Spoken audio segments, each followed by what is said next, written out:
Wow, it's been a while, huh guys? Many of you wanted to hear more from me, so here I am once again. It's always a pleasure to tell stories about my experiences and teach you some new things. Write 10 separate letters for the channel, but those went way better than I think either of us expected. I also have a lot more that I can talk about, so I wanted to write in again. Wanted to thank each and every one of you for your support. My nephew has had a great time going through all of your comments on each video, and I do my best to read them all as well. So as always, please leave any questions or feedback in the comments. I will try my best to reply to them in the following letters. This one is going to be long, so grab a snack or a drink or something along those lines. Alright, let's get into it. Before I go much further, let me take a quick second to reintroduce myself and talk a bit about what I'm writing here. If you've listened to any of my previous letters, you'll probably know most of this, but for those who haven't, well, hi. Some basic info about me. My name is Sam White Owl.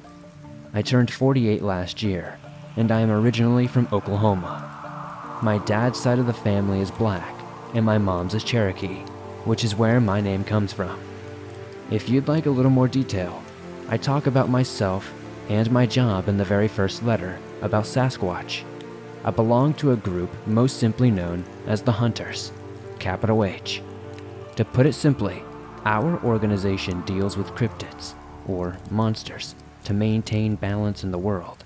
To put it simply, and to say it bluntly, it sounds ridiculous and silly, I realize. And I will be the first to tell you that our tasks often feel like a bunch of nonsense, or like a bad movie. But Hunter's work is necessary for the protection of humans, monsters, animals, and all other living beings. It's not glamorous or pretty or clean, and in fact, it's usually terrifying and painful. But in the end, we just do our best to help when and where we can. I decided to write these letters to Swamp because I'd like to try to spread the word about these things that go bump in the night. The Hunters, to the best of my knowledge, have never made any sort of major public outreach effort, especially not in the modern era, ever since the US and European Industrial Revolution. Ironically enough, it was right around this time that knowledge and belief in the existence of monsters began to dramatically decline in these exact locations. Since I'm from the United States myself, and since most of you listening probably are too, I think it's important to give you all some information about cryptids.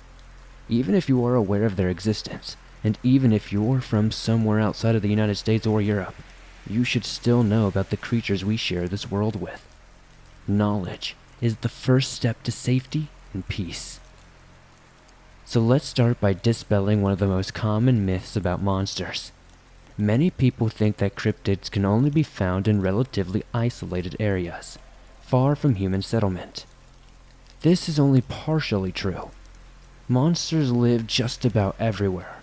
Most commonly, yes, they do live off the beaten path in wilderness areas and environments where humans typically do not live. However, humans may frequently pass through those areas, whether it's on a drive from town to town or a hike on a summer vacation. And many cryptids can and do live in and around cities, towns, and villages.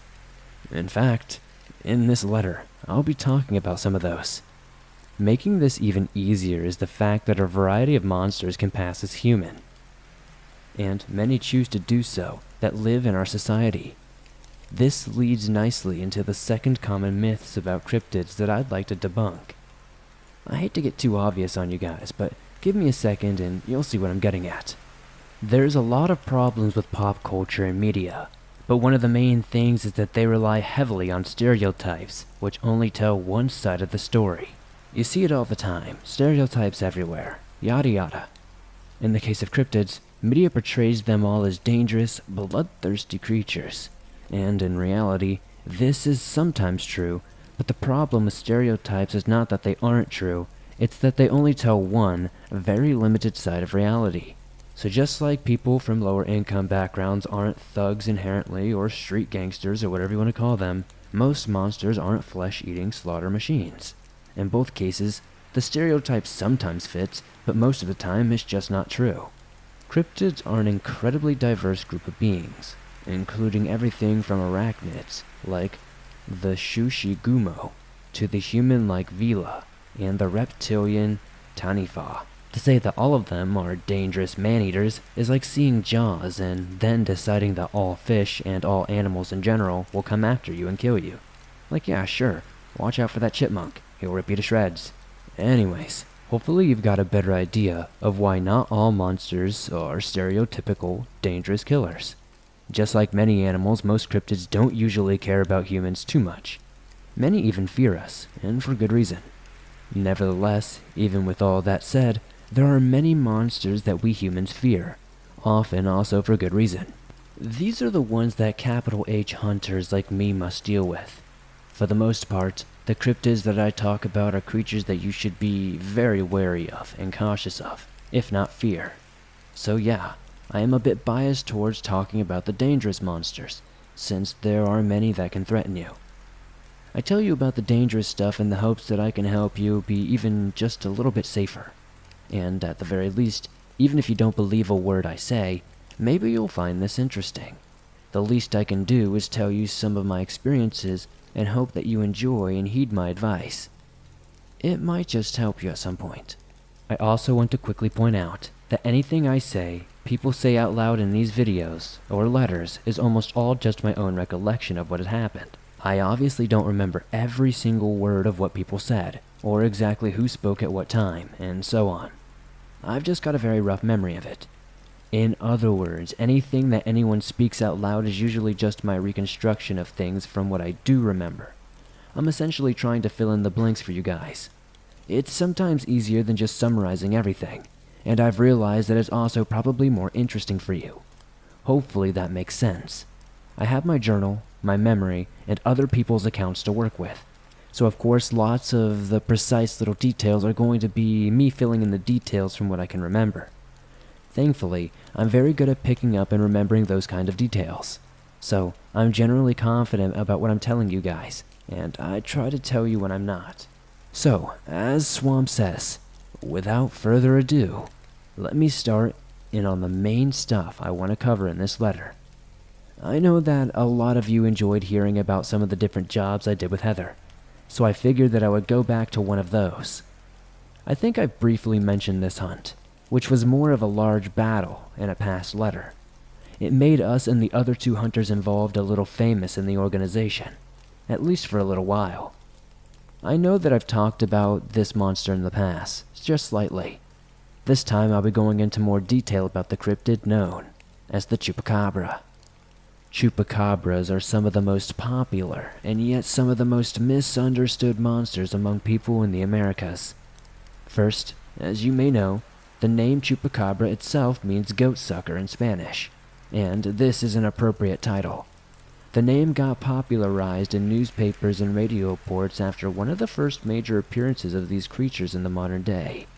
Before this, the hunters used the name night bleeders, or simply bleeders. While some of us still use this term, mostly we tend to stick with the more widespread name of Chupacabra. To describe the physical appearance of a Chupacabra is a bit difficult, given that they have 2 main ways of movement, or 2 main stances that their bodies can take. We call these quadrupedal and bipedal, in other words, 4-legged and 2-legged. I'm a bit of a science geek, as you may have already known, but I'll try to explain this as clearly as possible, without getting too technical and confusing. The way that Chupacabras switch between quadrupedal and bipedal stances must do mainly with their shoulders. Chupacabra shoulders have unique type of joints. It's a little hard to describe, but basically it's like a ball and socket joint that's set into a sort of track or groove. By locking the joint into place along certain positions in this track, Chupacabras can move their front legs underneath their bodies to support them better for moving on all 4s, or to the sides for a better 360-degree mobility for when they stand on 2 legs. Like most animals, They move much faster on two legs and prefer to spend most of their time in the quadrupedal position. To give a bit more detail on what chupacabras look like, I want to be as detailed as possible, because again, they are somewhat tough to describe. They appear like dogs or cats when moving on all fours, and a bit like stereotypical gremlins when standing up on their hind legs. Hunters don't usually classify them as humanoid, but when standing on their hind legs they become close to that description. Chupacabras are mammals, but some parts of their anatomy resemble reptiles, like camazotz. Chupacabra bodies are essentially hairless, except for their whiskers, and very thin patches of black, gray, or brown fur, no more than a half-inch long, down their spines and on the top of their tail. The rest of their bodies are basically naked, covered with skin that ranges from a light gray to a nearly black color. They have short, thin nails, usually about 6 to 8 inches long. Their feet are like raccoon paws, but with longer, thinner fingers and of course no fur. Each of these fingers end in a short, curved black claw. These nails are similar in appearance and function to the miniature black bear claws. Chupacabra nails are not so much for tearing or slashing as they are for pinning things down, grasping, and gripping while climbing. The back feet of chupacabras are long and vertically oriented, like rabbit or human feet, but a little shorter and with longer, more defined toes that end in small, black nails. Both the front and back feet of chupacabras have slight webbing between the digits, which make them efficient swimmers. It might show evidence that they have aquatic part of their lifestyle and evolution.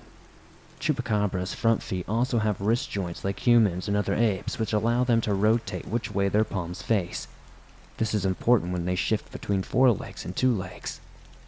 In size, chupacabras are about as big as a coyote or a medium-sized dog. One of the most unusual physical characteristics of a chupacabra are their spines. These spines are pointed black spike-like plates, between half an inch and an inch long, starting where a chupacabra's neck meets its skull, and running all the way down to its backbone, down to the base of its tail. By flexing a special muscle called orbicularis, which is also found in hedgehogs and serves the same purpose for them, chupacabras can flatten or raise these spines. They do this to show different emotional states, and as a defense mechanism. Lastly, chupacabras have some of the worst different emotional states, and as a defense mechanism, they can be deadly. Lastly, chupacabras have some of the most horrifying faces of any creature I've ever seen. They have short snouts, only a few inches long, with large, forward-facing eyes that look disturbingly human and alien at the same time. Normally, these eyes are very dark brown or black, and the whites are very rarely visible, much like a shark or a doll's eyes. Since I mentioned Jaws earlier, you might get that reference. As if chupacabra eyes aren't eerie enough, ordinarily, they also glow bright red when they reflect light in the dark. Chupacabra ears are big and pointy like a fox or a coyote, and are located near the tops of their heads, like most animals. Finally, their snouts and mouths aren't the toothiest, but they do possess oversized upper canine fangs, along with extremely long, practically prehensile tongues. Their fangs and tongues are specifically designed to obtain the main source of nutrition for chupacabras: blood. We'll get back to that in a minute. Now that you basically know everything about chupacabras and what they look like, let's talk about their lifestyle and ecology. We're about halfway through the background stuff, don't worry. We'll get to the stories right after this. Chupacabras are widespread and live in a variety of climates and environments. They are found in Puerto Rico and other Caribbean islands, most of the southwest United States, and down through Mexico, across Central America, and even South America. These days, chupacabras are mostly spotted in arid, low-desert areas, such as Arizona and the north of Mexico. These little guys are pretty adaptable, though, and they live in more humid areas as well. They tend to avoid deep jungle or rainforest, but they can be found in valleys, mountains, plains, and woodland across their species range. Chupacabras are like coyotes and other social canines in their social structure and lifestyle. They sometimes live alone, but more often than not they group up into mated pairs or packs. The largest pack that I can find in hunter records was 26 strong, but that's a wild case. Usually, Chupacabra packs are much smaller, between 4 and 12 members. Packs have a wide range, often hundreds of square miles, and within this are a few much smaller core areas which Chupacabras defend and protect as home territories. They live in small dens, which they dig out of the earth like little caves. Chupacabra are highly intelligent, and we use their mouths and their hand-like front paws to drag branches, rocks, and other things to cover their den entrances to disguise them. They sleep in these dens during the day, and leave them sometime after sunset to travel, socialize, and feed.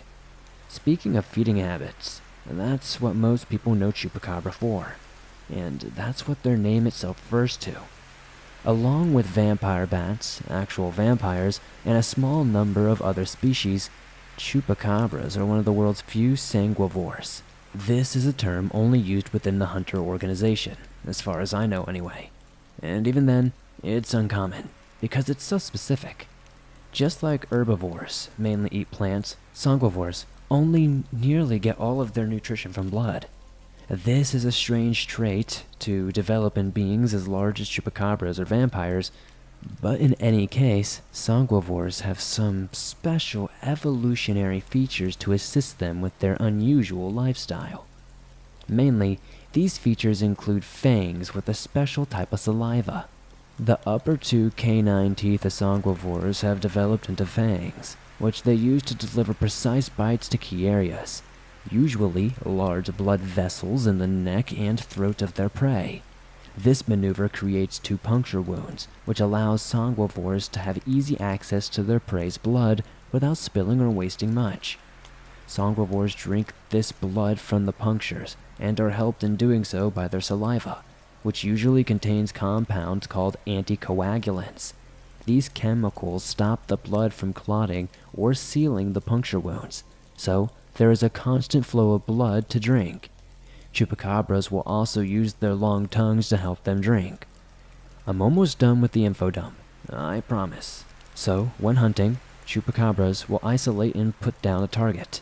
They're crazy strong for their size, and take care not to scratch their prey too badly or otherwise spill any blood while they grapple them and pin them down. Usually, the prey is shocked and well pinned to struggle or move much. Once the Chupacabra delivers the bite and begins to drink, the prey quickly dies of blood loss, and each member of a Chupacabra pack will take turns drinking from the body. The one who gave the killing bite gets their turn first, but after that, it's first come, first serve. There's no turn order like in another species. Chupacabras will drink until they're full, and it's possible for a pack to consume gallons of blood in one sitting. They'll often drink bodies completely dry to the point where the corpses will become pale and lose pounds of weight. If hunter records are to be believed, sometimes these corpses have even visibly gotten smaller or thinner. Chupacabras tend to target larger prey like hoofed animals and livestock when they're in packs, but they'll drink from just about anything including birds, fish, small mammals, and very rarely, even humans. Chupacabras don't normally mess with people though. That's very rare. They can go surprisingly long periods of time without drinking blood as well, and don't need much blood to survive, although they won't turn down a chance to drink if it presents itself. Because they're nocturnal, quite intelligent, have large home ranges, and are not terribly common, it's rare for humans to encounter Chupacabra.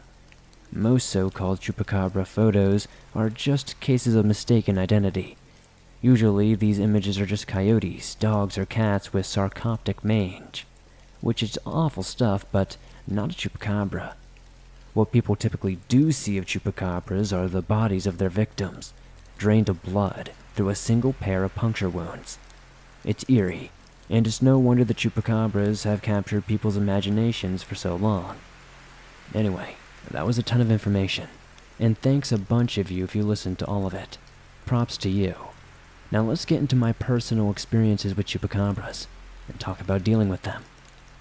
Growing up mostly in Oklahoma, I spent many years only a short drive or flight away from places where you can find Chupacabra in the United States.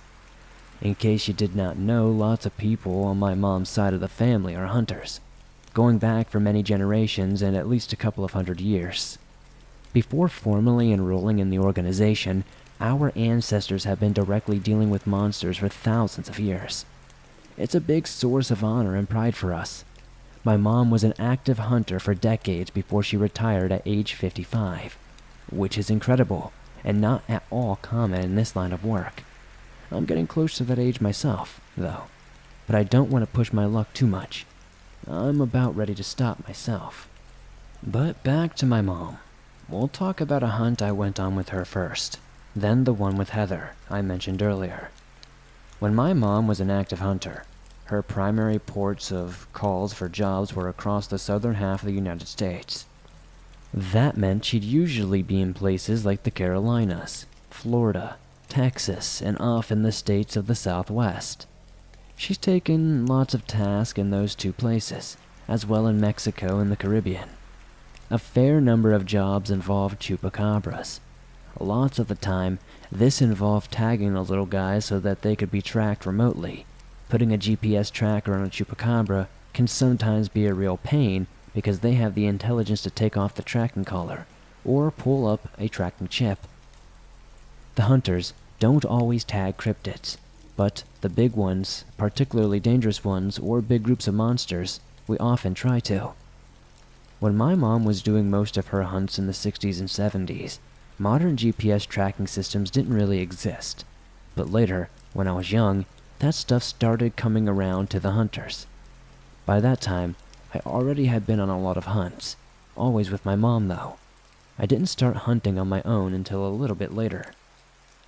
The first Chupacabra hunt that I went on was with my mom in July of 1991.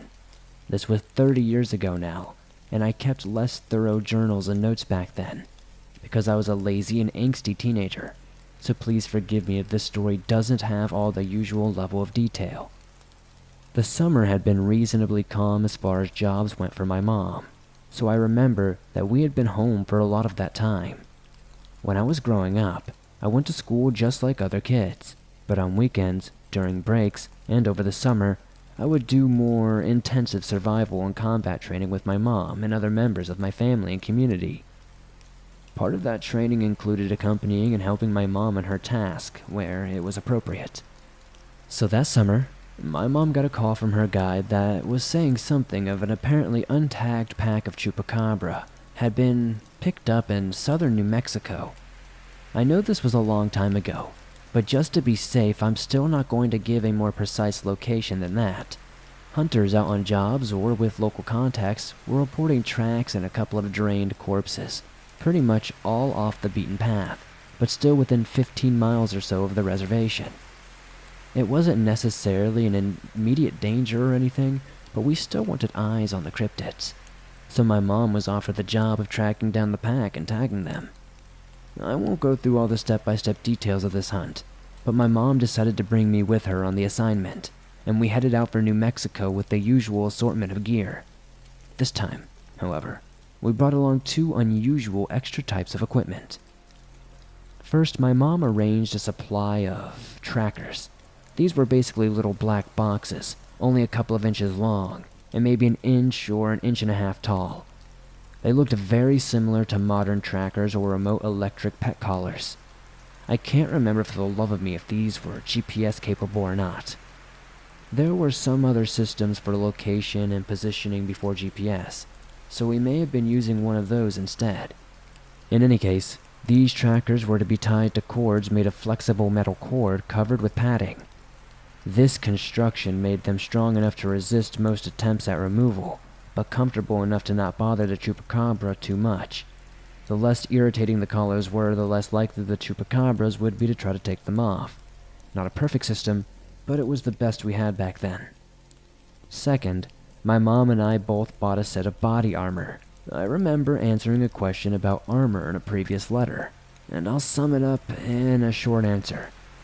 Basically, Armor is designed to help you endure a hit and suffer less from one. But the philosophy that my mom taught me, which most hunters live by, is that the best way to take a hit is to just not get hit in the first place. This goes doubly so for cryptids. Many of them who have talons or fangs or fists that most armor just can't withstand. You'd have to be wearing a full suit of medieval's knight armor to effectively protect you from the claws of a wolfman, for example. Even if you had something like that, it still wouldn't do much against something like being whipped by a several 100-pound tail of a grootslang, or a markapo, an angry yeti, or a mapinguari. All of these things will knock your lights out pretty much no matter what you're wearing. Armor also slows you down since it's extra weight. Depending on the type, it can also make your movement and actions much noisier. Mobility and stealth are two of the biggest advantages in dealing with monsters, or in any combat situation these days, so I like to make as few sacrifices as possible in those areas. Lastly, armor makes you hot. In some climates that's okay, but in the deserts of New Mexico in July, super heavy armor is inefficient and potentially even fatal. It's hard to hunt cryptids if you're passed out from heat stroke. I say all that to give you some context as to why most hunters don't usually wear much armor, if any. But chupacabras are fast. They're often pack hunters and will attack from many different angles if possible. But because of their small size, they are one species of cryptid that have claws and fangs that armor can be effective against. So my mom and I each had a very special set of light body armor for this hunt. These weren't full suits. Instead, we each had a few different pieces, like football or lacrosse pads.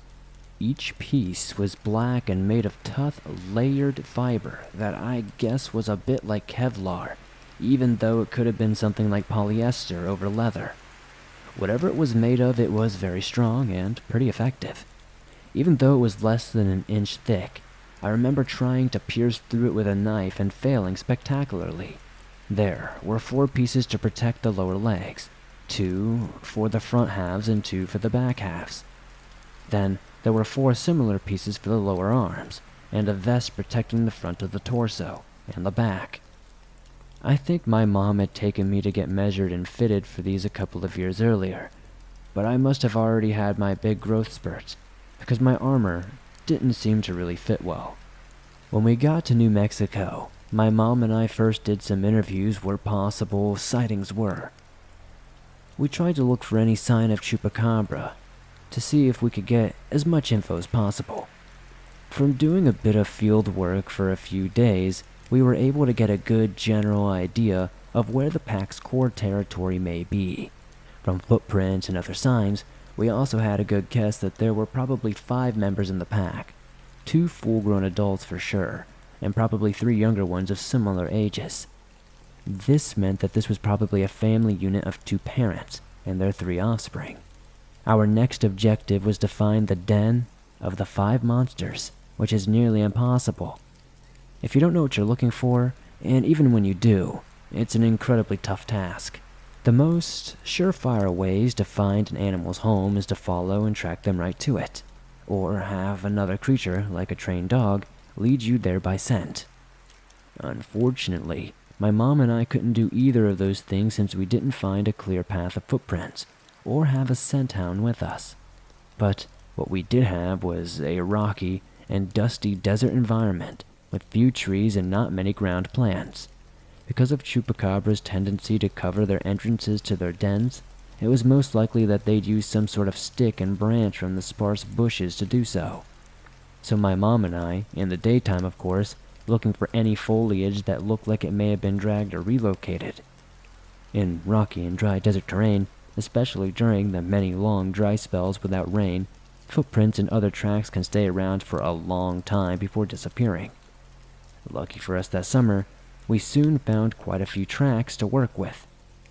I found a bunch of footprints, including chupacabra prints in a small wash during an afternoon search. Washes are often called arios in the southwest and are basically ditches or runs where water once flowed. Many animals use washes to travel, since they form natural roads. This one ran along a rocky hillside, and after following the tracks down it, the Chupacabra footprints veered off the side, out of the wash, and up the scree-covered face of the hill. Scree is loose surface rocks and dust, a bit like gravel with bigger pieces of stone. Towards the top of the hill was a clump of bushes, sitting on a bare patch of dirt. If you weren't looking for it, it'd probably never really seem visible or out of place. But it was all alone, and if you looked carefully, there was a dark patch behind the leaves. There was the mouth of the den. It was well hidden, and all the scree on the slope leading up to it meant that anything coming near the den would be very loud as it walked by. My mom pointed out the den to me. If she hadn't spotted it, I don't think I ever would have. We couldn't just run up to the den with tranquilizer darts going ablaze, going crazy. That would give us away and maybe cause them to attack. Not to mention that some of them might just escape. Thankfully, my mom had just the thing to get the prey to come to us. She told me to wait there and keep an eye on the den while she went back to the truck. I remember telling her that she'd probably get there and back a little before sunset if she moved quickly. I took shelter in a clump of boulders on the bank of the Oreo that was opposite on the side. I did remember to write the weather conditions for this day in my journal later, so I could tell you that I was able to be in a position where the wind wouldn't carry my scent to the den. Here's what an 18-year-old Sam White Owl wrote for the weather that day, word for word. Not too many clouds, slight southeastern wind, hot as hell. You know, just without the bleep. And there you have it, my friends. As the sun started to go down, my mom came back with a trash bag. You see, my mom is one of those psycho hunters who likes to keep her bait in her truck.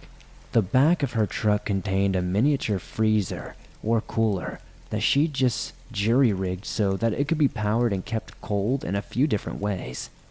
Before a hunt, she'd load up on appropriate bait for the occasion, just in case. Sometimes that was fruits or chocolate, but most often it was fish, meat, and or jars of blood, a lot of which. Most of it was totally rotten. Lots of the time, this stuff would be from animals that we ourselves or people we knew had hunted. Other times it would be from a local butcher or farm, and sometimes I had the nasty and suspicion that it was roadkill. Now, to be fair, a lot of hunters do this, but I never have. The freezer takes up a lot of room, and if it somehow dies on you without you realizing it in time, then it's going to take a lot more than a rear view mirror air freshener to get rid of that stench of rancid meat. For me, it's just a lot easier and a lot lower risk to buy and find bait as you need it. You can't always do that, of course, but the whole car freezer thing is just not for me.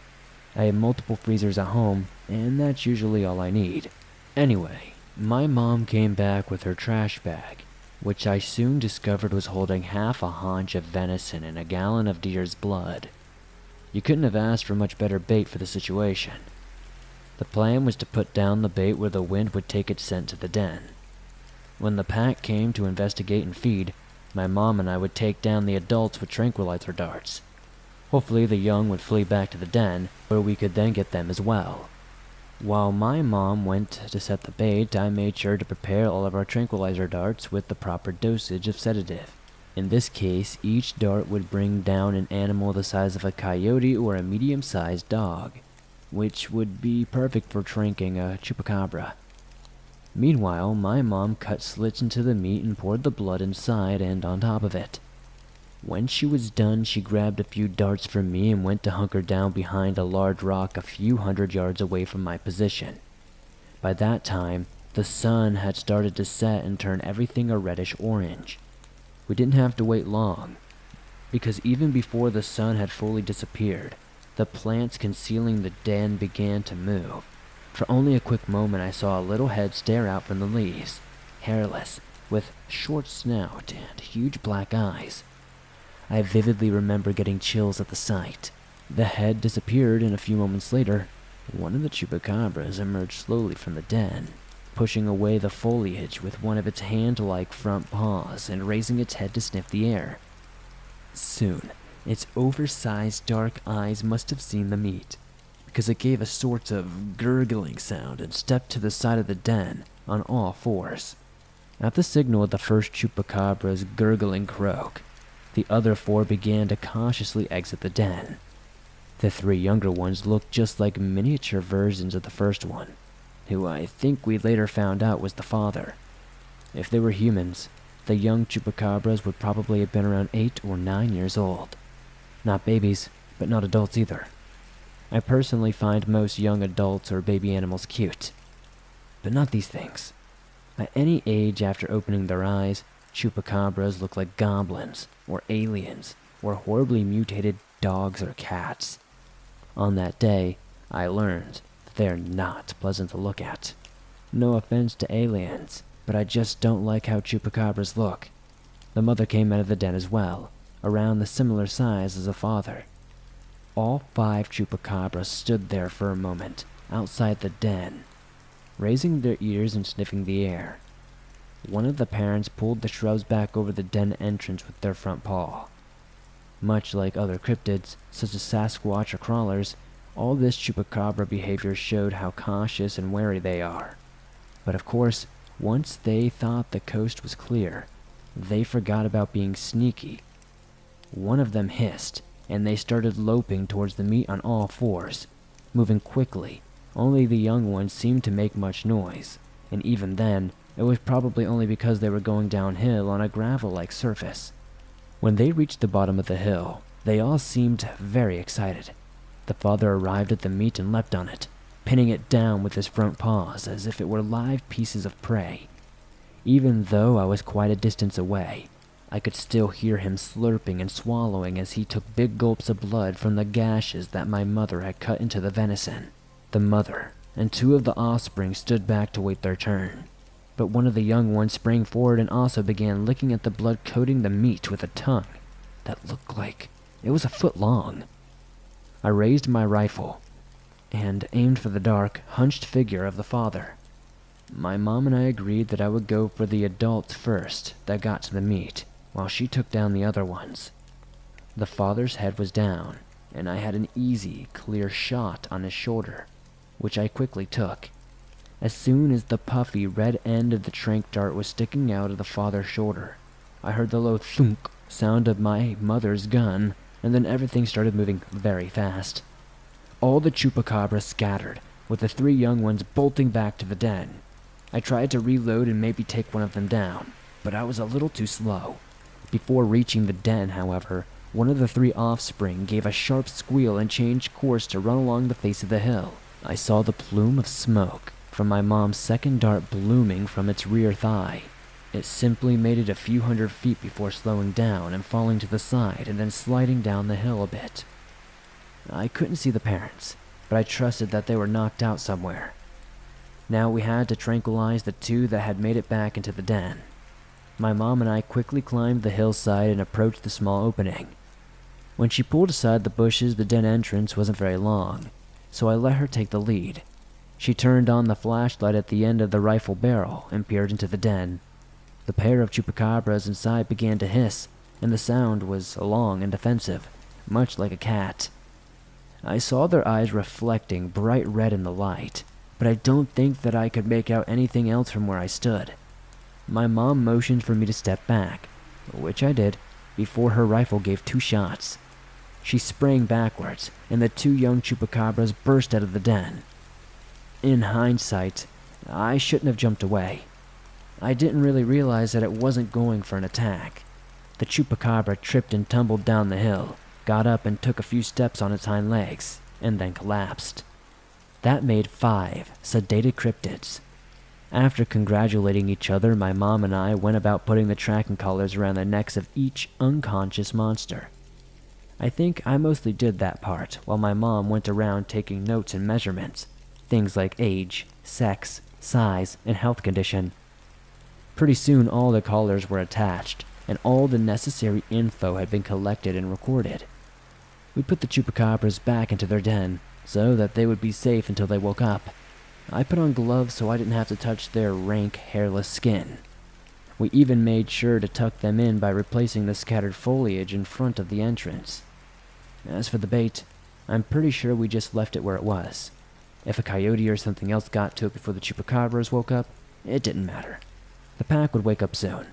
So my mom and I collected our darts and our gear, left the area, and the rest is history. That was my first experience with Chupacabras, and it was nice and clean. But if you have listened to my previous letters, you'll know full and well that hunts are often a lot messier than this. The one Chupacabra hunt that I went on with Heather was, well, let's just say that it was one of those hunts where some improvisation was required. This job came to our attention back when Heather and I were living in Oklahoma together, towards the beginning of our relationship, before we moved to Washington. Right from the get-go, I knew this was going to be a little bit more of an unusual task. Sergio called me with an interesting setup that immediately sounded like a recipe for disaster.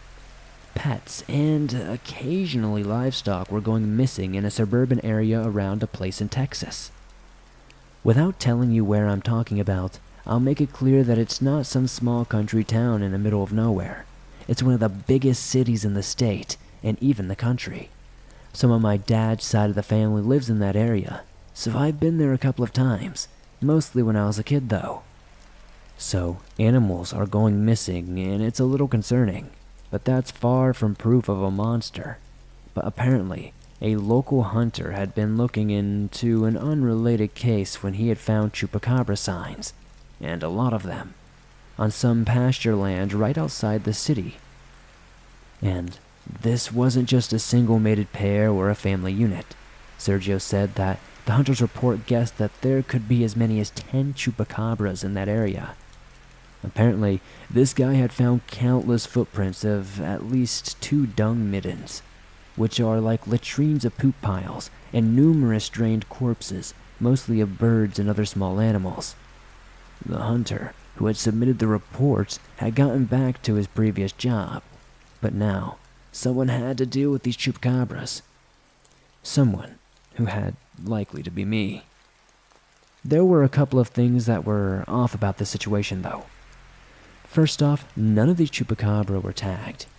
They probably weren't even a potential threat or problem before this, I guessed.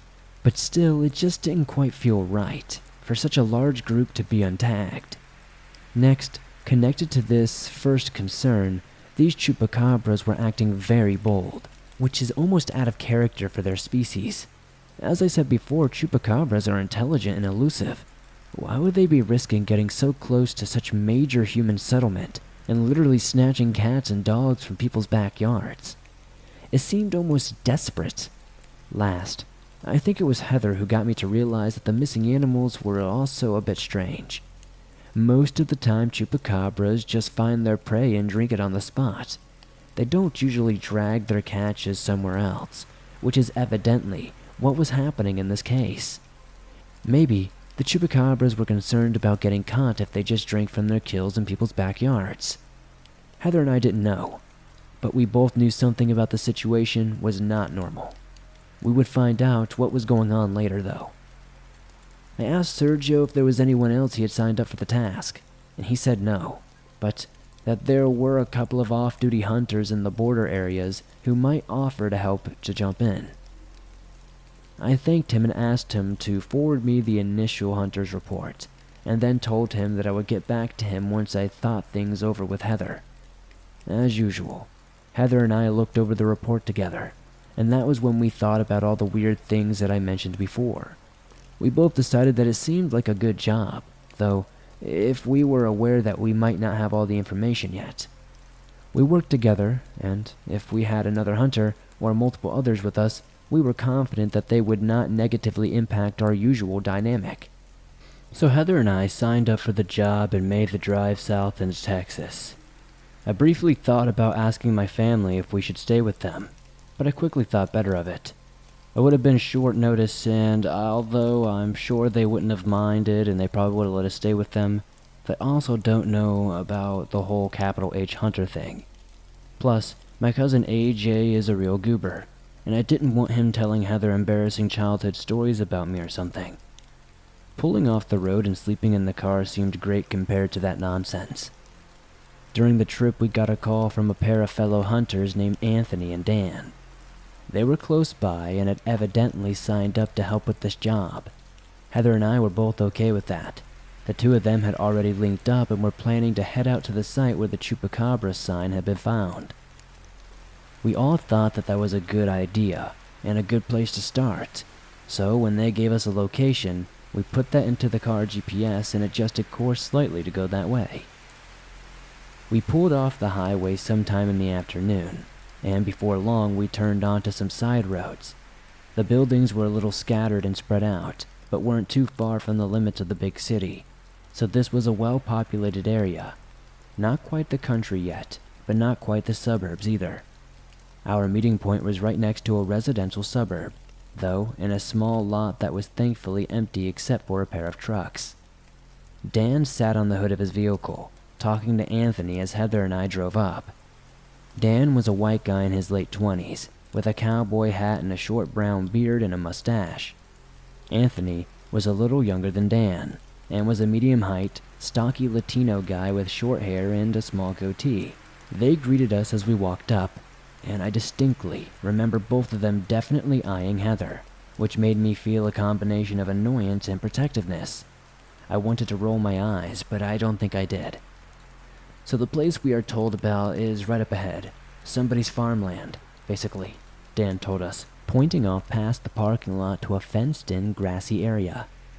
There were a few patches of trees there, which was a bit unusual. It wasn't a huge area, and we could see almost all of it from where we were. There was a house and what looked like a barn and some stables on the far side of the fence, and 3 medium-sized quarter horses were grazing on the yellowish grass. "Are we clear to do an investigation?" Heather asked, to which Anthony and Dan looked blank-faced for a second. After a pause that was way too long, Dan snapped his fingers, like he'd realized something. No, we didn't actually ask yet," he said, obviously embarrassed. I felt like face-palming. To her credit, Heather was always more patient with people than I was. Then, "Maybe we should go to the house and ask," she suggested gently. "Great idea, sweetheart," I said, only throwing in the nickname just so Dan and Anthony knew what the situation was. When we got back in the car, Heather started giggling. "Great idea, sweetheart," she said in a mockingly deep cover. I never really called her stuff like that. Yeah. I was just letting them know what's up. You know I get insecure," I replied, half joking. Heather laughed, ruffled my hair, and told me that I had nothing to worry about, which I already knew, but was still good to hear her say. I think she said something like, "We're exclusive," which made me laugh too. Our little group drove into the driveway of one of the houses that was next to the area with the horses. Heather and Anthony went up to the front door, which was answered by an older lady. After they presented the badges of our organization and told her that we were there and what we were doing, they came back and told us that the lady had given us permission to do whatever we needed on her property. She had apparently asked a lot of questions and seemed reluctant, but that was something that was not entirely new. She also said that she hadn't picked up anything unusual, but we could always return for more info later if we needed it. Just so we wouldn't scare the poor lady any more than we already had, we drove back to the abandoned parking lot and got ready to cross the long grass into the fenced-in area. Just in case, Heather and I put on our armor. Hers was an old set that my mom had gifted her. We also armed up, even though we still had plenty of daylight left. Living creatures can be unpredictable, and it was always possible that any number of Chupacabras could be out and about. I don't remember exactly what guns we were all carrying, but I was probably toting my Remington shotgun and everyone's favorite Frankenstein half-Taurus pistol, which I think I explained in an earlier letter. It's not entirely a Taurus, because it has a magazine, but it uses many parts of one. Heather usually ran with long hunting rifles, or another as her weapon of choice. Anthony and Dan weren't equipped with anything crazy, at least not at this point. The real nonsense on that front came later.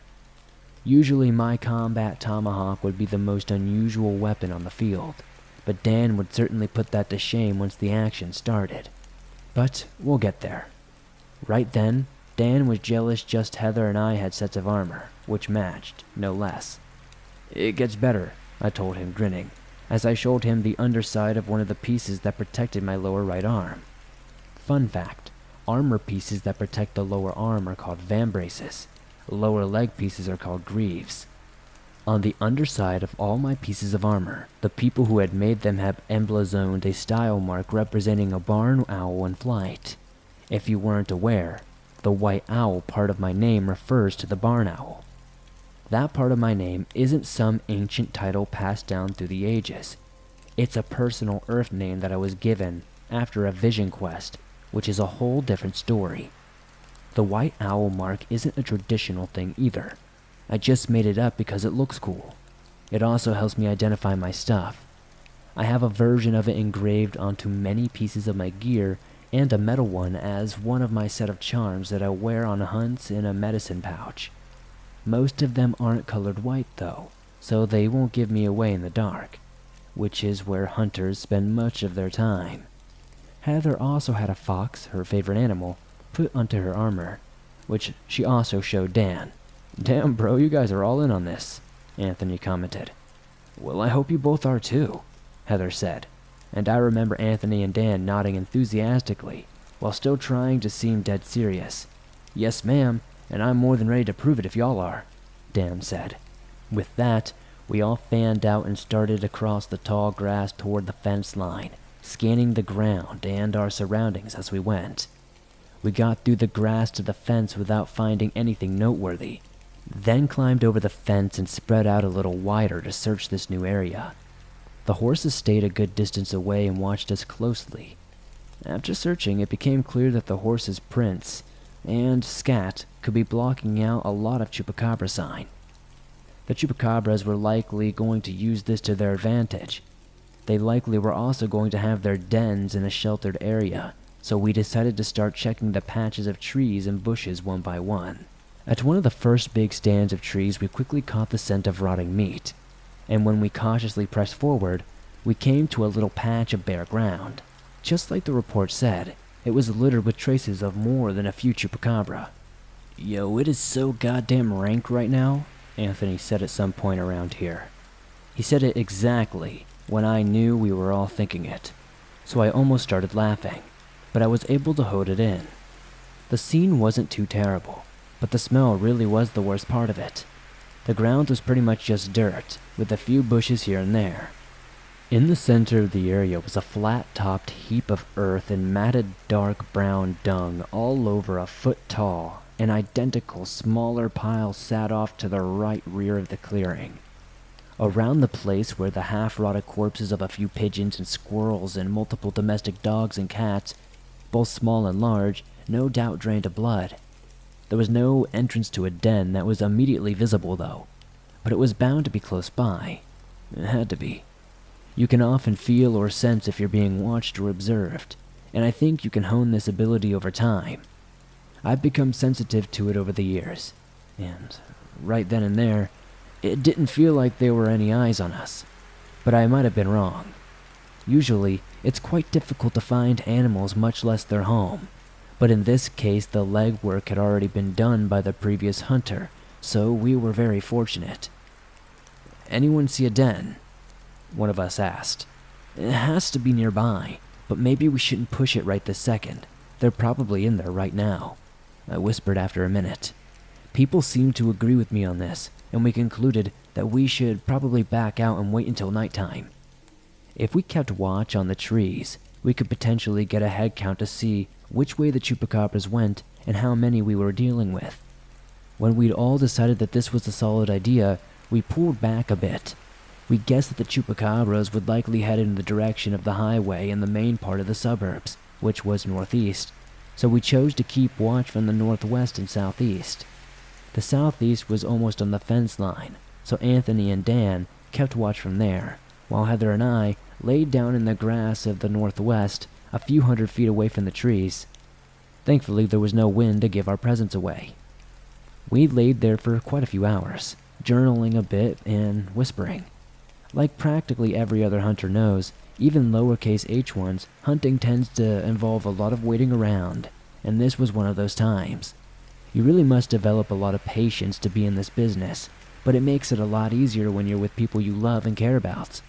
So in situations when I was with Heather, my mom, and nephew or my friends, the weight is at least a little bit more bearable.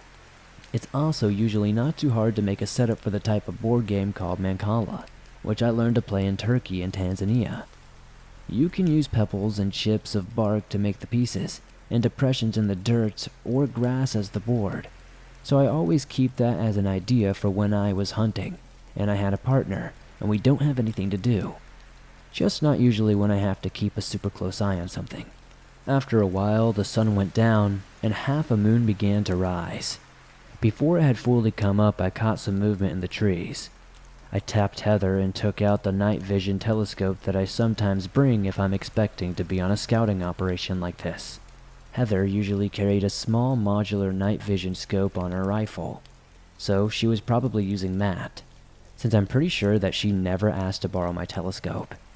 In the trees I found what looked like a pair of Chupacabras on all four, standing mostly still behind some bushes.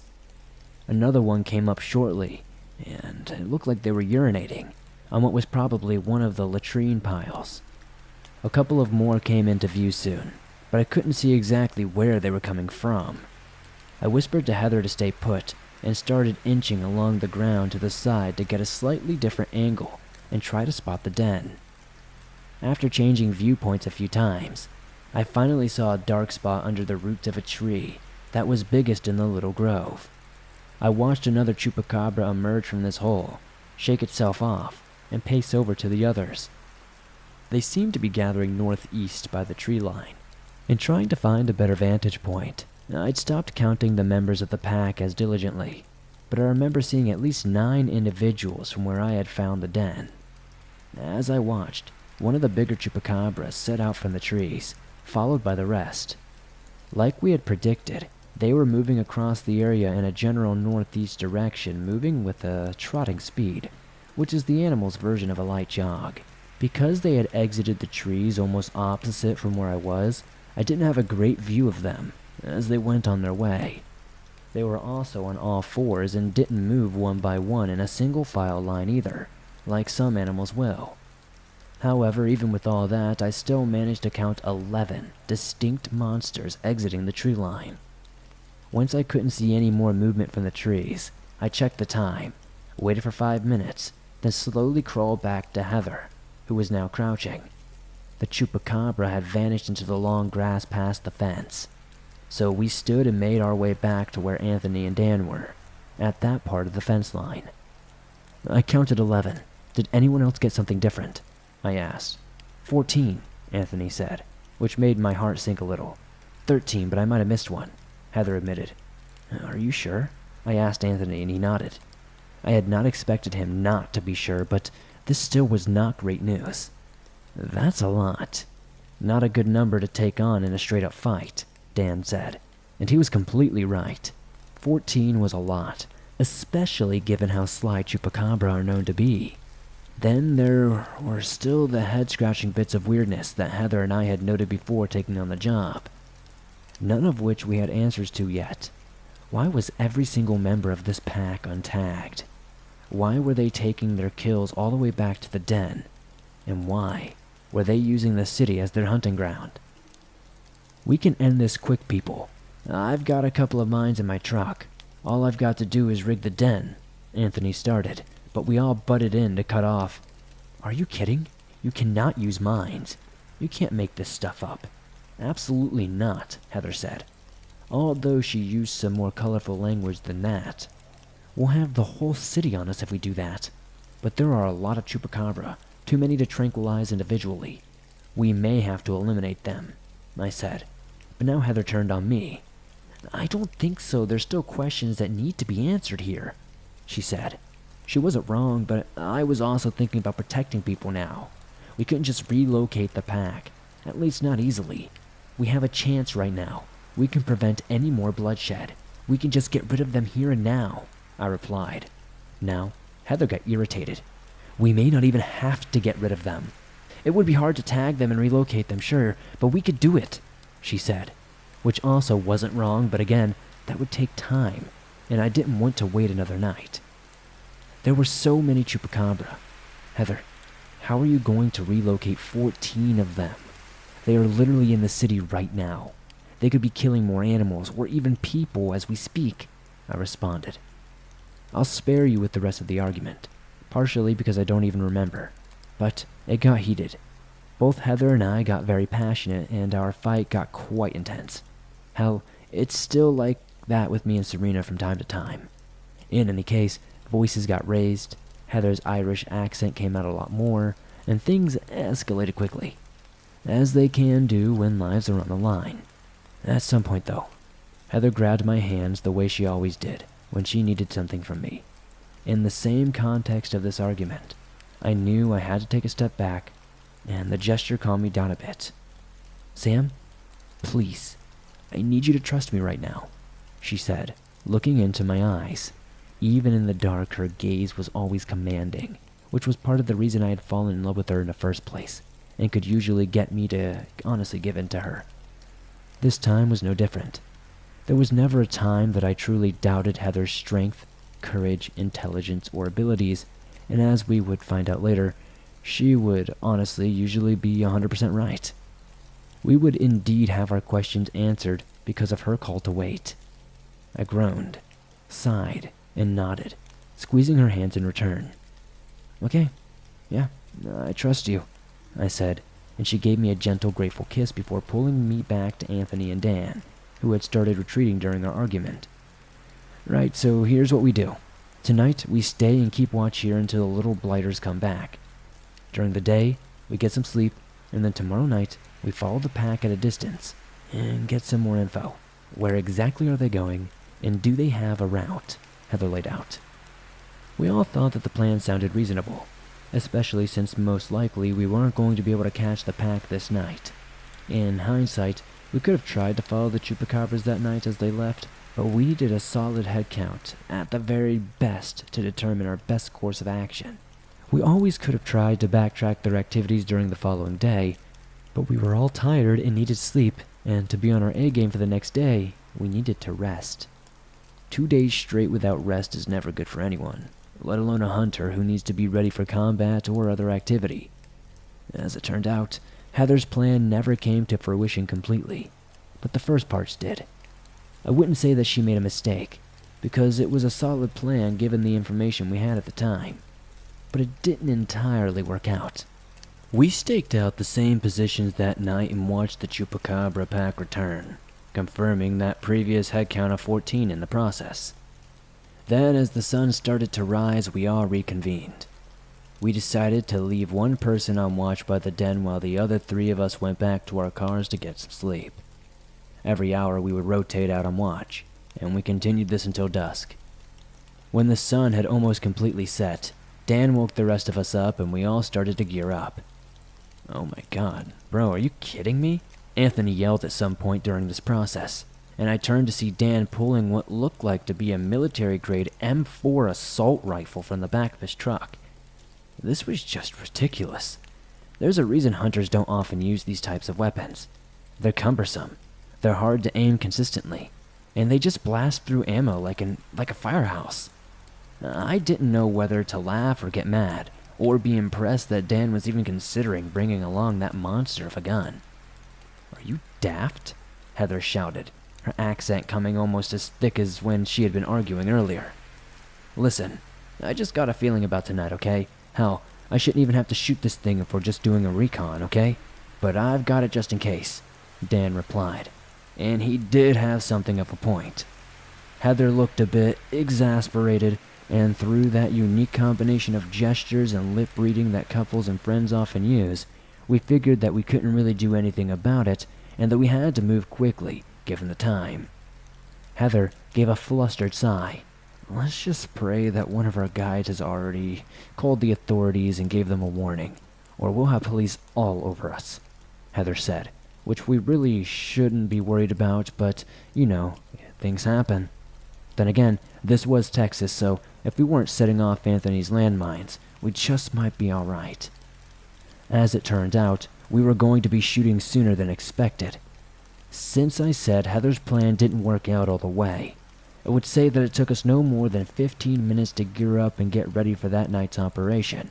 but Chupacabras are stealthy, speedy, and sly. Apparently the pack have been on to us for some time, and all it took them was 15 minutes to get into position for an attack. It's crazy that none of us noticed anything until it was far too late, but I guess that's what you get when you're not constantly paying attention every single second. I think we were all so eager to get going that none of us realized that, for 15 minutes, we didn't have anyone watching the nest, and that was a major oversight. When we were all ready to go, we started to head back through the 50 yards or so of tall grass between us and the fence. This was the area that I mentioned briefly earlier, where the grove of trees containing the den was, almost up to the fence line. So we didn't have too far to go until we were back at those trees. The grass and weeds are untamed and thick, coming up to a little bit over your waist height. We were maybe 30 yards into the grass when I suddenly got a chill down my spine and a tense feeling in my stomach.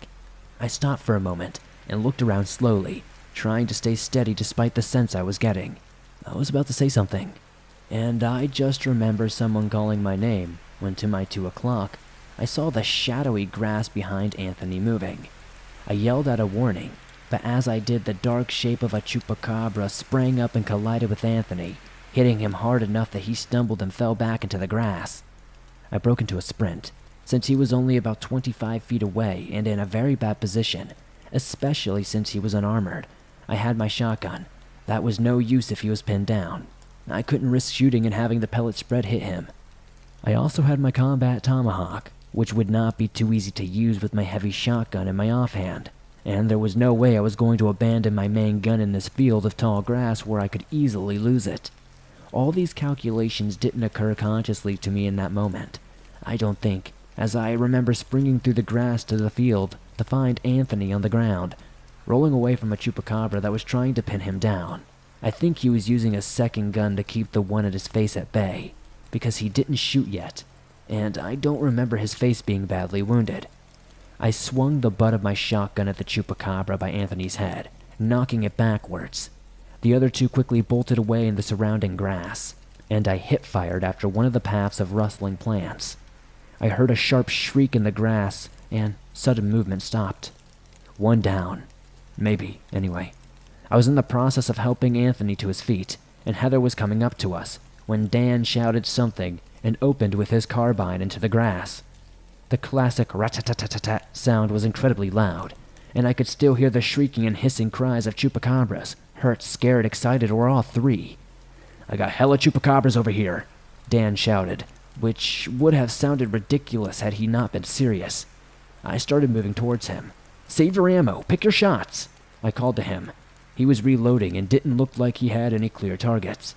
I know, I'm trying to smoke them out. I just got jumped by like 6 of them," he replied, before firing 3 or 4 more blind shots and pausing. Everything was disturbingly quiet except for a light breeze and several dogs barking from somewhere in the distance. "Let's pull back to the trucks," Heather said, a suggestion which I was very much in agreement with. I probably took 1 or 2 steps in that direction when I felt something snag my left arm, and all hell broke loose again. A Chupacabra had sunken its fangs into my arm, which fortunately was armored for this exact purpose. The creature had yanked my arm to the side and I nearly lost my balance and fell. What I did lose, though, was my shotgun. It fell to the ground, but with a Chupacabra trying to bite through my vambrace, I had more immediate problems to worry about. I swung my right hand around and punched the monster in the face, until it let go and stumbled back, blood streaming from its eyes. While it was staggering and at least partially blinded, I drew my tomahawk and slashed down at it. I cut down through its head and shoulder, sending blood spraying across my gloves in the grass. But instead of following up with another chop, I spun back around and looked for my shotgun. If I haven't already given you a good idea of Chupacabra intelligence yet, then you might have a better idea when I tell you that one of them was crouched by my shotgun, using its hand-like front paws to grip the weapon and drag it away. Yes, this pack evidently knew that guns were dangerous, and they had been cooperating to disarm me, which they had done very well. They probably hadn't been counting on me having other weapons, though. So as I shouted some 4-letter words and rushed with my tomahawk raised, the Chupacabra with my shotgun dropped its cargo and bounded away into the grass. As I put away my tomahawk and grabbed my shotgun, I realized that pretty much everyone was shooting now. Trying to head back for the vehicles without letting their guard down and giving the Chupacabras an opening, I started doing the same, firing here and there at the movement in the patches of grass that may or may not be Chupacabra. I was almost at the edge of the grass when I saw something moving through it, maybe 20 or 25 yards away. Something huge, dark, and not a Chupacabra. My blood ran cold, and Anthony called it out before me, saying what I was already thinking. "Dogman!" he screamed. Keeping my eyes locked on the huge form, I started backing up hurriedly. The enormous shadow was clearly moving mostly on all fours like the Chupacabras, but it was far too large to hide completely in the grass like they could. It was moving very fast, but not at any of us hunters. I watched it rear up on its hind legs, swiping out with one heavily muscled arm as it ran. The blow sent the Chupacabra flying with a literal trail of blood following in the creature's wake. The huge shadow dropped seamlessly back onto four legs as it rushed off to my 11. But even in the dark, I had seen its pointed ears and its long snout for enough time to confirm that Anthony was right. This was a dogman, and that was not something we wanted to deal with. I heard a blood-curdling shriek, and the dogman tossed its head, flinging some body part of a Chupacabra that flew past me and spattered gore across the vest of my armor. The sound was one of the worst parts, as the night air was filled with sounds of shrieking, gurgling, and hissing Chupacabras. The low, heavy snarls of the wolfman, the dogman, whatever you call it, the rustling of the grass, and my heartbeat was pounding in my ears. The whole time I had been backing up, not daring to turn my back on the dogman, and at some point I made it out of the grass. Around that time, the flashlight from somebody's gun caught the attention of the wolfman, which paused its rampage for just a moment, turning its glowing, crimson eyes in the direction of the light, and then started to head straight that way. I whirled to see Anthony and Heather at the edge of the grass around 50 or 60 feet away, with no sign of Dan at all. Anthony had the flashlight in his gun, firing at the dogman. Heather was kneeling and doing the same, but they were missing or not landing headshots because the monster was not stopping. I raised my shotgun and started firing as well, but I was only hitting the wolfman's back, and I was too far away from my shots to have any real punch or stopping power. I quickly picked up on this and started sprinting as fast as I could after the dogman, which had almost exited the grass. There was no way I was going to be able to get there before it hit Heather and Dan, but I might be able to help if they could just hang on. I was running, hoping and praying that they could just hit one good headshot, when the whole area suddenly went bright with the high beams of a car. I was far enough away that I could just squint and be okay, but Anthony and Heather and the wolfman all staggered back, each of them raising a hand to protect their eyes. I finally noticed the sound of an engine, and Dan's truck drove in past Heather and Anthony, moving at what might be 50 or 60 miles per hour. The headlights had been the perfect distraction, as the stunned and blinded dogman was now moving too slow to run. Dan's truck smashed into the cryptid head-on. The dogman must have grabbed the hood because it seemed to cling on for dear life for just a second, and then it slipped under the car, which bounced slightly as the tires ran it over. I changed course and ran to the back of the truck, where the dogman was now rising to its feet. A sudden burst of assault rifle fire put a quick end to that, though, as Dan came around with his truck with his M4 in full auto. The dogman's head and chest were shredded apart in a few seconds, and its body fell backwards, where Dan shot a few more rounds into it for good measure. Then everything went silent again. And I think what happened next went something like, "Bet you're glad I brought this now," Dan asked smugly after a moment, lifting his gun. I think I probably laughed, but probably more out of disbelief and gratitude than anything. I think it was mostly the truck. But sure, thanks, I answered. Naturally, the police showed up soon after this, but they quickly stood down once we showed them our badges. Incredibly, somehow only Anthony and Dan were injured. Anthony had been hit several times around the face and neck where he had fallen, and Dan had twisted his ankle, breaking free from a Chupacabra shortly after that. Had it not been for my armor, my left arm would probably have been severely hurt too. Heather, somehow, hadn't so much as been touched by anything. As Anthony jokingly noted, both brown people had gotten bitten, and we blend into the shadows better. Heather was so pale that she practically glowed in the dark, and she had gotten off scot-free. Maybe Chupacabras aren't too fond of Irish blood. Speaking of the little guys, while Dan and Anthony went off to the hospital, Heather and I called in a cleanup crew and kept watch over the scene until they arrived.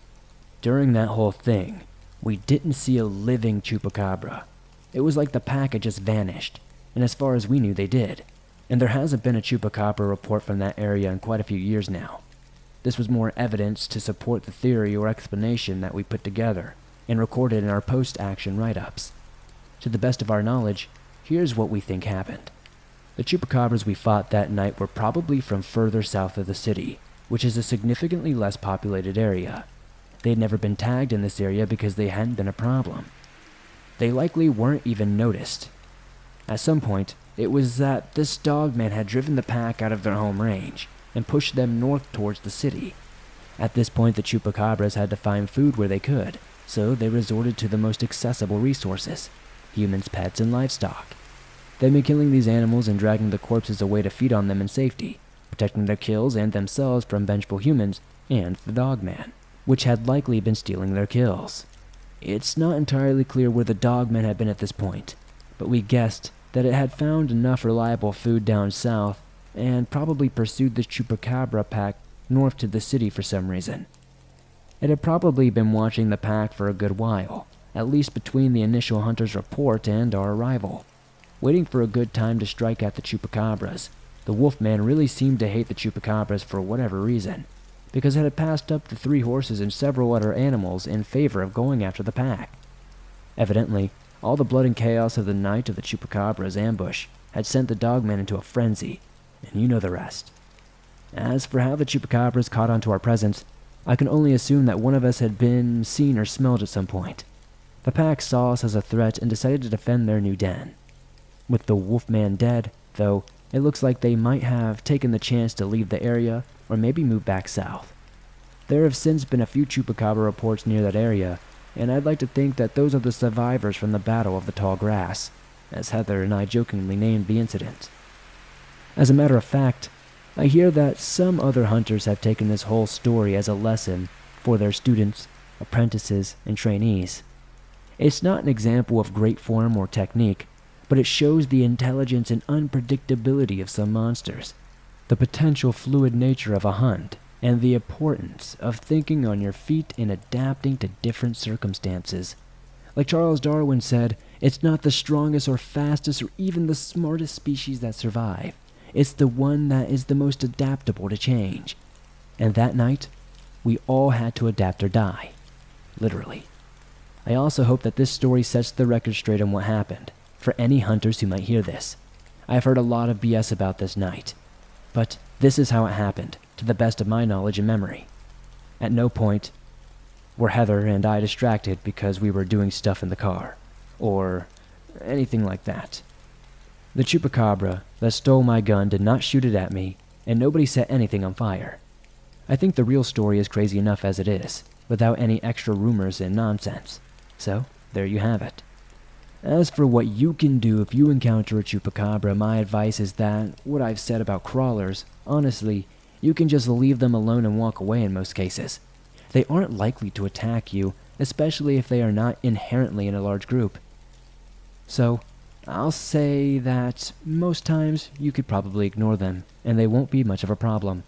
As general travel advice for going into the woods or similar out-of-the-way places, stay on the path or the trail.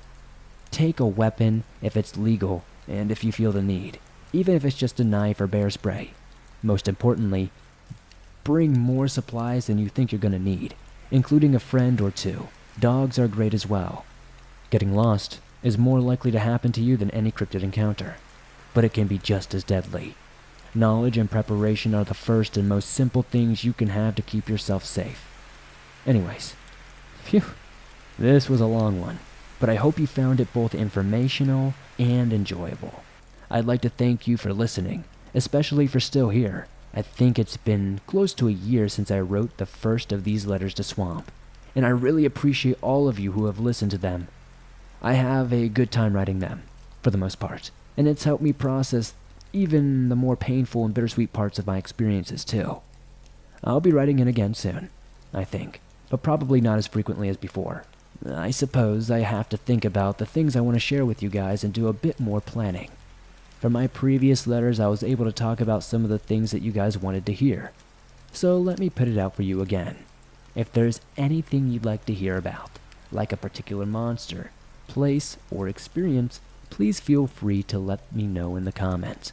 I really do my best to read all the YouTube comments. I also have other hunters sharing their stories, like my nephew. So if I can't personally speak on a topic, I might be able to pass on the words to someone who can. I also really enjoy your questions, so ask as many of them as you want, and I might have an answer for you in my next letter. We can maybe open the next letter with the Q&A format of my earlier letters if you like. It's always nice to engage with you guys a little more directly in that way. I'm not sure what my next letter will be about. I know that earlier a lot of people were curious about my time in Scandinavia. I think it's because I've mentioned trolls on a few occasions. So, I might talk about my experience in Norway with a very nasty family of trolls, and even nastier group of humans. That's a dark and sad story though, so we will see. In any case, let me know what you'd like to hear about next, and ask any questions you might have. I'm not sure when I'll be back, but I'll probably write again sometime later. For now, stay safe and well. And thank you all so much for listening to me ramble on again. We'll talk more soon. This has been Sam White Owl, signing out.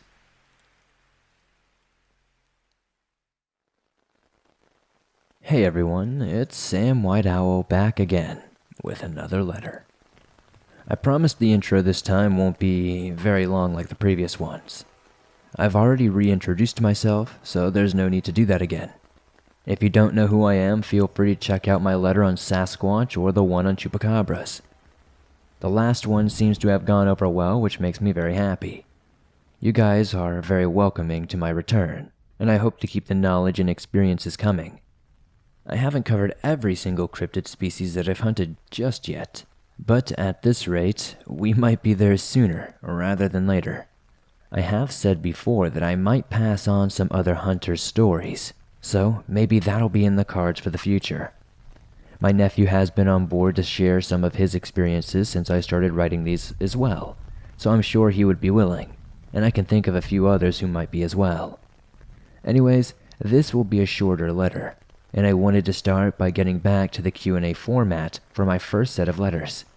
I enjoy giving you guys answers and interacting with you guys more personally that way.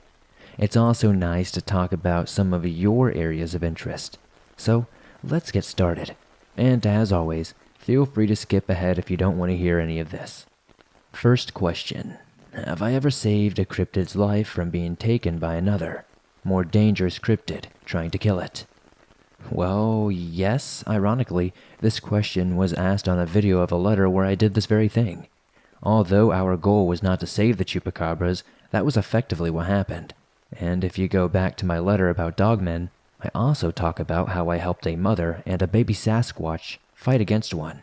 Funnily enough, both of these experiences involved very aggressive dogmen. Normally, I don't like to involve myself in such situations.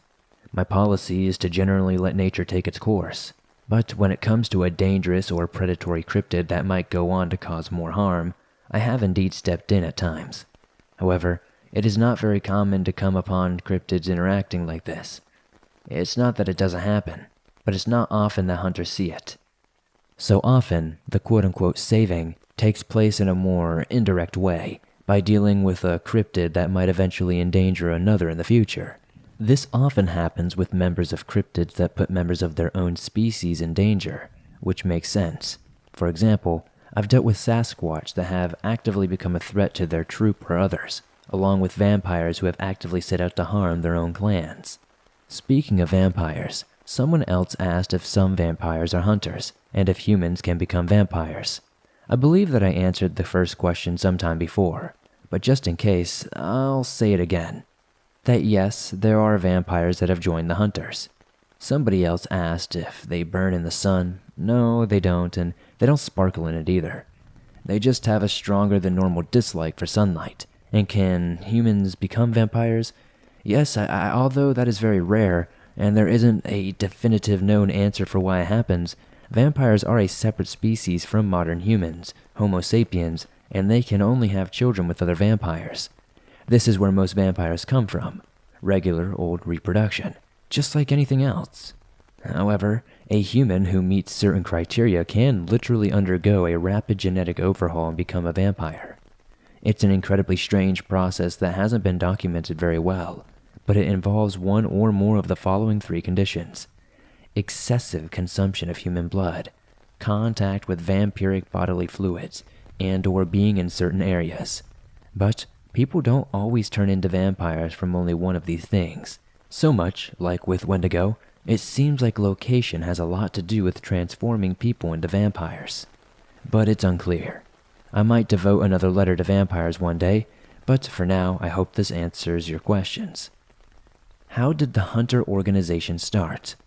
I also don't really have a clear answer for this one, partially because a lot of the material relating to the early Hunter records is highly classified, for reasons I'm not entirely sure of. What I do know is that humans have almost certainly been dealing with monsters since the very beginning of our history. Even though the Hunter organization had not been formed at that time, I'm guessing that since the Hunters are worldwide, we might have come out of an alliance or some sort of confederation of multiple different cryptid hunting groups, if such things existed. The earliest formal records that I personally can find of the Hunters are from the late 1600s in the Americas and Europe. But there is material from as far back as the Middle Ages that is associated with people who dealt with monsters, even if they weren't literally called the Hunters. And obviously, they didn't span the globe at this point. Most modern hunters call these elderly people hunters as well, just for convenience. Also, at the very least, I know that my family has almost certainly been dealing with monsters for a long time. Long story short, information on the topic is scarce or secret, and I don't have a great answer. Sorry that I can't give you more. Out of all the cryptids that I've hunted, which has been the most dangerous? Geez, this is a difficult one because most of them have been dangerous, just in different ways. Trolls and Macara can be incredibly dangerous, largely because of their size. However, both are incredibly reclusive and don't really bother humans much at all. Of course, the Washuge I went after was devastating and deadly. Wendigo and tall deer are very dangerous as well. The Zabrak I dealt with in Pakistan was incredibly nasty, especially because it had the ability to attack us from a range using its bodily fluids. Now that I've remembered that one, I might talk about that in my next letter. Walkers, the monsters which I mostly don't say full names of, are dangerous mainly because they have all sorts of capabilities that aren't just physically attacking. There are more, but the ones I just named are some of the most dangerous ones that I've dealt with. Where do hunters get their money from? Honestly, you have no idea how often I've wondered this very thing, and how many times I've failed to get an answer. To be totally upfront with you, I don't know how or where our organization gets funded. I won't tell you that hunters get paid, but it's quite a lot, so the money must be coming from somewhere, right?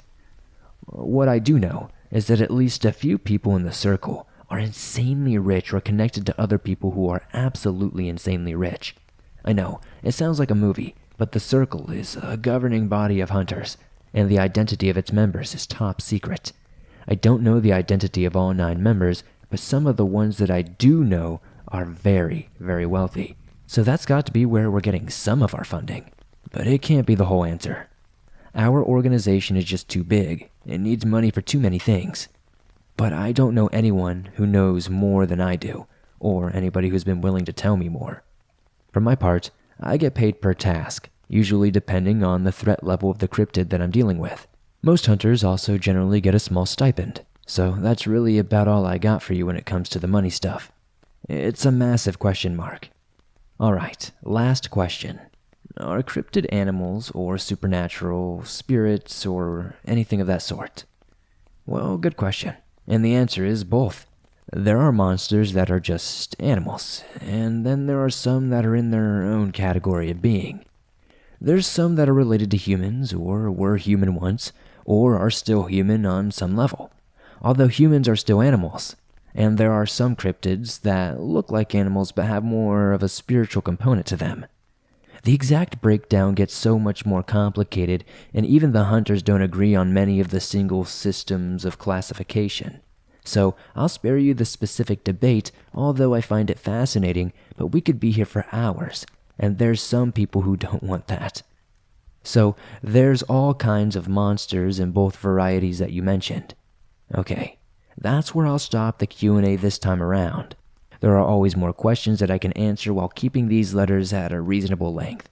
So I don't always get to everyone, but feel free to ask all of the questions that you would like in the comments down below, and I'll try to get some more answers next time. But I wanted to keep this letter somewhat short. Now, let's start talking about the monster for this letter. This time, I'll be telling you about one of the cryptids that you guys have brought up many times. I think you've asked about these monsters almost as much as you've asked about fairies and vampires. So, for this letter, we'll finally be talking about trolls. Trolls are some of the largest monsters in the world, and just some of the largest creatures, period. The largest recorded troll in the past few centuries came from Sweden in the mid-1800s, and this behemoth was 54 feet tall. Hunters had to put it down after it started to assault travelers in the area. Back in the medieval period, there were records of creatures that apparently reached more than 100 feet tall. And although they were called giants at the time, we now think of these as just incredibly large trolls. It seems like most of these enormous ones died or were killed off, either by each other or by humans. And nowadays, it's rare for a troll to measure more than 30 feet.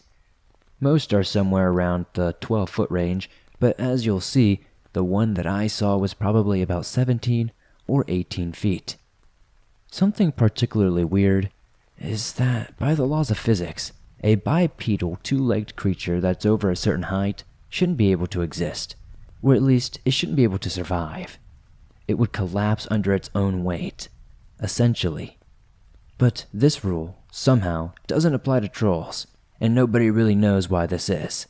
One theory says that the internal structure of trolls, like their muscles and skeletons, are somehow far stronger than those of normal creatures, but this is difficult to verify for reasons I'll get to later.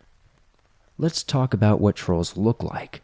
If you've ever seen some of the Scandinavian drawings and paintings of trolls from the past couple of centuries, they're quite accurate. Trolls are humanoid, so their overall body shape is kind of like ours.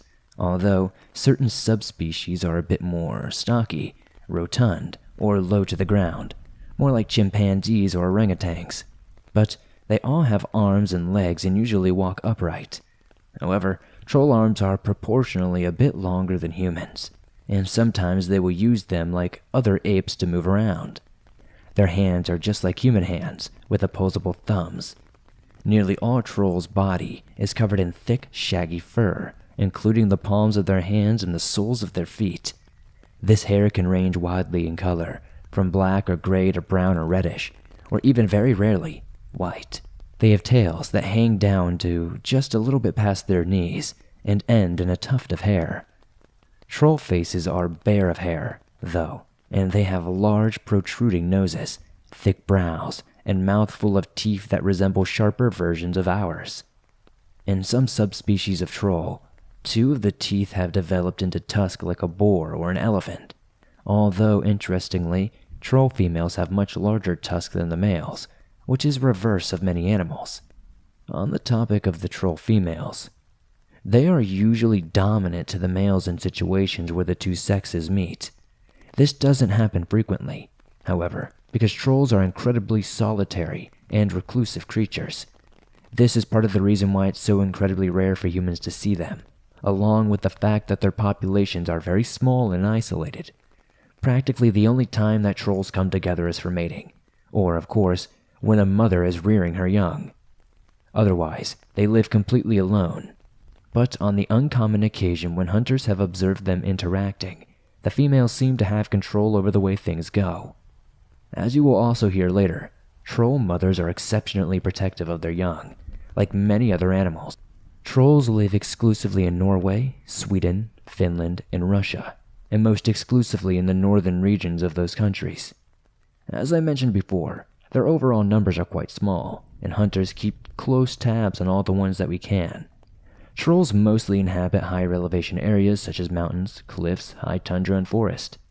They move very slowly, and often sleep for days at a time, which helps them save energy. Their diet consists mostly of plant material, and they are capable of digesting leaves and bark, so they'll often just eat through whole trees, which can sustain them for quite a while. They will also eat deer, moose, fish, and other animals when they can catch them. Despite their normal operating speed, trolls can move scarily fast when they want to. But their metabolism is very slow, so they can also go for a long time without eating. Trolls are also more intelligent than you might think. They're not as smart as humans, but they know how to use tools, and will even set basic sorts of traps or lures for prey. They'll even use small trees and boulders as weapons, which I saw firsthand in the event I'm about to recount to you. Dealing with trolls is incredibly troublesome and dangerous simply because of their size. They can pose a serious threat, and if that and their intelligence weren't enough, they're temperamental and aggressive too. In essence, you don't want to be anywhere near them unless you absolutely must. One of those times when you do have to is when tagging them with a GPS tracker, which hunters do with pretty much every troll they know of. Nowadays, this is easy because we have high-powered crossbows that can fire darts equipped with trackers from long distance. If you listen to the letter where I talked about the Makara, this is the same principle. These darts are big, and they must be to pierce through the troll fur and skin. Once they're embedded into the troll, though, the tracker is immediately released, and the tagged trolls almost never put the tracking chips out. Hitting the troll between the shoulder blades makes this even more foolproof, since they can't reach there really.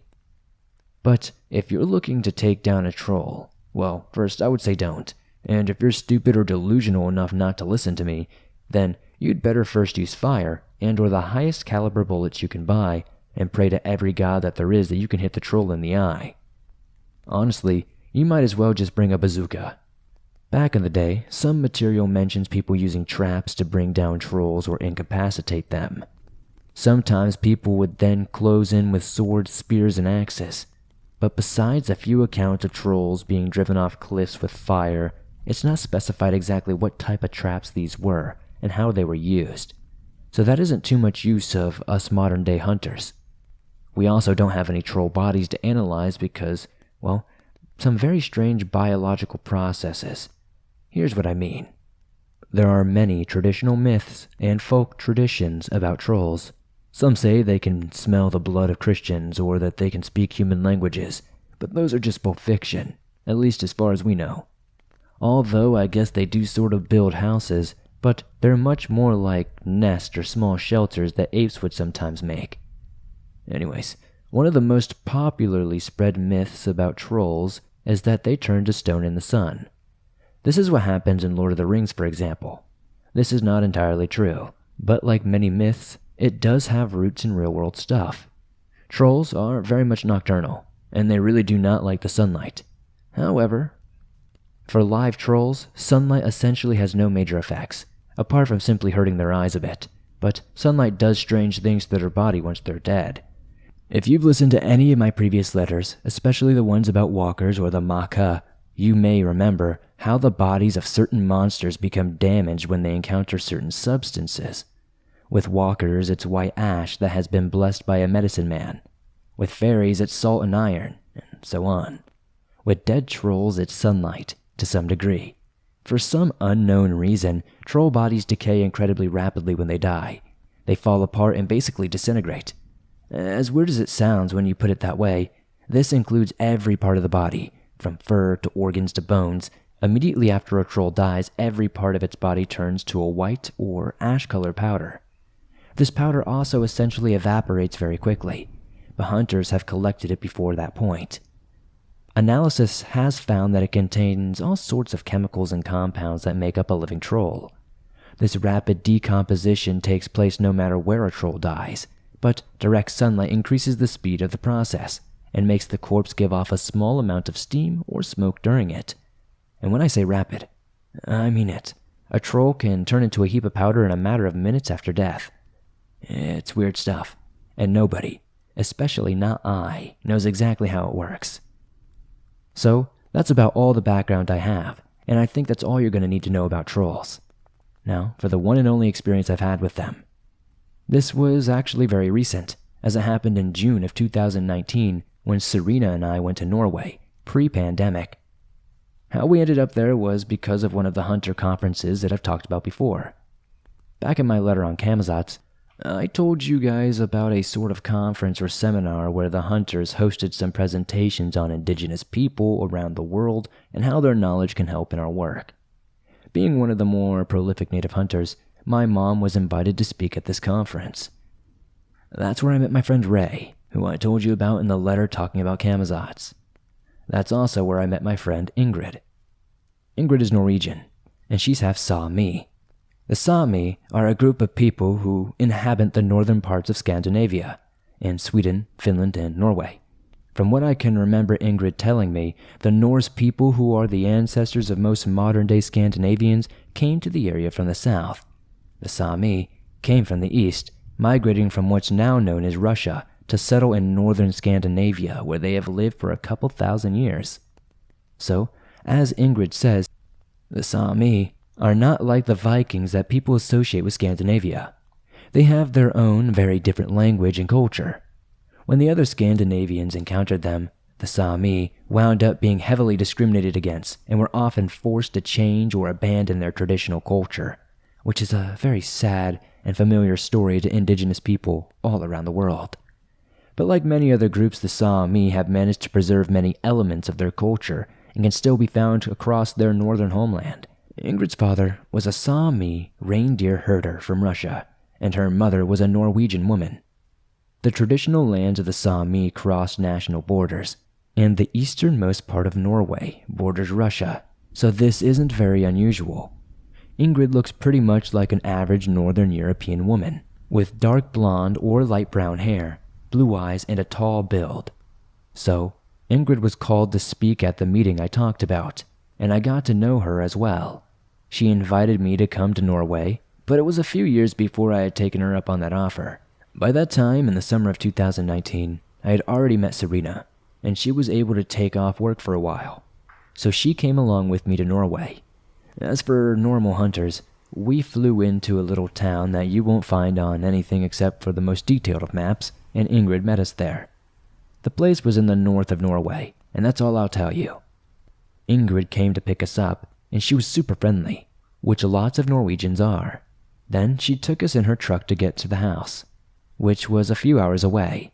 As we rode, I think we just talked about how life and work was going, and since Serena already knew about the whole capital H hunting thing, we didn't need to keep it a secret from her anymore, which was nice. Ingrid lives in a small town and it was unremarkable, which meant that it was a good place for a hunter to settle down. Serena's parents are Chinese, and you already know about me, so we stuck out like a sore thumb, but everyone was very nice and polite, so we felt quite welcome. Ingrid's house is on a little hillside overlooking the ocean and the rest of the town, and it's a nice and cozy place. As usual, I had brought some of my guns with me, because it's practically a custom for hunters to compare their arsenal during visits. There weren't many cryptids in the area, but there were bears and the very occasional wolf, so we had protection from those as like a last resort. We didn't have to use our guns immediately, though. The intention was for me and Serena to stay for 12 days, seeing different parts of the country, and doing different things like fishing, hiking, and horseback riding. Ingrid was going to accompany us and show us around. Norway is a big place, so there was plenty for us to do. We were touring around some of the Lofoten Islands when Ingrid got a call from her guide with a job offer. As you guessed it, it was about a troll. Like I said before, hunters tag all the trolls they know about with GPS trackers, just to keep tabs on them. Every so often, they'll go out into the field to verify the accuracy of the trackers and check in on the trolls. This process is called scouting, and it's usually left to the younger, often apprentice or rookie hunters, since it doesn't involve any combat. Ingrid is a bit younger than me, but she had one such young hunter she had trained. He was named Lars, which I must say is a very Norwegian name. About a year ago, Lars had noted the tracking data showed that one female troll had been seen crossing paths with a male one. Their individual locations had been together for a little while. meaning they had probably mated. Trolls are pregnant for about a year, and so Lars had recently been going into the field to see if the female had given birth yet. Ingrid let me know about it as soon as Serena and I arrived in Norway and asked if I wanted to come out with her and Lars to tag the babies, if any were discovered while I was there. I agreed, and even though I didn't expect it to happen, sometimes I feel like destiny or fate has had hands in parts of my life. I've met so many cryptids purely by chance of hunting, and situations like this one with the troll sometimes seem almost like they're meant to happen. The female troll had evidently given birth, because while we were in the Lofoten area, Lars reported to Ingrid that he had seen the troll collecting food and bringing it back to her den in the mountains, which meant that she was bringing it back to her young. I know, what are the chances? I seem to be dragged into things like this with other hunters weirdly often.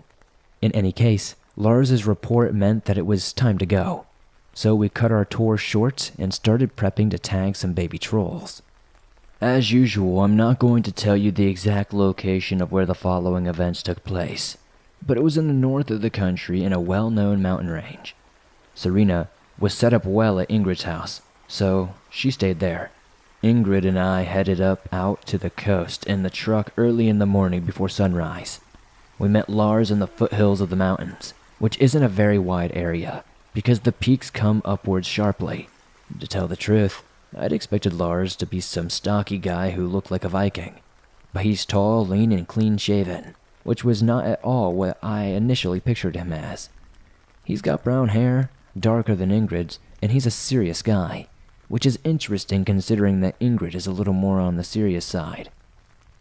He was carrying a heavy crossbow to shoot the tracker darts, and he also had what I wrote down as a Mark V DGR, a massive and heavy rifle. Ingrid also had a crossbow with darts, and she and I had both also brought our rifles with live rounds just in case. Lars obviously knew exactly where the troll den was, which was a very welcome change from my normal hunt routine.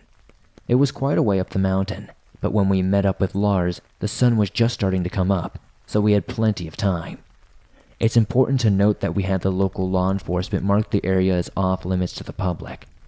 I'm not an expert on how Norwegian hunting laws work, but from what I gathered, the place where we were was state-owned land. I believe that it was usually open to hunting under normal circumstances, but for this hunt, we had gotten the authorities to close it down until we reported that we were done. This happens quite frequently on hunts, but since it's the capital G guides who normally handle it, it's usually not something I'm personally very concerned with. In this case, it was just an extra precaution since the place where the den was located was far off the beaten path, and it was unlikely that anyone would be going back there. This is important because things did not go as expected in this regard. It was summer, so for the most part there wasn't much snow, except for the high peaks off in the distance. Thankfully, our destination was in a valley between two mountain ridges, so we weren't climbing straight up or anything, although our route was mostly uphill. Because of that, and because there was no trail or path, our progress wasn't very fast, but this was old-growth forest, so the trees were tall and the ground wasn't very cluttered. We didn't see many animals besides red squirrels, thrushes, and a pair of grouse, but Ingrid and Lars told me that there were bears, deer, elk, and moose in the area, which was likely a source of the troll mother and her children's food.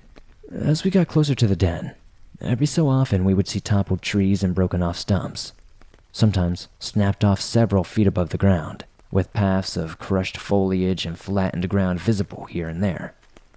It didn't take a detective to realize that this was clearly troll sign. Mom's over 15 feet tall, easy to spot her on the trail, yeah? Ingrid said at one time, pointing out one of these areas. How often does she come out? I asked. Surely, such an enormous creature had to eat a lot at a time, especially if she was feeding offspring. Maybe twice a week? Trolls have slow... what's the word in English? Lars asked. He didn't speak English as well as Ingrid. Digestion, metabolism, I suggested. Yeah, metabolism. It's very slow, so they can go for a long time not eating. Sometimes weeks or months if they don't move, Lars said. Do they nurse, like drink the mother's milk? I asked. But Lars said that he didn't think so, which surprised me. Pretty much all mammals drink milk, especially before they have teeth. That's what the word mammal refers to. But he and Ingrid told me that it seems like mother trolls pulverize or smash food material before going and giving it to their young. We kept walking for several more hours, until we stopped at a stream for the afternoon. Lars said that the den was close by, and he took out a GPS device to determine the mother troll's location. She was in the den for now, so we planned to wait until nightfall to see if she came out. If she did, we'd sneak into the den, tag the babies, and if she didn't emerge that night, we had brought packs full of food, tents, and gear, so we would just camp out until she did leave, and then do the same thing. We put down all of our supplies and took rest near the bank on a stream, where we planned to hang out until the tracker showed the mother troll leaving the den. The area was rocky, with many trees and large boulders to give us some cover from the wind and rain. Lars told us that the den was located a few minutes away, beyond a ridgeline to our north. We spent the day lounging around and talking and journaling. I'm very interested in mythology and history, so Ingrid and Lars told me some Norwegian folk tales and stories, which was nice and enjoyable. We also traded some of our own hunting stories, which is also a bit of a ritual for both capital and lowercase hunters. However, for capital H hunters, it's not about bragging or glorifying our experiences. It can be a sort of form of therapy and processing, but normally it's just a way to give each other insight on how we work and how things go, especially when it comes to different countries. So it was an interesting discussion. When it got dark, we started getting more ready to go. All through this, we kept trying to keep our volume down, and we didn't light a fire or bring out much food, just so that the local wildlife and potentially the trolls wouldn't catch on to our presence too much. It was somewhat cold, but not too freezing, so we really didn't have to have a fire except for cooking. However, much of our food didn't have to be cooked, so we were okay on that front.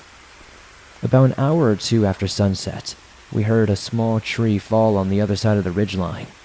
It wasn't loud to the point to where it was deafening, but it was of course noticeable. We had all been waiting and ready to go, so at the noise, we grabbed our weapons and started to make our way north towards the den. As we approached slowly and quietly, we could hear the mother troll moving away to the west. It was surprising how quiet she was, as if it didn't seem like she was knocking over any more trees, but she was snapping brush and branches every so often as she went. Then again, I have been around elephants in the wild, and they also are incredibly quiet when they move around. So I wasn't caught entirely off guard by how relatively stealthy the mother troll was. We waited for a little bit until we could just barely hear her, and then began creeping toward the den. There was enough moonlight for us not to need to use our headlamps, which was nice, since our lights would definitely alert any of the trolls. The den was up ahead of us, and it couldn't have been more than a few hundred yards away when Lars, who was in the lead of our group, stopped dead in his tracks. Ingrid and I both froze as well, and then a bright white light shone through the trees about 30 yards away and landed on us. No way! I can remember hissing, although there may have been a curse word or two in there. It was unbelievable. Why was someone all the way out here? How did they get here? And why hadn't we heard them? Around us were multiple large boulders and little ridges, and the flashlight was coming from the other side of the large rocks. I squinted and saw several human figures there, and I saw at least some of them were carrying guns. Although I couldn't make out more details than that, my mind was kicked into overdrive at a level more than usual, working furiously to figure out who these people might be and why they were here, and most importantly, what our group was going to do about it. Ingrid and Lars both seemed as puzzled as I was, and I can imagine that the other group was as well. A man's voice came from the group, obviously trying to remain quiet while still reaching us. I didn't immediately recognize the language that the man was speaking, but it sounded like Russian. Even though I wasn't sure, there was a bit of a pause before Ingrid responded in what seemed like the same language. "That's Russian," Lars told me. "Can you speak it? Do you know what they're saying?" I asked, but he shook his head. The conversation went on for a short while more, and the other man seemed like he was getting angry. His tone began to get sharp, and his voice began to raise. I told Ingrid to keep him quiet because he was getting louder, and in the quiet of the forest the mother troll was almost certainly going to hear his voice. If Ingrid heard me, she didn't say anything, but her voice remained quieter and calmer than the man's. Leaves and branches started to crunch, and I saw a few of the shadows of the other group begin to move forward. Something began to feel very wrong, and I could practically smell the danger in the air. Ingrid started to step back slowly. "Go back, slowly. Don't look away from them," she instructed in English. She didn't have to tell Lars and I twice, and we began to step backwards through the trees. The man from before was still yelling at us, and even though I couldn't understand a single word he was saying, it very clearly seemed like he was threatening us. I took a second to look around us and spotted a little cluster of boulders off to our right. "There's rocks to our 4 o'clock, I said quietly, and Ingrid nodded, before calling quietly to the man, probably trying to placate him and tell him to be quiet. It clearly didn't work, because a few seconds later, another man's voice shouted something. Ingrid lunged to the side and shouted something like, "Get to the rocks now!" As she said this, a gunshot cracked through the air, and I heard a bullet zip by us. I leapt to the side along with Ingrid and Lars, arms over my head and trying to keep as low as possible, sprinting for the rocks. Thankfully, the boulders were very close to us, and as more gunfire started up, all of us flung ourselves behind the rocks. My heart was beating faster than it ever had, and is going hard as I type this. I had never been shot at, and it was almost more terrifying than being attacked by a cryptid. I could hear bullets snapping off the rocks. With every shot, I couldn't help myself from flinching and ducking slightly. Even though I was sure that the boulders would protect us, I had no idea what was going on. But I knew that if we didn't do something, we might very well get shot. We had expected trolls, but now we had fellow human beings trying to kill us. The gunfire started to die down to only a few occasional shots. Lars was speaking to Ingrid in what I guess was Norwegian, and I butted in trying to keep from panicking. "What the hell do we do?" I hissed. Around then, I noticed that Ingrid was holding her shoulder, and blood was running between her fingers, clearly from a bullet wound. I began frantically looking around for more cover that we could run to. Everything in my brain was telling me to run. I can't remember my exact thought process, but if I had gotten the idea to fire back at our attackers, I'm sure that I threw that out the window.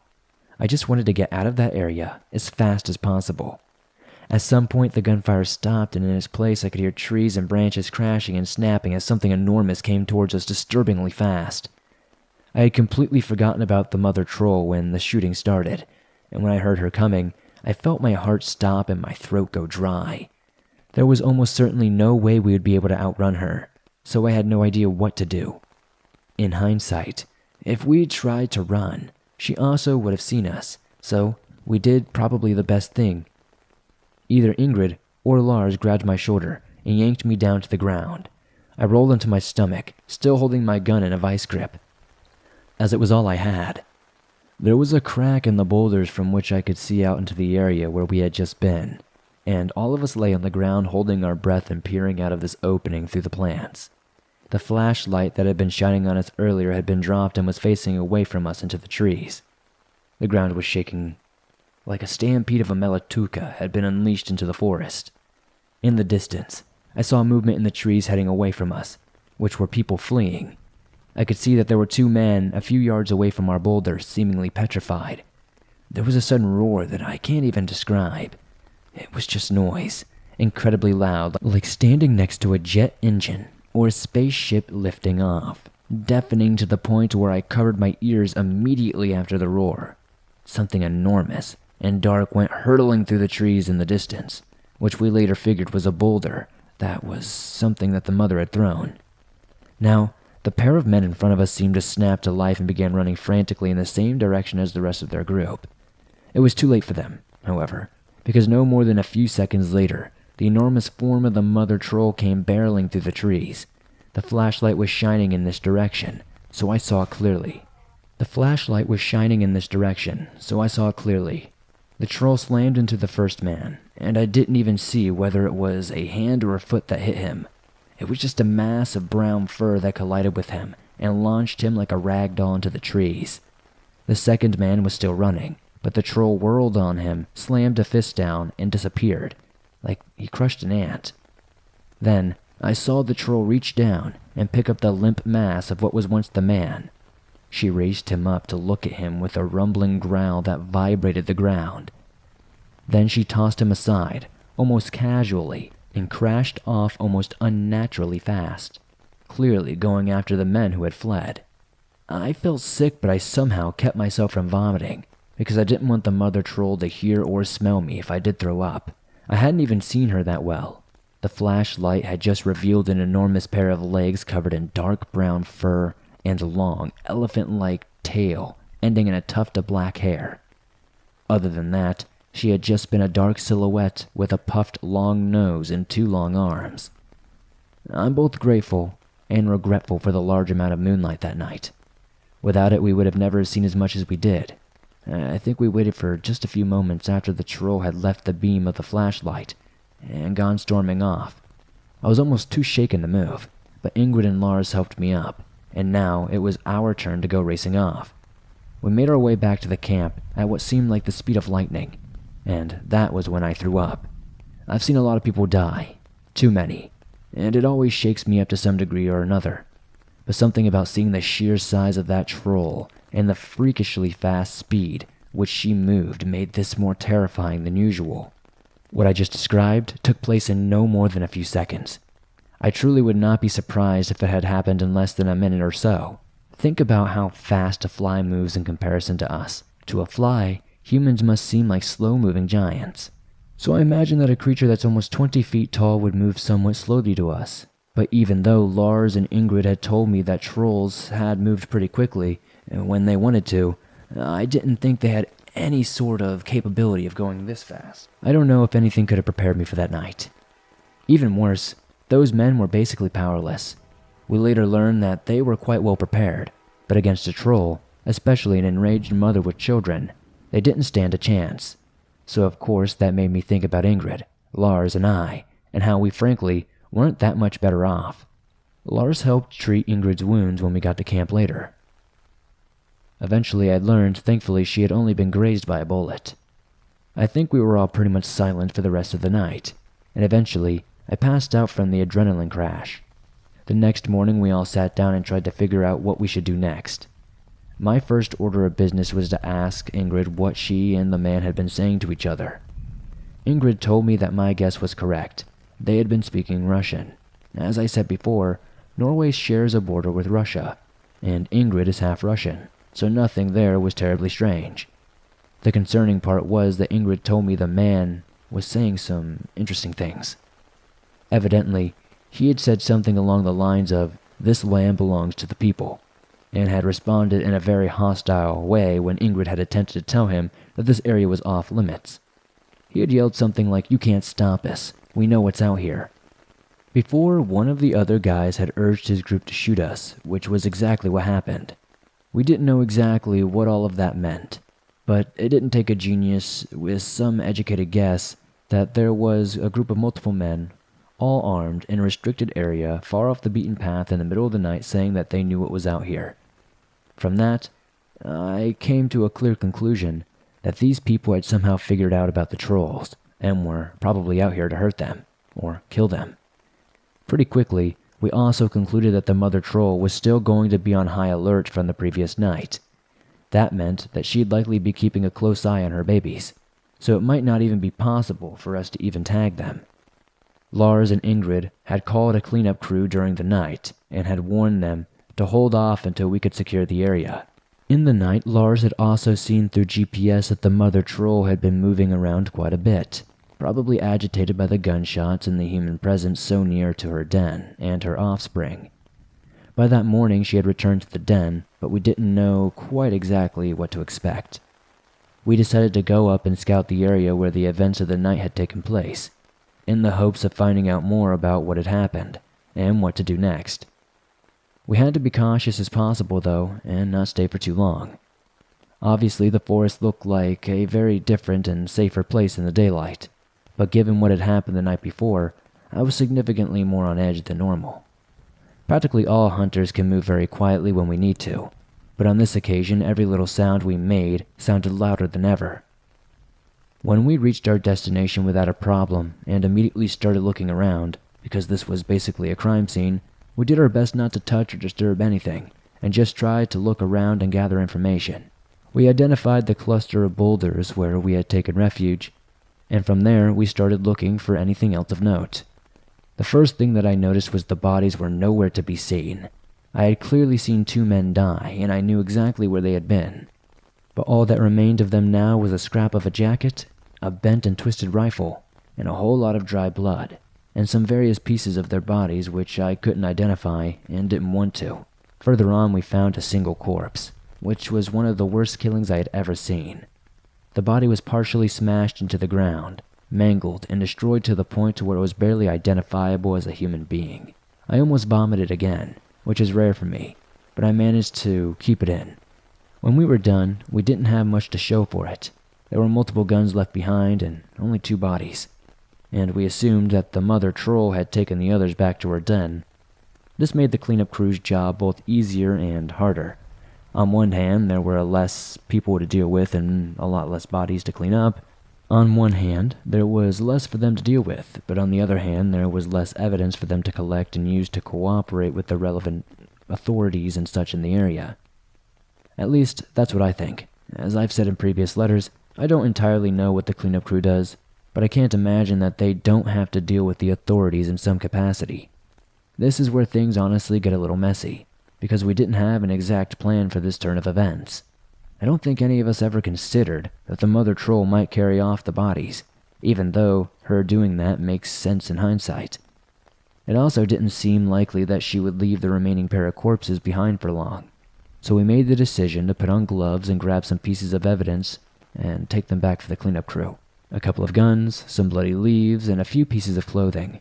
Hunters try to avoid interfering in kill sites like this whenever possible, but although it felt wrong doing this, the situation was unusual and we weren't quite sure exactly what else to do. Killing the mother troll was impractical and we weren't prepared to do so anyways. So, with her still in the picture, we just had to do the best we could. To make a long story short, we rendezvoused with the cleanup crew the next day and turned in the stuff we had picked up from the kill site. They thanked us and said that we were free to handle the situation as needed from there. The ending of my involvement in the whole thing was a bit anticlimactic. Ingrid and Lars made the decision to wait a while to allow the mother troll to calm down. Serena and I, however, had to return to the US, especially because Serena is a veterinarian and had to go back to her job. So, we had to say goodbye and go back home. I never did get to see the troll babies, which is kind of a shame, because I hear they looked pretty weird. About 2 weeks after I left Norway, Ingrid reached out to me with some information that her guide had given her about the men who had attacked us. From what they could piece together, 2 Norwegians and 4 Russians. About a week and a half before we had encountered them, the GPS tracking records show that the mother troll had ventured out a little farther from her den than normal, probably taking advantage of a cloudy day to do some daytime hunting. The working theory was that around this time when the mother was away, 1 or more of the men had been out, likely hunting deer or elk, and they had come across the den. For whatever reason, they hadn't killed the babies at that time, and perhaps they hadn't even seen them. It's also not clear whether they knew of the mother's presence or not. Whatever the case, they had then gathered their friends and set out with the apparent intention of killing the baby trolls. This would go a long way to explain why they had shot at us, if they had thought we were government officials or law enforcement who might be trying to stop them. And well, you know the rest. This was pretty much the only time in my life that I have ever been attacked by fellow humans, at least on that level. It was not fun, and it was a bit traumatic, but obviously my 2 companions and I made it out safely. It was a horrendous experience on all levels, and this is the first time I've told it to anyone, besides my close friends and family. It even took a while before I felt able to tell Serena everything that actually happened, but she was great and gave me all the time I needed to reach that stage. Writing it out here has been somewhat therapeutic, just like many of the previous letters, and I'm very grateful for that. But there you have it, my one and only experience with trolls, and with troll poachers, I guess you could call them, although that sounds silly. There are other cryptids in Scandinavia, but I've given a rundown on some of them in my previous Q&A sections, so for now, this is all I got. Maybe a little shorter than usual, but not everything is some drawn-out epic saga. As always, I want to thank you for listening to me share some of my experiences, and for all of your support. because it really means a lot. Keep asking your questions in the comments down below, and I will do my best to answer them. We'll talk more soon. This has been Sam White Owl, signing out.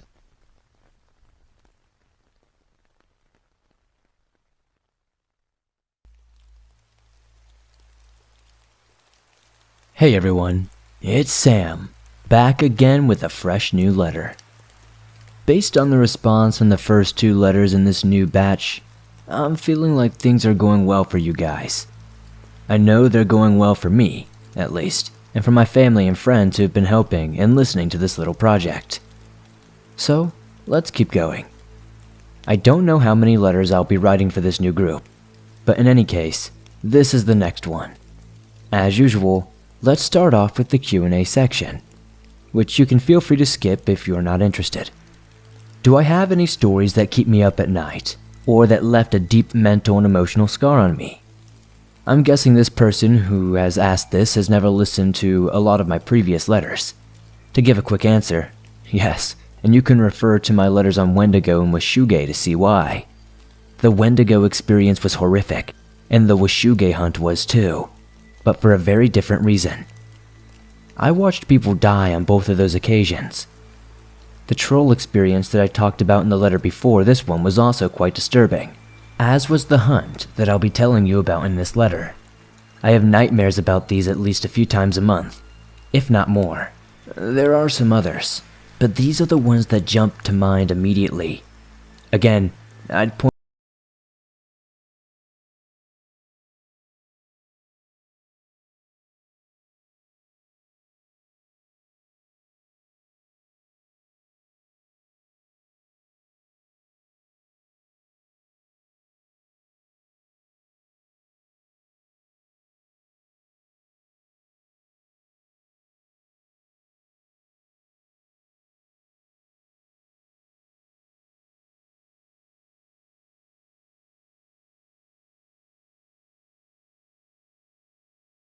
personally encountered Alaska, though, although Heather probably knew some people who have. She knew quite a lot about aquatic monsters. Are mermaids real? I knew someone would ask this eventually, and am surprised that I've only just now seen it. To put it simply, no, mermaids are not a thing.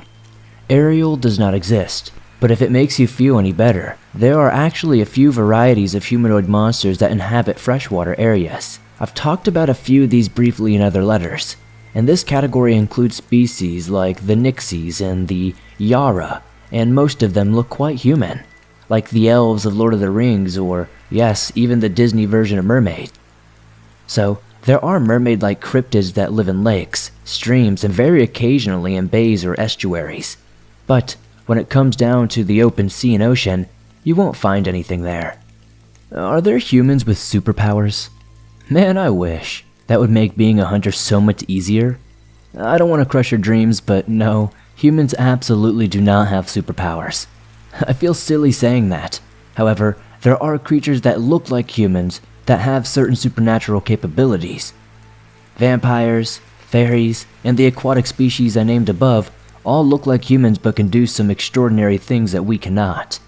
For example, many fairies can change their shape or produce light, but no flying or laser vision or anything like that. Sorry. It kinda surprised me that I had a few people ask about Dan's M4, the rifle that he used on the Chupacabra hunt in that letter. It seems like there's always some drama whenever I talk about guns. I guess it's because the topic is very important to some of you. So here are some thoughts. If you go back and listen to the letter, you'll see that the thoughts I expressed were not only about M4s, but also about assault rifles in general. I pick my words carefully, and Serena is a wonderful editor. There's nothing necessarily wrong with assault rifles, but the fact remains that if you're firing in anything higher than a semi-auto, which Dan was, these guns produce a lot of noise at once for a very long time, and they eat through bullets far faster and are generally harder for me to aim consistently than using a hunting rifle. I also find them more unwieldy in general. Note that like in the Chupacabra letter, I said, for me and most hunters. I've got nothing against assault rifles, but they're not my preference, and usually are not a great choice for most hunters. And after all, most of us are old school, I'd say. But if you find an N4 easy to aim, go for it. I'm just saying what works for me and most hunters I know personally, and how even small differences can literally be a life or death moment in this job. When it comes down to hunting monsters, I'm aware of the choices we make, so hopefully that clears things up. Do hunters get promoted to guides? Good question, and I haven't answered this one. There is an application process for becoming a guide, and I'm not terribly familiar with the ins and outs of it since I've never been through it. But anyone in the organization can apply.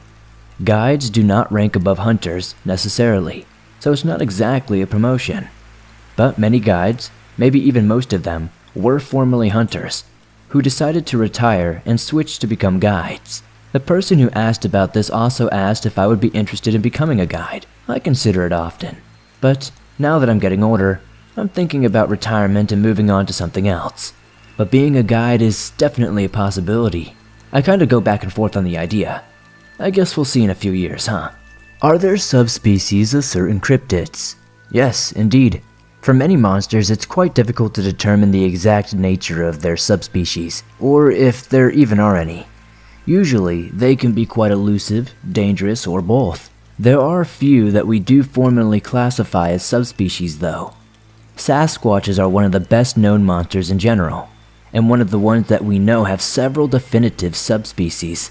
I'll spare you the binomial Latin names, but to give one example, the Sasquatch subspecies of the southeastern United States is named the skunk ape, after the classic nickname. Thunderbirds also have 3 main subspecies, the main one being the Great Lakes thunderbird. Bunyips seem to have at least 2 subspecies, so yes, there are many cryptids that have subspecies that we are aware of. How does secrecy work with the hunters? This is another good question, which I haven't answered super directly. This person asked if hunters are expected to sign some sort of non-disclosure agreement when they join the organization, or if they're free to talk about our work to anyone. There is no formal NDA, but there is a general expectation that we will keep who we are and what we do secret, or at least on the down low. But there are no formal rules regarding this, which may be a bit surprising. Nowadays, though, most people wouldn't believe you, even if you did out yourself or the organization. Hell, I know many, or maybe most of you guys here don't believe me. If hunters tell anyone about us or our work, it's usually our families and friends, and it hardly ever goes beyond that. My case is obviously different because I'm writing these letters, and as far as I know, this is the first time anyone from our organization has ever done something like this. I'm sure that a lot of people probably wouldn't like it, but as I said, there's no actual rule against it. I'm not even sure who else in the hunters knows about these letters, besides the people I have told. From what I know, most people seem to be taking it well. Nobody seems to have put a hit out on me, at least that I know of. We'll see if anyone says anything about it later on down the line though. Alright, so those are the questions I'll be answering this time. As I've said many times before, I enjoyed this segment of the letters, since it lets me interact with you guys a little bit more. Serena suggested the idea that I could do a letter that's basically just one big Q&A, which I have found attractive. But I don't know how much you guys would like such a thing, so please let me know if you would be interested in the idea. Anyway, let's move on to the usual discussion about the monster I'll be talking about this time around. The Zabrak.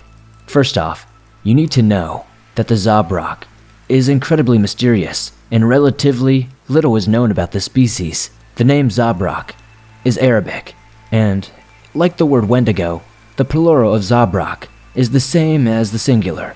If there's more than one, you still just say Zabrak, with no S's at the end. These cryptids seem to be extremely rare, and even more extremely elusive, because there are very, very few historical records of them, even by hunters. The earliest mention of a Zabrak we could even find comes from medieval Persia, the region that is now the country of Iran. It was written by a man named Al-Marzawi. The account has some inaccuracies and potentially fictional details. That's nothing new. It's also over 1,000 years old at this point, so some things about Zabrak may have changed since then. Al-Marzawi also makes a few assumptions which sound ridiculous and disgusting, but which are reasonable. I'll get to that in a moment.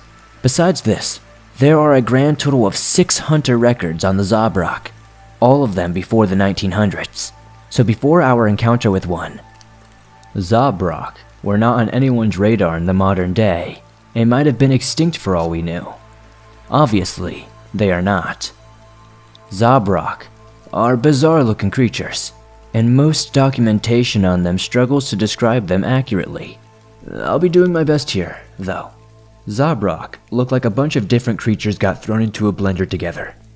They are reptiles, but unlike almost any other surviving species, they have 4 legs that are long and almost resemble dog legs. Their bodies are lizard-like, with 2 humps on the back that aren't as big as camel humps, but they aren't as small as brown bear humps. The front hump of the Zabrak is larger than the back one, but neither is more than a foot tall or so.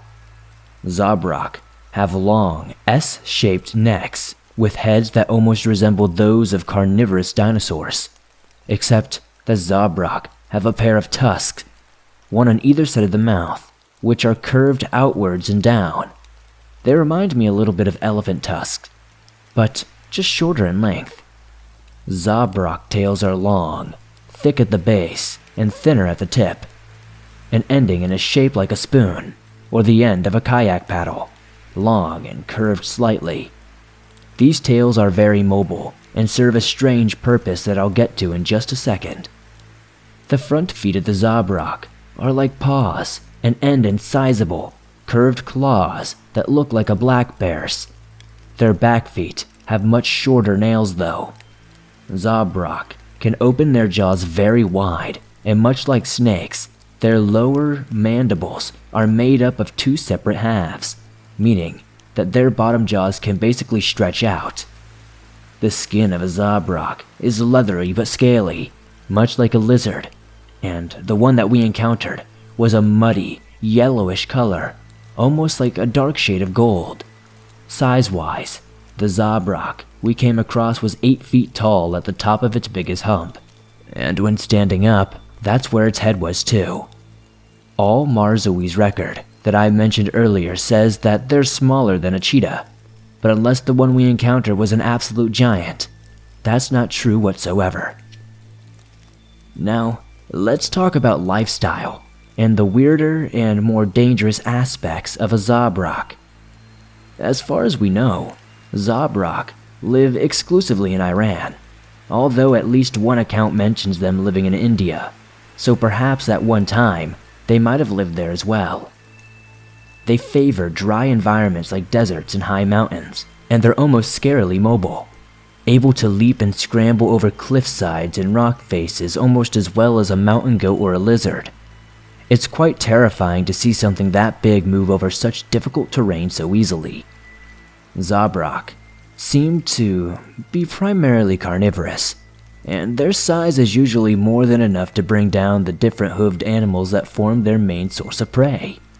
However, Zabrak are not quite as fast as an antelope or a deer, so in an open chase, they would not normally be able to outrun these animals. So Zabrak either try to ambush their prey or use a unique and disturbing natural weapon. You see, there aren't many creatures that possess built-in ranged weaponry. Zabrak are one of the few exceptions to this. Now, the first part of what I'm going to say is just inaccurate speculation by a medieval author, and I've got to warn you that this next bit is going to sound incredibly disgusting and strange. I seriously can't sugarcoat this, even if it is ultimately false, and I promise you, I did not make this up, and you can look it up if you don't believe me. It's hilariously gross, so don't laugh when I say this, but all Marzowi claims, falsely, that Zabrak have acidic urine and feces. Yes, if this were true, it would mean that they basically pee and poop acid, and this would be absolutely nuts, I know, but as I said, that's false, as far as we know. However, weirdly enough, the actual truth is not very far off. It's extremely strange and disturbing. As far as hunters have discovered, Zabrak, waste is not toxic, but their blood actually is. And even more bizarrely, It makes total sense why all Marzawi and the medieval Persians might have thought the Zabrak urine was acidic. Zabrak have a specific opening under their bodies, near their back 2 legs, that they can eject blood from. The horned lizards of the southern United States can do a similar thing and spray their blood from their eyeballs at predators, which is awesome and crazy enough. I'm not making that up either, I promise. You can look that up too. But horned lizard blood is not acidic, and they don't have nearly as much of it as Zabrak. Zabrak have a special organ called a blood sac where they produce and store excess blood, then eject it out from there through the opening I just mentioned. You may be asking, why in the hell does this exist?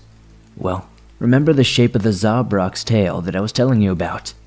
Zabrak use the ends of their tails to catch the blood that they eject, and then they will throw their blood, which I've already said is acidic, at their predators or prey. And this is powerful acid, capable of melting through most skin and clothing in less than a minute. So, you have a predator that is easily twice the size of a lion, can run and climb, and is equipped not only with tusks and claws, but also the ability to just chuck acid at anything it wants to. It is a crazy example of evolution at work, and it's just as absurd and gross and messed up as it sounds. We don't entirely understand how Zabrak blood vessels and tails are able to simply not melt away, but it looks like at least their blood vessels might have a membrane or lining to them that protect the walls of their stomach. As for the tail, it seems to have a lining of some sort too, but that's not my area of expertise. So that's about all I know on that subject. So, all that wild and strange information is all the background you need to have on the Zabrak. Now, I want to make it clear that we did not know all of these definitive details before we encountered the Zabrak. None of the people involved had ever even heard of one before, and the sparse historical info that we had on us was not much at all. So we had to play things by ear somewhat, and figure them out as we went along, slowly getting more info. So this is what happened when I had my only encounter with a Zabrak. As always, all the dialogue is just my best recreation of what people said. If you've listened to any of my previous letters, you should already know about capital G guides. Guides perform many different duties, but they're the people who help hunters find jobs. Guides are also usually the ones who deal with the rest of society when it comes to those jobs. For example, most guides are liaisons with local authorities to get hunters clearance to go and do certain things in certain areas. Then there's the cleanup crews. Some people call members of the cleanup crews undertakers with a capital U, but I don't think that's a formal name. There are a few other subgroups of the hunter organization, all of which with their own specialties and duties. They're all part of the hunters as an organization, but they don't do the job of mainline hunters like me. One of these groups is called the Surgeons, with a capital S, and my older sister is one of these. She tells me that the name surgeon comes from a long time ago, when these guys were the ones who took care of medical stuff for hunters, when doctors were not available. Nowadays, the jobs of surgeons have changed. Now that more easily accessible medical help is available at places like hospitals and clinics, it would be nice to have a surgeon on standby to treat hunters at all time, since that would save us from having to go to outside doctors and potentially compromise our secrecy. But unfortunately, it's just not possible to have surgeons available all the time, everywhere, that us active hunters might need them, so their duties have changed. In any case, my sister Erica is a capital S surgeon, with a very specialized skill set. She was always very skilled at chemistry in school, and in fact, that's what she went to college for. She's never been the greatest tracker or marksman, but when it comes down to chemicals and compounds, she's like an encyclopedia. So, she decided to put this to good use by becoming a capital S surgeon instead of a mainline capital H hunter. Erica does a whole lot of different things in this job, but one of the main things that she's often called in for is toxicology. As the name suggests, toxicology is the study of harmful substances, including different chemicals, poisons, venoms, and other toxins. There are a variety of cryptid species that possess venom or toxic substances, and Erica is frequently responsible for analyzing these things and conducting research on them. She's even helped develop some modern antidotes. I'm not too sure of all the exact details, but it's important and difficult work, as you might imagine. There's not many people that specialize in this field, and even fewer capital S surgeons that do. So Erica is almost always busy with this work. She's incredibly smart and talented, and it's not so uncommon for people from different states or even different countries to request her assistance in different matters. And that's exactly what happened a few years ago, which led to Erica and I encountering a Zabrak. It started when a Pakistani guide named Mustafa reached out to Erica on behalf of two hunters named Sadiq and Bushra. Apparently, these two hunters had been informed of a person who had been killed in a very strange manner, and of a sighting of something very strange, and he wanted to call in some specialist help with the case. This had happened in a very rural area in Pakistan, and Erica thought that because of this, and because I might be able to help with any subsequent hunt or anything similar, it would be helpful if I came with her.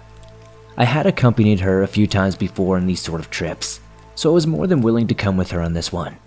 It would turn out very differently than I think either of us really expected. Erica and I flew into Karachi, the biggest city in Pakistan, and the nearest airport to where we were going to be going ultimately. Karachi is on the coast, so it was quite humid and very hot on top of that, but we weren't staying there very long, because our destination was to the west in the dry deserts there. When we got to the airport, sometime in the very early morning, the hunter Sadiq was there to meet us. I've met a lot of people, but Sadiq is one of the coolest guys I know. Like, I wish I could be as cool as him. He's tall, skinny, with skin that's dark tan or olive, a little lighter than mine, but kind of close to Erica's. He usually has a bit of facial hair, but not super long, and he loves wearing sunglasses, or at least it's rare that he takes them off. He has that sort of laid-back air that shows off that he's confident, but that he's also not a jerk. He came up to us at the airport and shook both of our hands enthusiastically with a big smile. "Welcome to Pakistan," Sadiq said when he first met us. "Thanks for having us," I said half joking. Sadiq patted me on the shoulder. Of course. You must be hungry, no?" he asked. We had eaten on the plane, so we turned down his repeated offers of food until he laughed and stopped asking. "Everyone works better with some food in their stomach. Let me know when you need some. We have a long drive and I don't want you complaining." We did indeed have a long drive ahead of us, to get all the way to our destination, in the southwest of the country. Sadiq took us to a white jeep, where we found a woman waiting for us. She was a bit shorter than me, so maybe around 5.5 feet tall, with skin the same color as Sadiq's and wearing a blue hijab. She greeted Erica and I, only a little less enthusiasm than Sadiq, and cheerfully introduced herself as Bushra. I didn't get to know her very much, unlike Sadiq, but she was very nice and charming as well. Bushra and Sadiq both had Mustafa as their guide and would be the one showing us around and helping us on the case. "Do you guys normally work together?" Erica asked. "No, I can't stand Sadiq. He stinks," Bushra joked. And Sadiq playfully sniffed under his arm. "Hey, I actually took a bath this week," Sadiq responded, and we all laughed. "We work together sometimes, but not always. It depends," Bushra answered. After the introductions had been made, Erica and I threw our stuff in the back of the Jeep. We had a lot of supplies, so it was good that the Jeep was roomy. As I think I've said before, most hunters, including myself, do not travel on public airlines, so we didn't really have to deal with the usual long lines at customs. Authorities do usually check our stuff, but in this case, Sadiq, Bushra, and Mustafa had talked to them beforehand and gotten us permission to proceed into the country. I had my usual assortment of weapons and camping gear. Erica didn't have any weapons except a knife, but she did have camping supplies, along with her most important cargo, a big box with many of her work materials and equipment. For fun, she calls it her mobile laboratory. It has all the stuff usual mad scientists have. Test tubes, microscopes, chromatography stuff, and so on. It's very fragile stuff, but like I said, we don't go on public airlines when we're on our jobs, so we are able to take good care of everything.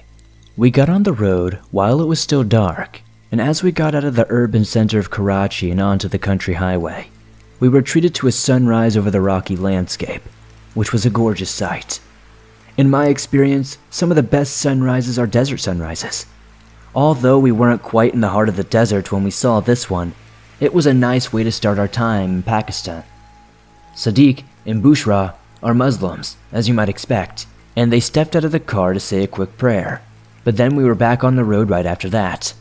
With the sun now rising, my sister didn't waste any more time on getting down to business.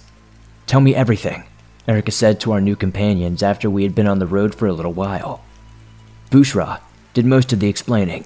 She and Sadiq were two of the most prominent hunters in Pakistan, and were involved in jobs all around the country. Their main areas of operation were the three big cities of Karachi, Islamabad, and Lahore. The area we were going to was one of these rural locations, and had a big population of members of the ethnic group known as the Pashtuns. The Pashtuns live mainly in Afghanistan and Pakistan, and many of them have homes in the countryside. A family in one such town had fallen victim to a very strange incident and had gotten in touch with Bushra through a mutual acquaintance. She had gone out to investigate the situation and had met with more questions than answers. What Bushra had been told was that a Pashtun man from the town who worked as a shepherd had gone out one day and never returned. Pashtun communities are very, very tight-knit, so word of this man's disappearance had spread incredibly fast. His family and friends obviously became concerned for his safety, and they began to search in the surrounding hills, going to the usual grazing areas where he usually took his flock. They'd found the man dead, along with multiple sheep. Most of the rest of the flock was gone. All around had been strange footprints, along with several patches of what may or may not have been blood. However, not all the bodies were laying in actual pools of blood. As you might expect, only 2 of the sheep were found this way. They had very clearly been torn by claws or teeth, but the other sheep, along with the man, had very different wounds.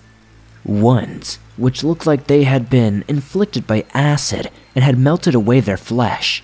At least, that's what Bushra had guessed. She had taken extensive pictures and samples from the scene, which she had back in the Jeep, but before we could get analyzing this material evidence, our first stop was to go to the place where the killings had occurred and check out the area for ourselves.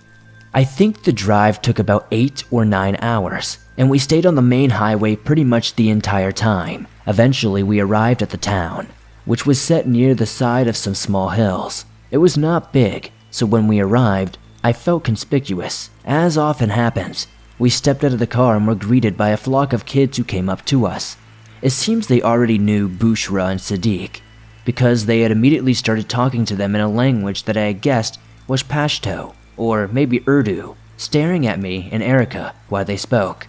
We waved and smiled, and Bushra and Sadiq seemed to be introducing us. After a moment, the kids came up to us, asking us some questions in English, mainly if we could repeat our names and say where we were from. We said our names again and explained that we were from the United States, and that we were siblings. They seemed to understand this, and they seemed to be interested in us. I asked them to tell me their names, but there were probably 8 or 9 of them, so although I pride myself on having a good memory, I couldn't remember all their names, which they found funny. After that, Bushra and Sadiq shooed off the kids, and we went further into town. We went to a red house with a flat roof where a younger man, maybe in his late 20s or early 30s, came out when we knocked on the door. Bushra and Sadiq greeted him in English this time, and he responds in the same language before introducing himself as Mahmoud, the younger brother of the man who had been killed. He invited us into the house, but we politely declined because we didn't want to waste any time getting to the bottom of things. Mahmoud's mother, an older woman, came out. She invited us inside, but we again turned down the offers. Hospitality and hosting guests are a big deal in many parts of the Middle East, South Asia, and the different Stan countries, and it's no different for the Pashtuns. I would have loved to come in if I hadn't been on a task, but of course, things don't always work out the way we want, so we just talked outside and listened to what Mahmoud told us. At the time, Mahmoud asked that we not tell anyone his brother's identity, so I won't say his name here. When I talked to Sadiq regarding this letter, he told me that Ahmed is a very popular Pakistani name, so that's what we'll call Mahmoud's brother. The man who was killed. Mahmoud explained what he had experienced regarding the death. Ahmed had gotten up early in the morning to take the family's sheep out to pasture, and Mahmoud and the other members of the household had gone about their own days as usual. Ahmed usually returned before sunset with the flock, but on this day, he was still absent even after it was getting dark. There is some cell phone service in the area. It's pretty spotty, but it does happen. So Mahmoud had called his brother, but gotten no response. This isn't unheard of, because the coverage can be spotty like I just mentioned, but it was still a bit odd.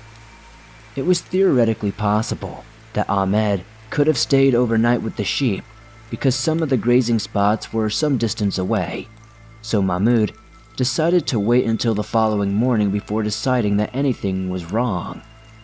When the next day came around and there was still no news from Ahmed, Mahmoud decided to begin his search.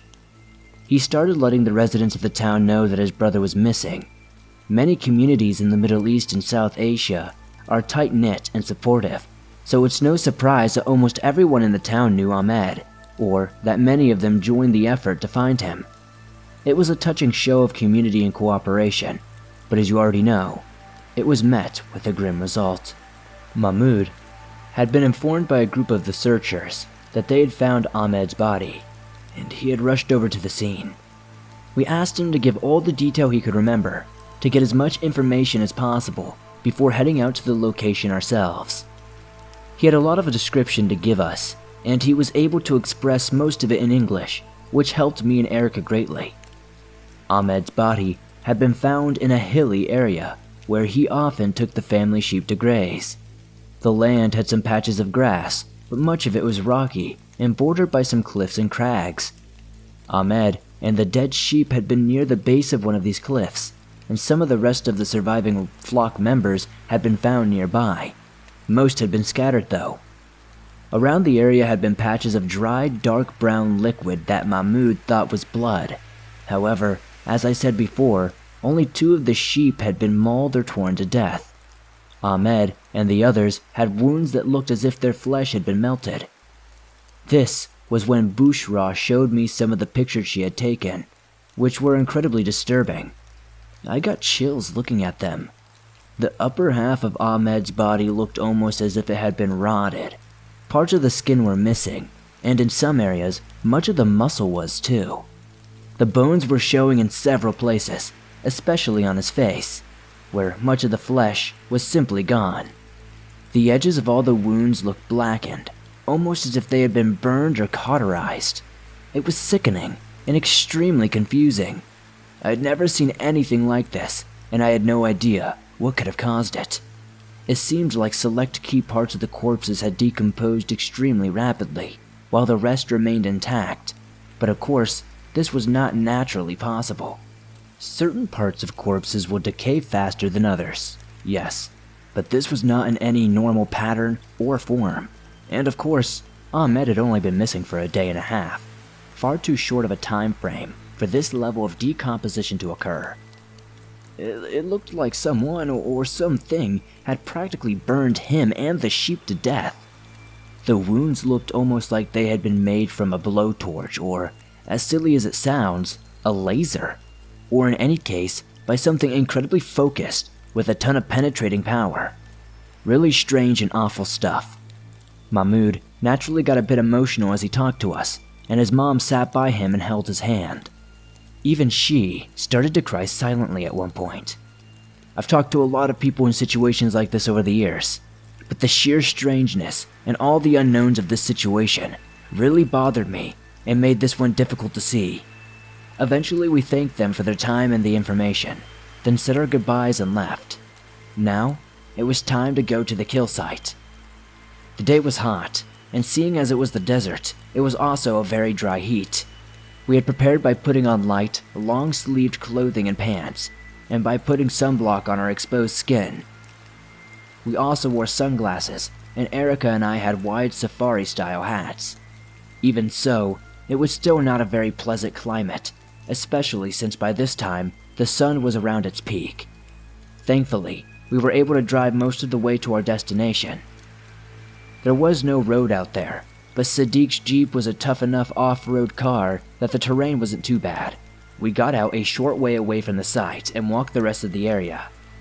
The way was exactly as Mahmoud had described, open, with yellow and brown dirt and sparse grass and a few trees, bordered to the west and the south by steep cliffs and rock faces. The ground had obviously been disturbed by many feet and hooves, and I didn't know if we would be able to find many tracks, but we could try. Naturally, the bodies of Ahmed and the sheep had been taken away, but there still might be clues to find. We looked around, and soon found a few places where dry patches of the so-called blood were just barely visible on the ground. Things like this can stay around for a long time, especially in an arid environment like the one we were in. I got a closer view, but there wasn't much to go on. It just looked like faded brownish patches on the dirt and rocks. Thankfully, Bushra said that they had taken samples beforehand, and Erica planned to analyze them later. We continued to survey the area, and by some miracle, we came across a proverbial smoking gun, or so we thought. Near the base of the cliffside, there was a single footprint, which could easily have been missed, and was missed by Sadiq and Bushra the last time they were here. There also seemed to be part of a second print, but maybe not. Sadiq noticed the prints, and told us that he had noticed them before, so we had gotten incredibly lucky this time. "Look, right there, that's a footprint," Sadiq said, pointing to a spot in the dirt. Luckily for us, the area that he was indicating was in the shade, and judging by the angle of the sun, it would stay in the shade for almost all of the day. This meant that the earth there was a little less dry and was slightly more likely to receive and hold a footprint, and fortunately, it seemed that this very thing had occurred. The lone print was deep, clearly made by something quite heavy, but the shape was very unusual, unlike most tracks I'd see a living creature make. However, it somewhat resembled a bird print, and more than anything, I had seen similar footprints made by dinosaurs, of all things. This makes sense because birds are dinosaurs, but this print was huge. It wasn't quite T-Rex level, but I've seen ostrich tracks in person, and this footprint looked even bigger than those. This print had 4 toes, with 3 splayed out in the front, and 1 pointing more out to the side, to what I imagined was the inside edge of the foot. It looked like the toe ended in some sort of claw or talon, judging from the slight drag marks and the deeper impressions at the end of each toe. It was baffling. "I see it too, but I have no idea what kind of track it is," I replied. "It looks almost reptilian, or maybe avian. I've never seen anything like it," Bushra said. "Neither have I. There's nothing I know that would make this. At least, now we can be sure that humans weren't behind this," Sadiq said. "Let's take some photos, at least. Do we have anything to make a cast?" I suggested. I had to explain to Sadiq and Bushra what a cast was, because they didn't know the word in English, but they understood quickly. If you don't know what I'm talking about, making a cast is where you pour something usually like plaster or something like that into a footprint or a track to make a mold of it to keep. "I think I've got something in the Jeep. Let me go get it. Let's all keep our eyes up and see what information we can find," Sadiq said. We took pictures of the footprint. Sadiq did indeed have some plaster that we were able to use to make a cast of it. The casting process didn't take too long, as the plaster dried quickly, but beside that, there wasn't much else that we were able to get from the scene. There were some faint marks on one of the cliff sides, but they were unclear and may have been unimportant. On their first visit, Bushra and Sadiq had taken some samples of the dirt and rocks that had been splashed with that dried mystery liquid. However, we decided to head back to town so that Erica could examine those samples, while Sadiq, Bushra, and I talked with their guide Mustafa and did some research to try to find and determine the identity of our mystery killer and footprint maker. Of course, you are listening already, so you know what we found out. We set up our camp outside of town. Despite being offered countless times by what seemed like the entire population to stay in their houses, it did get a little tiresome having to turn all those people down. But Sadiq and Bushra said that this was usual for them too. Erica set up a sterile area in her tent to do some analysis on the mystery substance, and Sadiq, Bushra, and I made a call to Mustafa after sending him photos of the footprint in the cast. He was just as stumbled as we were, and had no idea what this was, but he said he'd immediately start searching for any information. While we waited for him to get back to us, Sadiq and Bushra brought back a few Capital H Hunter books and files from the Jeep for us to start looking through. These mainly consisted of the Hunter reports and records, which most of us in the organization often read to get helpful information. This time, however, we were looking for any mention of things that might match the evidence we've gotten. We hadn't been working very long when Erica came back with us with some preliminary results of her testing. She told us that the dried fluid was blood, yes, but not human blood. It had a strong acidic component to it, so much so that it had damaged the rocks and dirt that it had been on. In her estimation, when the blood was freshly spilled, it could have caused the wounds that we saw in Ahmed and the sheep. As strange as it sounded, the acidic blood had literally dissolved through the victims, melting the flesh and even parts of the bone. I thought about it, and at first I didn't want to believe it. It sounded almost too ridiculous, but the more I thought about it, the more I realized that if it were true, it would explain a lot, especially how focused the wounds were. But the real question remained, what kind of monster could do this? We called Mustafa again and gave him the new information, which again baffled him as much as us.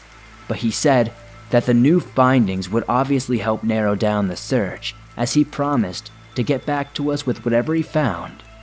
Pretty soon after this, Sadiq, Bushra, and I reached the end of the materials we had. Since it was almost 1 in the morning at this point, we just decided to call it a night and review the situation in the morning. We did exactly that. When we were discussing the case, we realized a glaringly obvious fact that had somehow been overlooked. None of the bodies had been eaten, so our mystery creature could not have been hunting for food, which in turn meant that it had likely lashed out in rage or in self-defense.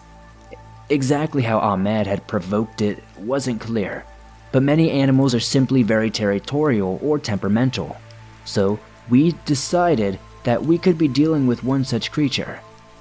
Very early the next morning, Mustafa gave us a call and told us what he had found, and what you already know. It seemed to be that we had a Zabrak on our hands. This is a very strange creature. There's next to no information on it. Just some very old reports and no photos or material evidence, Mustafa told us after he had briefly introduced the creature. So, you're saying that it has acid capabilities? I asked. Yes, but not like in the old stories. The most recent Zabrak appearance that I could find was in 1892. The monster was killed and dissected, and the autopsy found that it had a special sac in its body, filled with blood. It looks like this is what it was throwing at its prey and at hunters, Mustafa said. So, Erica was exactly right. Bismillah, I remember Sadiq whispering, which is a phrase that means, in the name of God.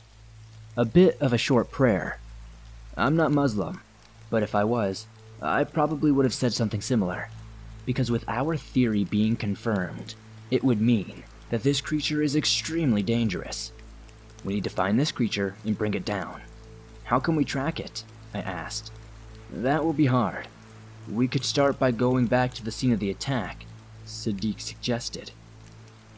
It would be easier just to try to bait it out, and to attract it somehow, Bushra suggested. The records make it seem like Zabrak is very territorial. All attacks appear to be motivated by people encroaching on their home. If this one established a territory near the site where it killed the shepherd, you might be able to set an ambush there, Mustafa said. Well, it certainly attacked because it was being territorial. I didn't see any of its kills eaten, so it wasn't hunting for food. I said. We don't even know its feeding habits, Bushra noted, which was a good point. What did Zabrak even eat? No, those are not clear, but in one instance, hunters saw a Zabrak eating a chinkara, a type of gazelle. It must eat meat, at least sometimes, Mustafa pointed out. I know a guy who hunted these gazelles once. Maybe even someone in the town has. It might be possible to lure the Zabrak out with this kind of meat, Sadiq brought up. I think that sheep or goat would actually work just as well, I said. Wild animals are not usually picky. We talked a bit and formulated a plan. Instead of searching high and low for the Zabrak, we might as well be able to draw it to us. Getting meat for the bait would be easy enough, and although we didn't have any materials of the time to build any sort of elaborate trap, we did have steel cord to make basic snares. Hopefully, this would be enough to slow the Zabrak down just enough so we could finish it off. We did briefly talk about possibly sedating it and capturing the Zabrak, but quickly decided against it for a few reasons. First, we didn't really have a great way of transporting it anywhere, even if we did sedate it. And second, as friendly and welcoming as the townspeople were, they were also quite nosy, and who knew what they would do if they saw what we had captured. If we killed it, then we could keep it easily under wraps. Next, if we tranquilized the Zabrak, we had so little information on the creature that we wouldn't know where to relocate it to. Finally, with no real idea of the size or exact biology of the cryptid, it would be hard to determine the proper amount of tranquilizer for it. Too little tranquilizer and it would be sedated, and too much we would risk hurting it or killing it. And if we were going to kill it in the first place, bullets were of course the better option. There were some trees scattered around the site where Ahmed and the sheep had been killed, but not enough to provide all of us with reliable cover. To give us a better chance of hiding, Sadiq had a hunting blind that was made in a desert camouflage style. It was big enough for 2 people. We would draw straws to determine that Sadiq and I would hide in the blind, while Bushra hid in the trees. We would position ourselves on opposite sides of the bait and stay put until the Zabrak got close. Then we would open fire and bring it down. Since we were talking about guns at the beginning of this letter, I should note that many hunters use sniper rifles for situations just like this one. However, most of us do not, because if things go wrong, it can be better to have something with a closer range, and shorter range rifles provide this, while only slightly sacrificing sheer force and stopping power. The most concerning part was just how unknown the Zabrak was to us as a species. Without Erica, we probably wouldn't have been able to figure out that we were dealing with the Zabrak in the first place. The information we had on it was very sparse. Many hunter records prior to the invention of computers had been lost to us. It's not like anyone was really printing these, after all. In the case of the Zabrak, most of the material that Mustafa had found was incomplete and more focused on the biology and physical descriptions of the Zabraks rather than its behavior. There wasn't much in-depth detail, or much of any account about how the play-by-play details of these hunts went, which is very different from how we do our write-ups today. This left us with a lot of uncertainty, and that was not a good thing. But nobody else was going to deal with the Zabrak, so we had to just buckle down and get to work. Securing a sheep was easy. Sadiq asked around town without revealing too much, and someone offered us a lamb. We didn't know what time of day that the Zabrak would attack, and we didn't know when the original attack had taken place either. But it was likely at sunset, or maybe a bit before then. This would be an ideal time to set our trap. Sadiq and I decided to set up the hunting blind at the base of the cliffs, while Bushra would be in the trees opposite to us, with the sheep in between. That would allow us to hit the Zabrak in a pincer formation. We headed out to the site a few hours before sunset, with the sheep, and wasted no time in setting things up. We tied the lamb to a pole that we drove into the ground, and then positioned ourselves as we agreed. There was little wind, and the landscape was quiet except for birds calling off in the distance every so often.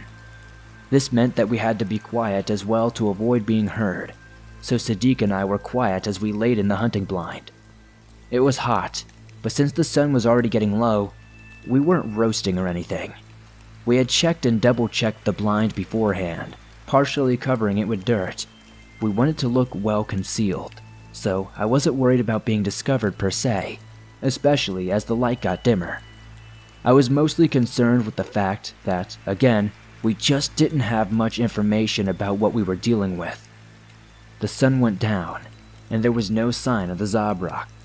I was ready for the very real possibility that it wouldn't show up at all, but I was still hoping that it would, so that we could settle this matter quickly. We had found no information about the Zabrak territorial habits, but this case made it seem like we were dealing with one that had a pretty large territory. But whatever size it was, we expected that the Zabrak would probably defend it, and that meant that sooner or later, it would appear. About an hour or so after the moon had come up, I heard a scraping sound from behind the blind, and slightly above us. Both Sadiq and I turned and grabbed for our guns.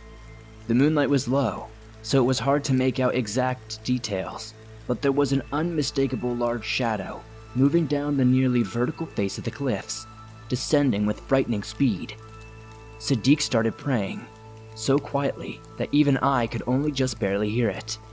The shadow touched the ground and began speeding in our general direction, and now I could see it more clearly. I've already given you guys the description of the Zabrak, but now that I was seeing this thing firsthand, I was struck just by how strange it looked.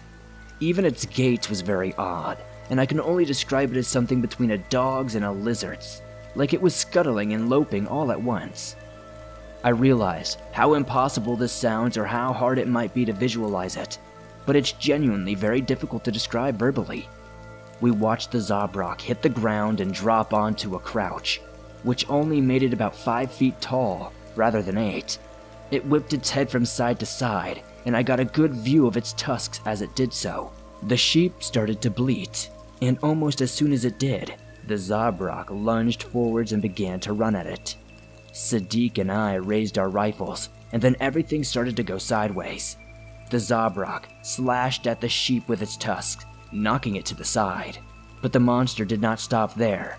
Instead, it kept moving, heading straight for the trees where Bushra was. I felt my stomach drop, and I think Sadiq and I both realized in that moment the Zabrak had caught on to Bushra's presence. We both started shooting, and we heard Bushra do so as well. But, like many reptiles, Zabrak have tough skin. The cryptid entered the trees and gave a roaring screech. Bushra came racing out from her position, and Sadiq and I burst out from the hunting blind, I think out of instinct. I saw the Zabrak lower its tail between its hind legs, and that's what seemed like an instant later. I saw the Zabrak lower its tail between its hind legs, and then, what seemed like an instant later, it whipped its tail forward over its back. A huge amount of the Zabrak's dark blood flew and splashed Bushra squarely on her backside, and she collapsed. I heard a lot of people screaming over my time as a hunter, but this was one of the most gut-wrenching times it's happened. Bushra was howling in pain, thrashing on the ground like she was on fire, and Sadiq and I were much too far away to have helped her. The Zabrak came bursting out of the trees and ran towards Bushra. Sadiq and I opened fire, and the Zabrak began to twist and weave around, avoiding many of our shots. It started to bring its tail down again, and this time I think I knew what was happening. I flung myself to the side. I felt searing hot drops of blood patter down onto my lower calf. I immediately rolled my leg into the dirt as best as I could to try to get this acidic fluid off.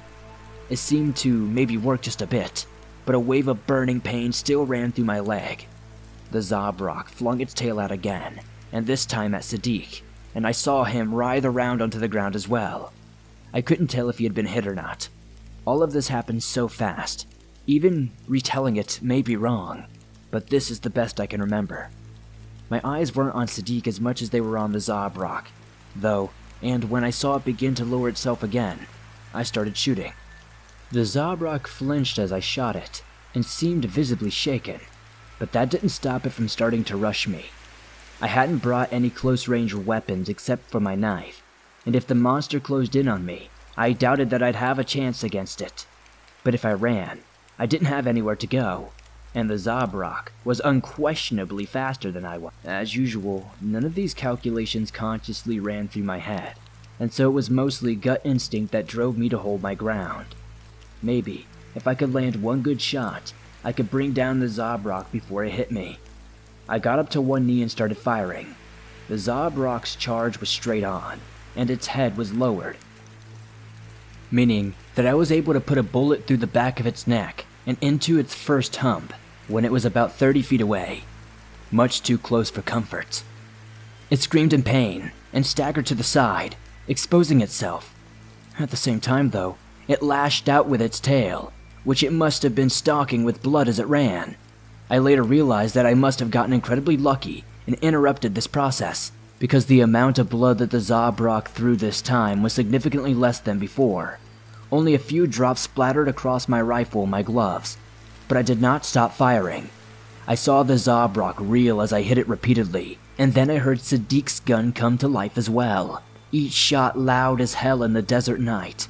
The Zabrak collapsed and twitched feebly with a sputtering cry, and I let Sadiq finish it off while I dropped my gun and tore off my gloves, hissing in pain as the cryptid's blood sizzled away at the material in the outer layer of my skin. Not sure exactly what to do, I started scrubbing my hands frantically in the dirt, and eventually, the intensity of the pain lowered. The level of pain went from fiery hot to just lukewarm, you might say. The pain in my leg had also died down, and I had to imagine that I had gotten most of the acid off of me before it had done too much damage. After addressing my hands, I immediately went back to check on Sadiq and Bushra, and it was not a scene I'd ever want to see again. Bushra was on the ground unmoving, and I caught the briefest glimpse of where the Zabrak's blood had splashed her torso and head. I honestly don't even want to describe it, but you can use your imagination. The sight made my stomach churn, and I felt myself almost recoil away from her body. Sadiq was on his hands and knees next to Bushra, choking out what I assume were prayers and clearly trying to keep himself from sobbing. It's always hard to see anything like this. It sucks to see anyone wind up like this. Of course, hunters know that this can happen to them at any time when they take on a job, but that doesn't change the impact such deaths can have. Often, there's not much to say for grieving people to help them, especially right in that moment. But I sat down next to Sadiq anyway, being careful to avoid the Zabrak blood that was still hissing quietly on the ground. I put a hand on his shoulder and said, "I'm sorry." He gripped my hand with one of his, and I held it longer than maybe I should have, until he stopped speaking and let go. His breathing seemed to return to a gentler rate. After sitting with Sadiq for a moment or so, I got up and called Erica, telling her to get in touch with Mustafa and get a cleanup crew right away, and giving her the sad news about Bushra. I won't go into all the details of the wrap-up of this job. The cleanup crew arrived and took care of Bushra, but they asked me to stay around to help them do some analysis on the Zabrak.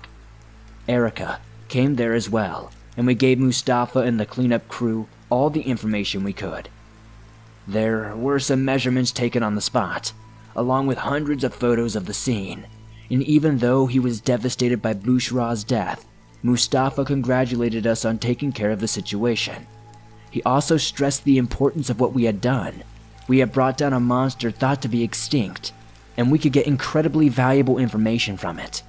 Of course, it was incredibly sad and frustrating that we had to kill the Zabrak, because we had no idea how many more were out there. For all we knew, this could have been the last one. As it turns out, though, that was not the last of the Zabrak.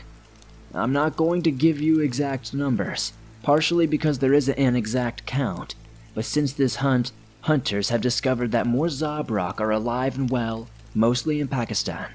They are incredibly rare though, and their species are considered critically endangered. To use the technical terminology, like other cryptids, Zabrak are strange and beautiful and terrifying all at once, and there is a lot more work that needs to be done to understand them. Much of that research is going on as we speak, with capital H hunters like me and capital S surgeons like Erica working in tandem. Sadiq and Bushra became the best known hunters in Pakistan, and I and everyone I know appreciate Bushra's sacrifice and her condition to the hunters as a whole. Sadiq, by the way, has been doing very well since then. He's still hunting, and he's still just as cool. So, there you have it. That was my one and only encounter with an extremely rare monster. Maybe the strangest cryptid I've ever dealt with in my life. If you've gotten this far, thank you as always. But before you go, I've got a quick question about future letters. I may do one specifically focused on interactions between cryptids, so tell me if that would interest you. But otherwise, we're getting to the point where soon we'll have covered all the different cryptid species that I've personally dealt with. There's only a few more. So, in addition to wanting to hear your questions and feedback, I also want to ask you about future letters. Would you guys like to hear more of my own experiences with monster species that we've already covered? For example, I can do another letter talking about other times that I've dealt with Sasquatches. Or would you like me to reach out to other hunters and tell you some of their stories about different types of creatures? That way, each letter would still be about a different species. Let me know which of those choices you would like, and we'll see what happens. And again, you can also let me know if you would be interested in a letter that's entirely Q&A focused, and one that's focused on interactions between monster species, or both. Anyway, I think maybe we'll talk about vampires next. That's a bit of a longer case though, so unless I do a lot of summarizing, I may have to split it up into 2 letters. We'll see. But as always, thanks for letting me share my experiences. Please let me know your thoughts on my questions, and ask any questions of your own. I always appreciate your communication. We'll talk more soon. This has been Sam White Owl, signing out. Hey again, everyone. It's Sam. I know it's been a while since I last talked to you guys, so I hope you're all doing well. It's getting into the holiday season here in the United States, so if you're from these parts, you probably are too. Remember that no matter what the movies say, it's perfectly okay not to be with family or to be super happy at this time of year, and I just hope that you're able to relax a bit at least. So, happy holidays. I also want to thank you for the continued warm welcomes you guys have been giving me. Next, I also looked at your responses from my letter on the Zabrak, and it seemed that many of you were open to a lot of the options I offered you then. So, my plan for the letter directly after this one will be to talk about interactions between different cryptids. After that, we will return to the topic of Sasquatch, since that letter was my first and it was so short. Then, maybe I'll go back to Dogman, and then we'll see what we do from there. I don't know if there will be enough questions to do a purely Q&A focused letter, but if there eventually are, that could happen, since many of you seem to be open to that. So keep the questions coming if you would like me to do that. In any case, I'll keep doing the little Q&A sections at the beginning of these letters, per usual. Speaking of which, I think that's about all the introductory stuff that I wanted to get out of the way. So, let's start on this letter's Q&A. Are there any monsters that come from a reality other than ours? This is something that other people sometimes ask, but I have to say that's probably not true. I don't know what I personally believe in when it comes to multiple realities, and I'm not sure how exactly you could demonstrate or prove that cryptids came from such places. I suppose that it's theoretically possible, but I kind of doubt it, and there isn't really any evidence to support it, at least among the hunters, that is. There are aspects of many monsters that don't seem to fit into the rest of our world, though. So when it comes to creatures like fairies, I can see how the theory might have come around. So I won't definitively say no, but I can't really say that I think it's a yes either. Have I met a Mapinguari? No, I have not, but my friend Ray has. I've talked about Ray before, in my letter on Camazotz, but if you haven't listened to that, he's a hunter who works in Brazil, often in the rainforest of the Amazon there. The Mapinguari is a monster species from the region that resembles a Sasquatch that is thought to be related to them in some way. They're very elusive, but they're much more aggressive than Sasquatches, and Ray has had to try to kill one. It's not something I would ever want to experience, but maybe I can reach out to Ray and see if he would like to tell that story. He's had some very interesting experiences in both Brazil and other parts of Central and South America. Can any or all cryptids speak English or other human languages? Well, yes. Most of the human-like monsters, such like vampires or some species of fairy, speak the languages of whatever human culture they live near, as you'll see in this letter. For example, fairies that live in the British Isle tend to speak English, Welsh, Irish, or Gaelic, as well as the native language or whatever species of fairy they belong to. There are a few different fairy languages and dialects. Some reptilian monsters like the Ala have also been reported to communicate in human speech as well, through telepathy. Much like the Macaw that I've dealt with, the fox spirits of East Asia also speak the local human languages, such as Japanese, Chinese, or Vietnamese. So, this rule goes for many of the human-like cryptids of the world. Much like other species of non-human apes, Sasquatches also seem to be capable of at least understanding human language, if not literally speaking it. Some Sasquatches have learned to use limited sign language as well, so those are the first few examples that came to mind of monsters that speak and understand human speech, although it's by no means all of them. Do transforming cryptids ever turn into other types of cryptids? This is an interesting question that I don't know if I ever really thought about. The asker of this question also saw that this might be a reason for the varying accounts of certain monsters. I can't find any records that mention shapeshifters specifically turning into other monsters, but I don't see a reason why this couldn't happen in some cases. Some of the alternate forms of shapeshifting cryptids do in fact resemble different types of monsters. For instance, walkers can take a shape that is partially human and partially animal, which I believed we talked about in a letter. The macaw I thought also became a combination between an owl and a human, which could explain some of the accounts of the owl man. So, I've never seen a shape-shifting monster specifically become another cryptid, but I guess that it could happen. Is there a cryptid that I haven't encountered that I would like to? I've been fortunate enough to have seen a variety of cryptids, but there are always more out there. I find the dragon-like monsters of the Balkans fascinating, and I think that seeing one would be an incredible experience. Maybe that's because I like dinosaurs so much. I love all kinds of animals, though. Cats are amazing creatures, and although I have run into a wampus cat, I'd love to see a water cat or a blue mountains cat. I've also heard how beautiful and otherworldly certain kinds of fairies are, so maybe one day my nephew will introduce me to some of the ones he knows. I also think it would be very cool, but very scary to meet certain ghost-like cryptids, like the Kunyak, since they're not necessarily malevolent, so good question, with a lot of different answers. What is the difference between a Wendigo and a tall deer? I go into much more detail on this in my letter about Wendigo, but essentially, they are two different species. Wendigos are an offshoot of humans, as they come about from humans who are transformed. Tall deer are warped and twisted versions of the monsters known as deer people. They look nothing alike. The question also asked if tall deer are capable of speech, and no, they are not. Before they reach the point of becoming a tall deer, yes, they are.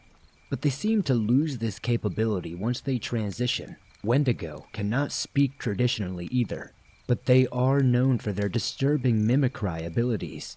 Again, I would point you back to my letter on both species for detail on the subject. It's a common confusion, which is part of the reason I wrote these letters in the first place. Is there any organization that breeds werewolves or dogmen? Dear God, no. I don't know why such a thing would ever need to exist, but I'm very glad that it doesn't. Do the hunters have a central place to collect data on monsters? I don't think I've talked about this before, so this is a good question. The hunters do indeed have a central database called the repository. Most people call it the rep. It's primarily an electronic system, and it contains information on basically everything we know about cryptids. It contains post-action write-ups, research reports, historical records, and much more.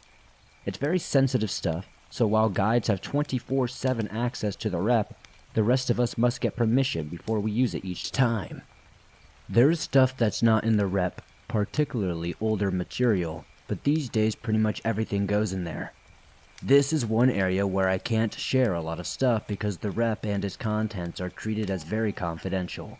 But it's a fascinating system, and I have spent time reading different things and just out of curiosity and personal interest. Okay, that's where I'm going to end the Q&A this time, because I expect this letter to be on the longer side. Let's start with the usual background information. This time we're going to be talking about one of the monsters people have been asking about ever since these letters began. Vampires. This experience also involves fairies, but I've given some more info on them in the Camazot's letter. So check that one out if you want to know more, and I'll add some more details on them during the story as needed. So, we'll start with vampires. Vampires are a bit of a mystery, even to themselves as well as outsiders. They resemble humans in almost every way.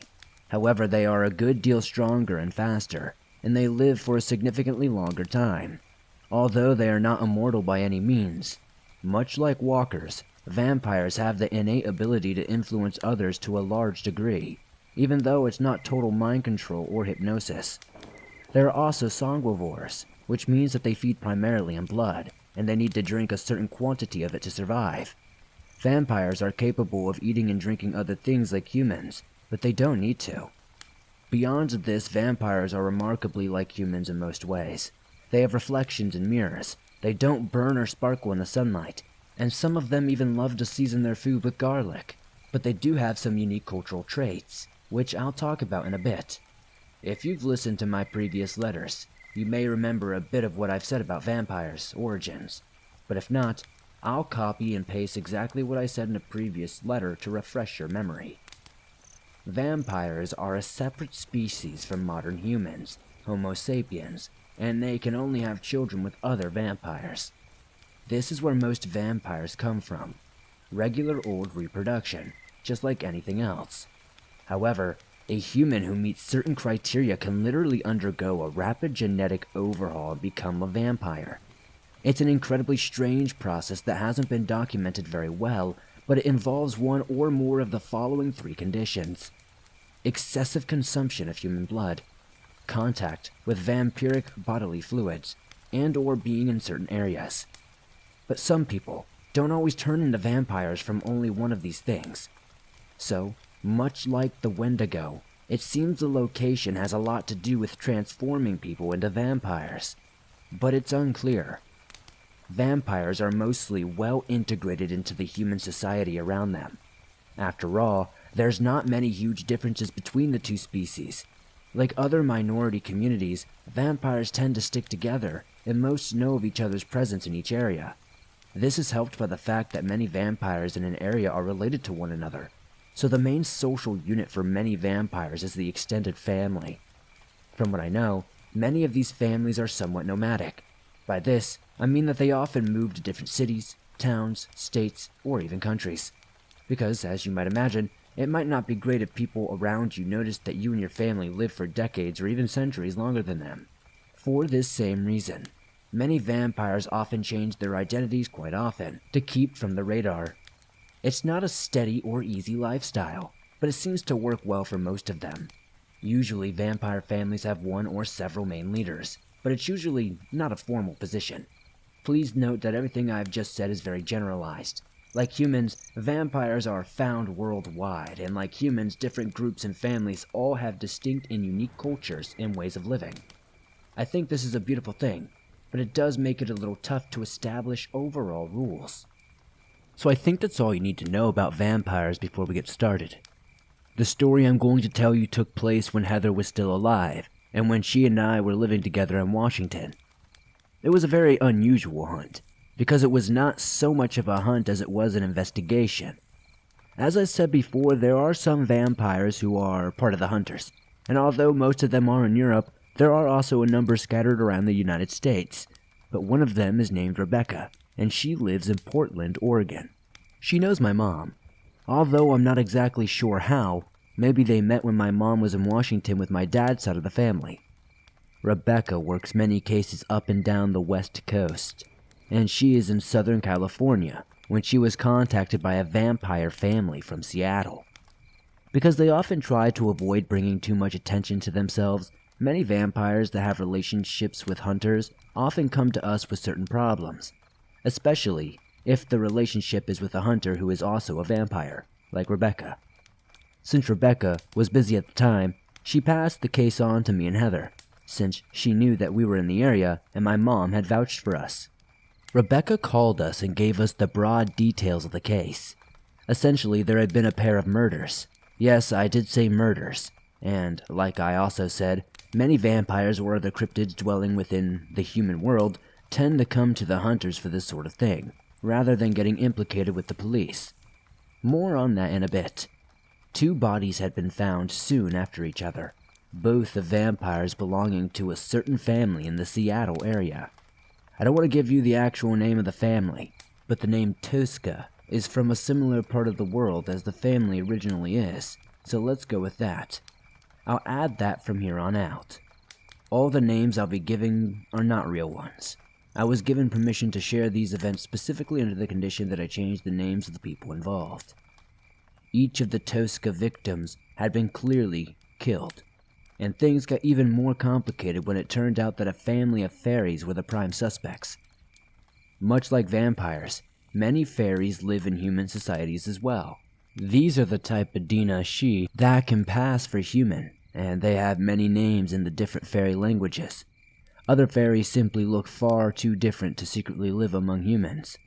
The ones that do live in human societies operate very similar to vampires in terms of living in families and moving around often, because many fairies are even longer lived than vampires. So, one of the fairy families was originally from Scotland. We'll call them the Robertson family, since that's a common Scottish last name. Ever since coming to Seattle, the Robertsons had evidently had a bit of a rivalry with the Toscas. The feud was largely based on business and some old grudges that I probably can't give you the details of without revealing identity. There was also a great deal of mistrust involved, which I'll get more into shortly. Rebecca told us all this information and gave us the contact information of the major players in the Tosca family, who we can call Marco. On the drive to Seattle, Heather and I gave Marco a call and got a bit more insight into the situation. He told us the tragic news that the 2 vampires that had been killed were his daughter, who was 34 years old, and his niece, who was 13 years old. They had been killed in a brutal manner as well, being stabbed and slashed with what was likely a knife or some type of bladed weapon. Both bodies had been found at the same time on the street of the house where many of the Tosca family lived. Clearly having been moved to the location, Marco sounded noticeably angry, and rightfully so, when he explains how he thought the killer had positioned the bodies there to taunt the rest of the family. The bodies were being held at a local morgue, and Marco agreed to take us there when we arrived. I must stress again that hunters are not your traditional police detectives, but we were called in so that the Tosca family could maintain a level of secrecy, and because they knew that we were aware of their and the Robertsons' unique identities. We were stepping into something that was usually in the field of the police, but when it came to trusting people, avoiding confrontation, and keeping relatively off the radar, the Toscas came to our organization first. It might be a little hard to understand, but that's probably because I'm guessing that most of you listening aren't vampires or fairies. At least, I think so. And our guides did let the police know about the situation. Although Sergio said it took some convincing, they eventually let us have our way with the case, at least to start. Like most authorities, I'm sure that the police don't exactly know what the hunters do, but they usually understand that our organization deals with certain unusual circumstances and are generally willing to give us some room to work.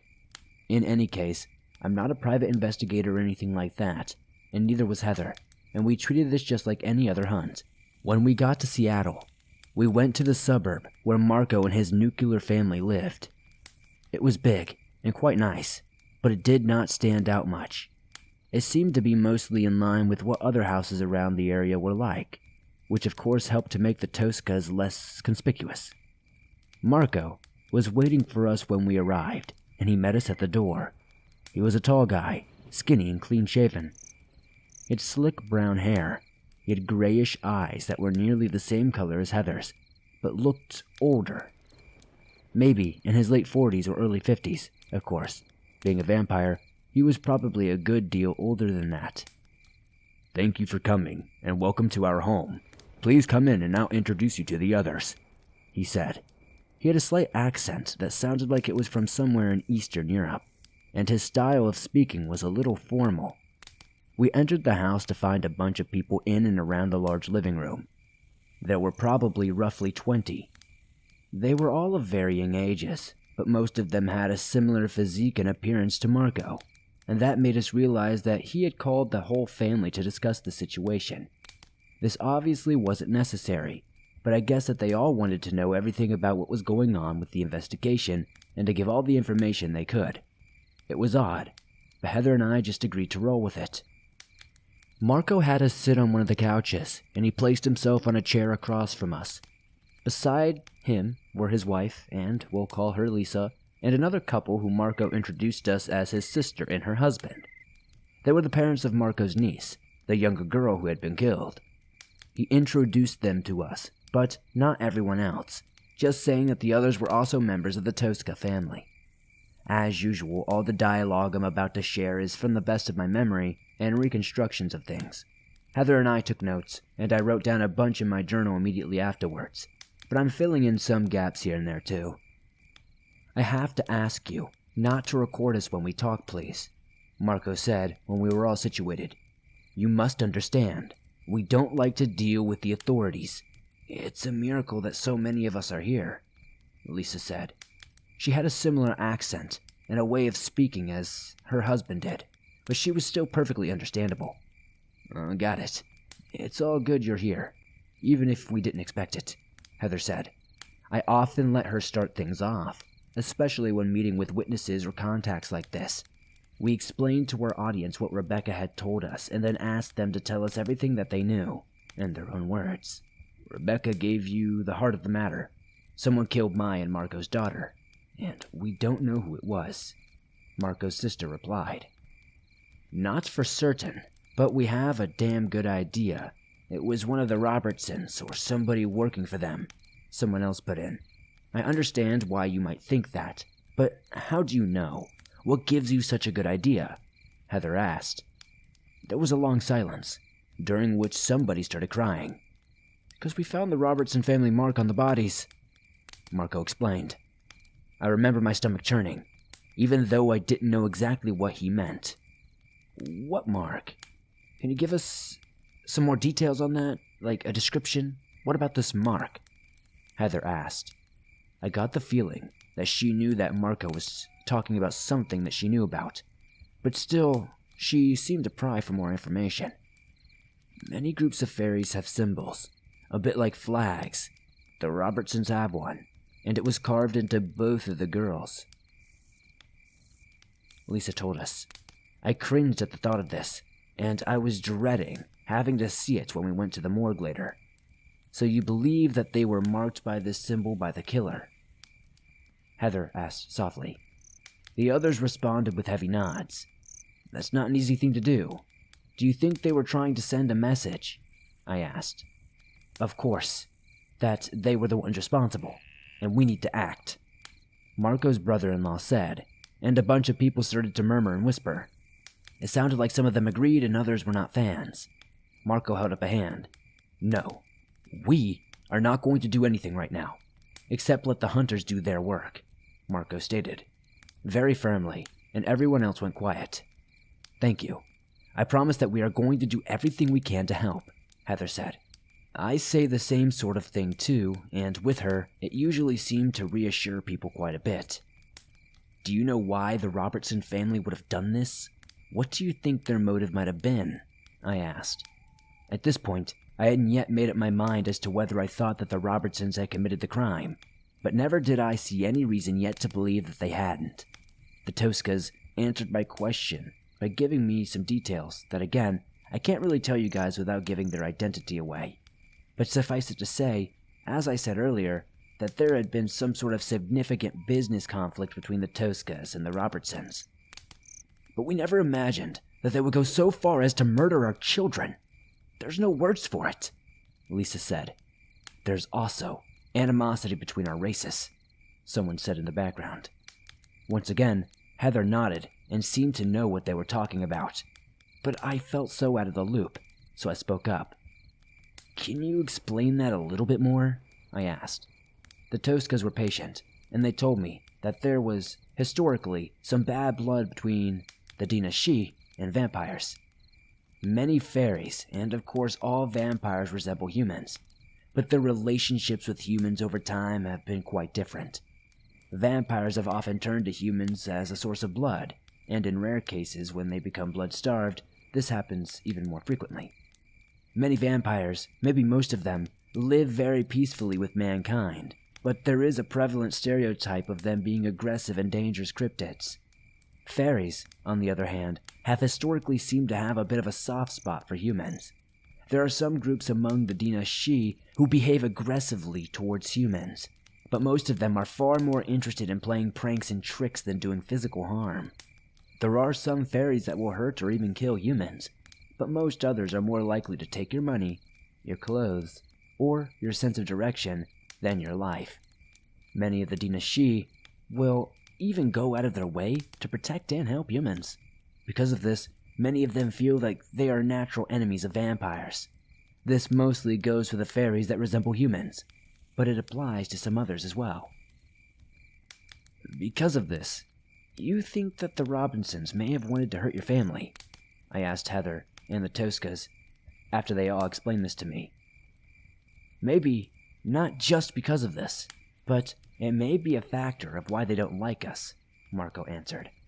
I still don't know why they would suddenly have killed the girls, though, Heather thought out loud. We asked a few more questions. Who found the bodies? When and where exactly did they find them? What the girls might have been doing when they were killed, and so on.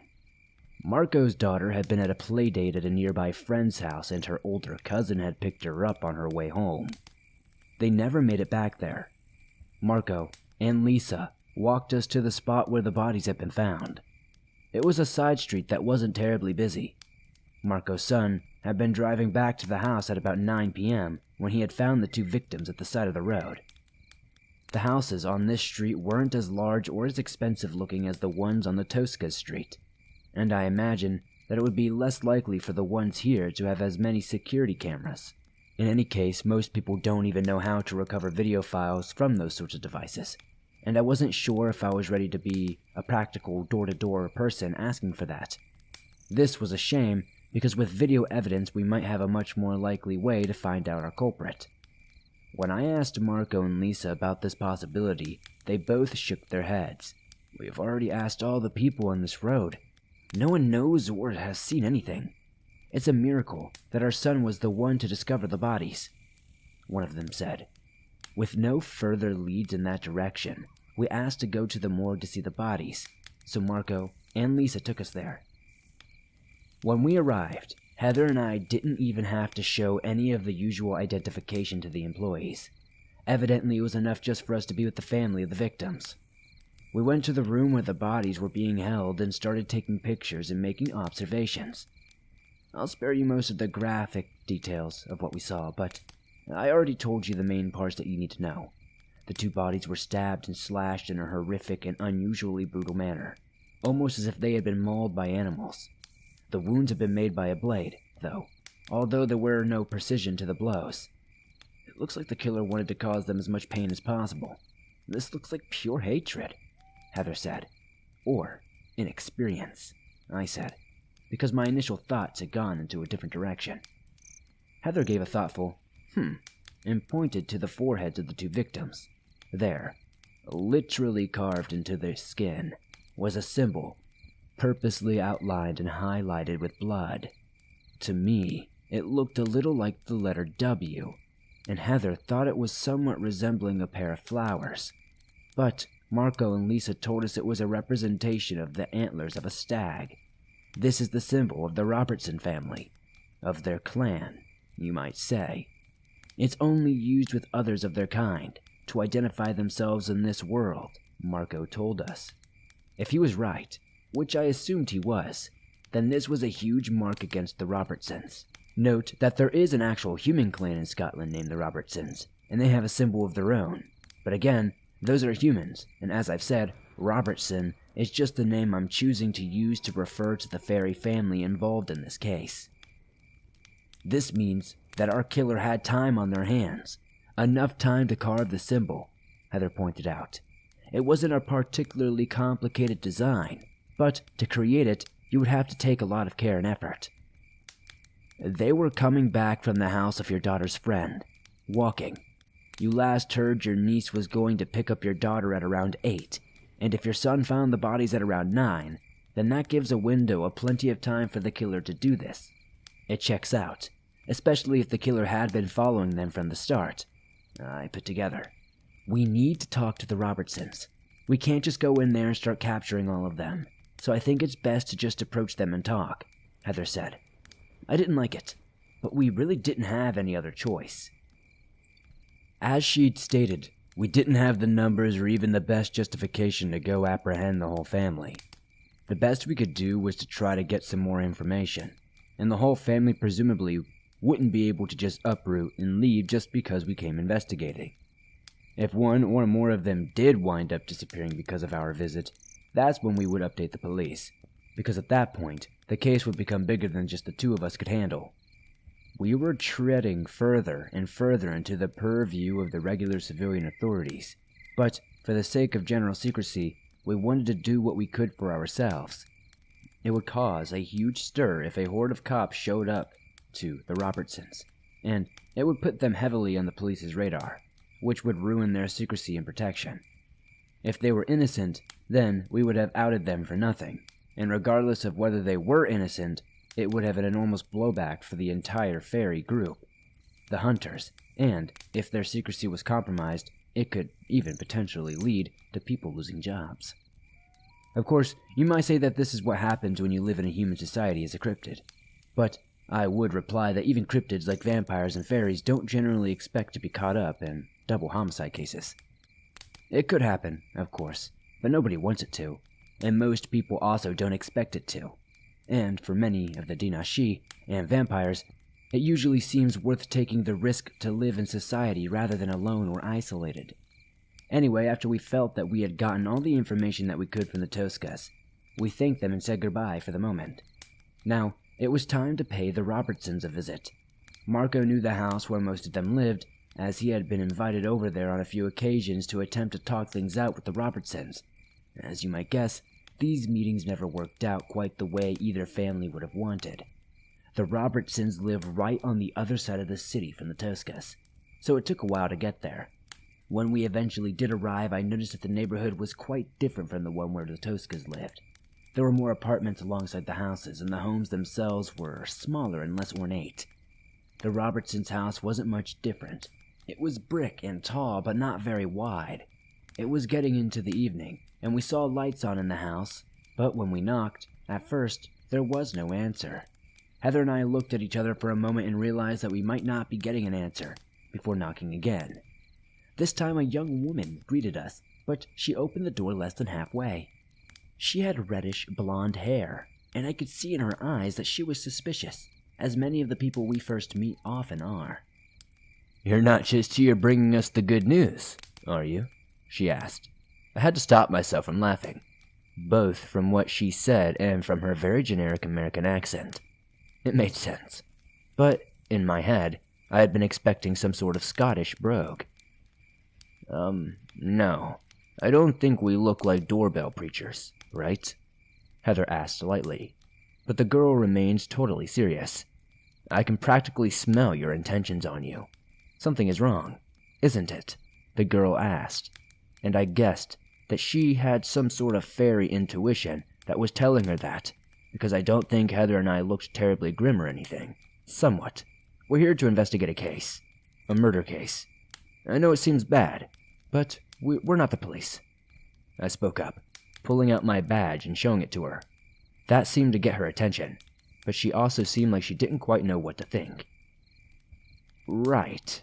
Come in, I guess," the girl said, opening the door fully and allowing us to enter. We went into the house that resembled the Toscas insofar as it was so completely ordinary. In other words, there was nothing around to indicate that the inhabitants were fairies.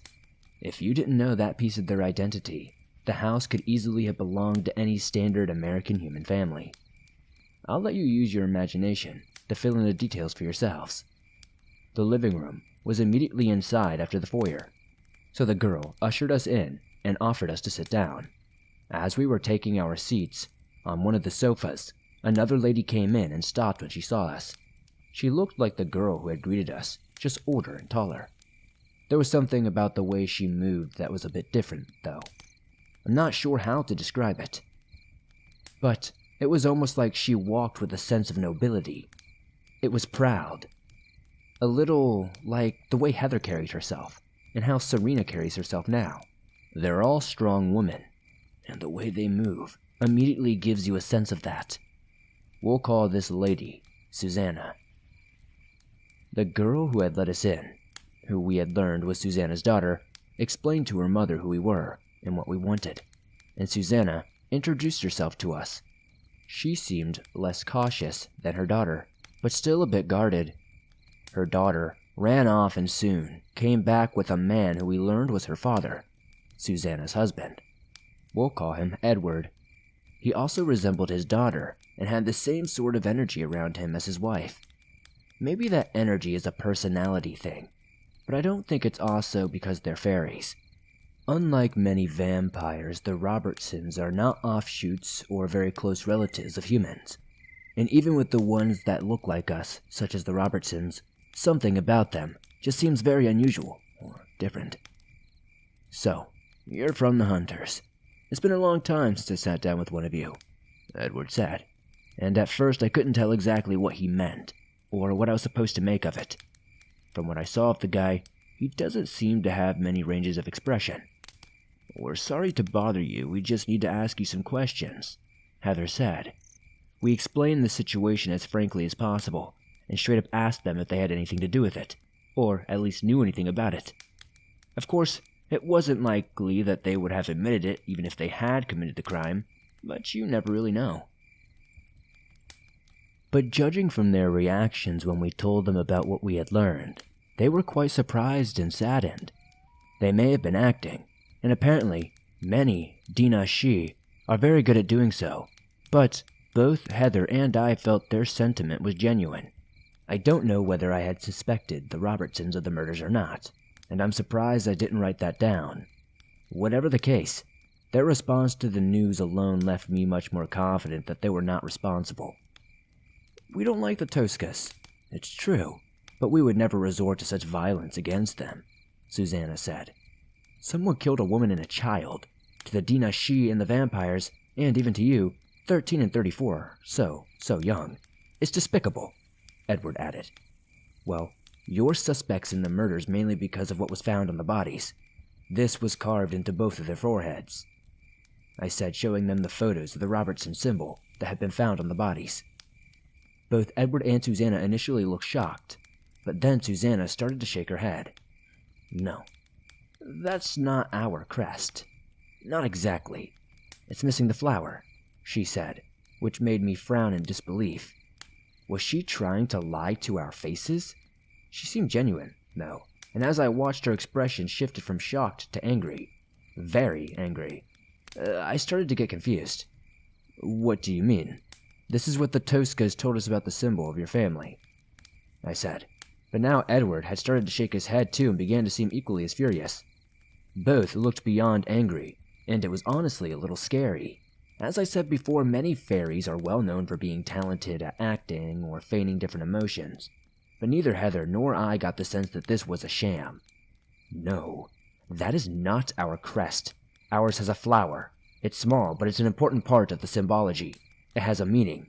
We take our heritage very seriously, as do all the Dinashi. We fairies are a proud race. You must know this. We would never misrepresent something as important as our own sigil, Edward said. I looked to Heather, silently asking for her opinion. She frowned and thought for a moment. Is there anything that you could show us to prove that this isn't your crest? She asked. If this was a test, the Robertsons would have passed with flying colors, because they had plenty of evidence on hand to show that the mark we had found on the bodies was indeed not their family symbol. As you may remember, if you listened to my letter on Camazotz and the Macaw, Heather and I had been well exposed to the aspects of the Dinashi and their different cultures before. Later, she did indeed agree that many of the fairies are very proud and, much like vampires, they frequently put a lot of stock in their bloodlines and lineages. Many of the Dinashi, including the family who I'm talking to right now, the Robertsons, trace their ancestry back to the set of 2 royal fairy courts, which existed hundreds of years ago. That's a whole different topic, though. But suffice it to say that having such a family pedigree is usually a source of great pride for any fairy. It just didn't feel right to me, or Heather, for the Robertsons to have messed up such an important thing as a family crest. Edward and Susanna showed us 2 different items, all bearing the mark of the Robertson family. First, they took us to their bedroom. In the closet there, Susanna pulled out a little wooden box lined with velvet. It was presumably made to hold jewelry or memorabilia or something like that. Inside, she pulled out an antique handkerchief, white with an embroidered green design. Now we could clearly see the design that the killer had clearly tried to replicate. It was a pair of stylized antlers, which met up on top of a small but still visible flower. Do you see now? The design is 2 parts. The antlers of the stag represent power and majesty, and the flower stands for growth and beauty. Many of the other Dinashi use plant imagery in their own crest. It has a lot of meaning for us, Susanna explained. Now I started to scratch my head. Had the killer really messed up? After that, Susanna and Edward took us down to the basement, where we went to a little alcove on one of the walls. Sitting above a picture frame was a unique wooden plaque, engraved with that same mark as the one on the handkerchief. There was no doubt about it. The mark on the victims' bodies was different. But why? They were totally right. Whoever carved the symbol on the bodies didn't replicate it correctly, I told Heather, after pulling her aside for a moment.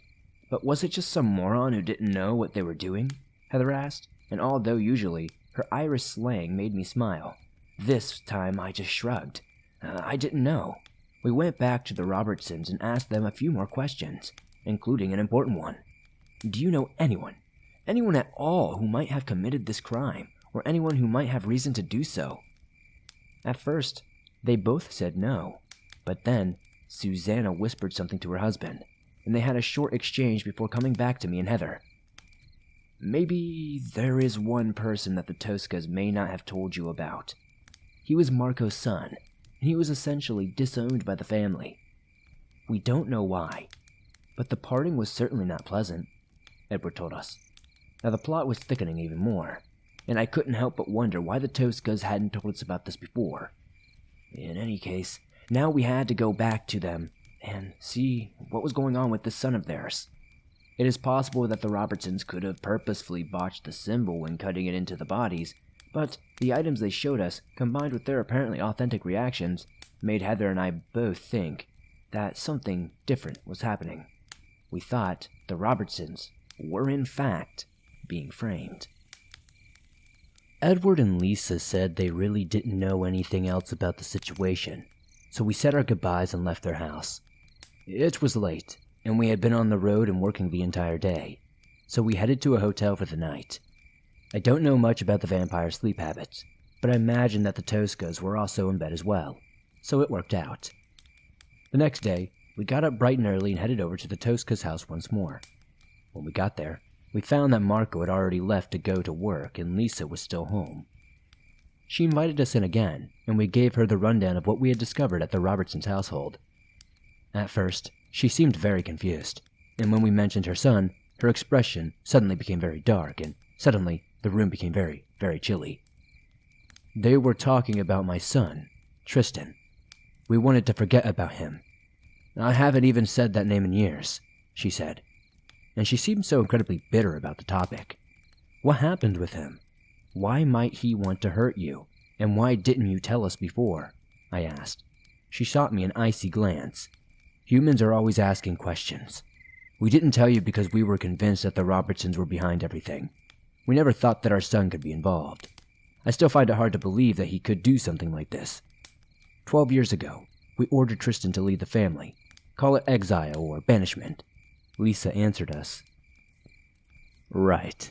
The Robertsons used the word disowned, but it seems like vampires are usually very close to their families. It certainly seems that way with you. Is exile a common punishment? I asked. Lisa shook her head sadly. Not at all. But there are some things that cannot be forgiven. As you said, we place very high importance on families and blood relations. To harm one of your own is among the worst crimes that anyone can commit, but especially a vampire. But that is exactly what Tristan did. He was always aggressive and he often advocated for intimidation tactics when it came to the Robertsons. Humans often think of us as cold and heartless, but Tristan was anything but. His fuse was incredibly short. One day, he got into an argument with his cousin, my nephew Nicholas, who had always searched for the most peaceful resolution to our conflicts with the Robertsons. I was not present, but my other daughter, Irina, not the one who was killed, was there. In her words, the fight began simply with words, but it became physical very quickly. As you may know, we vampires are very durable, but we are equally as destructive. By the time Irina tore Tristan from Nicholas, Tristan had already done so much damage that we truly believed that Nicholas might not survive. Fortunately, he did. We talked the situation over with the family, and we all agreed that Tristan should be ejected from our lives for what he had done. That was 12 years ago, and we have not seen him since, Lisa explained. I sat back on the sofa and sighed. This really was a complicated one. So, you've lost touch with Tristan? Heather asked. Lisa wobbled her head in a way that indicates sort of. For the most part, yes. But Irina keeps track of his well-being. He likes to be old-fashioned, and he sends letters to her sometimes. Although he is her brother and my son, and we want him to be all right, even if he cannot be with us, and even if we cannot forgive what he did. Lisa answered. Now we had a potential lead. Do you know if he had said anything compromising in his letters? Did she tell you anything along those lines?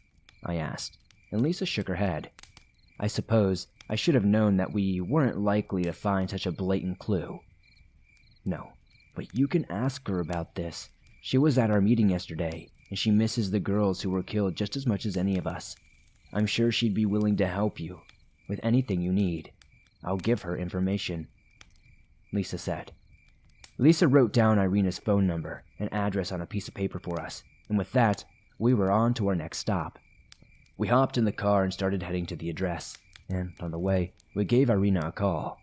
She picked up and told us that she was out of the house for work but offered to meet us at a certain park to avoid drawing the attention we would get if we came to her workplace. We agreed, and we soon were sitting at a picnic table across from her, talking over a few cups of coffee and hot chocolate. It was a classic foggy Seattle day, so I think we were all grateful for the hot drinks. We told Irina everything that had happened since we had last been together. It was a lot better to talk in person than over the phone, especially as we were able to show her some of the pictures we had taken. Irina asked to see them herself because she had never gotten a look at the bodies. She started to cry when we showed her the photos, and Heather held her head down. But she also seemed to get a measure of satisfaction from looking at them too. When we told her what the deal was with Tristan, she agreed to meet us at her house as soon as she got off work so that we could go over Tristan's letters together. Later that night, we found ourselves in the office of her house. The door was closed, but I remember that we could still hear her kids and her husband, who were vampires from a different family, playing in another room. Irina brought out a bunch of Tristan's most recent letters, and although she hesitated before letting us see them, she eventually let us have a look. I don't remember him saying anything that would relate to what he might have done. I'm sure that he wouldn't have told me, of course, but I don't think you'll find any hints or things like that, but feel free to look, Irina told us. We scanned through the letters from the past year, which was a few pages long, but there were only 7 of them to go through. Tristan had ornate, flowy handwriting in cursive, which Irina told us was because their parents had made them learn how to write like that from a young age. It made me wonder exactly how long ago that was, because although Irina looked to be in her 40s, I've already told you about vampire lifespans. Each of the letters was dated and signed, but there were no real details that related to the murders. The letters also had no return address, so we couldn't get an exact location of where they had been sent from. However, Tristan spoke at multiple points about how he worked at a warehouse for a certain company that I will not name. There was also one spot that he gave the name of a bar that he regularly went to, along with the name of the bartender who was apparently his friend.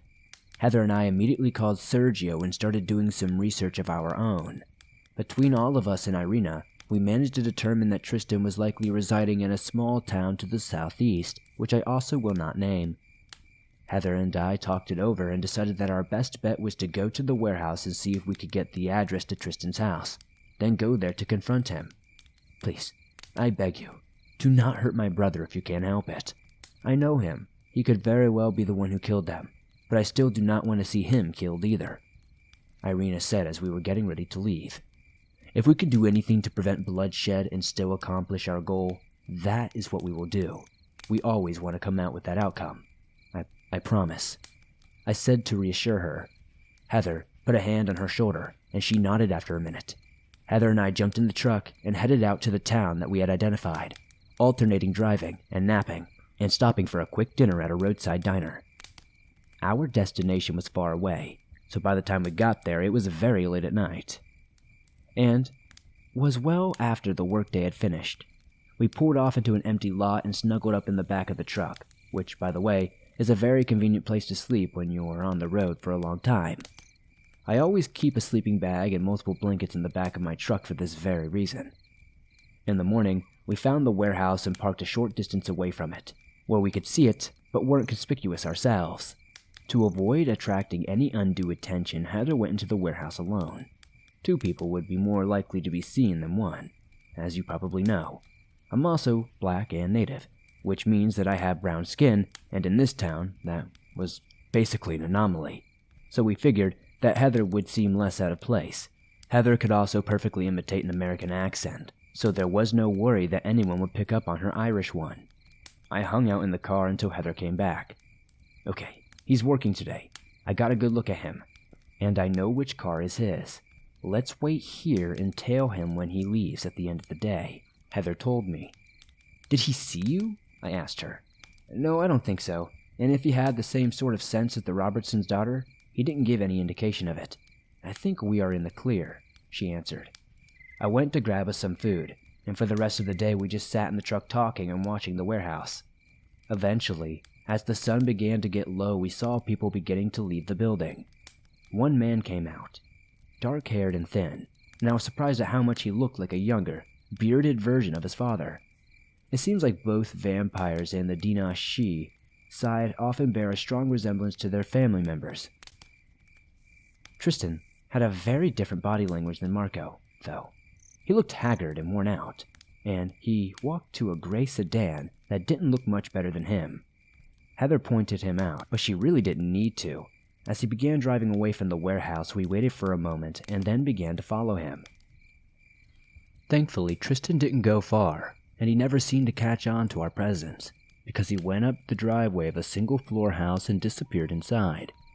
Heather and I parked across the street and headed up to the house. I remember hesitating before knocking, unsure if this was the right approach, but Heather had told me that it was, and if we had done it with the Robertsons, we could do it now.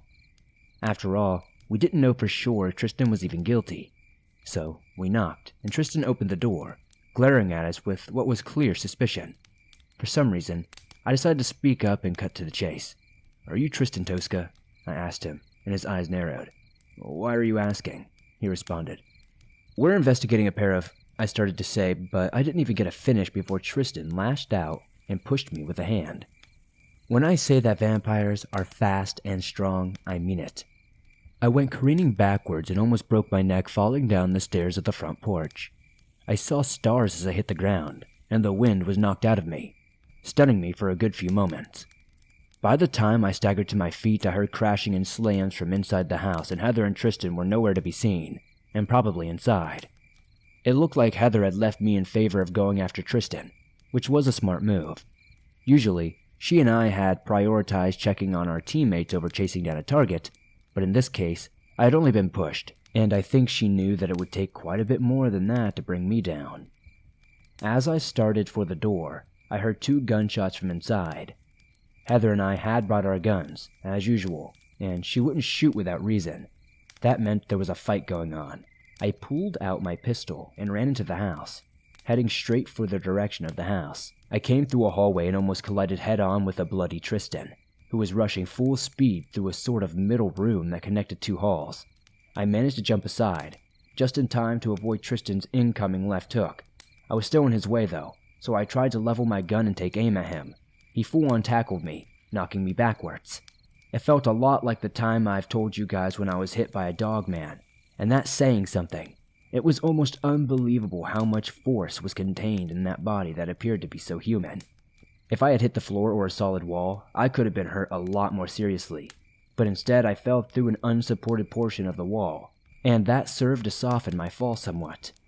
I usually try to write down the blow-by-blow process of any given fight as much as I can remember in my post-action write-ups in my journal. In this case, though, I don't remember the exact details of what happened next, partially because it was so chaotic and partially because the house was dark, but I remember trying to push Tristan from me and trying to regain a grip on my gun, which I had almost lost my hold on when I had been tackled. Heather had stepped into the way to cut off Tristan, so he lunged at her, and I tried to ram him in the back of the head with the butt of my pistol. He whirled and slammed me with a fist in the temple. My vision went white, and I kid you not when I say that it felt like the different parts of my skull shifted.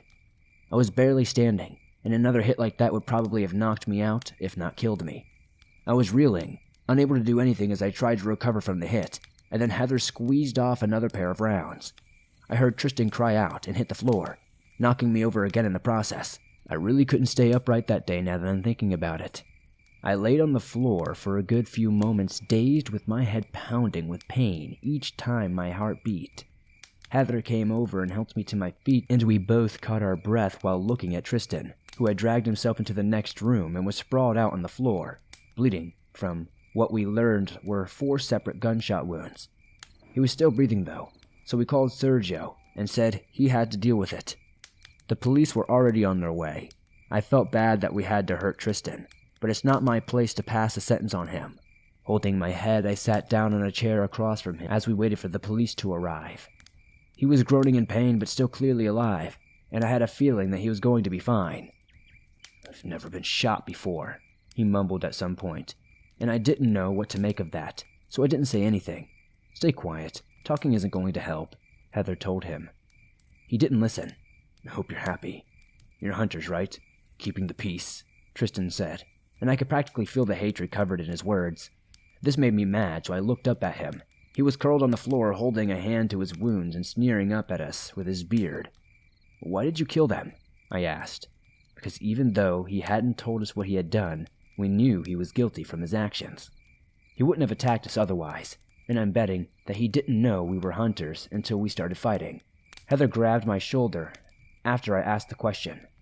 "Sam, don't," she urged me, but Tristan was already answering. "Of course you wouldn't know.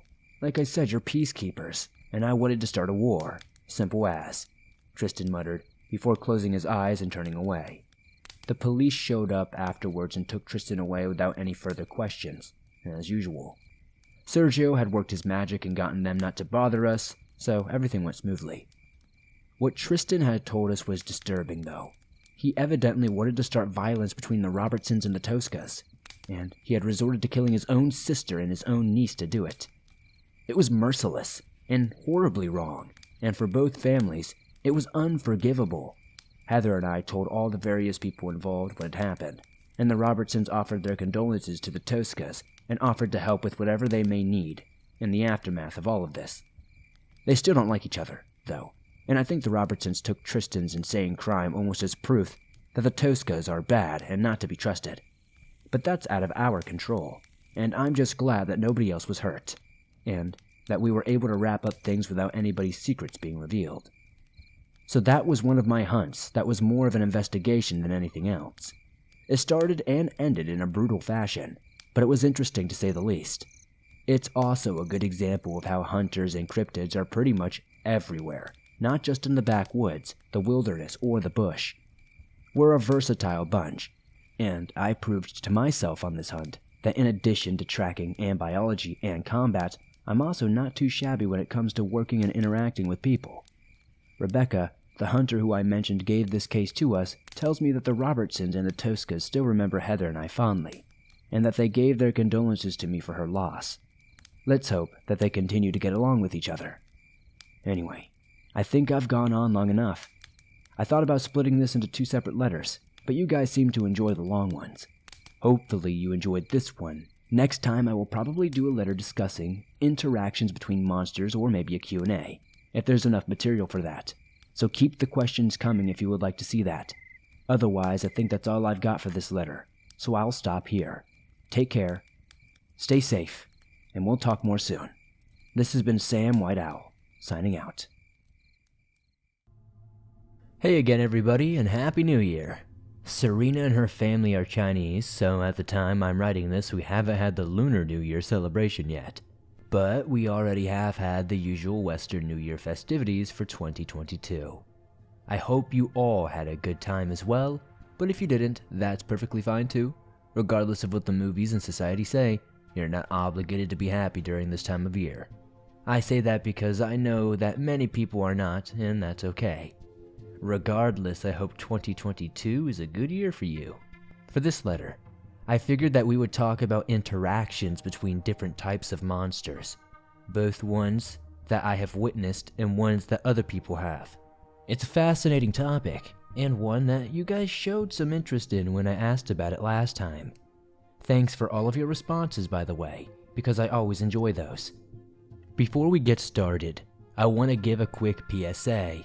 I'm about to get a little preachy, and it may sound silly, so get ready. But I would really like you to listen, because I think this is important. I've seen some information floating around out there about people who have been deciding to go on monster hunts of their own. I'm referring to non-hunters. Well, they may be hunters in the traditional sense, but my organization is the capital H Hunters, and as most of you probably know, we are very much a different thing. It feels a bit silly, but it also feels sort of important for me to say that you really should not be trying to go after any sort of cryptid on your own. Doing so can be extremely dangerous. Even small things like an infection or a broken ankle can be fatal in the wild. So of course the claws or teeth or missiles of a monster are even more lethal. There's a lot of misinformation out there, and as my family and I have often told rookie hunters, even if you think you're ready to start this line of work, you may very well not be. It requires immense preparation, training, and knowledge. And, probably often, being a hunter entails a lot of damn difficult and terrifying and treacherous and heartbreaking work. Hopefully, you've realized this if you've been listening to my letters. The name hunters come from an older time and a Euro-American culture that was mostly concerned simply with killing monsters, rather than learning how to live and deal with them. But in my family's history, and for many more hunters nowadays, it's clear that being a hunter is just as much about preserving life as it is about dealing death. We must work on both sides of the coin, and hopefully, my letters have made this clear too. Informing you is part of my goal with writing these, and I say all this to request that you guys please don't put yourself in harm's way. Anyways, I'll get off my soapbox now. Hopefully that didn't sound too ridiculously pretentious. I just wanted to put my thoughts on the subject out there, because I've seen a lot of misinformation about this stuff, and I really want you guys to be safe. On that note, I also feel like it's important to acknowledge that yet again, that the support you've shown both me and my letters is just wonderful, and I'm beyond appreciative. Speaking of support, one of my biggest supporters in both these letters and my personal life is my incredible girlfriend Serena, who is telling me right now that I should write this, that she is, and I quote, a rock star of a human being. And she is. She's also reminding me that the Monsters Around the World segments that I used to do back in the first round of these letters, for those who do not know or remember, this was a section after the Q&A where I took a country or a region that someone asked about in the comments and gave a brief rundown of some of the cryptids that could be found there. That idea usually seemed to be very well received, so now Serena and I are wondering if I should bring it back. I also briefly experimented with another post Q&A section where I gave brief overviews of monsters that people asked about, so maybe I could revive that as well. Please let me know down in the comments if you'd like to see either of those segments make a return in the future. I don't have as much of a structure for this second round of letters as much as the first, so a lot of it is up in the air, and the more specific input you guys give, the more I'll know how to tailor my letters to you. I obviously can't answer everything, but I can give it a good old college try.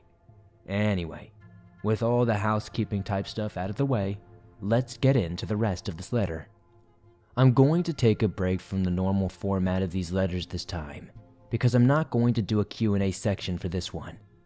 I'm planning on making the next letter, or maybe the one after that, into one huge Q&A, so I'm saving some material for then.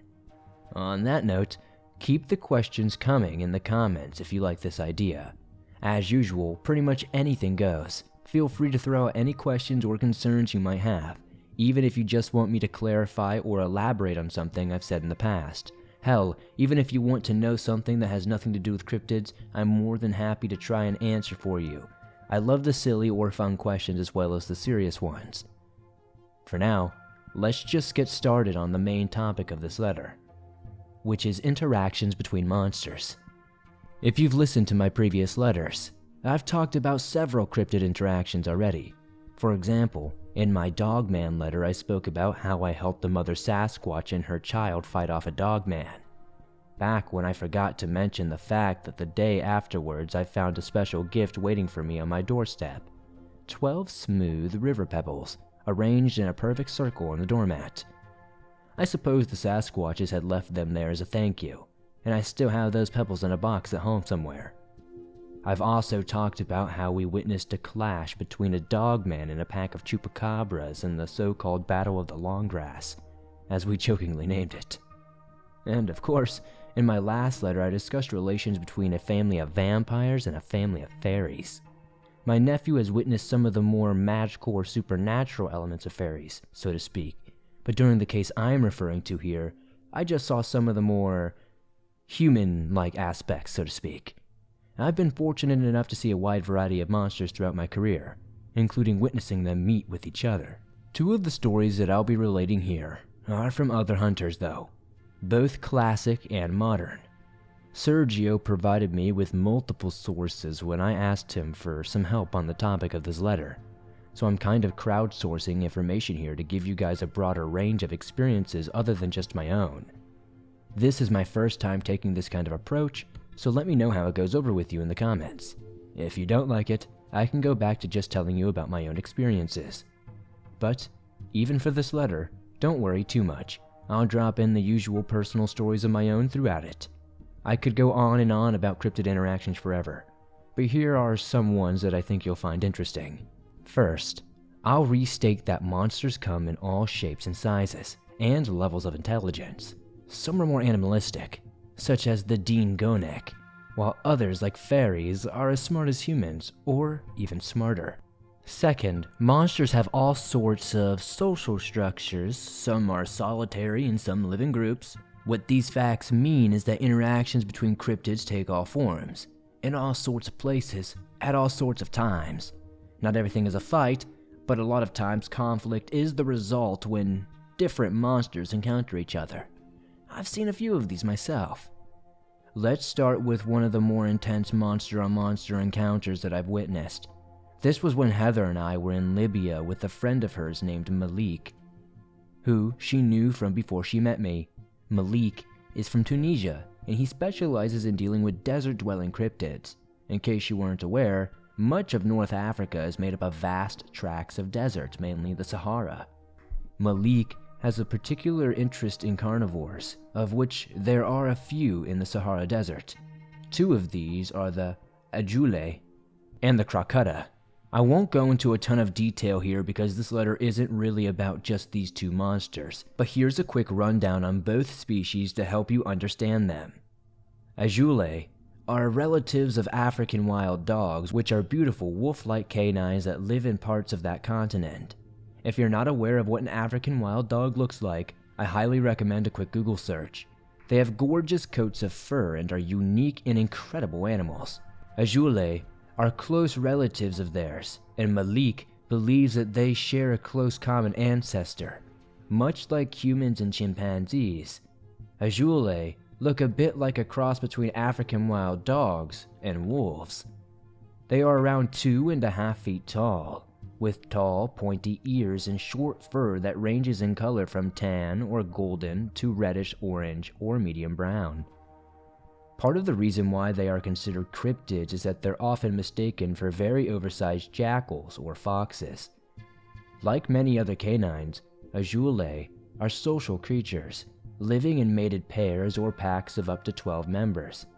They have a surprisingly wide diet, as they will eat almost anything, and equally wide home ranges, which can cover many square miles.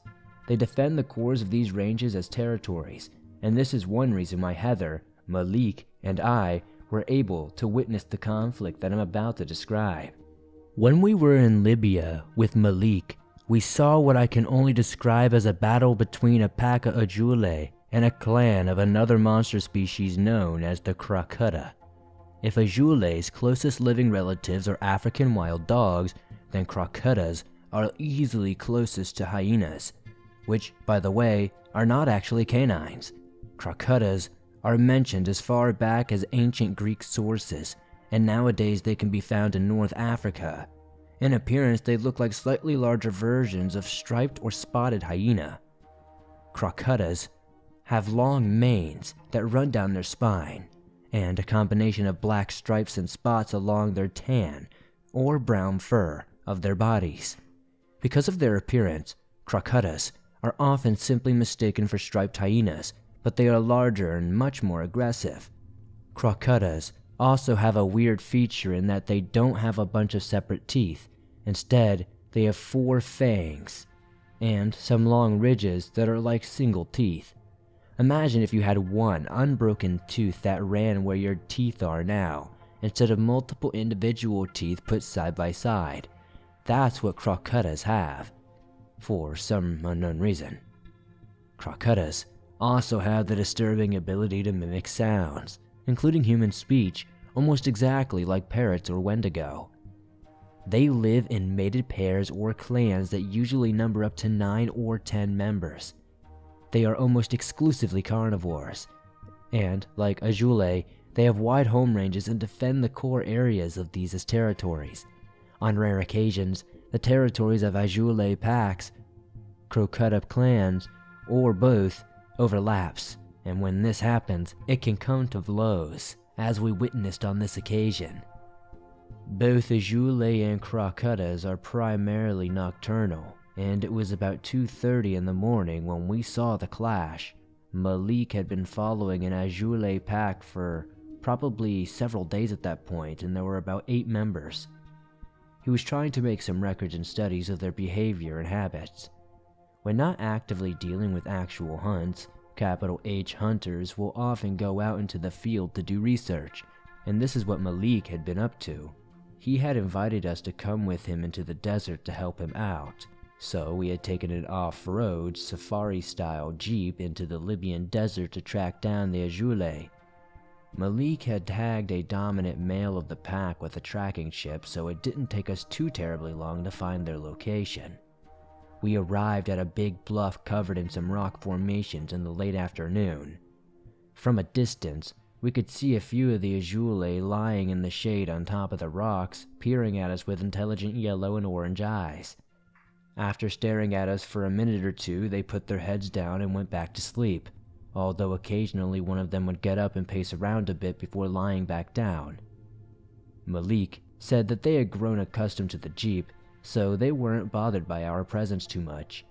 For the rest of the afternoon, the Ajule pack lazed around. A pair of younger ones would play fight and run around from time to time.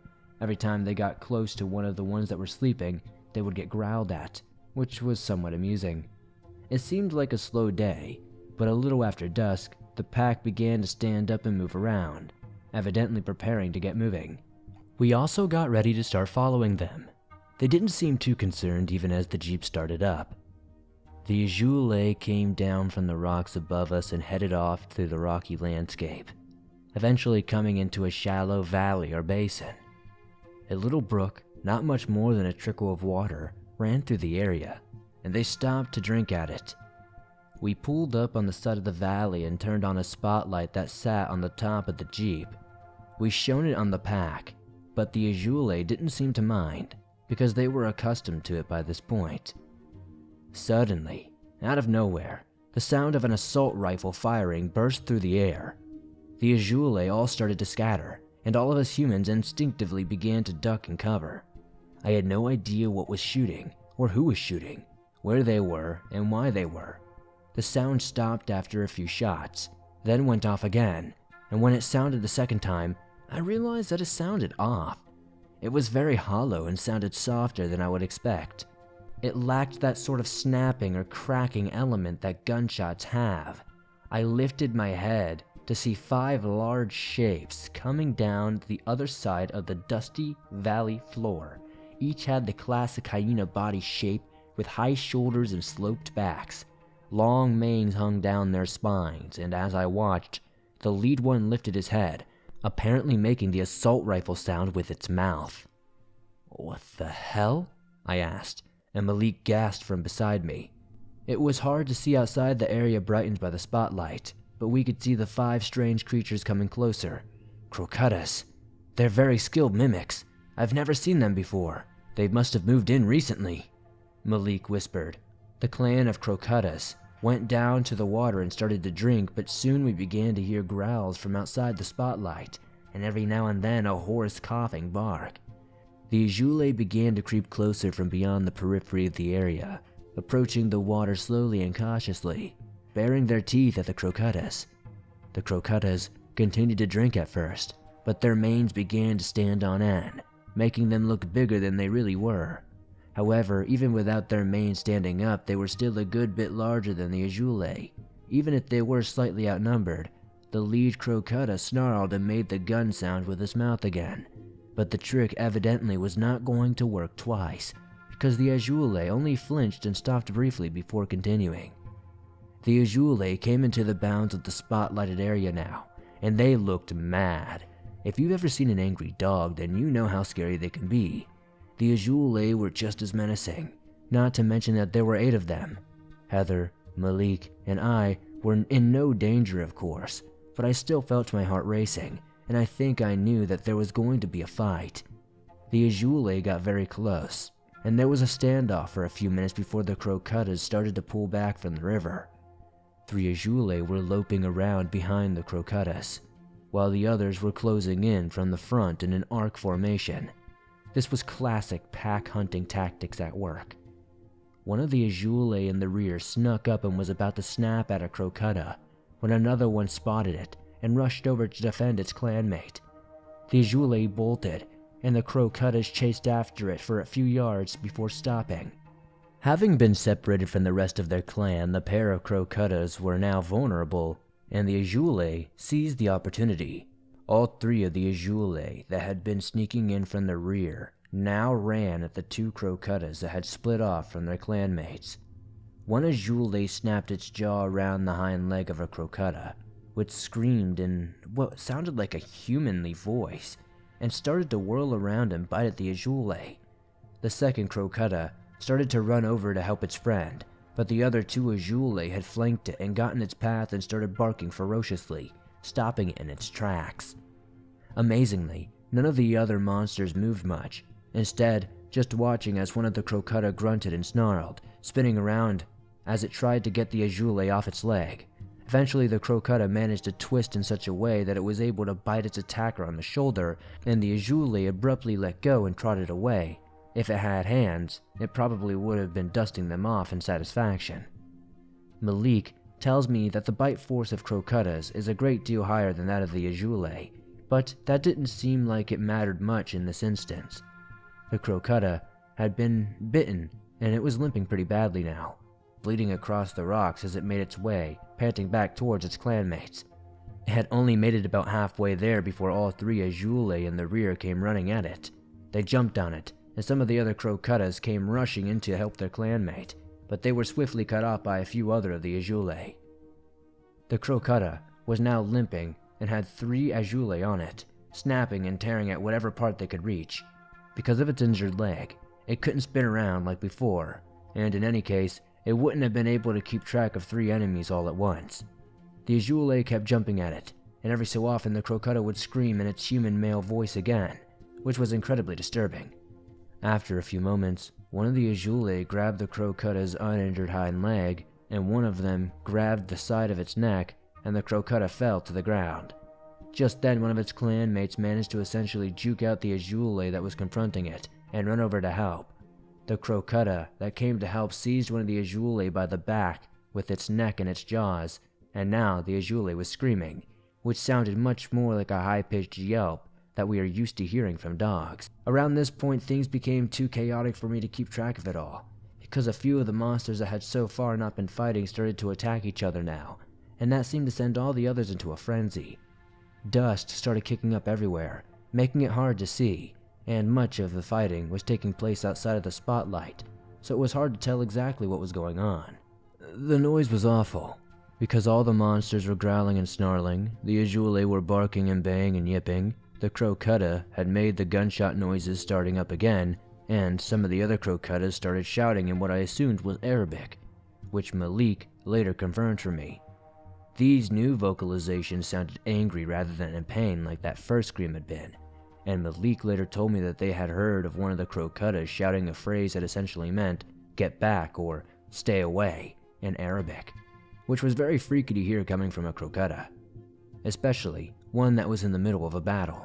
Another one was shouting one phrase of a prayer to God over and over, and we later reasoned that the Crocuttas must have heard people yelling these things directly at them to drive them off. All the Crocuttas' shouts were distorted and imperfect versions of original human sounds, but it was still very bizarre and wrong sounding coming from these animals. If you've ever seen animals fight, the actual combat often consists of being scarily fast and multiple strikes or bites or steps occurring in only a few seconds. It can oftentimes be impossible to keep track of exactly what's happening, and that's certainly the case here. The Crocutta had initially been brought down and was lying motionless on the ground, and nearby an Azule, maybe the one that I'd seen get grabbed, was staggering away. Blood spattered the ground here and there, and every few minutes things would calm down for just a few seconds. Both the Azule and the Crocuttas would back off, literally licking their clans or pack members' wounds.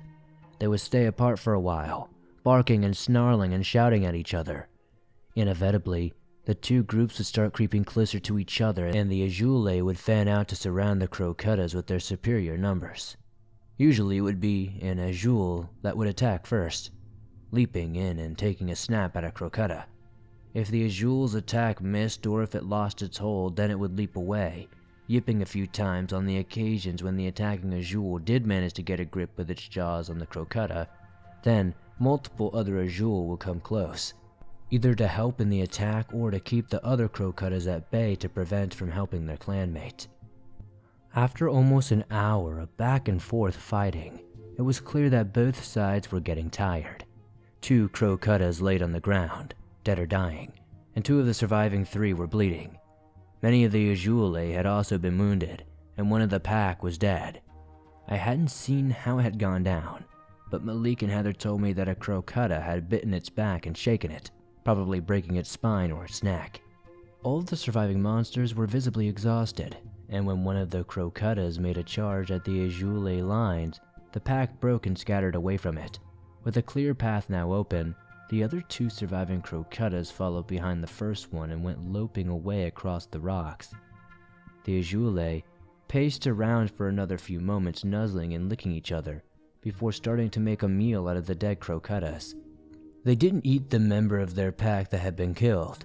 It would be cool if the Azule did this out of respect, like honoring their dead, but because they behave like any other species of dog, and because they didn't quite finish eating every part of the dead Crocuttas, it's probably much more likely that they just weren't hungry enough.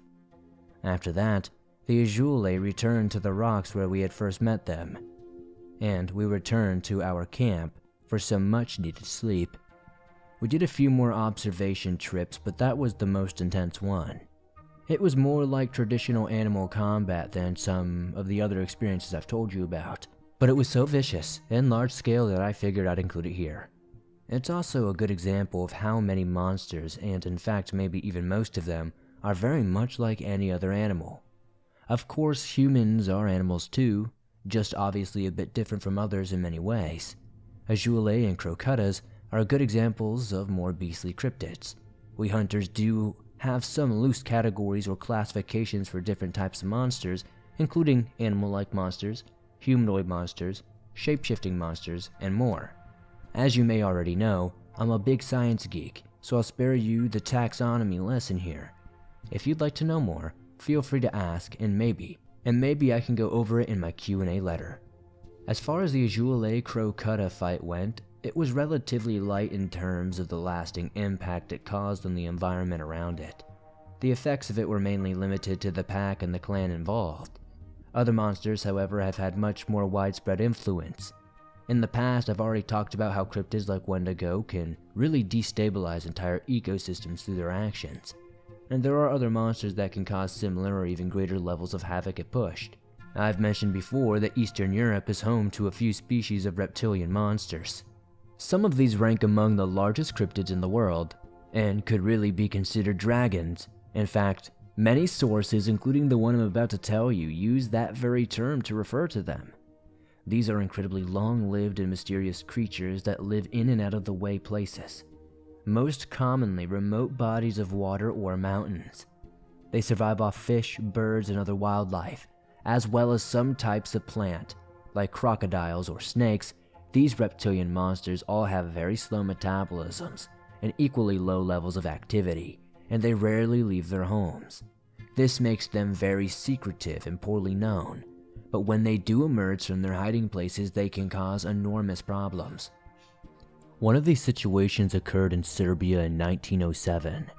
It's one of the few times that an Allah was witnessed leaving its home and moving to another place. I should note that the monster's name of Allah has no relation to the Arabic word Allah, which is the Arabic name for God. When it comes to the name of the cryptid, the plural of Allah is Alay, and Alay are fascinating cryptids. They reside in the high peaks of Eastern Europe, mainly in the different Slavic countries. Appearance-wise, Alay somewhat resemble enormous versions of the animals known as flying lizards. Check out a picture of these little guys if you're interested. Basically, Alay have long snake-like bodies, 2 front legs, and wing-like membranes that extend from beneath their legs and down the sides of their bodies, like a glider suit or a flying squirrel. They don't have back legs, and instead, these membranes allow them to glide for short distances. Alay heads look a little bit like crocodile heads, but with multiple horn-like spikes that extend backwards from the backs of their skulls. Alay claws are designed for gripping, and one account mentions how they use claws to traverse the rocky faces of cliffs and mountains. Although nobody in modern times has seen an Allah do this, in terms of size, Alay is huge, and although nobody has been able to measure one, the reports of a few hunters that have witnessed them say that they range between 50 and 65 feet in length, and between 7 and 9 feet in height. These reports could certainly be exaggerated, but unlike many fishermen, hunters' jobs depend on us being factual. So I don't think these records are overblown, at least not intentionally. Also, we hunters all tend to get pretty good at accurately estimating measurements. Alay is a bit like thunderbirds in that they seem to be associated with extreme weather events. We don't know if Alay is responsible for causing these events, if they follow the events around, or if they just happen to show up when the events are occurring. Whatever the reason, an Allah is almost always accompanied by enormous storms, with driving rain, thunder and lightning, and especially hail. As you may have guessed, Alay are very rare creatures, and all accounts of them date from before the 1950s. This 1907 account that I'm about to share is one that the last hunter records of the species. It's well known by many hunters, because it's, well, wild. You'll see. It was written down by a Croatian hunter named Filip. He naturally wrote his journals in Croatian, but they've thankfully been translated into English. The following is my summary of these journal entries. Filip was in Serbia trying to contact a group of Vilay. The word Vilay, or Vili, is the plural, and Vila is the singular. Vilay are also known as Samadivi. Vilay are a lot like fairies, although every Vila resembles a human and they cannot change shape. They have a lot of similarities to the mythological nymphs of other cultures, including a tendency to dwell apart from human settlements in more wild places. Samadivi are intelligent and usually quite friendly towards humans, although ever since the European Industrial Revolution, they've retreated further into the areas of wilderness that are left. There's much more to say about the Vile, but for now, that's what you need to know. Our Croatian hunter, Filip, was in the woods of the Rudina Mountains in Serbia, trying to develop a bond with the local Samadivi who lived there. It was well known by both the hunters and many of the human townspeople of the region that the Vili inhabited the area, and Filip was trying to get them to trust him and let him interact with them and study them. He had been in the mountains for about 2.5 months and had been somewhat successful in his goal. He had a few interactions with the Samadivi, and there he had been able to communicate with them slightly in the Serbian language. Serbian is like a sister language to Croatian, so Filip could understand and speak it quite well. He still did not exactly know where the Vile lived, or even details of how they lived, but he had gotten a few of his questions answered. He had also shared a lot of information with them, although he couldn't be sure exactly how much of it they understood. One night, Filip was awoken by a sudden onset of a massive storm, which he calls a tempest. He describes it as the worst storm he has ever seen, although I don't know how old he was when he was writing that. He may be blowing things out of proportion, but mountain weather can be incredibly ferocious, even when there isn't an Allah on the move. Filip says that the point when he got very concerned, took his rifle, and left his tent to investigate was when a tree crashed to the ground only a short distance away. He tells us that his campsite was situated next to an open bluff looking out over the western slopes of the mountain he was on. The forested eastern side of the neighboring peak and the wooded valley between the two mountains. Because of the darkness and the downpour, Filip couldn't see very far into the distance.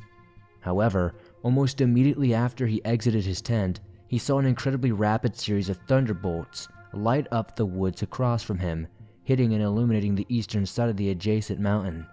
He says he saw 8 separate lightning strikes go down the mountainside in a straight line, all occurring in less than 30 seconds time.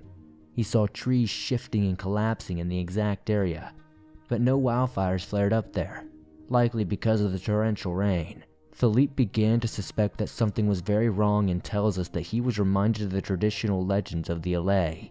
In the stories, Alay are demons, destructive and powerful, and take a variety of forms, including something that resembles the actual cryptid in the myths. Alay is often fought and defeated by other magical beings, including good dragons, dragon men, various animals, and even Christian saints. Many of these figures are said to use lightning to fight off Alay, or that lightning is the result of the battle in the sky between them. The actual monster simply travels along with the storms, and there was no sign of any dragon or saint to stop the one that Filip imagined was heading down the neighboring mountain. At this point, he was unaware that an actual Allah was really in the vicinity. Because he only knew about these creatures from legends and fairy tales, he knew that the lightning was incredibly bizarre, but he was only reminded of the stories he had heard and thought that there was some other explanation for what he had seen. Or maybe he just wanted there to be another explanation because the lightning, like this, is obviously not normal whatsoever. Filip knew that being outside in a storm was unsafe, but he also knew that it would be even more dangerous to stay in his tent, which was in the woods, where a tree could fall over on him or get struck by lightning right next to it. He doesn't say if he knew the lightning is attracted to the highest points in an area, but this is also a bit of information that makes his decision a fairly sensible one. Filip didn't want to spend the time striking and taking down his tent, so he left it weighted down, took a canvas tarp, and laid down on the ground on the bare, open overlook next to his camp. He says that he set the tarp up sort of like a roof and pulled it taut overhead. I'm not exactly sure how he did this, or exactly how this would work. He doesn't really explain it further, so we're left to imagine it for ourselves. Filip laid under the tarp for some time more, until he saw another series of rapid lightning strikes, once again concentrated in a single localized area and further down the opposite mountainside in a line. He doesn't specify the exact number or timing of the bolts this time, probably because he was shaken by what comes afterwards. With the lightning illuminating the forest across from him, Philippe saw several trees crashing to the ground, and a horrible sound echoed across the area. Even over the rain and thunder, Philippe describes the noise as a combination of a rumble and a hiss, and I imagine that it may have sounded a bit like an alligator bellow, which is scary enough coming from those animals. Now imagine that a creature 10 times their size was making such a noise, and you can get an idea of what Philippe was probably hearing. After he heard the sound and saw the falling trees, he noticed several animals beginning to run past him higher up the mountain he was on. Ground birds, squirrels, and a whole herd of deer passed by him, clearly terrified and all hurrying in the same direction. Away from the valley and the lightning, Philippe knew that this was probably in his best interest to follow them, but as he was beginning to get up to do so, he was instantly brought back down by a sudden, huge surge of feelings and thoughts. The way Philippe describes this is a bit hard to understand, but here's my best explanation as I understand it. Basically, out of nowhere, he felt a deep and painful swell of fear and pain. He describes it as being slashed deeply by a knife. He felt scared and hurt, but as suddenly as the feelings had struck him, they were gone. They had lasted only an instant, but they were so immersive and overwhelming that he was totally crippled by them. He spent the next few moments curled up on the ground, breathing hard and crying, even though he had no idea why, or where the feelings had come from. At some point it began to hail, and the sound of sizable hailstones hitting the tarp brought Philippe back to being aware of the outside world. The wind was intensifying, but Philippe found that he couldn't move. No matter how hard he tried, he described how his legs seemed to be frozen in place, like they stopped working entirely.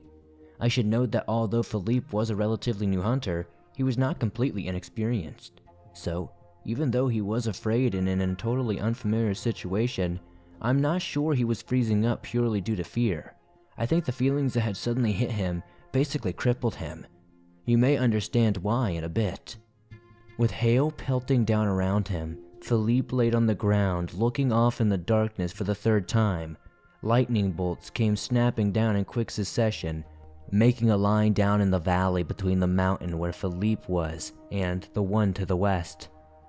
As the last few flashes lit up the valley, Philippe saw an enormous shape come snaking through an open space between the trees. It was an Allah, slithering and using its 2 legs to move through the mountains. He says that he briefly caught a glimpse of it using its gliding membranes to float down the valley, and he heard smaller trees crashing down around as it came. Interestingly, Philippe mentioned seeing what looked like black smoke or wind whipping up around the Allah, and he admits that this may very well be a trick of the light. But now, he knew what he was dealing with, and he found himself fully believing in the tales of the Allah. He still felt that he couldn't move, though, and as he struggled to get to his feet, he was slammed with the same wave of emotions as before, which were now accompanied by words. Audible words came to Philippe's mind rather than his ears. He describes the voice as deep with no obvious gender or age, but he got the feeling, or the sense, that the speaker was very old and clearly in a lot of pain. He says that the tone of the voice was not aggressive, but it was intense, the same way someone might call for a doctor if they or someone near them was injured. The words Philippe were able to hear were in Serbian. He first heard the word agony, then suffering, then hurt, and finally terror. He says that the words echoed in his head multiple times before they and the emotions both faded once more. Philippe felt sure that this had been the Allah crying out. Although he didn't know of it for sure, and he didn't know what to do or how to communicate with him, he still felt paralyzed and at a loss for what to do for the situation. He says that he felt like the Allah was not evil, but it obviously was being quite destructive, and he wasn't sure either how he could help it or how he could fight it. Philippe lived in a time and place where hunters were less conscious of finding peaceful solutions to situations with monsters, so he says that his instinct was to try fighting it, but no hunter has ever made a head-on battle with an Allah, and Philippe knew that his bullets would not even be a mosquito bite to the cryptid, But more than that, the Allah was a monster that scared him deeply, and that he had only ever known as a type of evil, mythological demon, and yet here one was, tearing through the forest in his direction. Philippe did the only thing he knew and felt that he could, and started praying. I'm sure that he put his heart and soul into it. But just like before, no dragon people or saints or eagles swooped in to the rescue. He felt completely alone, although as you'll see in a minute, he certainly was not. Still unable to move, he could hear the Allah getting closer at a surprisingly fast speed, heading in his direction. Every so often, it would give the same rumble, hiss, bellowing sound, clearly in pain and steadily approaching him. The hailstones were getting bigger now, and lightning was cracking down in every direction directly above him. Philippe could hear and see trees falling without the illumination of the lightning at this point, and grabbed his rifle, praying all the while. Something large went fluttering and whipping past Philippe, and he realized that was his tent. Having lifted and blown away by the force of the wind, he knew that he needed his shelter. He tells us that even despite his panic, he was aware that even if he survived the Allah, he did not want to die of hypothermia or exposure. As he bolted out from under his tarp to run after the tent, the forest ahead of him suddenly exploded into flames. A literal wall of fire shot up from out of nowhere, soaring about 15 feet in the air. Philippe estimates. As if this wasn't strange enough, Philippe says the color of the flames was shifting. Most of the time they were normal oranges, reds, and yellows of an ordinary fire, but occasionally they would flash green or blue or white for the briefest of moments. And even more strangely, the fire seemed to be changing in temperature. When it initially flared up, Philippe felt a wave of heat sweep over him and his surroundings, but as soon as the fire began to produce a noticeable chill, before switching back to a burning heat and alternating like this for a long time, he saw it. Right after the flames roared to life, a series of piercing wails split the air, their voices high-pitched and ululating and waving as they cried out. Philippe uses a racial slur for Native American women that I obviously won't repeat here, comparing the noise he heard to how he imagines their cries of mourning would sound. He said that despite this sound he heard was very distinctly inhuman and closer to his position than the Allah's previous bellows had been. There was a deafening roar that sounded like a thunderclap, which Philippe assumed was the Allah. All the noise made Philippe's head spin, and he felt very faint. He essentially passed out just after this, but before he did, he states very firmly that he saw multiple shadowy human-like figures dancing through the fire. When Philippe regained consciousness, he found himself lying back in his tent. He, the tent, and all his belongings were dry and set up neatly. It was light outside, and he exited his tent to find himself back on the bluff, with a bright sun shining overhead. The trees around him were windswept, and many were fallen, but the weather overhead showed no indication of the raging storm that swept through the previous night. Philippe said that he could even hear birdsong, indicating that at least some of the fleeing animals had now returned. He went to the area where he had seen the fire, but he could find no trace of the blaze, because nothing appeared to be burned. He did feel a sort of heaviness in the air, although he was not sure why. Philippe was still a bit shaken, so he took it easy that morning, with a plan to head into the forest later and try to find the valet. However, they came to him. As he was making breakfast, he would look up from his campfire to see a large stag at the edge of the tree line. Riding on the deer was a woman with reddish blonde hair wearing a white dress, staring at him with eyes that he describes as gentle and sharp at the same time. Philippe recognized her as the valet who he had met before. Although he didn't know her name, he slowly approached her and tells us that she and the stag were both perfectly still. As he got closer, he had the sudden feeling that this creature was one of the figures that he had seen leaping through the flames the previous night. Of course, Philippe barely gives us any exact dialogue, but he asked the valet what happened last night. She answered in very vague and almost confusing language, but she repeatedly used the words sick and illness about the Allah. Philippe doesn't give a ton of detail on the exact back and forth of the conversation, but from what he says, it seems like the Allah was very sick, so sick that it went on a mad rampage through the mountains. From all the evidence in the account, the illness almost seems like a form of reptilian rabies. Even though reptiles can't get rabies as far as we know, I've done a bit of digging into hunter theories about this event, and this idea seems to be one of the main ones. The Vilay, like fairies, are known to have several magic-like capabilities, and they had shown their power by creating the fire that Philippe had seen, driving the Allah back and pushing it away from Philippe and the mountain where they probably had their homes. Later in his journals, Philippe mentions that he received some more information from the Samadivi that may indicate that he had something to cure the Allah's sickness, or at least relieve its pain. He wasn't sure about this, but it remains a fascinating possibility. If the Allah's rampage hadn't been stopped, it could very well have hit nearby towns and villages, and we can all imagine what that would have done. Based on Philippe's accounts, it also seems like Allah can communicate telepathically, because even though Philippe's emotions had been influenced by the creatures, in any case, whatever the valet did must have worked, because Philippe never saw the Allah again, and the rest of his time in the Rudina Mountains was much more peaceful. This is one of the last records of the Allah, and the most intense one. The species might be extinct for all we know, but I doubt it. Allah are clearly intelligent and powerful creatures, and being both reptiles and enormous in size, they probably live for longer than we can imagine. As for the Samadivi, they seem to be doing well. There's lots of forest in the Eastern European landscape, and many of those areas hold Valah communities that we know of. There's still a ton of mysteries about both these monsters, though, so over time, I'm sure we'll get to know more and more about them. Most monsters are more mundane than the Alay and Samadivi. In other words, they're more like the creatures that we're used to, relatively speaking. In most cases, cryptid behavior is just a different sort of animal behavior.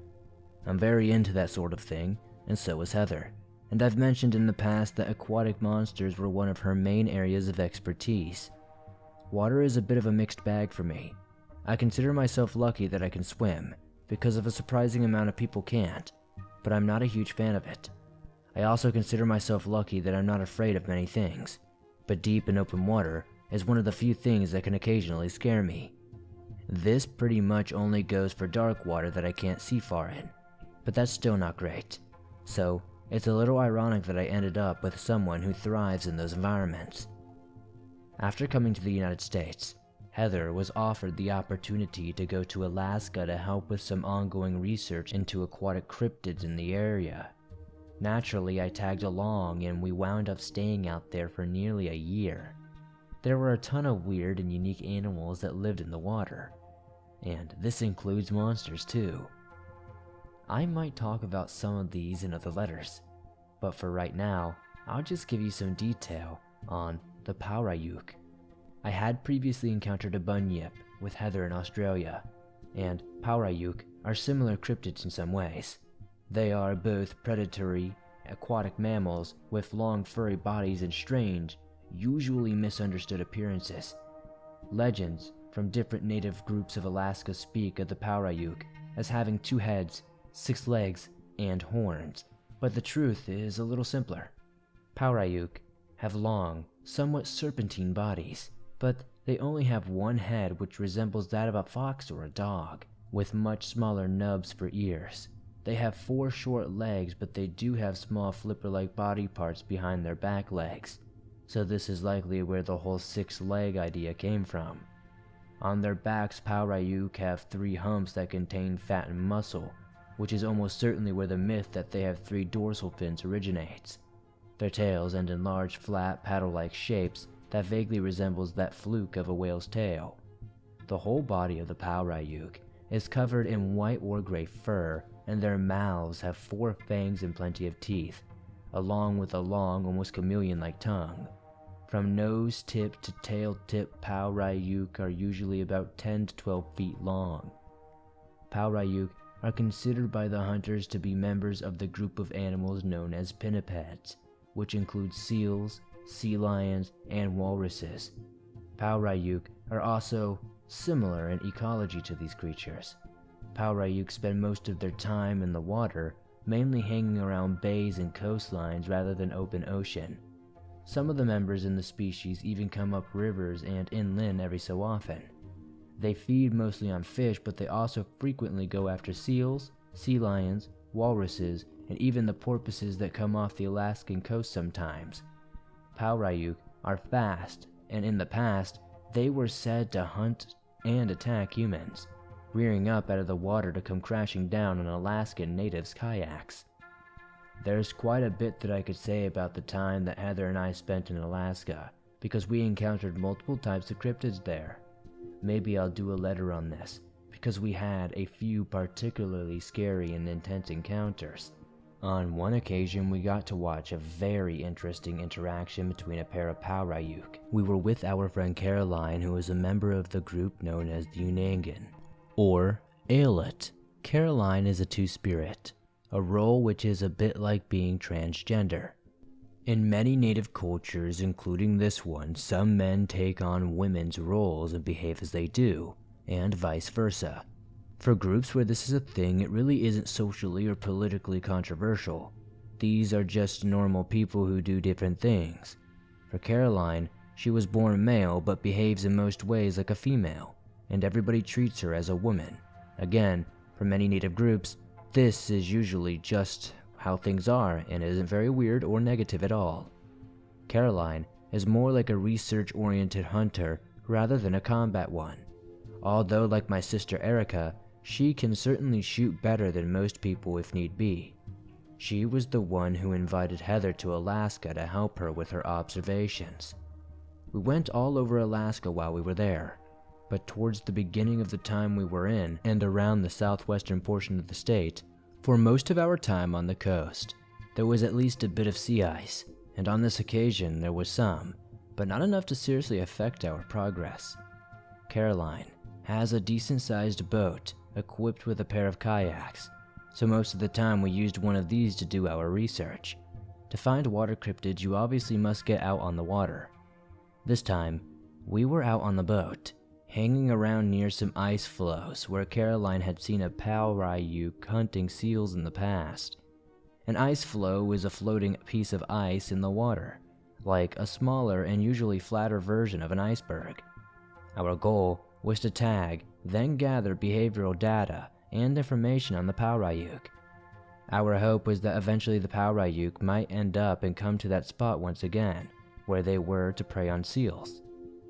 The seals were active, because many of them had just given birth to pups, and the seal babies were just as sleek and cute as you could imagine.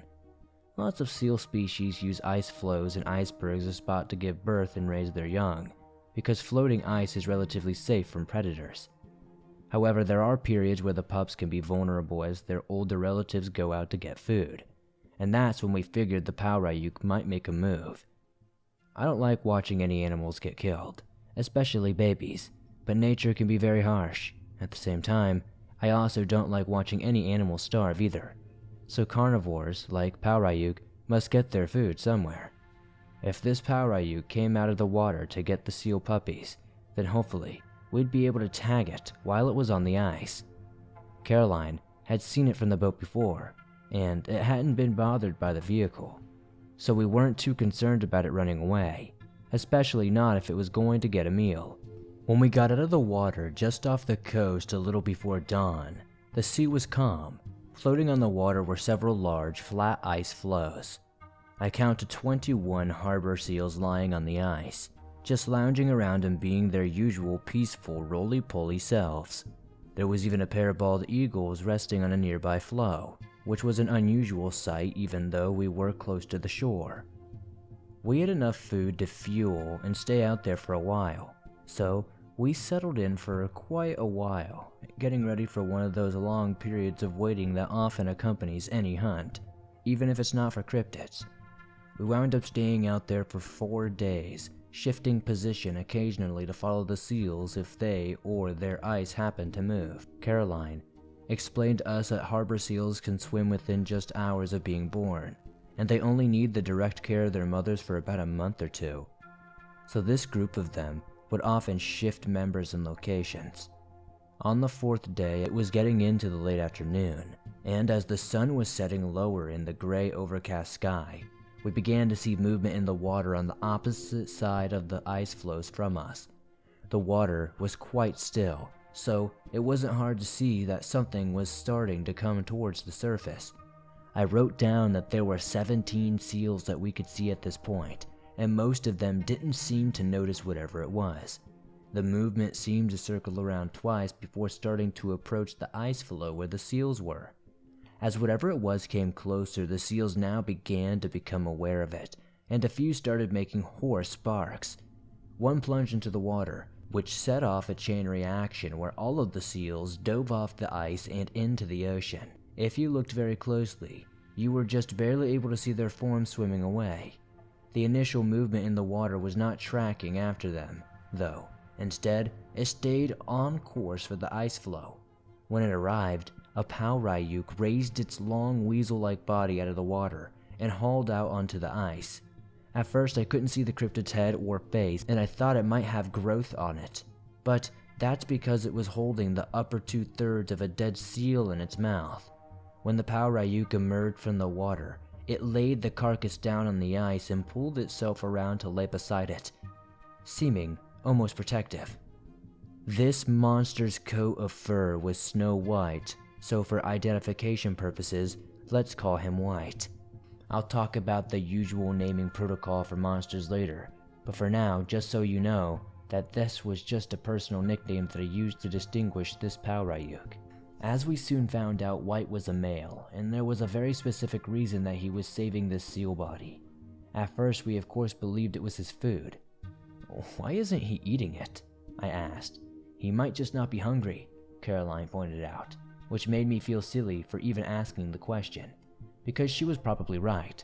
"Do Paurayuk make food caches to store their food for later?" Heather asked.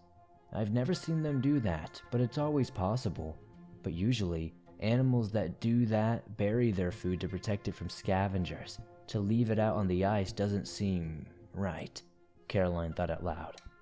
White closed his eyes and rested for a couple of minutes, and then we saw more motion in the water. By the way it was moving, it looked like to be another Paurayuk, which excited us. We were probably going to see an encounter, but we had no idea what form that would take. I suspected that we might see some sort of fight, because food is a common source of conflict between predators. But as soon as the second Paurayuk slithered onto the ice, we realized that this was going to be different. This second monster was darker than the first, more of a light gray, so we'll call her Gray, to tell her apart from White. When Gray hauled out, White turned to look at her, then moved to nudge the seal carcass towards her with his nose. Gray stopped for a moment, sniffed White's nose, then the seal, and then began to eat the meat. White watched her as she ate, his head raised, small ears standing on end, and tail slowly sliding back and forth across the ice. He looked expectant, like he was waiting for something. "The white one is offering the gray one the seal," somebody observed out loud. "Are they family? Maybe siblings or a parent and child?" I asked, not quite catching on to the situation yet. I don't think so. Look how the white one is watching the other one. This looks like courtship behavior to me," Caroline said, and then it clicked for me. Then, if other animals are anything to go by, the white one's probably a male, Heather added. We watched as Gray ate her fill of the seal, and then stepped away from the carcass to move closer to White. The pair sniffed at each other's necks and heads for a moment, then each other's hind ends, very much like dogs. Dogs and many other animals obtain a ton of information through scent, and by smelling each other they can figure out many different things: age, sex, healthiness, reproductive status, and more. In this case, of course, we were all pretty sure that White was checking out the last one. It seemed that he was content with the result because he backed up and gave a sort of hissing rattle and started nudging Gray's neck. She curled away from him and slid into the water, and he followed her.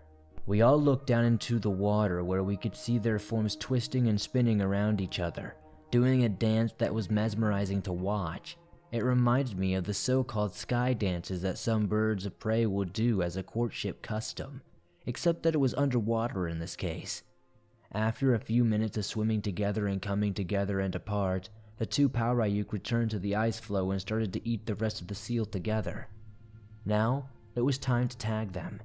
If you've listened to my letter on the bunyip and Makara, you'll be familiar with the practice of using smaller crossbow darts to apply trackers to wildlife, especially aquatic creatures. This is what we were doing here, and with an extremely quick pair of back-to-back shots, Caroline darted both gray and white. She got gray first, because she would be more important target if mating had been successful. Gray and white both dove into the ocean, but Caroline was already reloading, and with a careful aim, she managed to hit white as he swam away. Heather and I spent several more months in Alaska, so we were able to look at some of the tracking data with Caroline and see that white and gray went their separate ways after having mated. Like many other carnivores, Paurayuk don't stay with each other for very long, unless it's a mother raising offspring type of thing. After Heather and I left Alaska, we kept in contact with Caroline, who told us that shortly after we had gone home, the gray Paurayuk had given birth to 4 pups. I wish I had been around to see them, because I imagine they would have been a lot of fun to watch. I enjoy observing all animals and monsters, but young ones are often more active, so they're interesting to watch. Anyway, that was a cool and rare event, and I'm glad I got to witness it. As a matter of fact, many monster interactions are rare, but eventually you'll probably see some if you spend enough time around these creatures. And sometimes if you're lucky enough, or maybe unlucky enough, the cryptids will wind up coming to you. This was the case for the hunter named Kaori, a Japanese hunter who was active in the 70s. She's still alive, just retired, and I was able to get in touch with her and do a bit of an interview to get a bit more detail on the account I'm about to share with you. When she was an active hunter, Kaori did cases in many different places around the world, for her home and main area of operations was the northern half of Japan. Japan has 4 main islands and a range of different climates. Much of Honshu, the biggest island, gets very cold with a lot of snow in the winter. Snow can form blizzards, especially in the mountains, and as you know if you've listened to my previous letters, there are certain species of monster that travel along with snowstorm. Namahage are one such cryptid. In appearance, Namahage are humanoids, about 8 or 9 feet tall and covered with dark hair that's usually black or gray in color. They have what's called a mantle, which is the fur or hair around their shoulders, chest, and neck, while the fur on the rest of their bodies is no more than a few inches long. The fur on the mantle was at least a foot long, if not more. The mantle was also lighter in color than the rest of the hair, often either blondish or reddish. This seems to have led to the popular image of Namahage wearing mino, which are the straw raincoats of historical Japan. Namahage also have bony plates covering their foreheads, noses, cheeks, and chins. These plates are usually bright red or blue, like face colors of the monkeys known as mandrills. If you've ever seen The Lion King, the character Rafiki is a mandrill, and Namahage faceplates have similar patterns and colors. Namahage don't have long snouts like mandrills, though, so they almost look like they're wearing masks. Although unlike mandrills, both male and female Namahage have facial plates that are equally colorful. Hunters believe that the mask plates could be a form of identification because each individual Namahage has a slightly different color combination. Otherwise, Namahage hands and feet resemble those of humans and Sasquatches. Namahage are rare enough cryptids to begin with, and have become even more so due to the climate change and deforestation around them. They traditionally have lived in high mountain regions and would occasionally descend from these places, sometimes even going so far as to attack and torment humans. The people of the Akita region of Honshu have a long-standing tradition of dressing up as Namahage for an annual New Year's festival, and they'll go around in the Mino straw raincoats that I mentioned earlier, wearing masks and wielding wooden knives. They often go to scare children into behaving properly. But up until the past couple of 100 years, the actual Namahage species menaced the people of the area. Now these cryptids have been driven back further into the mountains than ever before and are rarely encountered by humans.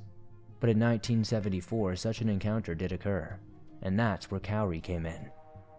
Mount Chokai is in the Akita prefecture of northern Honshu. Kaori tells me the mountain is a beautiful place that is both a sacred site and a popular hiking spot. Many areas of the top of Mount Chokai are covered by snow year-round, and in the winter the weather can get fierce. It is also important for you to know that the mountain is a volcano as well, and even though it's not super volatile, it's super active still. This is important to the account that Kaori shared with me, as you'll see. I've also had an experience of my own with a volcano, so maybe I'll share that with you guys sometime. Anyway, in February of 1974, in the depths of winter, some daring hikers had chosen to climb Mount Chokai, supposedly to challenge themselves with a harsh weather expedition. There are multiple trails that lead up the mountain, but for much of the year they're covered in snow, and they were at this time as well. The hikers had gotten about 2/3 of the way up the mountain when it had begun to snow on them, and they caught a glimpse of at least one enormous inhuman figure coming toward them. They immediately fled the area, but no more than 2 weeks had gone by before another lone hiker told a friend that he had seen a similar pair of figures, which he swore looked very similar to the Namahage festival costumes he had seen growing up. Unfortunately for this man, his report made him a bit of a local laughingstock, but fortunately for Kaori, this level of attention made her think that something truly was going on, and so she decided to go check things out. It had been years since the Namahage of Mount Chokai had last been sighted, so Kaori took it upon herself to attempt to drive them away from the trails for the safety of any other hikers and climbers who might come by. Kaori couldn't get in touch with the first group of witnesses, but she did manage to question the man who had the most recent encounter. After speaking to him and making some preparations, Kaori headed up Mount Chokai in mid-February. Her aim was to track down the Namahage and find a way to drive them off. All accounts of Namahage make it very clear that they are very regularly hostile towards humans, so having them close to well-traveled trails could be very dangerous for any people using them. However, Kaori couldn't help but notice that something felt off about the whole thing. The Namahage of the area hadn't been sighted that far down the mountain in years, and although it was possible that a lone pair could have pushed further down for whatever reason, Kaori's instincts told her that there was more to the situation. Before she arrived at Mount Chokai, she told me that she passed through a small restaurant nearby, where the owner had tried to dissuade her from making the climb on the account of the snow, but of course she pushed on anyways. Through her meeting with the most recent witness, Kaori had a decent idea of the general location where the Namahage had been sighted. The day was an overcast, and she used the trails to climb slogging through the snow until she reached her destination. It was an out-of-the-way area. She tells me that on a good day, it would have taken her a little more than 2 hours to get to that spot, but because of the thick snow, it took her approximately an extra hour. When she arrived, she looked around for any tracks, but she didn't expect to see any. It apparently snowed at least once between the most recent sighting and her arrival, which would probably have covered most of any prints. I should note that, like many mountains in Japan, Mount Chokai doesn't have a ton of woods covering it. Much of the mountain is just bare expanses of grass or rocks. Kaori figured that the Namahage must have their homes primarily in the rocks, and previous reports suggest that they feed primarily on shrubs, birds, rabbits, and fish. Kaori reasoned that maybe the Namahage had been on their way to the water when they were spotted by the hikers. With that in mind, she started heading off the trail towards the river. Picking her way across the rocks past a small, semi-frozen waterfall, Kaori started to walk along the river to head uphill as best as possible. But she hadn't made it far before it began to snow. This was a bit surprising, but the forecast had predicted a small chance of snow, so it wasn't entirely unexpected. There was some sparse tree cover along the riverside which Kaori headed to take shelter and hopefully wait out the snow. The lines were dead, but it was better than staying out in the open. She made it into the trees as cold wind began to whip up, sending snow up into the air. Luckily, she had a scarf that she was able to use to protect her face. Although visibility quickly became very poor, the dead trees provided just a bit of cover. But Kaori was lucky enough to find a decent-sized hollow in the rocks where she could hole up. As you might have guessed, English isn't Kaori's first language, so I think she was having a bit of trouble finding the right vocabulary to describe this hollow. But here's what I put together from her description. It was essentially the area beneath a large overhang that was about 6 or 7 feet off the ground and 10 feet wide, jutting out about 20 feet from the surrounding rocks. The front of one side were open to the elements, while the other were shielding them against the wind. Imagine a rectangular room and take out one of the long walls and one of the short walls. From what I gather, that should give you a decent idea of the shape of the hollow.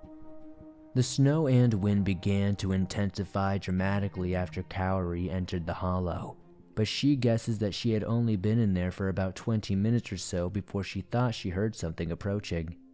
It sounded like something was crunching through the snow, and she instinctively grabbed her rifle. A huge shadowy figure appeared in front of the hollow and bent over to look inside.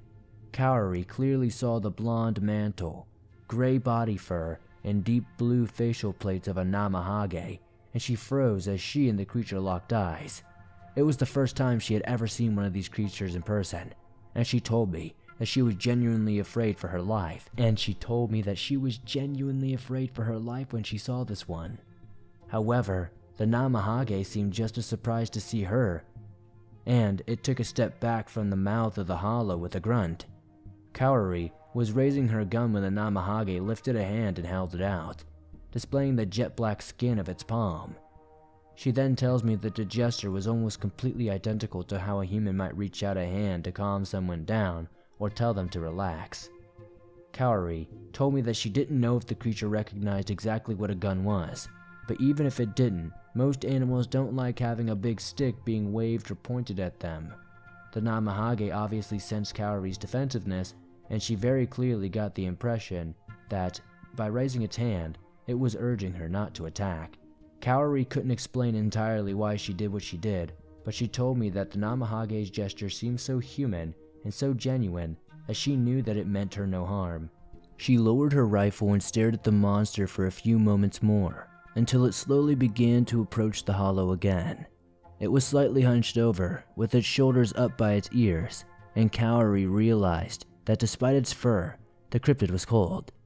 She now put together that it must have been looking for a place to get out of the cold, and because of this realization, she didn't lift her gun up again, although she kept it in her hand just in case. The Namahage stepped into the hollow, but only went a few feet inside before squatting down and sitting with its right side facing Kaori, putting its elbows on its knees, and letting its hands hang like many other primates do, including humans. Kaori was amazed because the monster clearly wasn't behaving aggressively whatsoever. This was just another being that was chilly and had no other place to take cover from the cold. Like how predators and prey will drink from the same waterhole without conflict, Kaori and the Namahage shared the hollow. They sat for a minute or two, although Kaori says that it felt like hours. The only sound was the wind and the Namahage's deep breathing. I imagine that it was a very strange, intense, and scary magical situation, but it quickly changed when another figure came around the corner and stooped into the hollow. It was another Namahage, this time with a grayer mantle and red facial plates. We'll call this new arrival Red and the first one Blue. As Red entered the hollow, it caught sight of Kaori and froze. There was a tense silence in the hollow, and Red looked between Blue and Kaori, before baring its teeth slowly and starting to give a rumbling growl, crunching further into the hollow. Blue reached out towards Red, but Red gave a howling roar and began moving quickly towards Kaori. She lifted her rifle, but before she could fire, Blue practically tackled Red and shoved it backwards. Red staggered out towards the mouth of the hollow and looked at Blue, seemingly surprised. Kaori said that the two Namahage then began to make fast-paced, chattering growls and huffs and snarls at each other. To Kaori's ear, the sound sounded very much like a rudimentary form of language, like how Sasquatches sometimes communicate. After a bit of back and forth, Red looked at Kaori, gave a low huff, and then sat down across from Blue. Its left side to Cowrie. The three of them remained in the cave, and although Red would cast a quick glance at Cowrie from time to time, she says that she no longer felt like she was in imminent danger from the creature. Every so often, one of the Namahage would scratch themselves, grumble, sigh, yawn with their fanged mouths, or rustle with their long mangled hair. But everything was otherwise peaceful and still inside the hollow. Their breath was heavy and low, and Cowrie did an amusing impression of the sound for me over the phone when I talked to her. At some point, Red scooted over to the closed-in side of the hollow and leaned its back against the wall, and Cowrie said that she saw Blue shift position ever so slightly. To her, it looked like Blue was maybe trying to move between her and Red, although she wasn't sure. Even today, she still doesn't know why Blue would have wanted to protect her, or why Red wasn't more aggressive towards her. Perhaps Red didn't feel threatened by her anymore, or perhaps he just wasn't angry or hungry, and perhaps Blue just didn't want to cause trouble, especially if it might end either in the Namahage getting hurt or whatever. Whatever the case, I don't think anyone likes being out in a blizzard, fur or no fur, so all three of them figured the tension in the hollow was worth it if they weren't getting snow dumped on them. Cowrie checked her watch constantly, and the snowstorm raged on for 4 hours before finally beginning to taper off. As the snow grew far gentler, the Namahage began to glance out of the hollow more frequently. Finally, when a bit of sunshine began to peek through the clouds, Red started to rise into a squat. It locked eyes with Cowrie and snorted to her before turning and heading out of the hollow. Blue also turned and looked at Cowrie, and she tells me that she felt like she should wave at it or say something or even bow. Maybe to thank it in the traditional Japanese way, but for whatever reason, she was only able to blink and stare, and Blue silently turned away and left the hollow behind its companion. Cowrie had relaxed a bit after the first hour or so of the snowstorm, but she had never been anything less than tense during the whole time. She didn't feel like she could stand up to leave for a while longer, and it wasn't until the sun began to get low that she started to make her way back to the trail. Cowrie told me that her time in the hollow had been loaded with meaning. It had given her a new perspective on how Namahage behaved, and she realized that although they had been sighted by humans, they didn't necessarily always mean any harm. Despite their historical reputation, even so, Cowrie camped out on the mountain for several more days to monitor things and make sure that the trails were safe. Although there were multiple occasions where she thought she caught sight of a Namahage, it was rare that she actually did.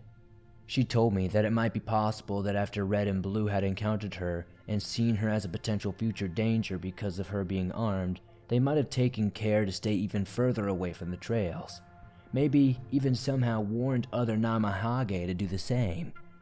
It still didn't answer the question of why the Namahage had begun to move further down the mountain, but in the short term, things seemed to be okay. After things had remained calm for a while, Cowrie switched locations to higher up the mountain, intending to do some investigation on why the Namahage had pushed down from the peak. It did not take long to get an answer. Remember how I mentioned that Mount Chokai is an active volcano? Well, on March 1st of that year, it erupted. You may be imagining big jets of lava and plumes of smoke and fire, and although it wasn't exactly like that, it was still very dramatic. Cowrie didn't see the whole event, but here's what she said happened. At first there were ground tremors, and very quickly afterwards a series of explosions went off, sending volcanic ash, steam, stone, and earth bursting out of the ground. Volcanic bombs of molten stone went flying across the mountaintop, and after this initial eruption, gas and mud flows went cascading down from the sides, blanketing the area. Cowrie said that she was able to flee from the mountain before things got too crazy. This seemed to her to be the explanation for why the Namahage had moved further down the mountain. If her theory was correct, then the monsters had sensed or predicted the oncoming eruption somehow and had fled before it came. But this is just an idea because exactly how the Namahage could have foreseen the volcanic activity is unknown. In any case, Cowrie returned to Mount Chokai a bit later, and she never saw a Namahage again, or even got reports of one. The world can be a strange place, and Cowrie's story is just an example of this. I've been through my fair share of weirdness as well, so I'll end this letter by talking about one of those experiences. As you may know, I have had many hunts involving Sasquatches, and on one of those, I've had the rare opportunity to watch the brief interaction between a Sasquatch and a group of the Little People. The name Little People is a general term used to refer to many different groups of humanoid monsters that I've come across in North America. They have all sorts of different names among the different native peoples on the continent. Just as the English name suggests, the Little People resemble smaller versions of Native Americans, usually measuring between 2 and 4 feet tall. They just look like smaller versions of regular humans, but they are very different from humans in many different ways. The Little People are much like fairies, as they are very elusive and secretive with a variety of abilities that I suppose you might consider are sort of magic.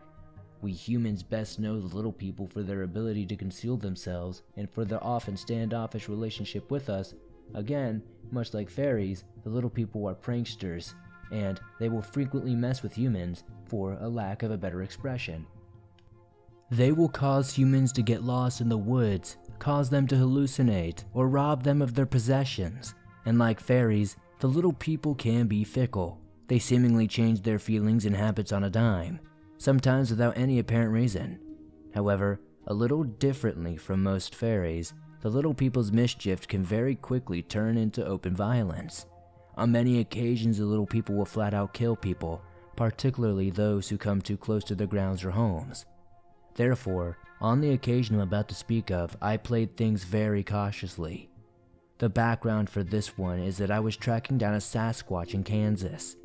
This was early into my career as a solo hunter, after I had gone out from under my mom's wing and started doing more hunts on my own. For this hunt, my goal was just to do some research. I was combining GPS tracking data with on-the-ground observation to get a better picture of Sasquatch travel habits in the area. Kansas is a state that's largely huge stretches of open plains and grassland. So we hunters were looking into exactly how Sasquatches get through these areas, especially without being spotted by humans. I was following one Sasquatch that had already been tagged, an 8-foot-tall adult female with chocolate brown fur. Hunters don't usually give names to monsters because that builds attachment, which can be dangerous. However, especially for research purposes and/or when we are dealing with species with multiple known members, we do use numbers or a code name from time to time. I haven't brought these identifications up in these letters partially because we hunters don't always use them and partially because they're not always very important, since in these letters I'm usually only talking about a single member of a species.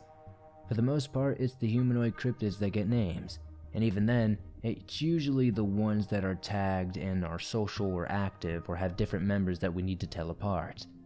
This is largely since humans are biased towards personalizing things that look and act like us.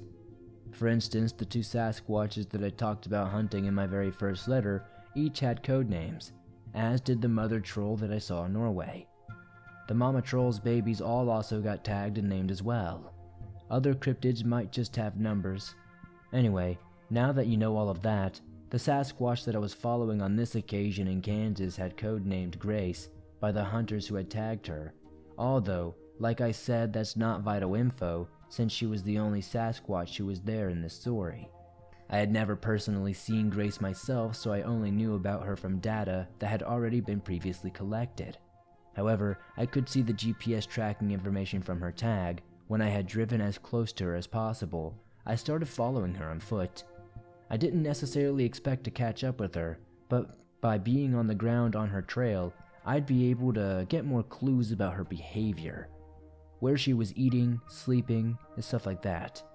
There were a few other Sasquatch in the area, all at least several miles away. Was she trying to communicate with them? And if so, how? How was local wildlife reacting to her presence? All of this and more was the type of information I was seeking by tracking her in person. Sasquatches are intelligent and surprisingly stealthy for their size, so even though I had GPS assistance, it was still not easy to find exactly where Grace was. GPS technology, especially back at this time, usually gives a general location, not a super precise one, so she really could have been within several yards of her electronic tracker marker that I was observing. I had also been using my computer to do this observation, and of course I left that behind when I got out of the car. Despite this, when I was on the ground, I was able to find my way to the last location where I had seen her on the computer. She had gone into a good-sized patch of forest, and the last place I had located her was deep into the trees. From there, after some time I was able to pick up her trail and start following it. Tracking Sasquatch, like almost any other animal, can sometimes be very easy and sometimes be the most difficult thing in the world. It depends on the terrain, the weather, the individual, and so on. Grace was a little tough to follow, but judging by the spacing of her footprint, which is called the stride length, I could tell that she was moving at a normal, unhurried pace. My mom had taught me well, and I felt confident that I could keep on the trail. As time passed, something suddenly happened that I had never experienced before. It was like I had walked through an invisible curtain. Out of nowhere, I felt the sensation that's very hard to describe, like the woods were somehow different now. But the world suddenly seemed like it was waiting for something. It didn't feel entirely dangerous, but there was an energy that didn't entirely feel safe either. I've told this story before, and the best analogy that I can give is that it felt like I had just come across a large, unfamiliar stray dog. It might be dangerous in attack, but it might also be very friendly and affectionate. It was like the world was anticipating something. The environment felt charged up. Normally, I felt very comfortable in the forest, but now, for whatever reason, I felt like a total outsider. If you don't know, I'm black and native, and the feeling I had at this point was very similar to the one I've sometimes gotten when I'm the only person of color in a room. If that gives you a better picture of things, some of you listening may have experienced this and know firsthand what I mean. I just felt very out of place. Whenever I get a sensation like this, and I'm on a hunt like this, one that's not critically important, I generally know better than to stick around. At this point, I had no idea what was going on. As silly as it might sound, I thought for a second I might be having a heart attack or a stroke, but I quickly put that out of my head because that was very unlikely. But whatever was happening, even if it wasn't monster related, I figured that my best option was just to back out of the area. There was no obvious threat right at the very second, but something about the energy around me felt like things could potentially turn dangerous. I didn't exactly know how, but I didn't want to find out either. As a hunter, you learn quickly to respect your instincts, and if you feel like you might be in immediate risk, research can wait. I turned around to start retracing my steps, but when I completed my 180, I realized that the trees and the light had changed in the blink of an eye. It was like I had been teleported to a completely different part of the woods, and a completely different time. When I entered the trees, it had just been before noon, and now the sunlight looked like it was late afternoon, just before evening. I looked around and realized that I had no idea where I was. To this day, I still don't even know if I had walked anywhere, but I must have because I was in an entirely different place. But I had evidently forgotten all about it because I was in an entirely different location. Obviously, this was the next sign that something was off. I started running through every possibility that I could think of, and that was when I thought about the little people. I also thought that this could be the work of another more actively sinister species of monster which I've talked about before, but which I won't name here due to the traditional beliefs about it. In either case, I did conclude that I could be in the territory of some cryptid that might intentionally be making me lose my way. Certain monsters like this seem to be able to understand human speech, so I decided to say something. I'm sorry if I've stepped somewhere I'm not welcome. I'm going to leave now. I mean you no harm. Please allow me to return the way I came and leave you in peace, I said, or at least I tried to say something to that effect. As usual, I'm putting my best recollection of the words that were spoken. I waited for a response of some kind, and I thought that maybe, just maybe, I heard something like a whisper. Although I didn't make out any specific words, there was also a light breeze from time to time. So, what I heard could have just been the leaves rustling. In any case, I pulled out my compass and found that it was working, thankfully. I knew that I'd entered the woods from the northeast, so that was the direction I started to head. Even if I didn't find the exact same path I had taken, I would eventually exit the forest if I kept walking that way. After walking for a bit, I came across a big boulder sitting in a more open area of the trees, and I froze dead in my tracks when I saw it.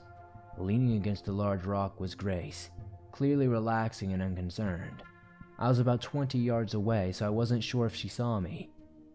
What I was a little more concerned about were the small figures that I saw sitting around her feet and climbing on her shoulders. There were about 15 of the little people, and as I said before, they looked just like smaller versions of Plains Indians. Let me note quickly that many native people do use the term Indian to talk about ourselves, especially when referring to our different cultural groups.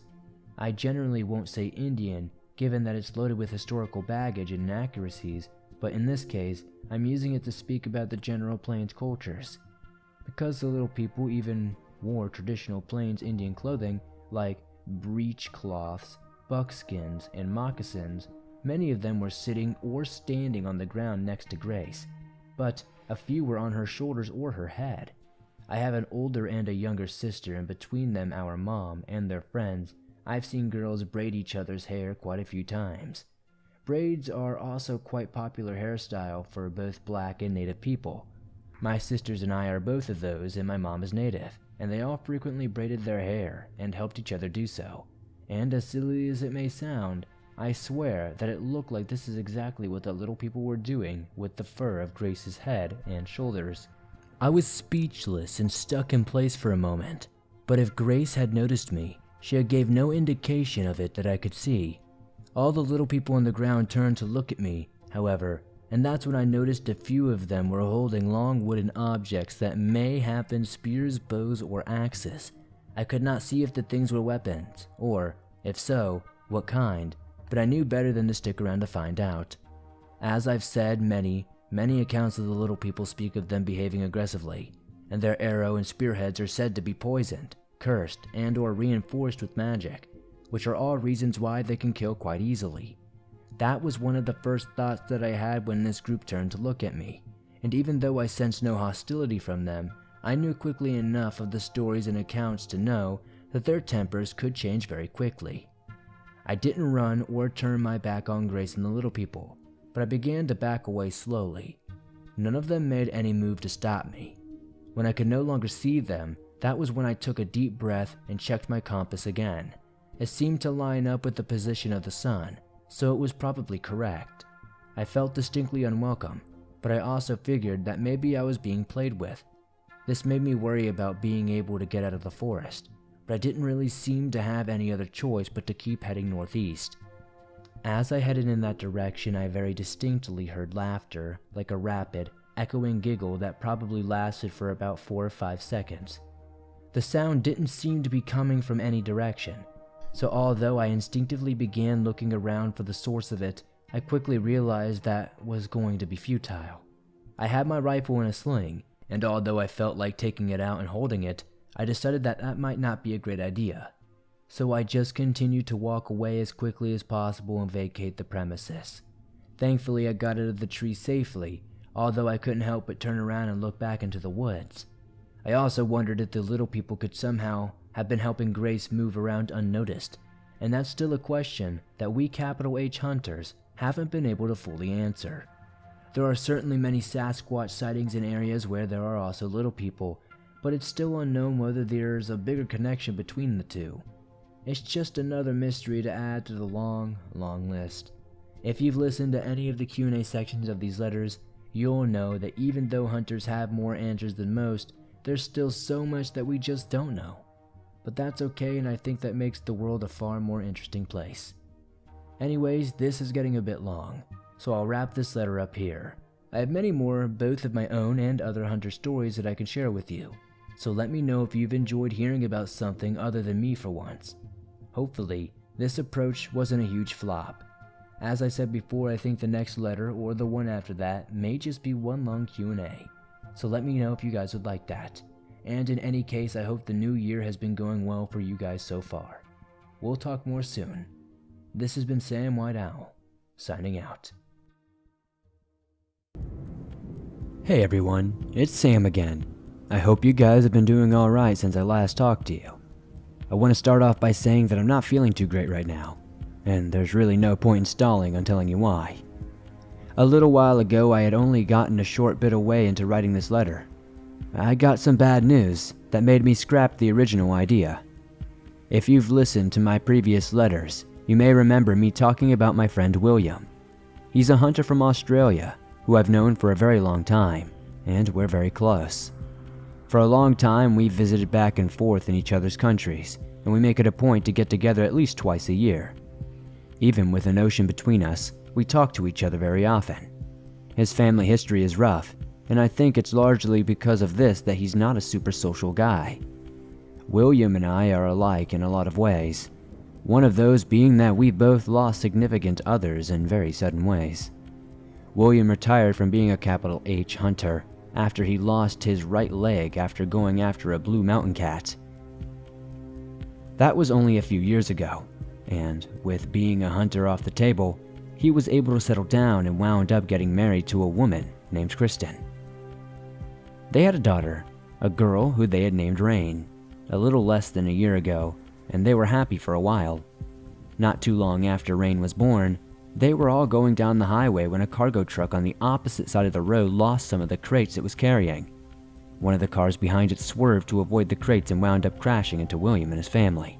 Following this incident, Will and Rain were mostly okay, but Kristen passed away from her injuries.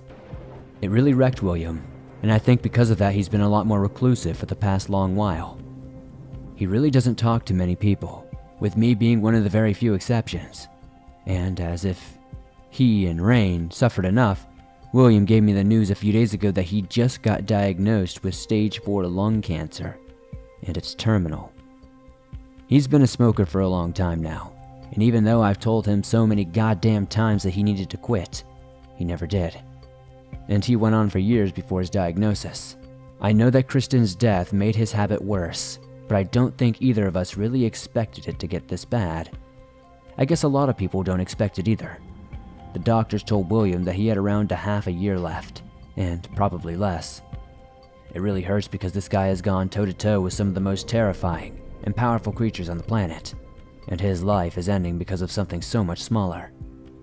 What makes things even more complicated is Rain. Obviously, she isn't going to have either of her parents. William has been trying to figure out what to do for her. So we both talked it over with Serena and collectively made the decision that Serena and I are going to take Rain in.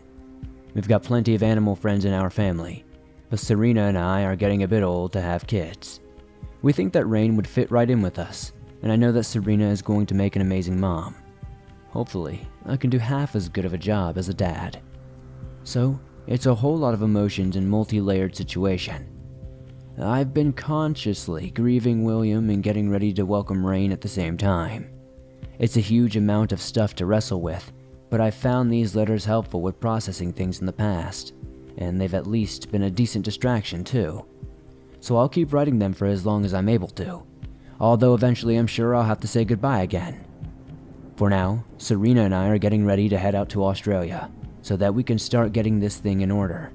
It's already starting to be a lot of paperwork and bureaucracy nonsense, but our goal is to spend as much time as possible with William and Rain, and I'm sure it'll all work out in the end somehow. It's a mixed situation, but we're all going through it together. So that's what's really been on my mind, but I don't want this letter to be super heavy. William is a great guy, and despite his struggles, I've known him to be very, truly positive, strong, kind, and a gentle person. I want to remember him like that, and I want to share that with you guys some more as well. Purely by chance, even before I knew of William's recent diagnosis, I was already going to write a letter about one of the experiences we've had together. I brought the idea up in my previous letter, and I was planning to hold off until after the big Q&A, but in the wake of getting the bad news, I think that now is just a fine time to share the story. So, although it may be a bit on the short side, I want to dedicate this letter to William and that experience, because William is nothing short of a hero, and I'm going to tell you about how he saved not only my life, but the lives of others too. Partly because this is a special letter, and partly because now I'm saving all the questions for the big one next time, I'm going to skip the Q&A again for this letter, but I promise that I'll get to it next time. So, keep asking your questions. Right now, let's get right to the background for the William story I'm going to tell today. This story that I'm going to recount in this letter is when William, Heather, Caroline, and yours truly got into a scrap with a band of Amikook in Alaska. This was a very strange and terrifying experience, largely because Amikook are strange and terrifying creatures. I'll start by giving you a description of their appearance, so you can get an idea of why I say that. Amikook look a bit like a cross between a lizard, a weasel, a pangolin, a spider, and a frog, with a little bit of goblin thrown in there for good measure. Some hunters, as a matter of fact, call them ground ghouls. Let me explain. Amikook have long bodies with 4 legs that sit slightly to the sides of their body, rather than directly underneath them. Their front legs are long to the point that they're arms, and when moving around on land, Amikook have their limbs out to the sides and sort of scuttle like spiders or insects. All an Amikook's limbs end in claws, but their front claws are long and slightly curved, resembling the shape of a pickaxe. These claws are also semi-retractable, meaning the Amikook can pull them in about halfway if needed. Their tails are long and thick, much like a lizard, and their backs and upper halves are covered in hard, rough plates or scales of keratin, the same material that makes up your hair and nails, as well as things like animal fur and horns. Amikook plates are white or light gray, similar in thickness and hardness to something like a rhinoceros's horn, and rough and sharp like a shark's scale. The rest of their bodies are covered in short, scattered, pin-like hairs on top of leathery, black, and dark gray skin. Size-wise, Amikook are big, standing about 3 or 4 feet tall, and measuring well over 7 feet from their heads to the tips of their tails. As if all this wasn't weird enough, Amikook faces are the creepiest part of their bodies. They have slight snouts, and 2 small eyes that glow reddish orange when the light hits them. A strip of white skin goes in a band around the area where their eyes are. On top and bottom of their heads, Amikook have tendrils that are about half a foot long. These act as feelers and help them find their way around in the darkness. And Amikook mouths are wide, stretching all the way around their faces and filled with razor-sharp teeth. These teeth are so numerous and long that they seem to keep Amikook's mouth stuck in a permanent grin, which, as you might imagine, can be incredibly disturbing to see.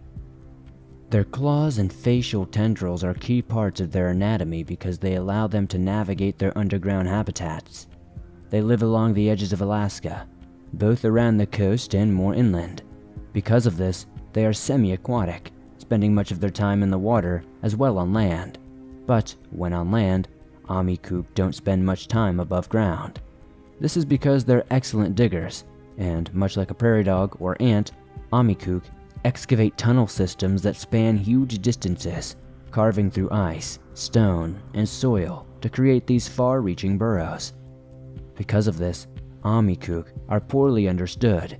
It's very hard to find something subterranean like this, and even harder to study it. It's not known exactly why Amikook dig like this, but it may have something to do with catching prey. Amikook are amazing at pinpointing the location of prey on the surface from underground, especially on hard terrain like ice. It seems like Amikook use a combination of sound, vibration, and light patterns to identify where the potential target is. Once the prey steps over their burrow, or their hiding position, Amikook will tear out of the ground from underneath the victim, and they'll burst out from below ground themselves, seizing their prey with their long arms and finishing off with their claws and teeth. It looks like sometimes they'll eat their catch right there on the surface, but often they'll drag it into the tunnels. In the water, Amikook are no less dangerous. They can swim fast enough to catch kayaks, those inside them, grabbing them and dragging them into the ocean, with a combination of speed and stealth. Because of their aggression and habitat, it's very difficult to locate, track, or hunt Amikook. Unless you're unfortunate enough to stumble upon them by chance, Alaskan native groups have been telling stories of Amikook for thousands of years. But even they, along with capital H hunters, know very little about them. And as I've already told you, all of us that I mentioned earlier got far too close for comfort. In my last letter, I told a brief story about the time Heather and I saw a pair of Paurayuk in Alaska while helping our friend Caroline do some research into aquatic monsters there. In case you missed it, let me just copy and paste what I said about Caroline back then. Caroline is a member of the Alaskan Native group known as the Anangan, or the Aleut. Caroline is a two-spirit, a role which is a bit like transgender. In many Native cultures, including Anangan, some men take on women's roles and behave as they do, and vice versa. For groups where this is a thing, it really isn't socially or politically controversial. These are just normal people who do different things. For Caroline, she was born male, but behaves in most ways like a female, and everybody treats her as a woman. Again, for many Native groups, this is usually not very weird or a negative thing. I'll also add that the concept of being a two-spirit is not some newfangled liberal agenda or anything like that.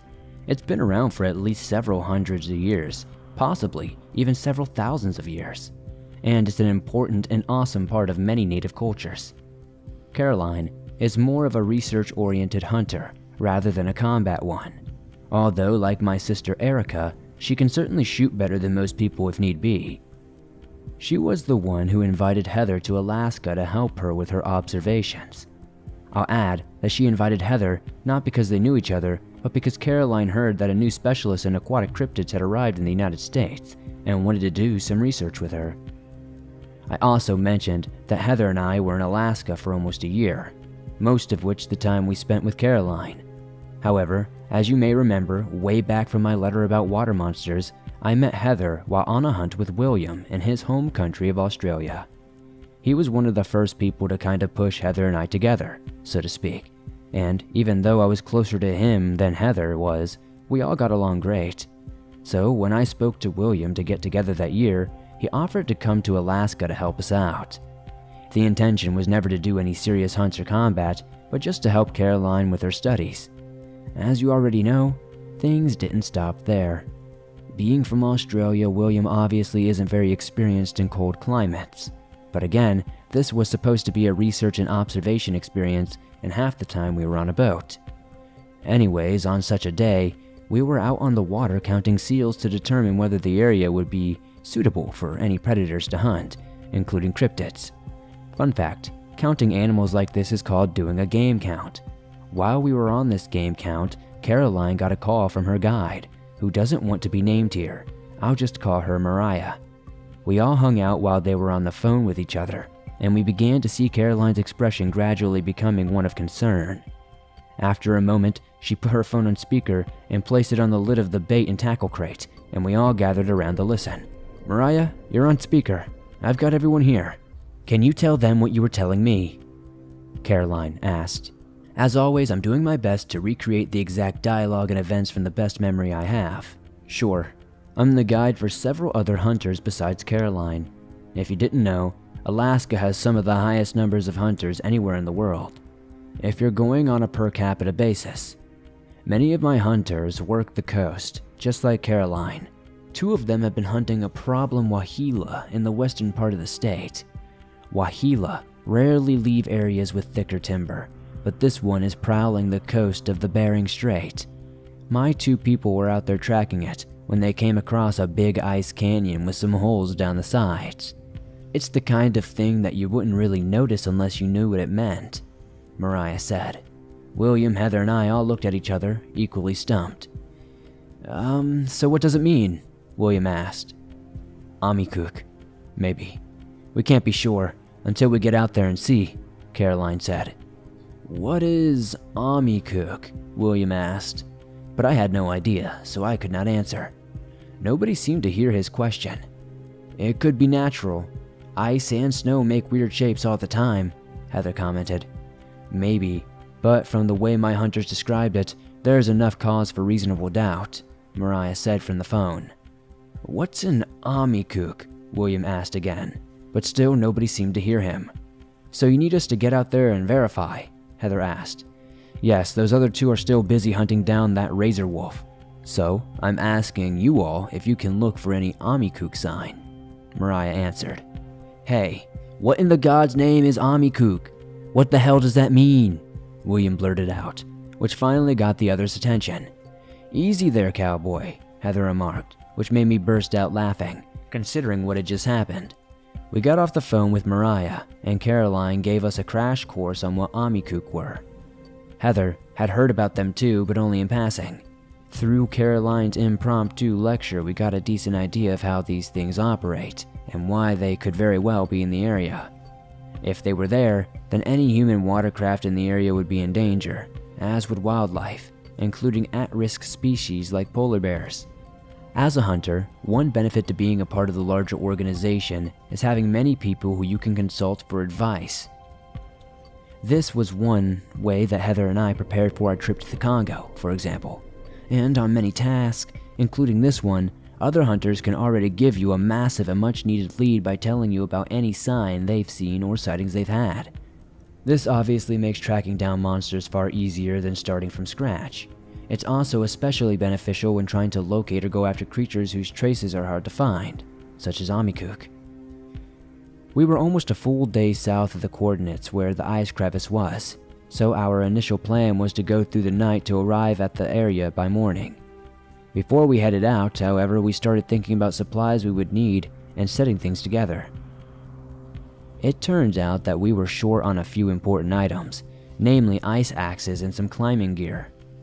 These weren't necessarily vital, but they would be good to have, and although we have enough for 2 people, we really wanted enough for everyone. Luckily, Carolyn knew a guy that would be able to supply us with a few items that we needed, at a cheap price and solid quality. But it still took us a boat ride and almost a whole extra day in the opposite direction to get there. Once we had our gear though, we turned north again and got to our destination with a combination of the boat's high-power engine and a good old-fashioned tailwind. As we had learned before, the crevice was near the Bering Strait region. The Bering Strait is a shallow and narrow body of water that separates Alaska from Russia. It's very important historically because it once used to be dry land, and that provided a pathway between the two places.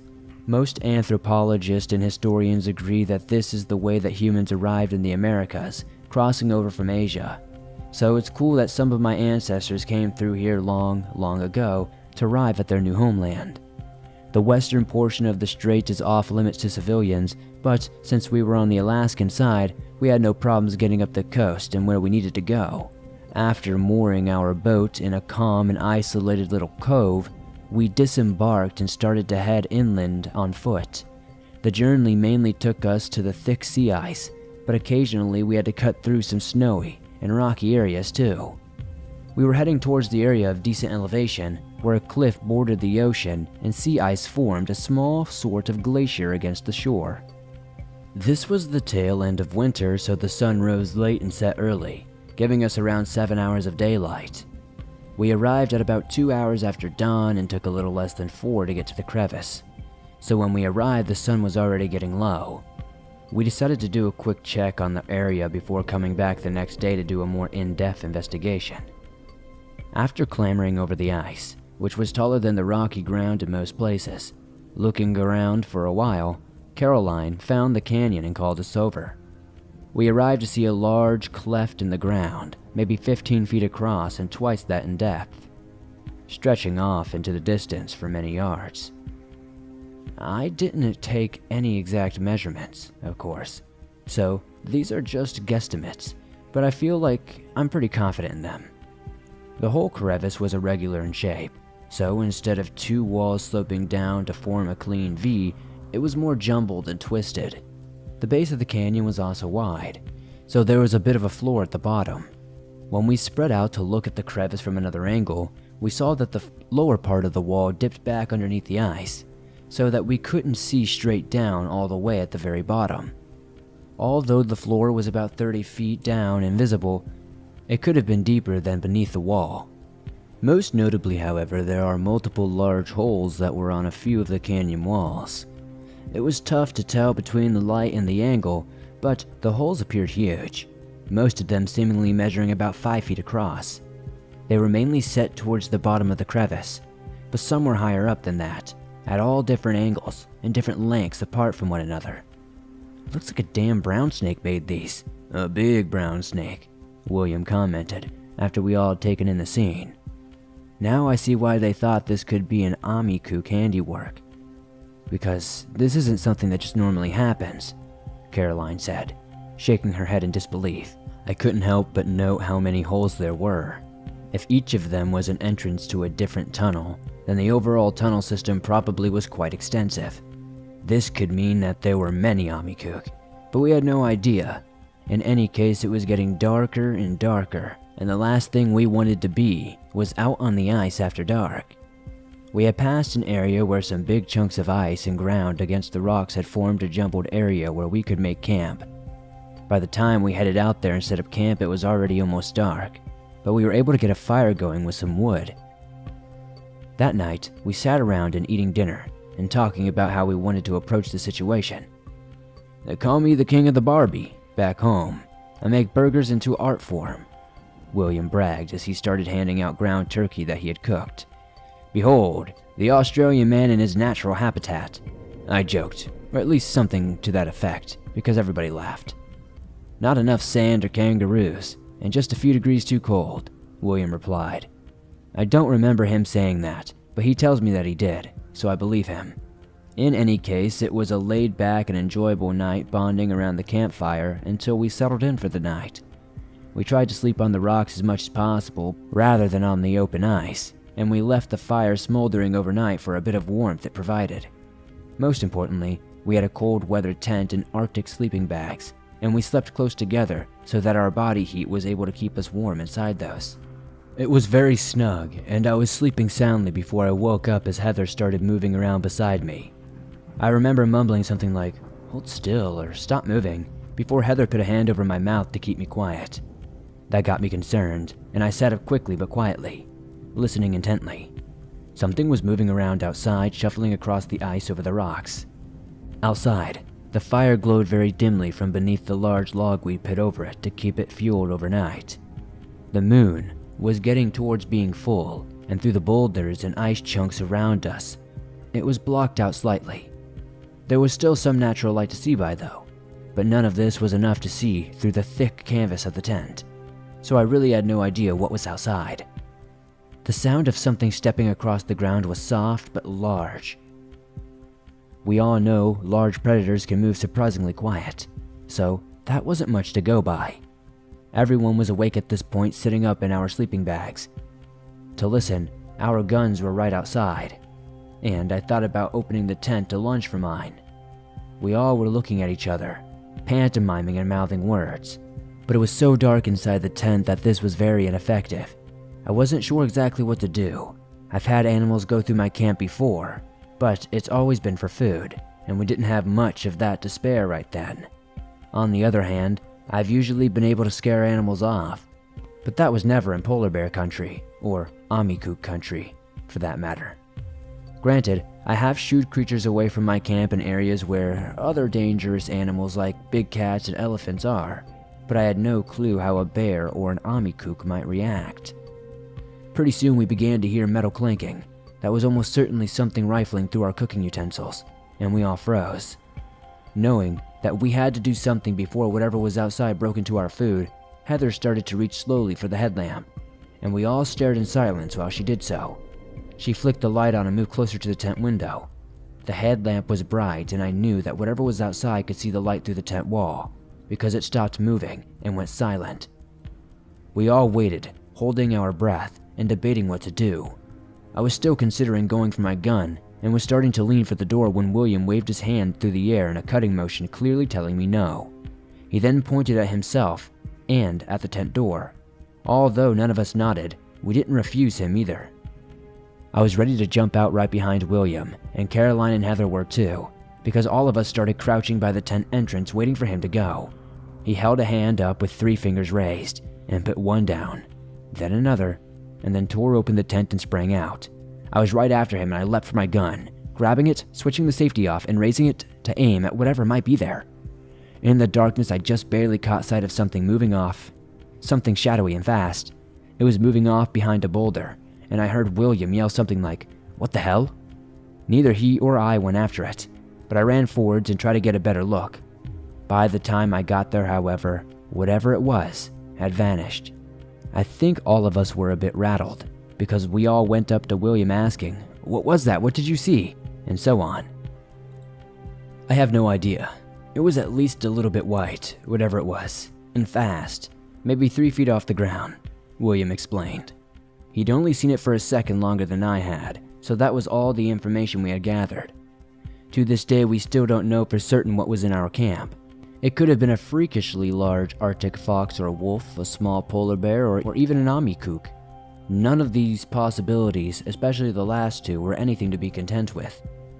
I lean towards the idea of it being a wolf or amikook though, because the size lines up with more of those two than it does a fox or a polar bear. Also, in my experience, bears tend to not be very concerned with being stealthy, and whatever was in our camp that night, in any case, was very quiet. We decided to be more careful and set a watch from then on.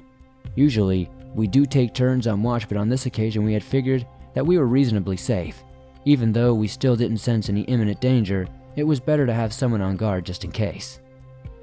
After the snafu with our mystery visitor, we had quite a while before dawn. We rotated turns on guard duty, while those of us not on watch were able to sleep in because of how late the sun came up. As soon as it was light, we started getting ready to return to the crevice. I had an important job to do. The plan we had come up with was to have me climb down into the canyon and start checking out the tunnels, as well as the area that dropped off at the bottom. I had the most experience in cold weather climbing besides Caroline, and because of our different focuses as hunters, I was more combat savvy than her. William was our next most experienced fighter and our most experienced climber overall, so he would come in after me if I discovered anything more that was worth investigating. Heather and Caroline would stay outside to keep an eye on things and to bail us out if needed. We got to the crevice and I got harnessed up to some of our ropes. For this initial recon, I picked out the most important things I would need. The major items I had on me were a bit of food and water, my knives, a few flares, a headlamp, and a pair of ice picks for climbing, called ice axes, my tomahawk, and my shotgun. I had thankfully brought the shotgun along, because if I were going to be in some ice caves or tunnels, my usual rifle wouldn't exactly be the best choice of firearm. This was a good deal of equipment, because although William was ready to come in behind me based on my findings, I still wanted to be well stocked in case anything went sideways. "Ready?" Heather said to me as I buckled into the harness. I looked over the edge and groaned. It was not about 30 feet down, but I still didn't like it. "Yeah, let's do it," I answered. I clambered over the edge and very slowly and carefully began my way down the side of the ice canyon. It was slippery and mostly smooth, but I was able to use my boots' toe spikes and my ice axes to make handholds and footholds where needed.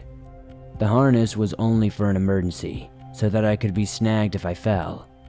It is possible to lower someone down in a harness rather than have them climb down, but that takes consistent and significant strength and effort on the part of the people who would be lowering me, and I was confident enough in my climbing skills and my own physical capabilities. About halfway down the wall of the crevice, I came level with one of the tunnel entrances. It was close enough for me to clamber over and position myself beneath it, then pull myself up and look inside. As I said before, the hole was probably around 3 feet across. It was huge, and more than tall enough for me to get in, and to get a better look. You may be asking why I put my whole upper body inside the hole, so I'll remind you that even with toe spikes, it takes a hell of a lot of strength to hold yourself upright on a vertical wall of ice, and I needed a good look inside the tunnel. Obviously though, I didn't want to go all the way inside, although I probably would have been able to crouch and crawl my way through it. "Sam, what the hell are you doing, you drongo?"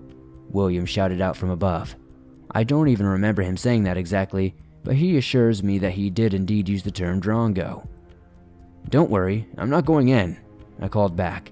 "Yes you are," I heard Heather put in. "Okay, not all the way in," I replied, as quietly as I could. It wasn't a great idea to be yelling back and forth, as that would certainly alert the amikook of our presence, but we all knew that attracting their attention was unavoidable. Their keen hearing and sensitivity to movement and vibrations meant that if they were nearby, they were very likely aware of our presence on the surface, and certainly of me climbing down into the crevice. Again, that was if they were nearby. They may have been somewhere else, but something told me that they were close rather than far. I switched on my headlamp and peered into the hole. The tunnel beyond stretched further than the light could illuminate. Going straight back into the darkness, the sides and edges were a bit ragged, not smooth like you would expect from water or wind erosion. This looked like some creature had created it. I listened for a little while.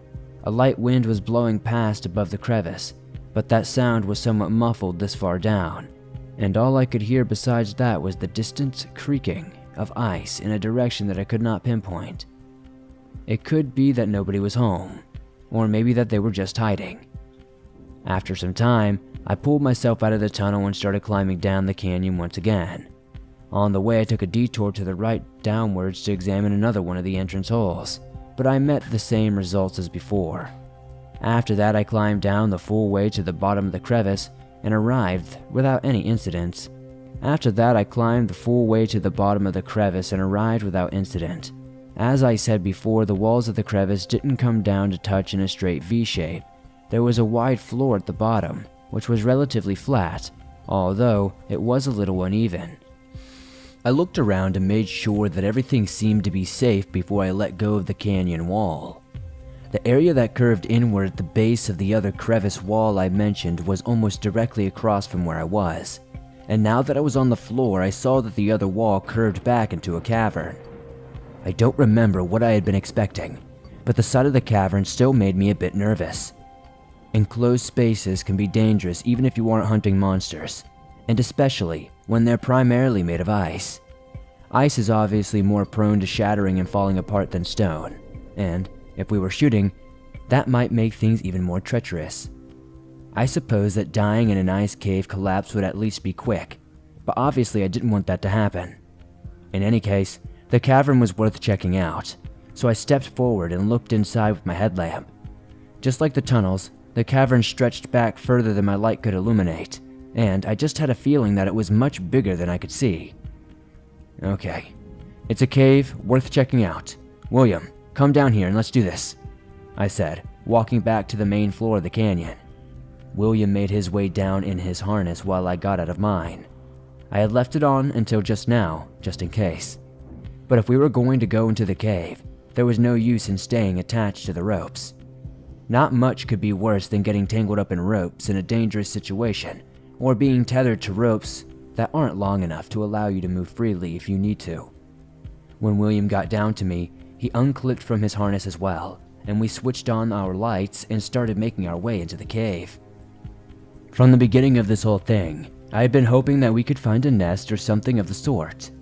We had no idea how many Amikook were down here, but it certainly seemed like quite a few, and that would make it very difficult, if not impossible, to tranquilize them all and relocate them. If we were able to destroy something like a nest, however, they would probably move away, likely further out to sea where they'd be less of a threat. Some animals hate certain scents or noises, so that could also be a potential option for driving the Amikook away. Most animals also don't like to be around humans, so if we could scare them off, they would more than likely move further away from us. But first we had to figure out if there were Amikook in the area at all, and if so, how many. The holes had been proving enough for me, but those could have been old tunnels, and if that was the case, great. But if they were still being used, then we were in quite a different situation. William and I proceeded very carefully into the cave, checking our surroundings and stopping every so often to listen. The cave was very big and extensive, but the walls were overall very smooth, with only a few areas seemingly have been dug out or excavated by hand, or by claw, as it were. The light refracted beautifully off and through the ice in some places, but most of the place was in total darkness. It was like another world down there, and William and I quickly realized that we were going to have to go in deep if we wanted to find anything. We went back to the cave entrance and gave Heather and Caroline an update on things, as well as giving them a time check of 4 hours. If William and I weren't back within that time, then they were to come down after us themselves. William and I returned to the cave and continued making our way in. It was quite straightforward for the first little while, with only one way to go. The route wound around and twisted, and there were many places where the path got smaller and split around some supporting pieces of ice, but it was always coming back together. The ceiling height varied, around 8 or 9 feet high in some places and only 4 or 5 in others. The width shifted as well, shrinking to around 4 feet and growing to around 20. Again, these are just rough estimates. We could tell that, in many places, the cave had been formed by pieces of ice pushing and grinding up against each other, but there were some spots where the stone was visible too. We seemed to be getting higher in elevation, but we knew that the further into the cave we went, the more likely we were getting out into the ocean. Ice doesn't usually form caves in the water, and the sea level here was relatively shallow, but the ocean certainly can press up against ice like this.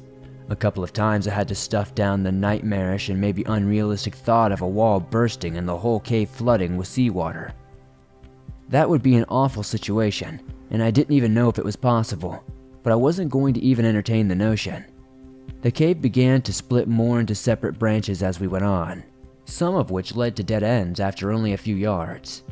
But we took one path at random that lasted longer, for a distance. It seemed to go mainly westward, which luckily for us was further inland, and more towards the direction of the crevice and some of its tunnel entrances. As we walked down that way, William started to slow down. Listen. Do you hear that?" he asked. I strained my ears, but all I heard was the faint creaking and groaning of moving ice. "What are you talking about?" I asked him. I was whispering, but every word was crystal clear in the atmosphere of the cave. "I thought I just heard water, like something falling into a pool," he said, and we stayed quiet for a few more moments, but heard nothing more. "Where?" I asked him, and he pointed to our right. We slowly began to make our way in that direction and came up to the edge of a cavern. There, what looked at first glance like just an unevenness in the ice, was a little fissure in the wall, just barely big enough to squeeze through. We went up to the gap, and William shone his light through. He then crouched down and took in the scene for a few moments before beckoning me to look. I sighted up the gap, crouched down, and peered in. Beyond was a little sort of grotto, with a much lower roof. Maybe about 4.5 feet high, on the floor was an open pool of dark, gently sloshing water. And if I was seeing it correctly, there looked to be a pair of tunnel entrances on the wall behind the pool. After making sure of what I had seen, I pulled back and looked to William, who looked concerned. "That could be a way that they're getting out to sea. It kind of looks like a docking area, like in a beaver lodge," I theorized to him. He shook his head. "I don't know much about beaver lodges, mate," he answered. "Don't worry about it. Those tunnels must connect to the system that we saw the entrances to in the crevice," I added. "Then let's keep moving through this cave. See if it links up to the tunnels, and see where they might lead us," William said. I figured that this was our best bet, but I looked at my watch and saw that we only had about an hour and a half left until we had to get back to check in with the ladies. "I don't think we have the time," I told him. "Then let's check back in and come right back. We've got a lead here," William said. I could see him getting excited. At the same time, I was cognizant of the fact that we didn't have much daylight. That didn't matter so much down here, but on the surface, it was cold enough during the day, and in the dark, Heather and Caroline would lose heat fast. It wasn't safe to be out there too long, without cover. We all had heat packs and warm clothes, but I knew that would only help us for so long. "Okay, let's move fast then," I agreed. We returned to the crevice quickly and checked in and found that Heather and Caroline had built a small ice shelter where they could keep the fire going with some limited fuel and supplies. That made me feel much better about them staying warm, although I still didn't want to be in the caves for too long. After touching base with the two of them, I had them send down some extra food and ropes, because now it looked like we were going to be down here for quite a bit longer. William and I turned back into the cave. We were almost back to where we had spotted the fissure when we both clearly heard a sound from further ahead. It sounded like scraping, or maybe swishing, but it was certainly the sound of something moving across the ice, maybe being dragged. We both froze, guns immediately raised and ready to go. For maybe a minute or two, which felt like ages, we remained still, listening and watching, but there was nothing more. Eventually, we hesitantly put our weapons away and continued forward. When we arrived at the fissure again, William stopped me and started edging towards the gap. "Are you going in there?" I asked him, starting to get ready to talk him out of it. "Just to look, if there's anything we missed," he said, starting to take off some of his gear so that he could squeeze through the gap. "You know that's probably not a good idea, right? Why am I even telling you this?" I said, sighing. Once William makes up his mind to do something, it's rare that anybody can stop him, though. "Look, you stuck your head in a tunnel. Now I'm going to one-up you a bit," William joked.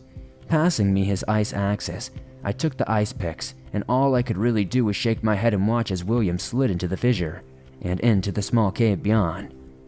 I watched through the crack and saw him pace around a bit, looking all around the area, and even crouching to go a little bit way into the burrow opening that were on the opposite sides of the pool from me.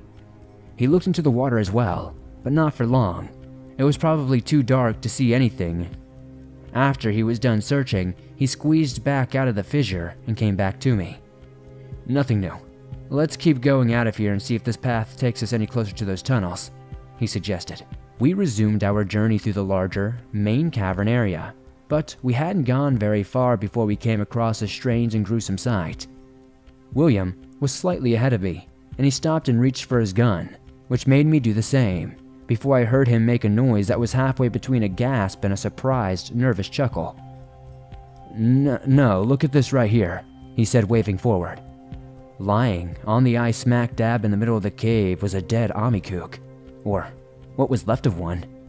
The monster laid on its side, sprawled out across the ground. Most of its stomach and lower body were missing, leaving its shell, head, and upper halves to its limbs intact. Its mouth was slightly agape, and its teeth were still split into a haunting grin. The remains were entirely frozen and practically fused to the ice beneath them. In such frigid environments like this, decomposition takes a very long time. So, we had almost no idea of exactly how long this Amikook had been there. However, the parts that were missing from the body were soft areas, which would be quicker to decompose, or to be eaten. Given the low temperature and the isolated, sheltered nature of the cave, William and I quickly concluded that the body had probably been partially scavenged and eaten, likely by its family Amikook. "We have to be getting close to some kind of main den if there is here," William said as we examined the body. I was inclined to agree, but I didn't want to say anything definite yet. "I think so, but we don't know how this one died," I noted. We tossed a couple of hypotheses. We both thought that the Amikook had probably died of old age or illness, but it was possible that it had been killed, and if so, almost certainly by its own kind. We have no idea if Amikook would do this to each other, but it certainly seemed possible. William and I took the opportunity to put the fresh heat packs into our gloves, jackets, and boots as we discussed this, and I think both felt a little more awake after the discovery. Now, we knew that Amikook had been active in the area at least somewhat recently, and they were very likely still here. After refreshing our heat packs, we continued onwards. The ground began to slope steadily upwards, and the path began to wind around and grow smaller and tighter. We eventually came to a place that seemed close to a surface, because it looked like the faint, dying sunlight was coming in from the ice above. As we continued walking, we suddenly heard the first sound in the world at that moment. The sound that you absolutely do not want to hear when you're in a cave beneath thousands of pounds of ice and stone. From somewhere beneath us, we caught the sound of ice cracking. William and I both stopped dead in our tracks and looked at each other, but an instant later, the sound came again. The entire floor gave way beneath us. I firmly believe that the Amikook were responsible for this collapse, and I think they had intentionally weakened the supporting ice and rock around the area where William and I were standing. They couldn't have been directly underneath us, because they would have brought the floor down directly on top of themselves. Instead, they were probably a good distance off of the edge of the path, where William and I had been standing, destabilizing the edges of the area so that our weight would bring down the center. And that's exactly what happened. With almost no warning, from the time we heard the ice cracking to the time the floor collapsed, it couldn't have been any more than a few seconds. I don't know how much the floor caved in, but if it was enough so that William and I dropped down through the ice with essentially no time to react. This is the part of the story that I really don't remember all the details of, and which is going to be a little difficult for me to tell because it was so chaotic and so sudden that I didn't entirely know or remember exactly what had happened. But soon after the fact, William and I worked together to try to explain it, and we both took a lot of notes as soon as we were able to. I've also, of course, been talking to him about this letter, so here's what we put together from our memories and our notes. First, William and I fell through the ice, which crumbled and dropped out from beneath us. We probably fell no more than 6 or 7 feet before we hit solid ice again. But the area where we landed was a slope, and now we went sliding downwards. I have no clue how long we wound up sliding for, but it was so fast that neither of us were able to get our ice axes out and stop ourselves. We dropped off one more ledge and fell a few more feet before hitting solid ground again. Miraculously and very fortunately, neither William's guns nor mine went off during this whole thing, but I got injured from the fall itself. At some point I twisted my ankle and scraped my side badly along the way, to the point to where I was bleeding down the area of my body. Although I can't exactly remember the moment, I think it was when we had landed on the slope that I briefly regained my footing before falling again. As I instinctively reached out to catch myself, all my weight slammed right onto my left hand and my dominant one, which sent a shock up through my arm and into my elbow and shoulder. By the time we stopped falling and sliding, I was in a ton of pain and unable to do pretty much anything except lay there on the ice trying to recover. William was luckier than I though, because he only suffered a few bruises. It was a good thing that he only suffered that much because things were about to get a whole lot worse. Even though I was reeling and hurt, I was still conscious of other things besides the pain. People in many different lines of work learn how to keep aware of their surroundings under stressful situations, and this is a critical skill for hunters as well. Because of this, and because our headlamp somehow hadn't been damaged in the fall, I was able to get a vague idea of the area we had landed. It was small because I could quite clearly make out the walls with my light, and the ceiling that remained across from the hole we fell through was maybe about 8 feet high. The more stomach-churning part was the ground, which was covered with a bunch of misshapen objects that I couldn't recognize at first. But I wasn't focused on that. Right now, I had injuries to tend to. I sat up, eyes watering in tears of pain as I gingerly felt my side with my uninjured arm. Blood had begun to soak into my clothing. This was going to be a serious temperature control hazard if I didn't do something about it fast. I looked over to William, who was also groaning in pain as he stood up. "Are you alright?" I asked him, and he briefly felt his arm and sides before nodding. "Just bruised, you?" he asked me before I saw his expression change as he ran over to me. "Not so lucky. My side's bleeding, and I twisted my ankle and rattled my arm," I explained as William crouched down at my side. "Get your jackets and shirt off. We need to bind the bleeding spot immediately," William told me, starting to fumble around at his side and bringing out all the rolls of bandages. I was very glad he had brought them, because I certainly hadn't. As I started bracing myself for the cold that was going to hit me when I started getting undressed, we suddenly heard movement from the shadows. A lot of movement. William and I both seized our guns and aimed at the shadows where the movement was coming from. It turned out that there was a tunnel there, very near to where we had landed. Then we heard one of the most blood-curdling sounds I'd ever heard in my life, and which I still sometimes hear in my nightmares to this day. It was high-pitched, which sounded very much like a demented version of laughter. It's very difficult to do the sound justice with words, and I can't even replicate it accurately myself, but it sounded like a warped version of a child giggling, or more like several children giggling. Because the sound echoed off the walls, floor, and ceiling to a point where we knew the sound had to be coming from multiple sources, it was truly one of the most disturbing and terrifying noises I had ever heard in my life, and it was only made worse by the overall situation we were in. And it was only the beginning of the nightmare, because as you might expect, this sound was being made by multiple Amikuk, heading right for us. I have no idea how many cryptids there were. I feel like there were 10 or more, but William believes that there were probably no more than 6 or 7 at this point. He had a better view of the action, so I guess his guess is probably more accurate than mine. However, many there were. We saw our lights reflecting off multiple pairs of glowing red-orange eyes in the tunnel that branched off the room we were in, and we both opened fire in that location. High-pitched, almost human shrieks began echoing through the cave with the sound of gunfire. After letting off only a few rounds, I found myself unable to keep shooting, pain spiking through my injured arm and shoulder every time my shotgun jumped back with recoil. I was gritting my teeth, but it wasn't enough to make the pain bearable.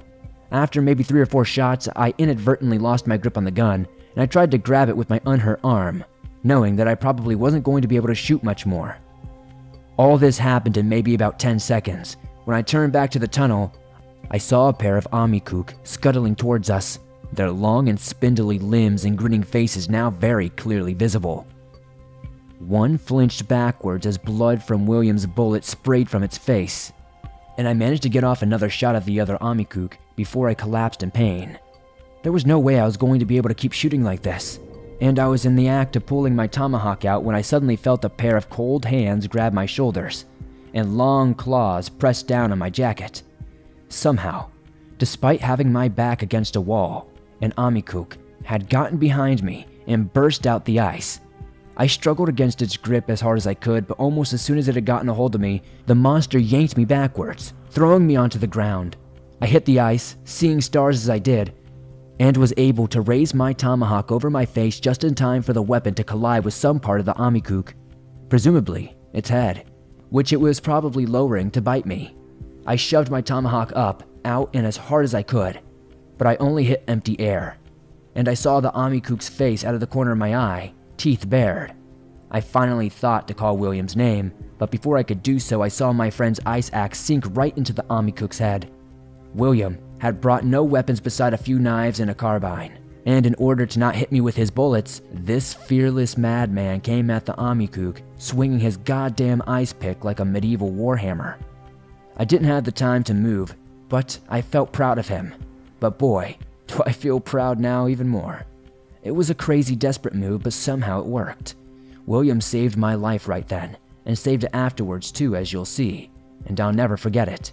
He grabbed me by the front of my jacket and dragged me to a standing position, which sent a fresh wave of pain through me as I stepped on my injured foot. I staggered, but I didn't fall, and I put most of my weight on my unhurt leg, slashing my tomahawk at multiple Amikuk that were closing in on us with their demented smiles. I know that I hit at least one of the cryptids because I felt the head of my tomahawk slice into the flesh and get stuck for a moment before I tore it loose. Between the gunfire and the Amikuk shrieking, I had practically gone deaf, but I could still hear the muffled giggling sounds of the creatures as they lunged at us. But William and I weren't backing down, and we put our steel between us. The creatures continued to reach out and snap at us. I can vividly recall hacking into the clawed arm of one of them as it tried to swipe at me, because it screamed and spun away, gnashing its teeth. When we had an opening, William picked up his gun and started shooting again, and the Amikuk scattered, skittering away like enormous spiders with tails as they raced back down the tunnel. William gunned down one of the monsters as it ran, before it got very far down the tunnel. When I heard the dampened sound of his gunfire stop, I limped forwards as quickly as possible and brought my tomahawk down into the creature's skull just to make sure it was dead.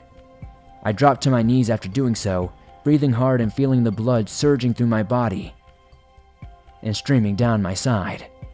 I was so exhausted and in pain, and again, if William had not been there, it's almost certain that I never would have made it out of those caves, and he saved me by doing more than just fighting by my side. I heard him say something, but I was still deaf from the tremendous level of echoing that had sounded. Even though the noise had thankfully stopped now, I still didn't understand him. He came forward to me. Together, we started tending to our wounds on the now blood-soaked ice. For his part, William had a nasty claw wound on his calf, and he jokingly tells me that the Amikuk softened his leg up enough that the Blue Mountain cat could tear it to pieces later. That was the worst injury between us, so we bandaged that up first. Next, we wrapped a bandage tightly around my torso to stop the bleeding from my side that had been scraped in the fall, and made a makeshift sling out of a big cloth rag to hold my injured arm. Unfortunately, we didn't have anything we could use to make a splint for my ankle, so that just had to wait. As we worked on dealing with our injuries, my hearing slowly began to return, and I noticed that our movements were making unusual crunching noises on the ground below us. When I looked down, I practically gagged. The small cave in which we had landed was essentially a larder. Besides 3 Amikuk that we had killed, many other carcasses had remained littered in the ice, most of them frozen solid and barely intact, clearly had been eaten. I doubt that the Amikook had intended for us to fall exactly into that area, so it was probably just a disturbing coincidence that we did. Okay, we need to get the hell out of here, William said after we had both been bandaged up. I looked at my watch, but the face had been shattered at some point. This was before I got the hardcore Garmin GPS watch that I use now. This watch still technically worked, but because of the face being broken, I just couldn't tell the time. My watch is shot. What time is it? I asked William. He told me, and although neither of us can remember the exact time, we both agree that it was sometime around 7:30. We had told Heather and Caroline that if they had not heard us by 9, that they needed to come after us. That gave us a clear answer as to what we had to do. There were only 2 ways for us to go, forward through the tunnel or back up the way we came. We had no idea where the tunnel led, and there was no way in hell that I was climbing anywhere with both my arm and leg out of commission. And William and I were not going to risk splitting up. However, Heather and Caroline would certainly be able to find the massive hole in the ice above us if they came after us. So, our best bet was to honestly wait for them to come. So, we checked our ammo, reloaded, and settled in to wait. It's never a good idea just to sit there somewhere in the cold for an extended period, but we didn't even really have a choice. Every so often we would hear movement, and we would try to huddle up and move around to keep warm ourselves, or at least I would do that as best as I could with my ankle. We also swapped in the last remaining sets of our heat packs. Those things certainly work, but in those conditions they never seemed to last more than a few hours. It was brutally cold. At some point I recall William joking that he never should have left Australia, and I responded by saying that if anyone should have been complaining it was me, being half black, which made us laugh. At some point, we began to hear movement in the tunnel again, and we both raised our guns and aimed it at the entrance. Me trying to do my best to somehow hold my gun with my arm still in its sling. From behind to the side of us, scratching and scraping began to come from the walls of the cave, and I turned around to try to watch our flanks. The Amikook that had burst out from the wall earlier had nearly killed me, and I refused to get jumped from behind again. At some point, I thought that I saw movement behind the walls, and I let loose 2 shots into the ice, blasting chunks of it away, and thanking all the gods that the pellet spray did not ricochet and hit any of us. The noise from that direction went silent, but I saw nothing there. Meanwhile, the sounds from the tunnel were increasing in volume, and William fired several rounds in that direction. The sounds paused, but only for a moment, and then they resumed. I also turned to face the tunnel. Our lights bounced off their orange eyes. We both started shooting, the eyes vanished, and we heard clawed feet skittering away across the ice. "How long do you think it'll be before they find us?" I asked William. "I don't know, I just hope it's soon," he answered. The next hour was so incredibly tense. It seemed like the Amikook would never give up. We heard them giggling in the darkness, tapping and scratching at the walls around us and moving through the tunnel nearby. Anytime either of our lights caught something that might have been an eye, we would take a few shots, only for the sounds to stop for a moment and then resume. This cycle continued for what we felt like were ages, and it was mind-numbing. In addition to the physical numbing of the cold, things got worse when we suddenly heard movement from behind us and above us and looked up to see 2 Amikook scuttling down from the ice from a hole overhead, coming down the slope straight at us. Both of us started sending up rounds, and we managed to drop one of the monsters, which nearly fell on top of us as it died and dropped off the wall. The other creature made it in closer, but William took a few swings at it with his axe, and it went shrieking away to somewhere that we couldn't see. The creature that had fallen was still twitching, lying on its back on the floor, and I moved over to finish it off with my tomahawk. It probably heard me approaching, because it started to writhe around and nearly knocked me off my feet with a tail swipe. I backed up trying to keep my weight off my injured foot, and the Amikook rolled onto its side and lashed out with one clawed hand. It evidently hadn't learned the lesson that I had taught its friend earlier. As it swept its claws out, I brought my tomahawk around an uppercut and cut off its hand and part of its spindly arm. It flailed around, sending blood everywhere, and I sidestepped while it was vulnerable and sunk my tomahawk into its neck. It took a few seconds for it to die, but eventually it fell still, and I backed up to clean my blade and wipe myself clean of the blood as much as possible. I felt sickened and sad. I find no joy in killing anything, even cryptids as creepy and as vicious as these. This was just a creature that was trying to survive, but it was putting others at risk, and I was handling it the best way I could. "Sam, stop, you're going to kill yourself. Let me handle it next time," William told me as I staggered away from the body. I checked my side and found that I was still bleeding. William was right. I needed to take it easy. The next development came when there was near repeat of the initial assault. Multiple Amikuk started crowding the tunnel again, and at least 2 others started trying to come through the walls again. This time from higher above us instead of directly behind us. We had no idea how many of these monsters there were, but they were clearly throwing themselves at us in waves, not committing their entire numbers in any single attack. It was scarily intelligent because they were obviously trying to wear us down over time. And it was working, because although they couldn't have known this, every shot I took made the injury to my arm even worse. It was strange because the kickback of a shotgun generally hits your shoulder more than anything else. But since that was hurt along with my arm and elbow, every time I pulled the trigger, I felt like those areas of my body were exploding. I turned away from the tunnel to start shooting at the ones coming through the ice, and I got one in the head, blowing its grinning face to pieces. Around this point, I felt my arm begin to go numb, and I started losing muscle control. I dropped my shotgun as the Amikuk in the walls pulled back. "I can't keep this up," I said half to myself and half to William. We'd driven the Amikuk back with more gunfire, but they weren't going to be gone forever. "Oh no, you're going to destroy your arm yourself, not the Amikuk. Here," William said, handing me a flare gun. I took it and groaned. This was the best we had right now, but it really didn't seem like enough. I was dead wrong on that count. If you've listened to my Wendigo letter, you might recall that I was able to burn a Wendigo alive by hitting it with a tracer round. Tracer rounds are not like flares, you know what I mean? But Wendigo is apparently incredibly flammable. And, as it happened, so were these creatures. It wasn't long before we heard giggling from the tunnel again, and as soon as I thought I saw an eye shine, I fired the flare down the hallway. Immediately everything burst into complete pandemonium. I had landed a shot squarely in an Amikuk's face, and, in an instant, the cryptid's entire body exploded into flames, which only spread as it started rushing around madly.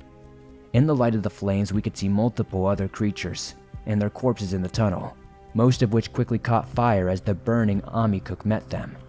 The other living Amikuk in the hall screamed and began to flee from the burning one, but several of them got scorched in the process. In only an instant, the entire tunnel was filled with burning, screaming, flailing creatures, and in only about a minute after that, all the movement and sound had stopped. Nearly all the Amikuk laid motionless on the ground, flames still raging at their corpses. Whether any others had escaped the inferno, we didn't know, but these ones were more than out of the fight. "Fire. Fireworks," William muttered. "No kidding," I spoke. Acrid smoke began to fill the tunnel, along with a terrible stench, but William and I were able to waft the smoke down the tunnel away from us using our jackets. The tunnel was only 3 feet tall or so, and once we'd started fanning the smoke away from our cave, it was easy enough to keep doing so. So we wouldn't be able to do that forever. So I looked around and figured what we could put the chunks of broken ice that surrounded us to good use.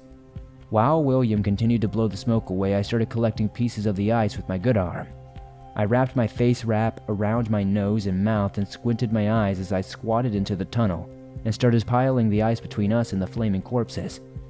I could feel the heat on my skin as I got close, but I only stayed there long enough to start making a makeshift wall. There wasn't enough ice to finish it, so at a certain point I had to use my ice axe to hack additional chunks off the walls to complete it. It took a little while, but eventually I was able to build a little wall of ice between the flames in the tunnel and the cavern where we were, thus blocking most of the smoke. I was concerned that the flames would melt the ice to the point that where it would cause a collapse, but if it happened, it would be unlikely to spread to the cavern where we were, so I felt a little bit safe. For the rest of our time in the cave, William and I just spent it talking and moving around when we needed to keep warm. Every so often we would change our bandages, but since the bleeding had stopped, we were going to be okay until we could get better medical attention. We were both exhausted, but we tried to keep up the conversation and the movement so that we stayed awake and aware. When we were warm enough for the moment, and to much of our relief, there were no more Amikuk attacks. Maybe we had killed them all, or maybe we had just scared them so badly that they weren't going to return. I tend to think the latter is true. It just doesn't seem likely to me that all of those creatures had been caught in the tunnel. Whatever the case, we waited for a while longer, until finally we heard Heather and Caroline calling us from overhead. We answered, and they were able to drop a rope for us to get back up with. With a combination of ropes, ice axes, and upper body strength, we were able to work together so that William and I were able to half climb, half get carried out of the cavern. Heather practically tackled me in a hug as soon as I came out, and greeted William only a little less enthusiastically. We were both banged up and run down, but we were alive, and we were able to take a similar approach to get out from under the ice. The two ladies went up first and helped William and I get out. We went back to the camp for the night because it was too dark and we were too exhausted to travel back to the boat. But first thing in the morning, we went back to our trusty vessel and took off to get to a hospital. And that's about the end of the story. It was a terrifying and grueling experience, but it all ended up being okay. William and I both healed very well from our injuries, although it took me months before I was able to walk without crutches and use both of my arms like before. As for the Amikuk, it looked like they disappeared from the area after this hunt. There were no further sightings of them, and the wildlife and humans in the area were all quite healthy. I think that if there were any that survived both the fire and our weapons, they probably moved far away from that place because we had well and truly terrified them. Caroline and her guide Mariah and their other hunters kept close eye on that region, and Caroline alone has the eyes of a hawk, so I doubt that the Amikuk would have been in that area ever since this incident. So there you have it. The hellish experience that William and I had in some ice caves in Alaska. We fought side by side like the brothers we are. Despite the horror and pain of that hunt, I still don't look back on it with too much negative feeling. William saved my life and I always will be grateful, even after he's gone. I won't forget. Like I said, Serena and I will be on our way to see him and Rain very soon, and we want to make the most of that time. However confusing and happy and sad and mixed up it might be, but William has repeatedly told me not to make this letter too sappy, and I fully admit that I can get like that sometimes. So that's all for now. I'll update you guys as soon as things go on. Stay safe and keep at it, guys. We'll talk more soon. This has been Sam White Owl, signing out.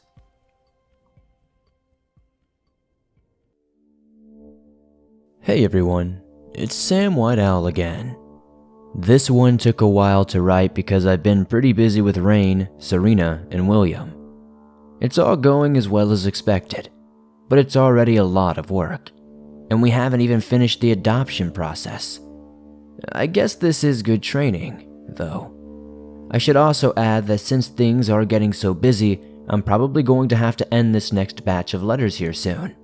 I know it's not what you wanted to hear, I'm sure, but I don't expect to be gone forever and ever.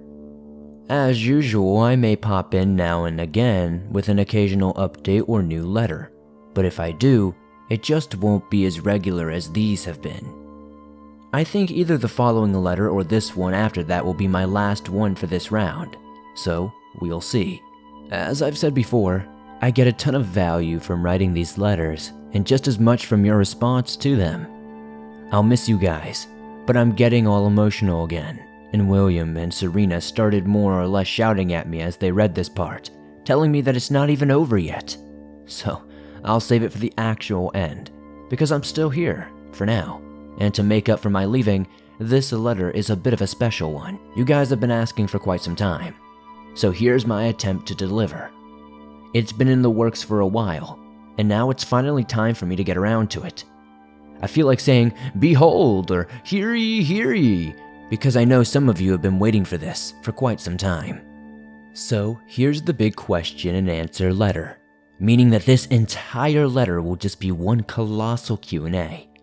I've been holding off on doing the regular Q&A section for a couple of previous letters to save the questions for this one. So here we go. I guess it'll be shorter than a usual letter, but we will see. I'll mostly be taking questions in the order that I came across them, while also trying to break up the topics for variety. We will start with individual questions before transitioning into sections to talk about specific different regions of the world and specific different monsters that people have asked about. Also, I can't answer every question without this letter becoming ridiculously long, but I'm going to do my best to get to the ones that I think are essential and popular. So hang around and hopefully you'll have your question answered, especially if you've asked more recently. Let's get into it. If cryptids are natural creatures like humans and other animals, why do the hunters call them monsters? You know, I've considered this question myself. And after talking with other people in the organization, it seems like it comes down to language's nature. The term monster is an old one and has been used by the hunters to refer to cryptids for centuries. Because it's such a long-standing thing, it's never really been phased out. It's important to remember that the term cryptid is also a much more recent invention. Although hunters have adopted this word, in my eyes, I don't see the term monster as anything inherently negative nowadays. I think it's just a classification more than anything. It used to have a negative connotation for a long time, and I'm sure it still does for some people in the organization. But it's not bad for me. I think it's good to think about the word monster because of its connotations, and maybe it is worth changing or abandoning. But I don't use it in a way that always means something wrong or unnatural. How much do capital H hunters get paid? This question is one that I've somewhat answered before, but here's a little more detail. To recap what I've said before, I don't know the exact origins of the money that hunters are paid. That being said, I do have some guesses, and I also know that some of the leaders of our organization are either very rich themselves or are connected to other very rich people. As for how we get paid, I have more details on that.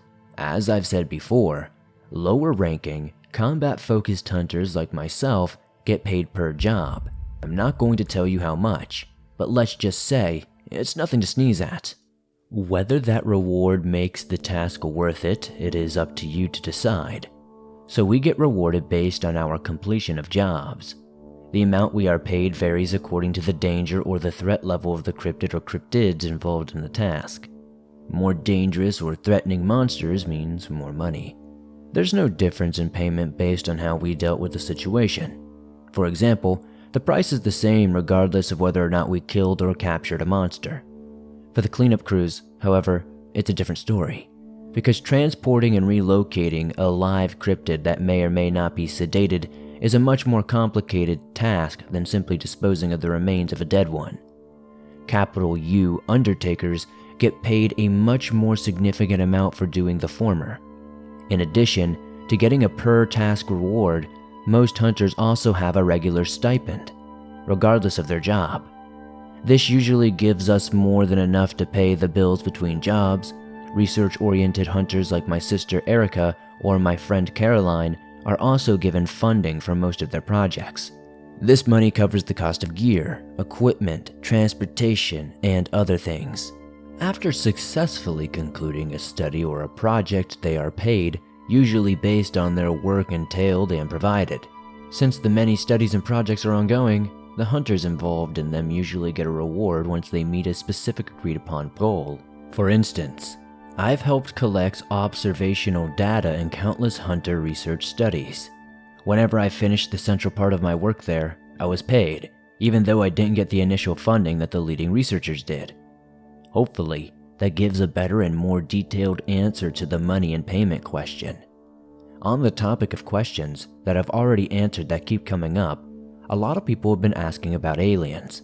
For the sake of providing an answer in an entirely Q&A focused video, I'll copy and paste my answer from my previous letter. What do I know about aliens? Well, to be honest with you, not much really. Statistically speaking, it's highly likely that they exist, and I've heard countless stories and accounts about them, so I'm pretty sure they're out there somewhere. But I've never had a personal experience with them. Pretty much all of the creatures that hunters deal with seem to originate from this planet, so I doubt any of them are aliens. Let me also add that to my knowledge there are no hunters that actually focus on dealing with or researching in aliens. That's a pretty tough thing to do anyway, and we're much better at dealing with home field threats. But who knows, maybe there's some secret alien project or operation that I don't know about. It's always a possibility, but otherwise, that's about all I've got on the topic. It's just not my field of expertise. Continuing on the subject of more otherworldly material that I don't have a ton of knowledge about, I keep getting questions about alternate dimensions and alternate realities, so I'll try to address the topic a bit more clearly here. What do I make of this stuff? Well, there is some weird, strange, crazy stuff out there. I don't think there's any concrete evidence that Sasquatch or the little people or any other monsters are from different realities. I know that's a popular theory, even among many hunters, but I don't exactly know how you would prove this. I also know that mathematics and physics have demonstrated that there are multiple other dimensions. Even Einstein knew and talked about this. But other dimensions do not mean other realities, in my mind anyway. At the same time, this does not necessarily mean that cryptids are 100% not from other realities. It is entirely possible that they are, but I don't personally think that's the case is all I'm saying. Whatever the truth of the matter is, there is a lot of bizarre stuff and general weirdness associated with many monsters, especially the ones that have more magic-like capabilities, and even the ones that don't. Many native groups talk about Sasquatch having supernatural qualities. For example, many people, including capital H hunters, claim that they have heard them communicating telepathically or traveling between different layers of our world, so to speak. There's also a notable lack of physical evidence of Sasquatch, Thunderbirds, and more, in many areas. It's partially because of things like this that many of us, both hunters and native people, don't talk to outsiders about the topic. But this alone does not necessarily mean that this is evidence that monsters are from other realities. I think it's much more likely that they're just weird and there are unusual parts of our own reality that we don't know about. I personally never experienced anything quite like the stuff I mentioned with Sasquatch or Thunderbirds, but that doesn't mean it doesn't happen, and I have experienced a lot of strangeness with other monsters, as you'll learn in the many letters that I write. So, who knows? I often say this sort of thing, so this is just another one of those times when I'm, able to express my thoughts and guesses, but ultimately just tell you that I don't entirely know. There are so many questions that we still don't have answers to. But as I think I've said before, I think that's what makes the world a very beautiful and interesting place. Do Thunderbirds ever have spiked tails? I'm not entirely sure what this question means, but in my head, I'm picturing something like a stegosaurus or a crocodilian tail. If that's what the asker had in mind, then no. Thunderbird tails are made up of feathers, just like any other birds. Thunderbirds' tails are a bit long in proportion to the rest of their bodies, and they have the wedge shape that are characteristic of many other birds of prey. This shape allows for both balance and maneuverability while flying. How are hunters' wounds dealt with? In other words, who treats them and how? If you've listened to my letter about the Zabrak, you may remember that my sister Erica is what's known as a capital S surgeon. Here's what I said on the topic in that letter. She tells me that the name surgeon comes from a long time ago when these guys were the ones who took care of the medical staff for hunters when doctors weren't available. Nowadays, the jobs of surgeons have changed now that more easily accessible medical help is available at places like hospitals and clinics. It would be nice to have a surgeon on standby to treat hunters at all time, since they would save us from having to go to outside doctors and potentially compromise our secrecy. But unfortunately, it's just not possible to have surgeons available all the time, everywhere. So their duties have changed. Now, I will note that there are many active surgeons who do specialize in caring for injured hunters. They're just not everywhere, and typically they don't work in mainline hospitals. So most of the time, injured hunters have to go to a regular hospital or clinic. Much of the time, we're able to pass off our wounds as a result of animal attacks or something similar. Guides are also often able to work things out with certain people at these places beforehand to arrange for us to keep them off the radar. I don't know exactly how it all works, if we're being honest. I just know we're usually able to get into most hospitals and get treated without too many questions on the doctor's part. Usually, we don't even have to show our badges. So that's how it works on our end of things as patients. Can a capital H hunter make someone else into a hunter or knight them as one, per se? For most of us low-level hunters, the answer is no. The higher-ranking hunters of the lodge are the ones who indict people into the organization. However, what lesser-ranking hunters like myself can do is put in a recommendation or a good word for someone. If someone isn't on the lodge's radar, or even if they are, other hunters can vouch for that person or ask the lodge to consider them for a position in the organization. This was the case for my friend Ray, for example. He was recommended to the lodge by a hunter who he had helped out and who had seen him in action and was made a member of our organization because of this. Is it possible for a cryptid to get trapped in an area by housing and roads? Yes, and this goes for many different animals aside from cryptid. However, most monsters are large and mobile, so if they feel that it's worth the risk, they are usually able to leave such areas. This has been documented fairly often, but most of the time cryptids are aware and active enough to leave the area before they get into such a compromising position in the first place. Can you use milk to weaken or defeat a troll? No, but boy do I wish it was that easy. The old tales don't apply when it comes to this, unfortunately. Do Washuge and Wendigo ever attack and eat other cryptids, or do they just go after animals and people? Washuge and Wendigo are completely indiscriminate predators. If it moves and breathes, they'll eat it. Wolfmen, raccoons, Sasquatch, moose, humans, little people, chickadees, you name it, it's all on the menu for them. And of course, they never stop eating. This is the main reason why they're so dangerous and harmful to the ecosystem, and why hunters always put them down, without exception. Are there any capital H hunters that use animals to assist them in their hunts? Yes, but they are very few in number.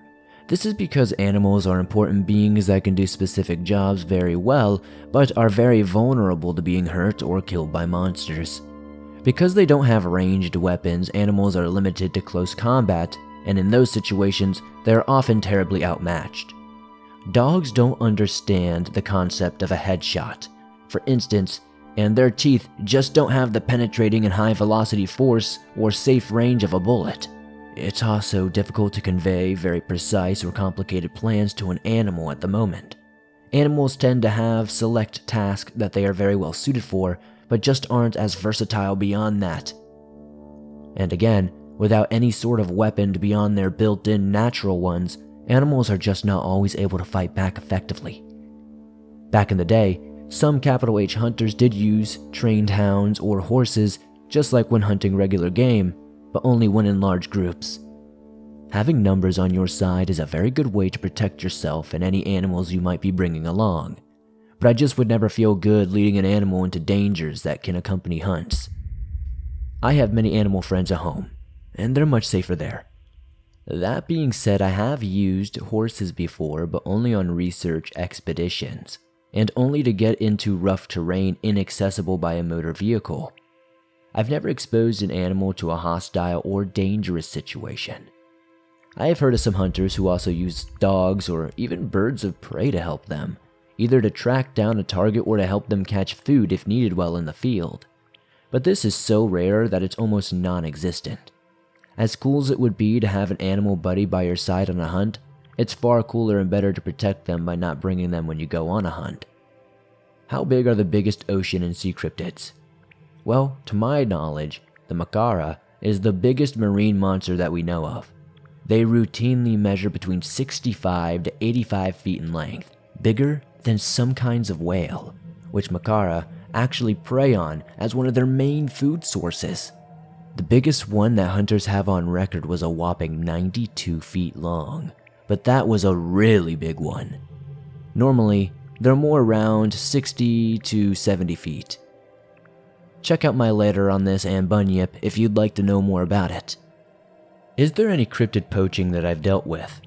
Yes, this is a crazy subject, and some hunters actually deal with it surprisingly often. Usually it's a group of eager young men who decide to take up arms and go after a monster, maybe to get revenge or get proof or just to get a thrill, and much of the time this ends up in bloodshed. Sometimes the hunters are able to step in before this happens, though, whether it's to eliminate the cryptid themselves or simply to relocate them. In turn, this helps protect everyone.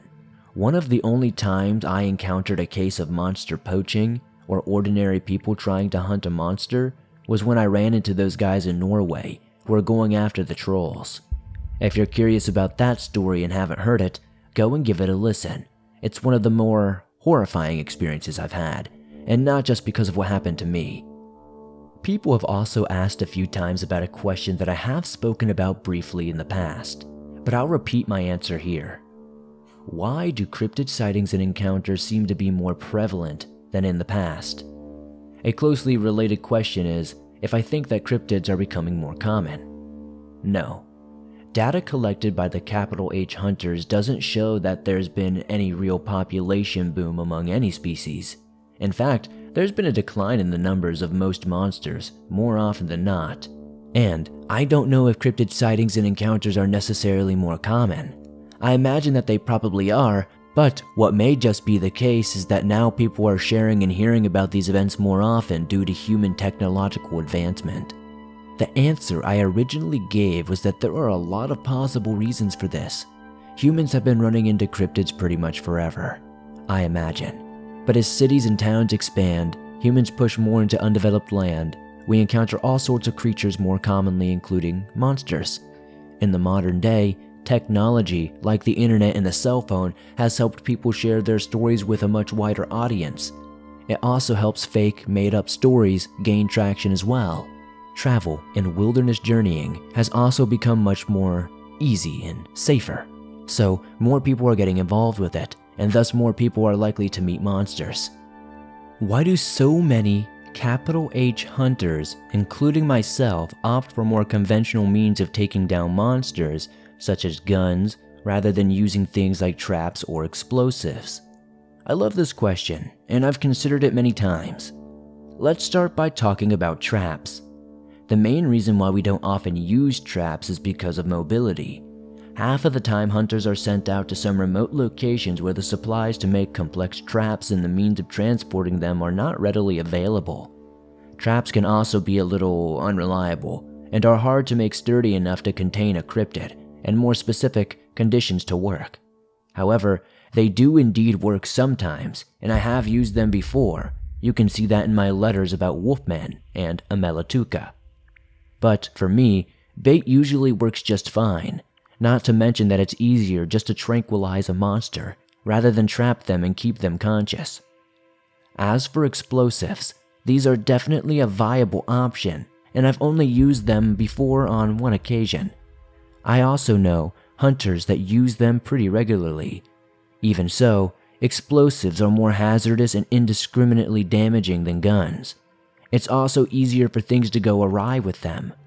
Stationary explosives also rely on specific conditions and placement of a cryptid to be triggered. Most of the time, there's usually a relatively small and specific window to hit a cryptid unless you're rigging wide portions of an area with explosives. Additionally, large, stationary explosives like mines are usually heavy and potentially dangerous to transport. Although I have seen hunters use C4 occasionally.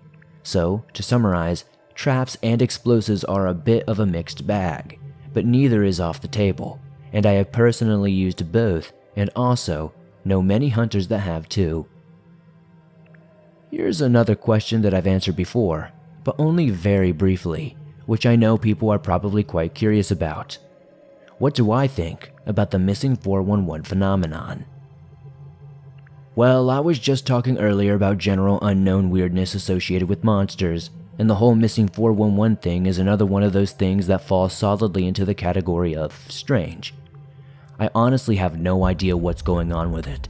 I imagine that at least some of the disappearances very likely have something to do with cryptids, but there's no way to say that's the only explanation. There must be more to it, but as far as what the nature of more is, I'm pretty clueless. Your guess is probably as good as mine. Do werewolves look different from dogmen? Yes. Werewolves have the ability to turn from their human form into enormous wolves. These wolf forms don't look like man-wolf hybrids, but like regular wolves themselves, only massive in size. Dogmen are creatures that resemble the half-man, half-wolf image that werewolves often get associated with. I've spoken in my Dogman letter about the theory that some dogmen could potentially be werewolves that somehow got permanently stuck in the midst of their transformation. Never entirely shifting into a full human or a full wolf form, and instead getting trapped in a shape that's somewhere in between the two. Do the hunters ever collaborate with governments? Well, yes and no. We don't have any formal recognition by the government, and most of us don't want that anyways. We also don't work with any government authorities in any official capacity. At the same time, our guides do sometimes liaison with certain officials when necessary, in order to get us permission to do our jobs, that is. We also don't really work together with any government on the ground. They leave things to us and just kind of stay out of the way. So, as an overall organization, we don't collaborate with any governments, and individually the most we do is just get information and certain types of clearance from them. Can fairies or any other type of monster have children with humans? I guess skinwalkers could, since they're technically still human, but that's never been recorded to my knowledge. Vampires also can't have children with humans, even though many vampires were originally regular humans. Fairies can't have kids with humans either. All of these groups are just too genetically different, despite looking almost identical in most cases. However, fairy is also a broad category that also includes many creatures that don't look human at all. The Bugane, for example, are like huge, two-legged badgers, and if you've heard my letter on Camazotz, you'll know that the macaque usually appear as enormous owls. Speaking of which, why is the macaque called by this name? This question has to do with Irish mythology, which features a goddess known as the Morrigan. She is a deity of death, war, and fate, among other things, and one of her three aspects is known as the macaque. This goddess is usually associated with ravens and crows, but the actual fairy that shares the name usually takes the form of a gigantic owl.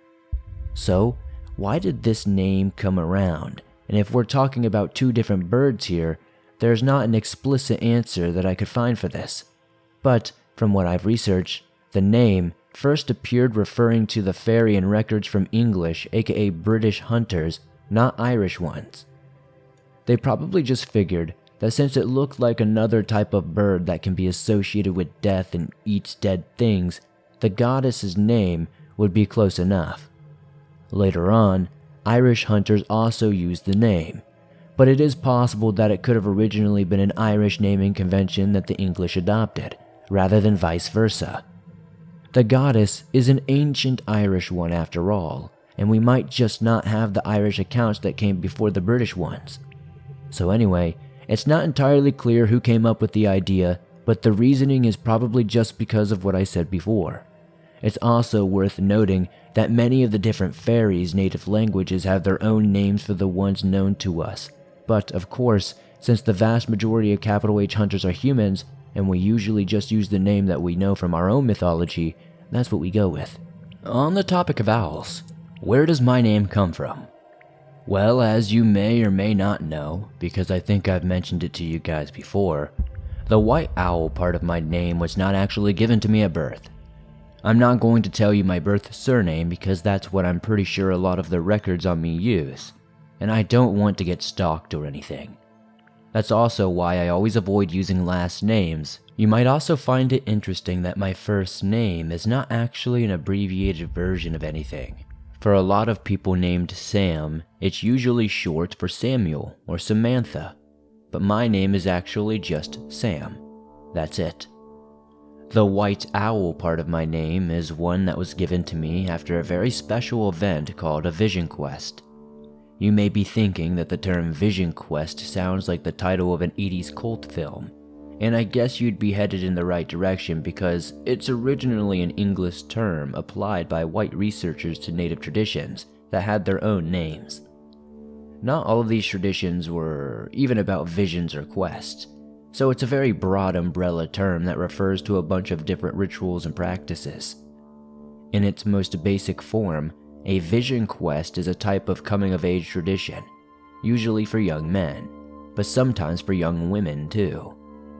All cultures who did this had their own particular way of going about it, and nowadays, a lot of these older practices of different tribes and nations have started to influence each other, and grow into larger traditions that have been shaped and spread by many groups into its own new and unique thing.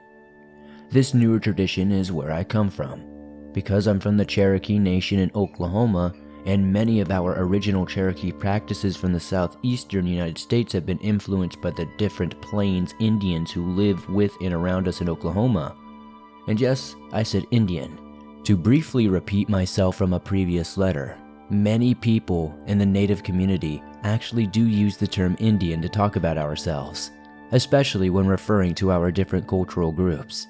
I generally don't say Indian, given that it's loaded with historical baggage and inaccuracies, but in this case, I'm using it to speak about the general Plains cultures.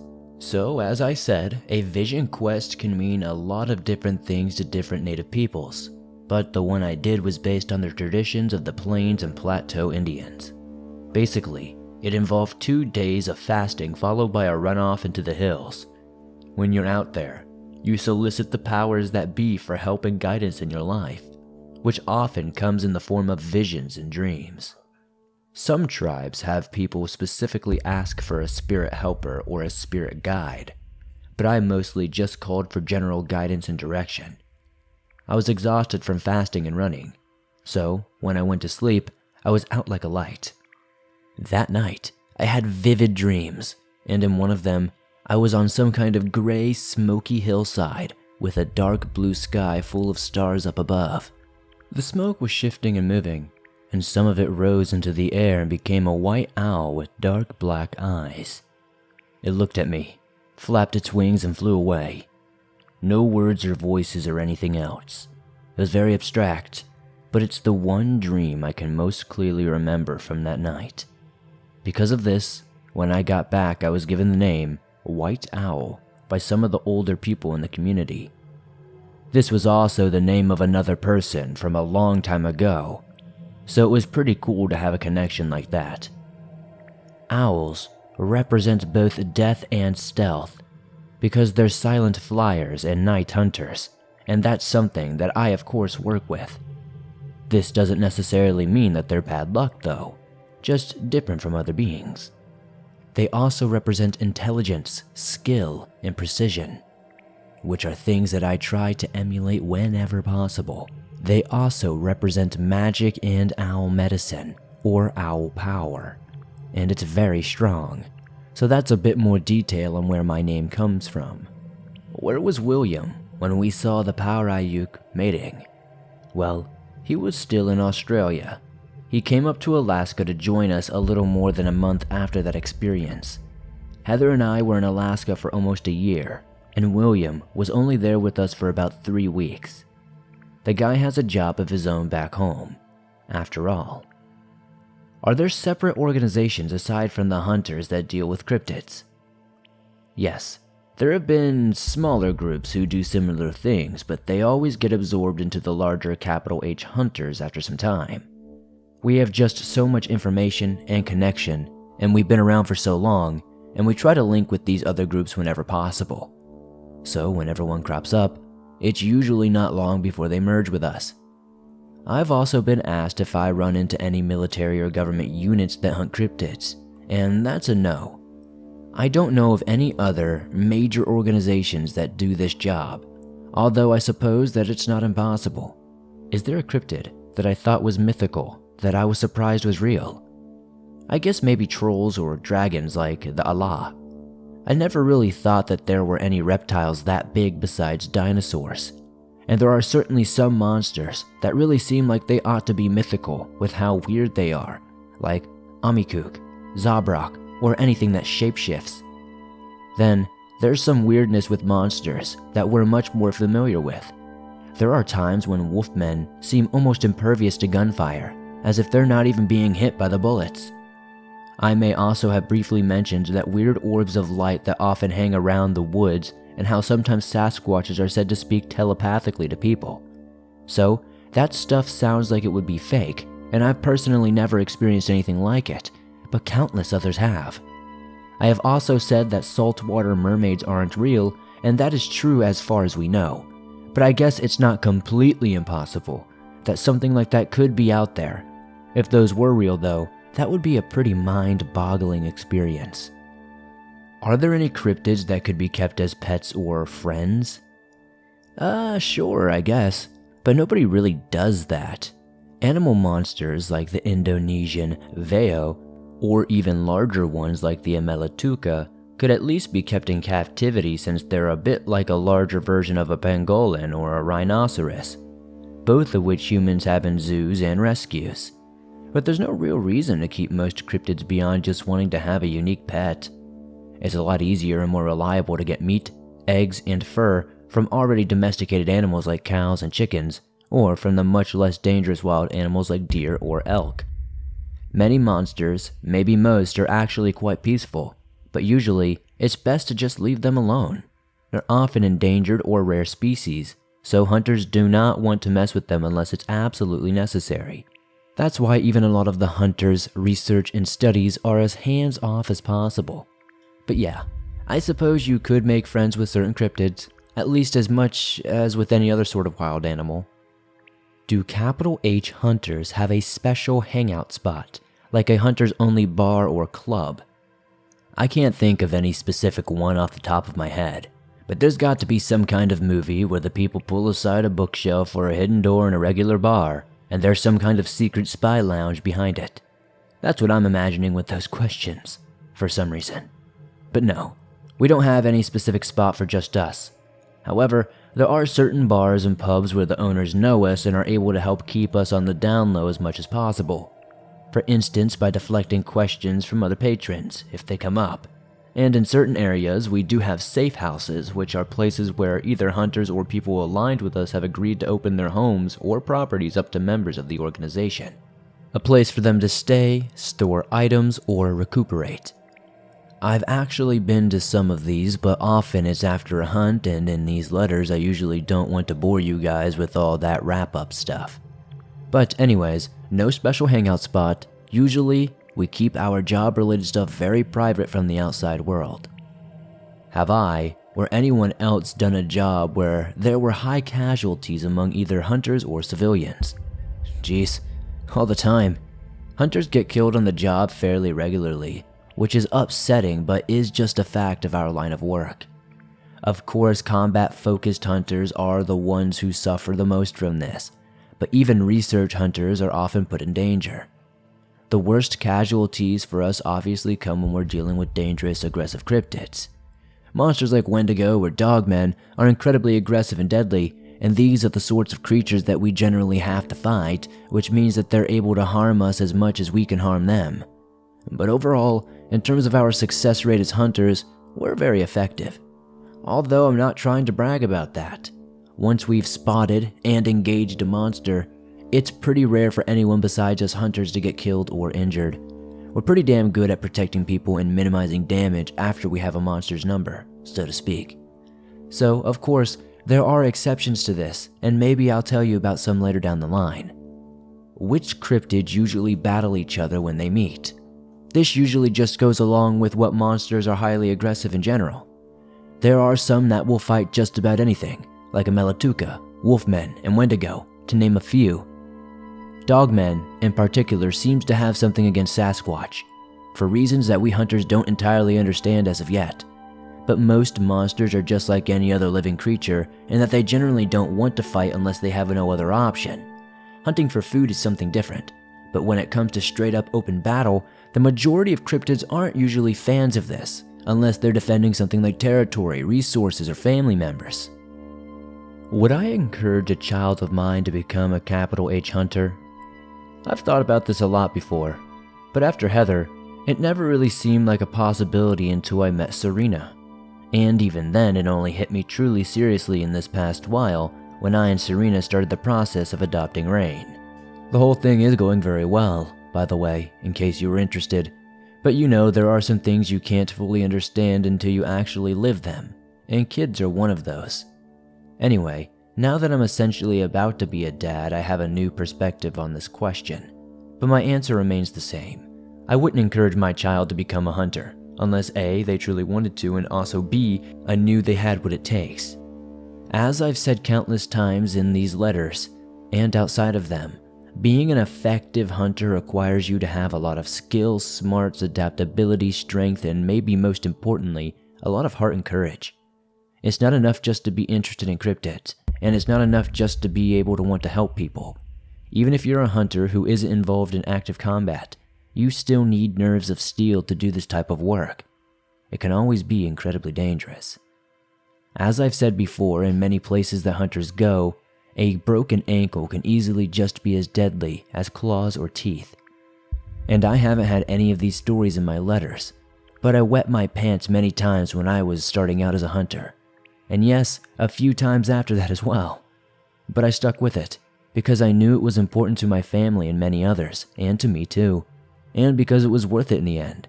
But it takes a lot of heartaches, energy, effort, and of course the usual blood, sweat, and tears.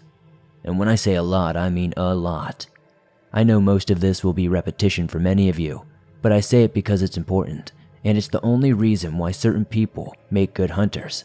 It's the kind of stuff that my child would really need to be able to handle in order for me to even consider letting them be a hunter. I've already lost one person who I loved on a task. It was the most difficult experience of my life, and I would never want to repeat it. But if my kid had what it takes, and if they really wanted to, then I would help them to become a hunter. After all, it is a profession that runs in my family, and I would appreciate being able to continue it further. When my sister was talking to my nephew about becoming a hunter, I made it very clear to him all of what I just said, because I love that kid like he's my own, but he was dead set on getting into this stuff. And he's done an excellent job at it if I do say so myself. And I guess we'll have to wait and see if anything similar happens with Rain. As scary as it is to say, what is the best way to avoid a cryptid encounter? Well, to be frank, I don't know if you really can. As you may have learned from my vampire and Chupacabra letters in particular, there are a lot of monsters that live in human society, or at least close to it. But since many are found out in the wild, avoiding them is much like avoiding any other animals. You can't entirely prevent yourself from encountering a cryptid, but you can certainly lessen your chances by staying closer to humans. Stick to trails and campgrounds, and go out in groups rather than alone. Taking measures like this will not only decrease your chances of encountering a monster, but it will also increase your chances of handling a bad situation. These are also just good outdoor safety practices in general, so they'll help you even when monsters aren't in the picture, and that's most of the time, even for hunters. If someone has lycanthropy, aka if they're a werewolf, are they actively hunted down or left alone? It depends. Usually, they're left alone because just being a werewolf doesn't make you aggressive or dangerous, like in the movies. It's just a condition that affects your physical capabilities, not necessarily your psychological ones. However, what often happens is that people with lycanthropy can abuse their power. That's where a lot of the stuff you can do when you're stronger and faster than people around you, not to mention when you also have the ability to turn into an enormous wolf, can become a problem. So people with lycanthropy often do stupid or dangerous things because suddenly they can, and feel like they can avoid the consequences. It's when that happens that hunters normally step in, and usually we at least keep tabs on people with lycanthropy to help people manage it and learn how to live with it. There are select few hunters who are werewolves, and they usually step up to try to set a good example for others who share their condition. What exactly are the abilities of a werewolf? Overall, werewolves have some sort of greater physical capabilities than average humans, including noticeably heightened senses, strength, and speed. Their obvious other quality is their ability to transform into an enormous wolf. This could be by looking like a wolf-human hybrid or anything like that, or just a normal-looking wolf, except massive in size. During the full moon, it seems like it's almost impossible for werewolves to hold themselves back from shifting into this form. Otherwise, most werewolves seem to be able to control it at will. Do they pee with one leg up? Well, I guess if they're in wolf form, the male ones might just do that. Before I start this next question, slight disclaimer as it might be a little bit controversial. Are certain races of people more susceptible to the supernatural than others? I don't know if I can answer this without being too controversial for people, but here goes. I'm not trying to offend or criticize anyone, but just to teach a bit about my thought process. So to answer this question very simply, no, and let me explain. First, it's very important to remember that race is something that we humans have defined based on the way we look. It's a social concept, not a biological one. For example, many African groups that would all be racially considered quote-unquote black are actually very genetically different from each other, often more so than they are from other races. This makes sense because humans evolved in Africa, so people there have a ton of time to diversify. Anyway, now that we've established that race is a bit of a flawed way of grouping people, it's also crucial to recognize that cultures and societies all across the world experience paranormal and supernatural things all the time. Whether or not people recognize and acknowledge it as being supernatural is a different story entirely, because various cultures have different opinions and levels of acceptance of such things. But it's silly and sometimes even a bit offensive to say that any one group, especially a minority group, is inherently more susceptible to experiencing the supernatural just because of who they are. There's no real evidence for that claim.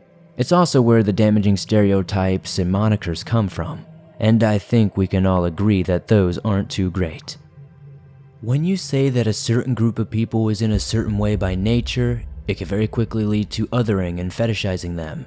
Countless times I've heard things like, my great-great-grandma was Indian, so that's why I see ghosts, and after 48 years of that, plus more than 400 years before me, it gets tiresome, because it's a pretty heavy stereotype.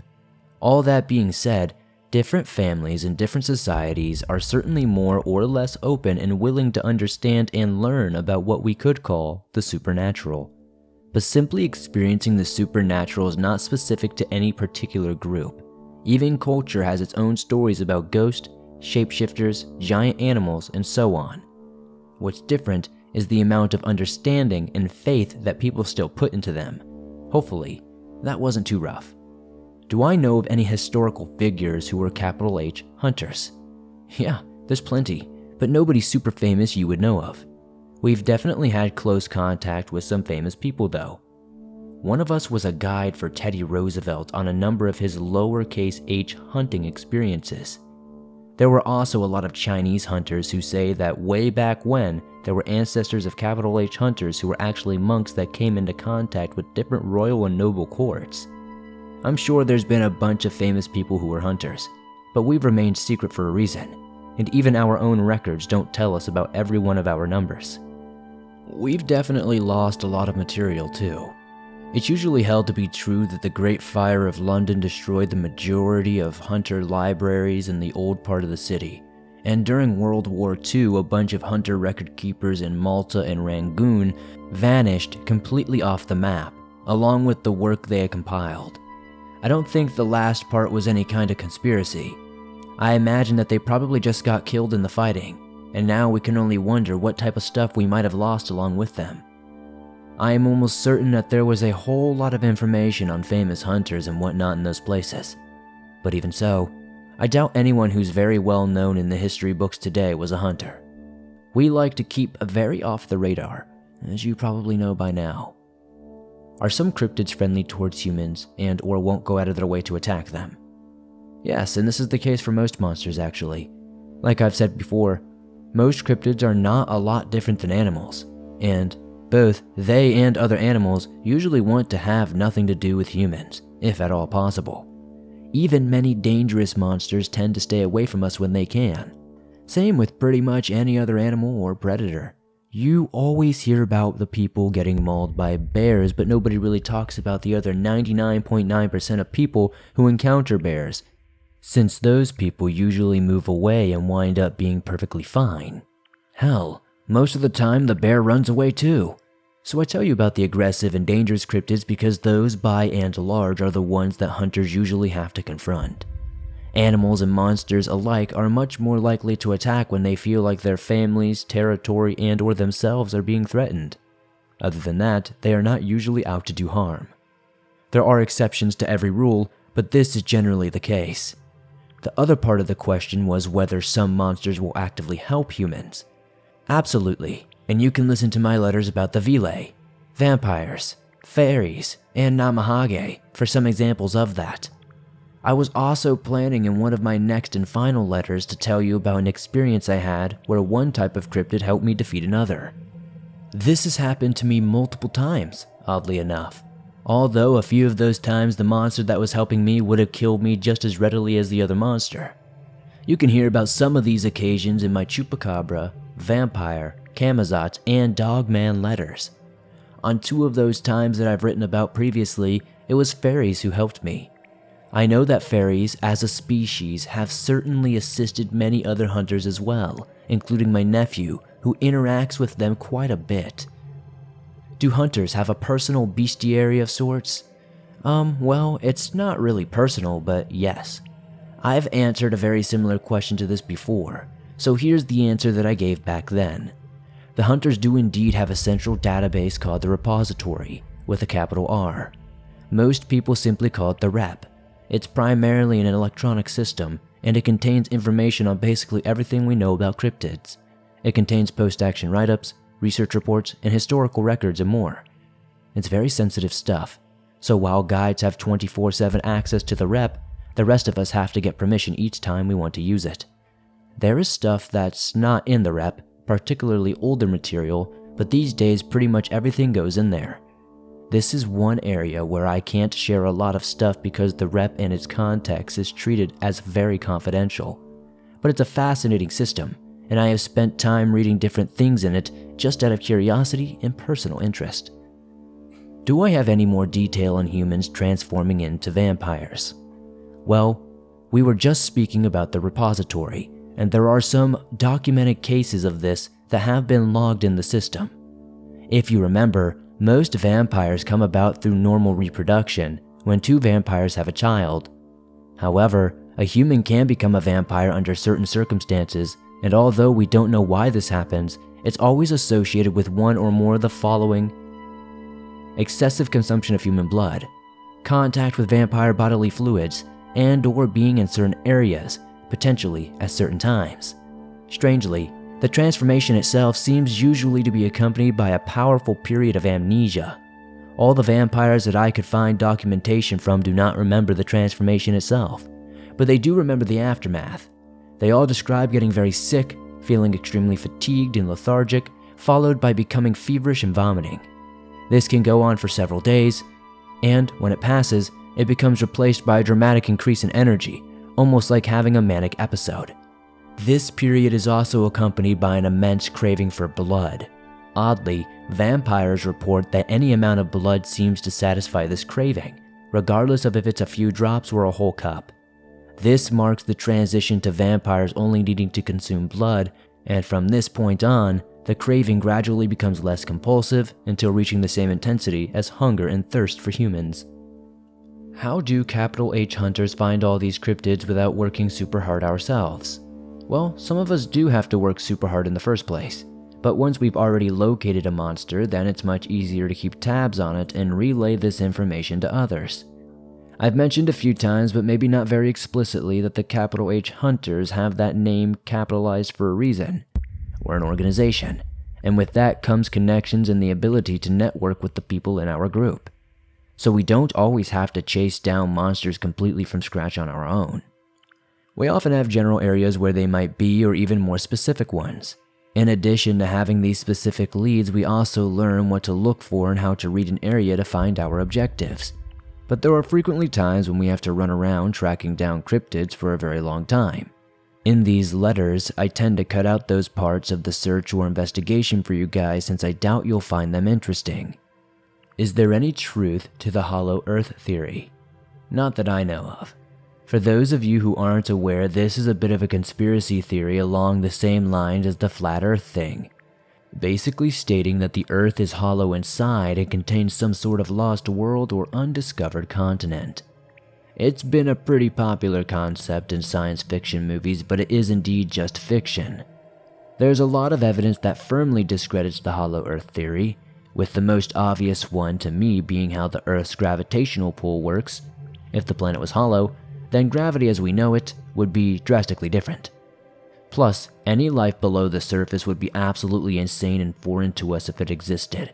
How would plants grow without sunlight? How would gravity work? or how would everything not be burnt to a crisp?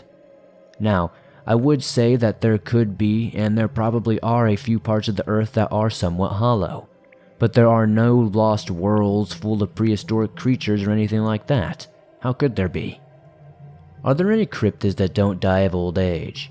Not to my knowledge, no, because it doesn't really seem possible, and it's quite hard to track this. However, that's not to say that it couldn't theoretically happen, and if it did, I'd say that it would likely happen with large creatures like Alay, trolls, or Makara. Reptiles in general live a very long time, so something large and reptilian, like an Allah, would probably live incredibly long. How many species of flying monsters are there? I probably can't give you an exact number, but I imagine that there must be a couple of dozen at least. There are quite a few that I can name off the top of my head right now, and even more if you include cryptids that can hover or glide. Speaking of flying cryptids, who would win a fight, a thunderbird or a phoenix?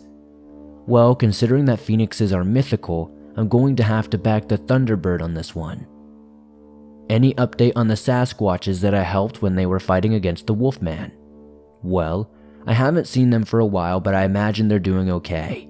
Every so often I'll come across something that could be a Sasquatch sign. Although it's never anything 100% definitive, I've said a few times in the past that they have left me those pebbles as a gift, but that was the last time I ever heard from them, so clearly anyway. It is possible that they moved away, and there were some reports of activity in the general area, but I don't know if those ones were the same that I interacted with. I'm obviously out of the country now, but maybe when I get back there will be something new. Who knows? It's been over a decade now, but I have a feeling that they're probably doing just fine, and the little one must be all grown up by now, given how much time has passed. I doubt that I would recognize that one or could even tell them apart by sight, but they'll show themselves if they want to. Are tall deer different from deer people? You can listen to my Wendigo letter for a bit more detail on this, but the answer I'll give here is no, not as far as we know. Much like the animals that share their name, the deer people are notoriously flighty. Nobody that we know of has ever had much prolonged contact with them. They're elusive, and of course that makes them very hard to understand and study, but there is a general consensus that tall deer are very old, twisted versions of deer people. It's not known why or how this transformation takes place, but it doesn't seem particularly common, and this is the explanation we've found over time.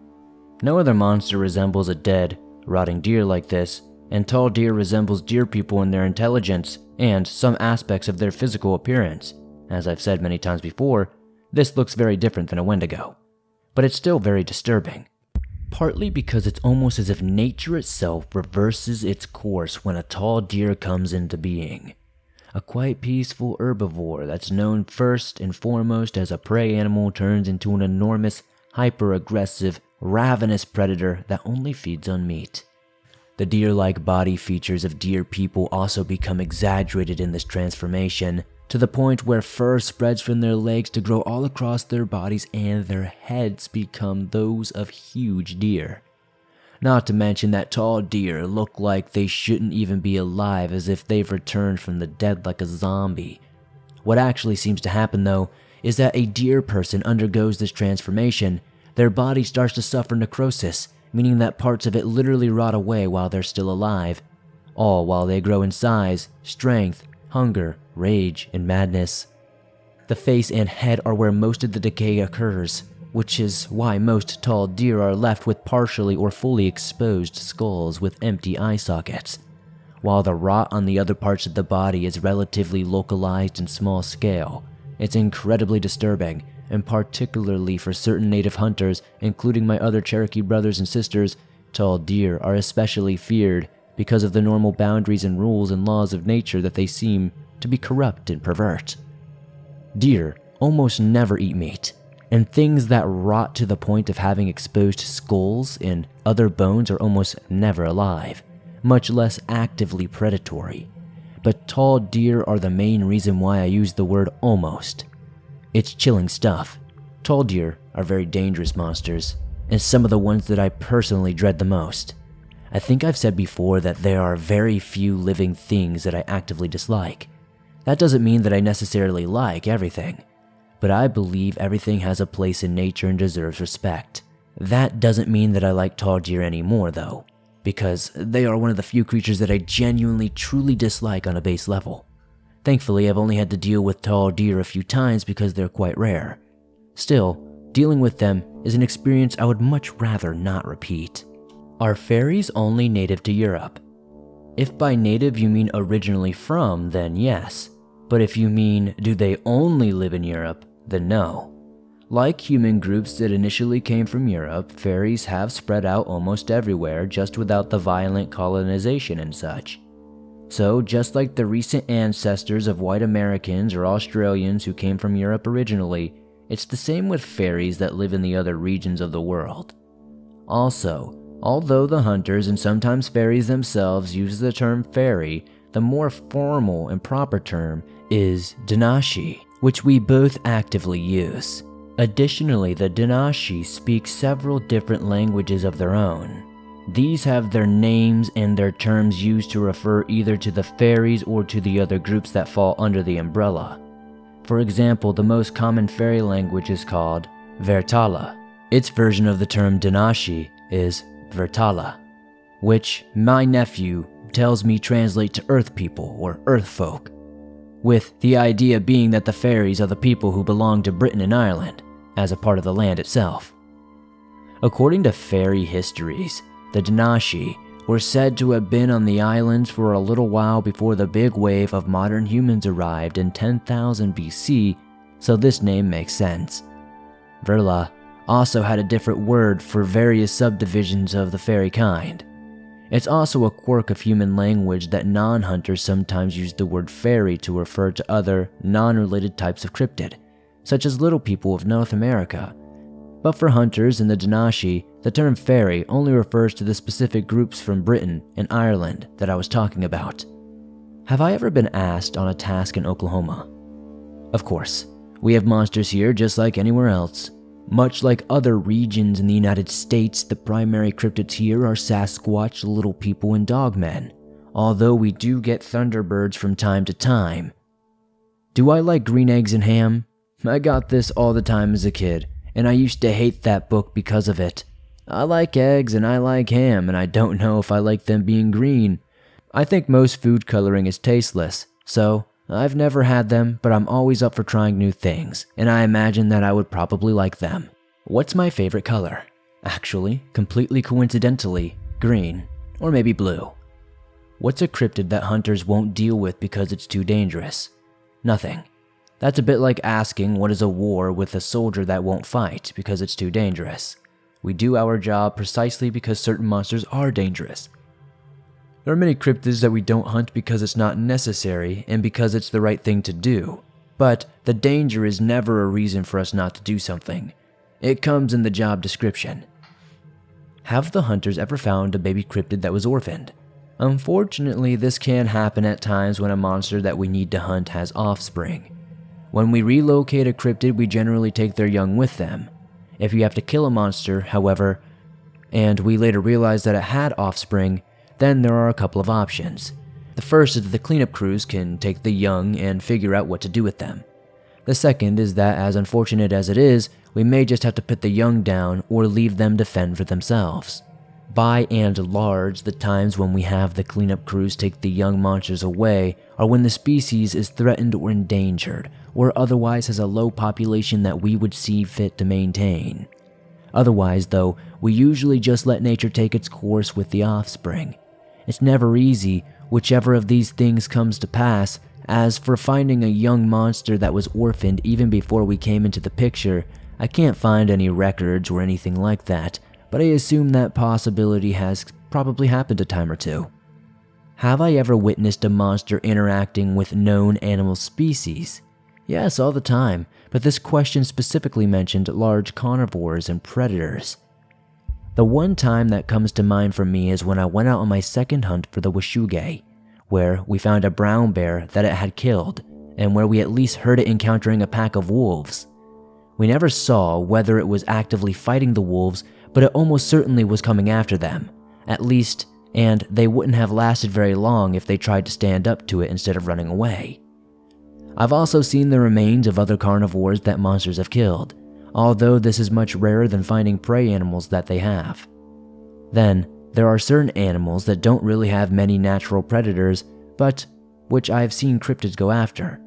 In the Republic of the Congo, for example, the Amelatuca that Heather and I dealt with was well known for having killing elephants.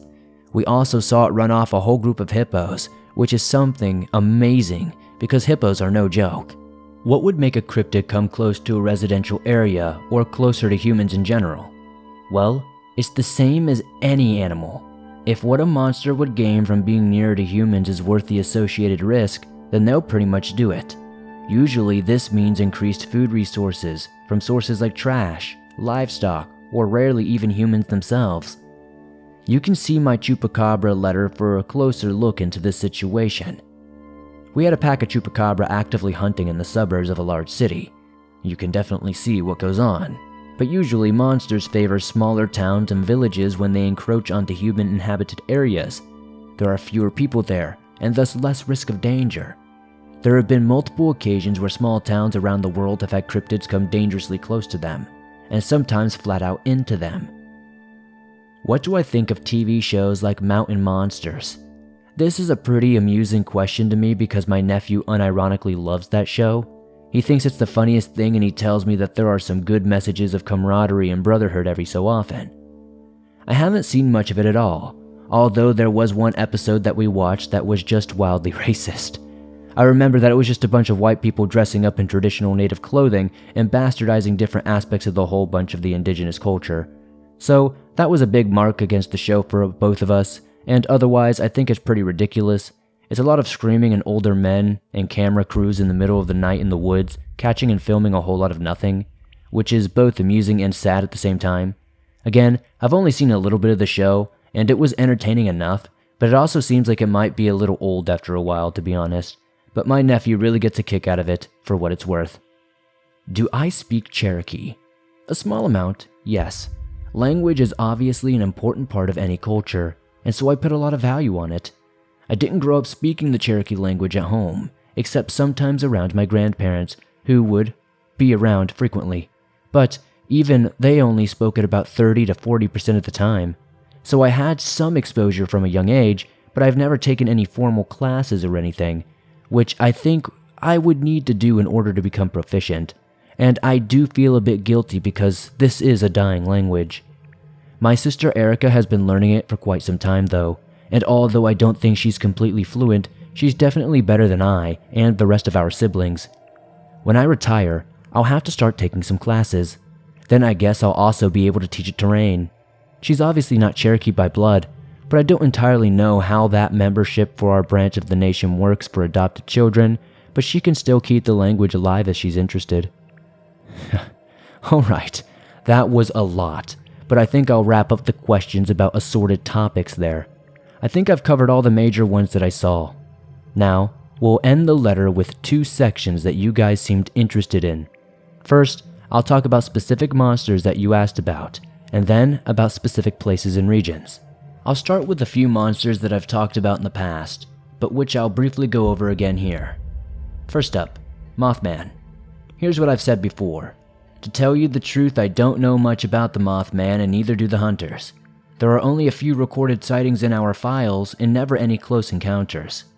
However, I tend to believe that it's just a species of worldly creature. I don't think it's demonic or supernatural. It's probably just a species of powerful winged humanoid, of which there are a few others.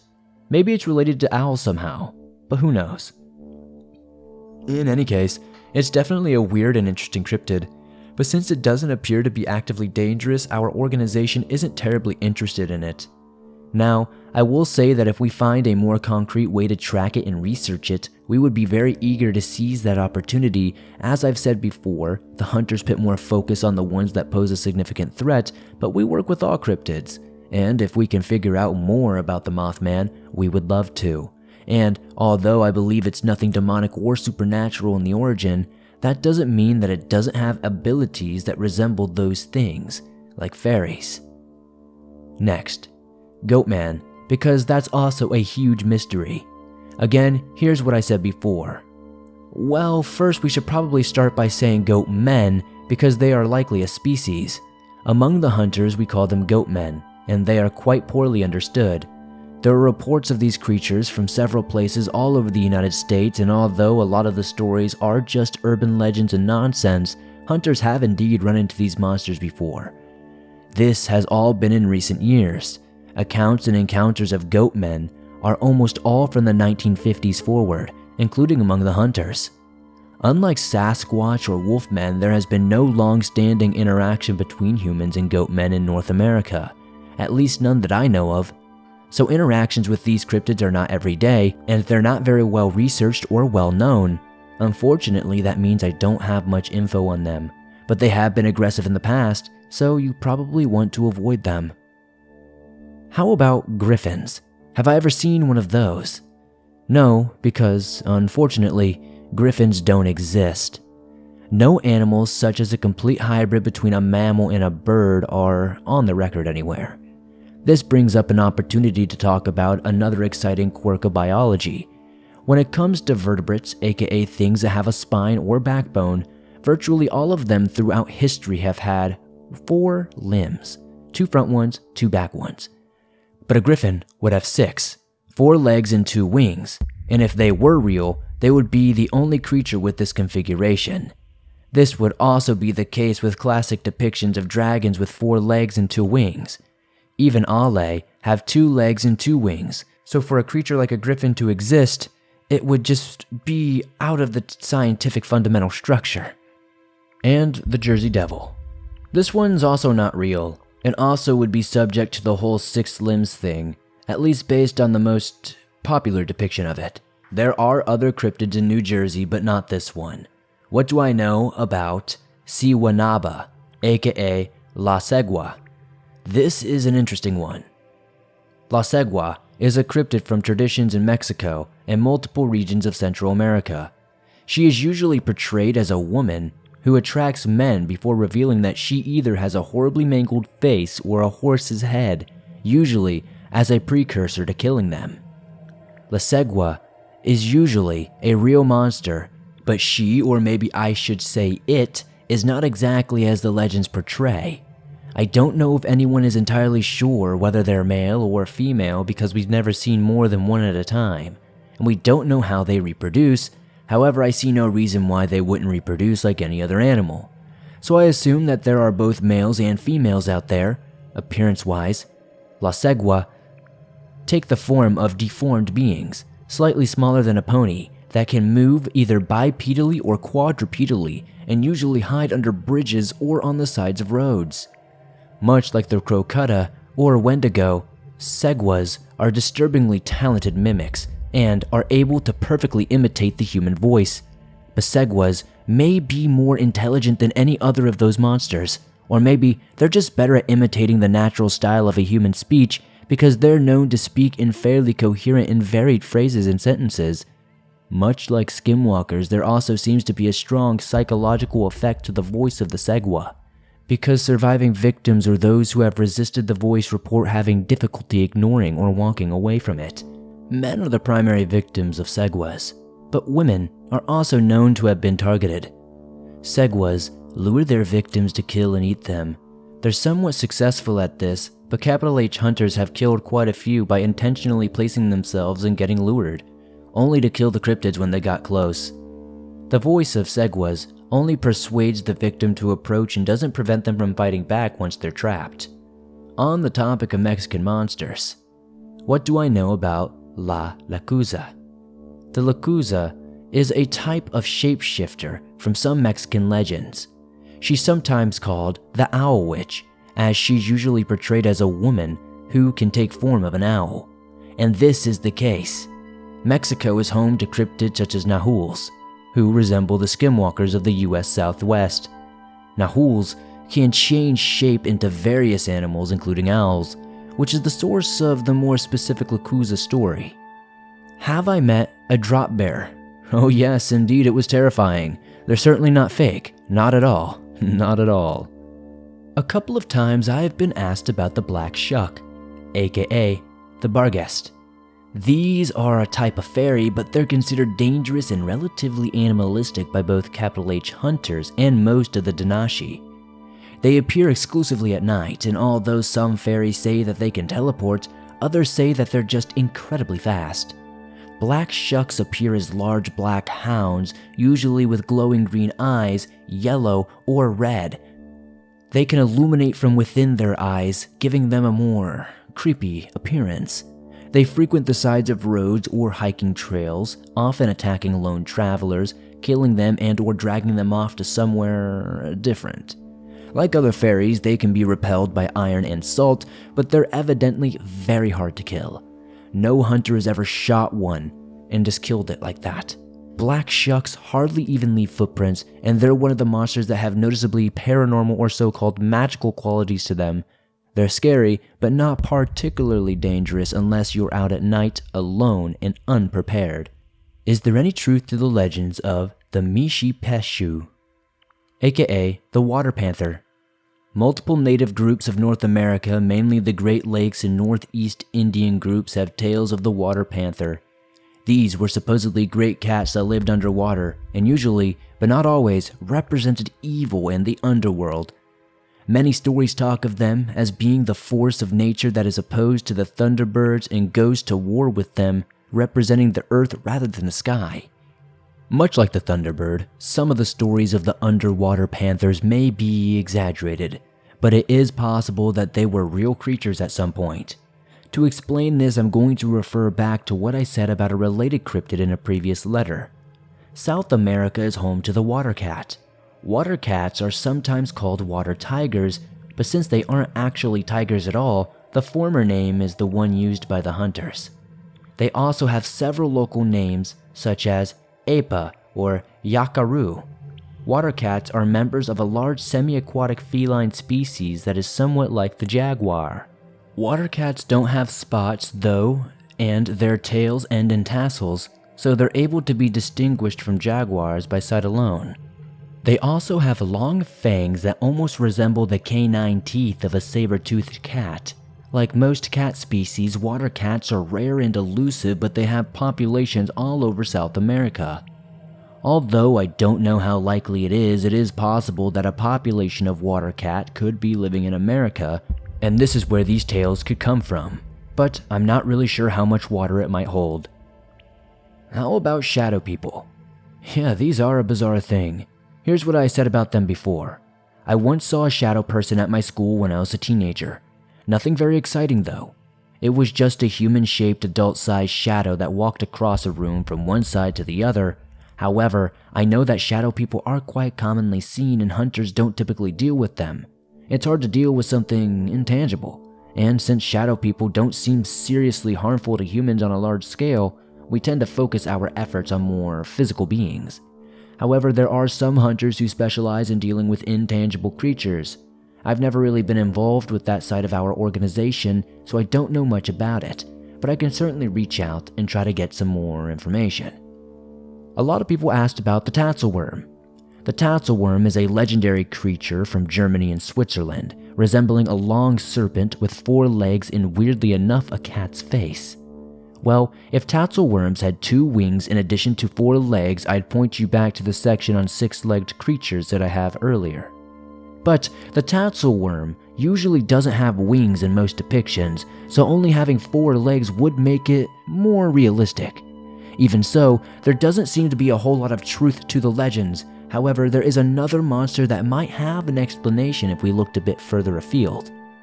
I've spoken before about the Allah of Eastern Europe, and it might be possible that Germany and Switzerland could have been home to some relict population of a miniature Allah. Unlike many of their relatives further east, what if this little Allah still had hind legs? That could maybe give us some legitimate answers to the tatzelworm question, but again, it's just a possibility. Alright, now on to the last section where I'll talk about monsters from specific regions.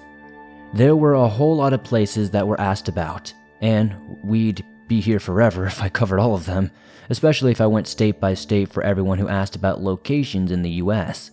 But we can talk in broader regional terms to make it a bit more digestible. A lot of people asked about the Appalachians, which is a huge region of mountains and hills that also cover a lot of smaller individual places that people mentioned, including Tennessee, Ohio, Maryland, and Pennsylvania. The Appalachian Mountains and the surrounding area are home to a pretty diverse range of monsters, with a few of the more common North American ones being the standard here as well. When you talk about broad regions or countries, there are often a lot of similar cryptids to be found between them. So in the Appalachians, you might expect Sasquatch or the main monster to be found in the area, with a number of different subspecies like the Grassman of Ohio and the Yahoos and Whistlers of Virginia and West Virginia. Dogmen are not as common in the Appalachians as in other regions, but they're certainly around. The Appalachians are also home to some feline monsters such as the Wampus cat and the occasional wandering Ozark howler, both of which are related to the cougar. There are also rare coy wolves in the region, which are uncommon wolf-coyote hybrids. There are also some rare variants of little people in the Appalachians, along with the closely related pugwidgees. Small, almost gremlin-like cryptids that have some abilities that resemble those of fairies. Vampires are also somewhat common in larger cities, but mainly in places that are not in the Appalachians themselves, but within a few hours of them, such as Baltimore and Philadelphia. You can also find the odd werewolf here and there.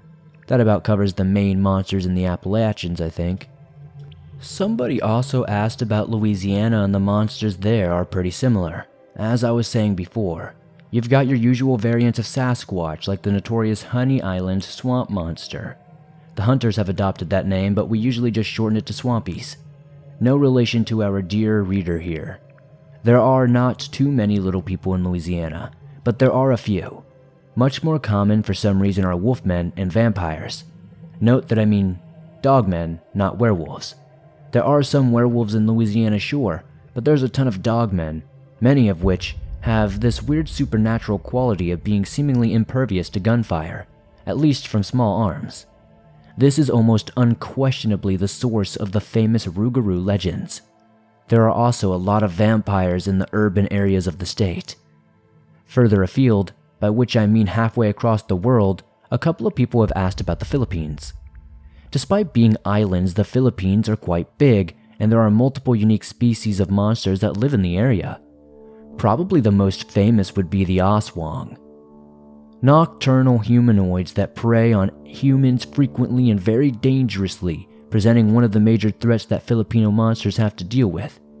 There are a ton of large apes in the Philippines as well, which are like the Filipino version of Sasquatch. These have many names, quite a few regional variants, some more benign than others. These include the Pongo, the Amamango, and more. In the somewhat humanoid category are the Tik Ba Lang, which bear a superficial similarity to the Segwas we talked about earlier. These are not related to Segwas, but they are both slightly humanoid horse-like creatures. In some areas you have the large, semi-predatory vulture-like birds known as wak-wak, and out to the sea live the Markupo, giant aquatic reptiles that are truly worthy of the title sea serpent. Next we'll go to the South Pacific.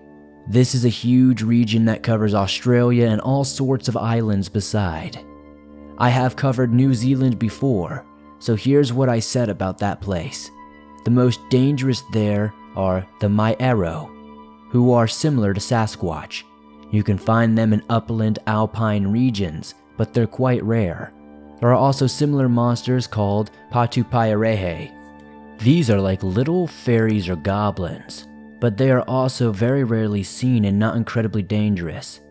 Finally, every so often New Zealand hunters may have to deal with the Taniwha, which are huge aquatic reptiles. Most Taniwha were killed off long ago, but there are a few left, and the hunters keep close tabs on them. Next, I've talked briefly about Australia before, but to recap, the main three monsters of that continent would be the crawler, aka Ashman or Palemen, the bunyip, and the rare yowie, which is a type of humanoid like Sasquatch. Out to sea, mainly around Tonga and Fiji, there are all sorts of aquatic cryptid, but most of these are just large species of creatures that we are used to.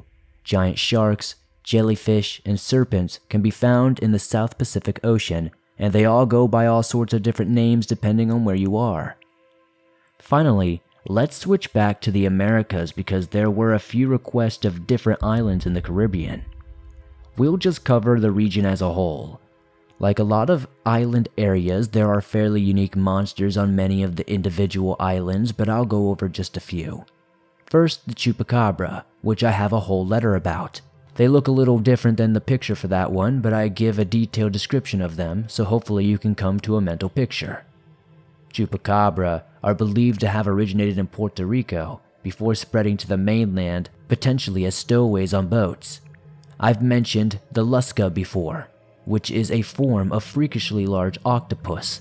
In a bunch of islands such as Trinidad and Grenada, there are fiery ghost lights known as sucuyans, which are the island version of orbs of light that frequently appear on the continent.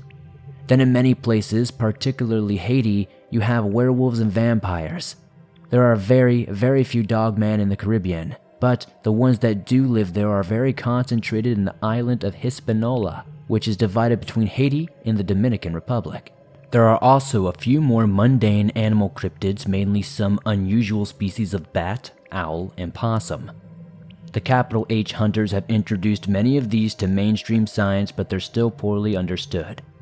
As I've said before, our organization focuses on the more dangerous monsters, and in the Caribbean, a lot of our number are also involved in trying to actively help in the community, which has met with varying degrees of success. Alright, so I think that's about it. Hopefully I answered your question, or at least a similar one. And although I couldn't get to every single question, I tried to hit all of the major stuff. Let me know what you thought, and keep the questions coming, because I can definitely go back to the regular Q&A section at the start of the next letters. Speaking of those next letters, as I said before, with things going on with Rain and Serena and William, keeping me quite busy, I may take a bit longer to get the next letters to you guys. I will at least do one more to provide a suitable wrap-up, but before the grand finale I may be able to get one more to you. Essentially, we either have one or two more letters before I'm probably going to have to go again. William appreciates the good wishes that you sent his way, so thank you for that and being your usual supportive selves. Again, I'll get the next letter to you guys at some point, but just know that it may be a while. All in good time though. I'm looking forward to your thoughts and new questions. Thanks everyone. We'll talk more soon. This has been Sam White Owl, signing out. Well, it's getting towards the end of these letters here, and I decided that this is going to be the second to last one. As you may already know, I've got a kid to adopt and a friend to spend time with, so my hands are a bit full. I want to wrap things up with you guys, so I'm putting these last two letters together with the best of my ability, even though it's taking a bit longer than usual, so sorry about any time gaps here, but I want to make sure I don't give you guys a lazy or half-hearted account of my experiences. Alright, so with that, we can begin as usual with the regular short Q&A section. I'll only be doing a few questions this time since I blew through so many in the previous letter, but I'll be on the lookout for more for the last letter. So if you ask them, I may get to them there. Let's get into it. Someone said that they got an idea that cryptids have been exterminated from Europe. I'm not sure where they got that impression, but that couldn't be farther from the truth. As I've said many times before, monsters are everywhere, and there are just as many in Europe as anywhere else.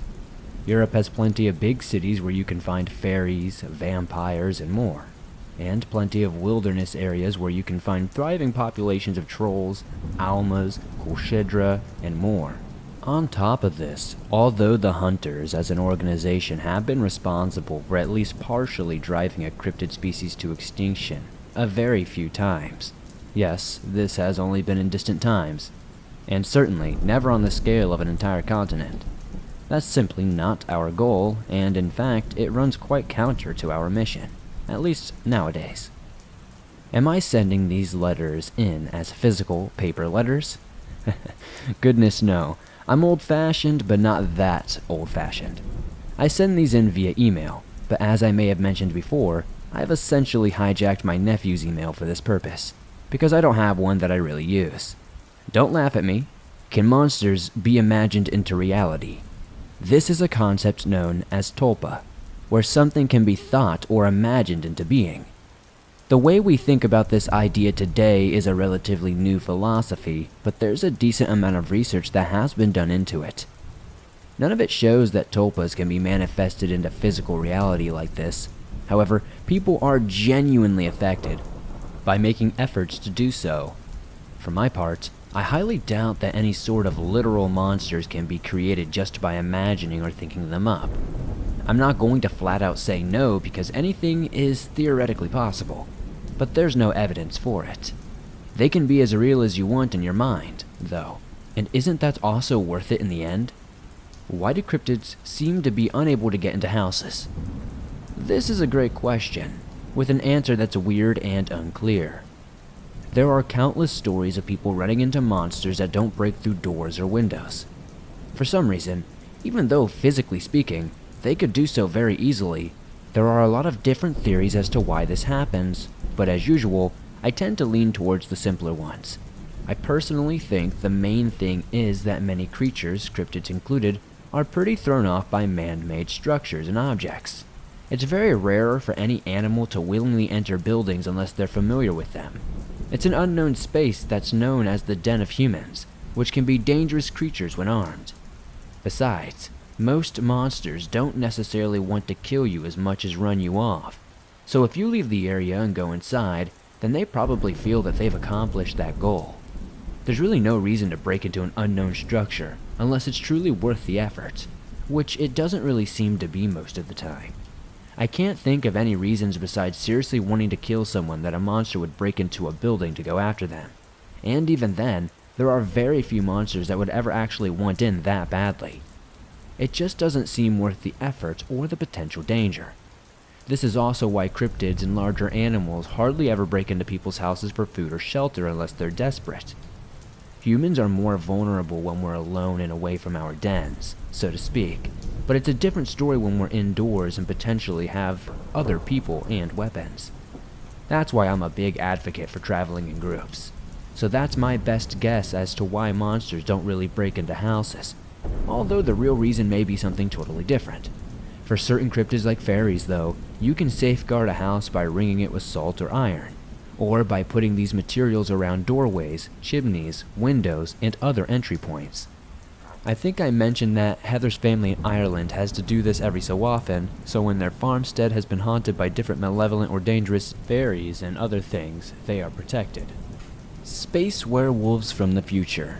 I don't know where to begin with this. It's so ridiculous that it's scary. What would an alien werewolf even look like? Why would they have to be aliens at all? I'm thinking something with lasers. I think the werewolves from our Earth and the present day are quite enough already. Do I believe in spirits? There are two interpretations of the word spirit that I can think of here. There are spirits of the dead, as in dead humans or potentially other beings, and then there are non-human spirits, as in entities that are something else entirely. I certainly believe in the former, and I think that the latter are real as well, although I'm much less certain about their nature. I think the spirits of the dead are still with us, although maybe not every single one of them. A couple of charms I wear are specifically intended to solicit help and guidance from those who came before me. As for other inhuman spirit entities, I believe in them as well, but I don't entirely know what they're like. I think that there are spirits like animals and plants out there because I believe that all living things have a spirit, and I think that there are higher powers in the universe than we can fully understand. I can't say entirely what those powers are though. So I said this was going to be a quick Q&A, so we're almost done here. To wrap up, let's quickly go over some info about specific cryptids that people have asked about. Both are endemic to Alaska, as in native to the state, and found nowhere else. Like other Alaskan monsters, each is unique and mysterious in its own way. First up is the Chupacabra, sometimes known as Otterman. These are like other cryptids that I have discussed previously, including fairies and the little people.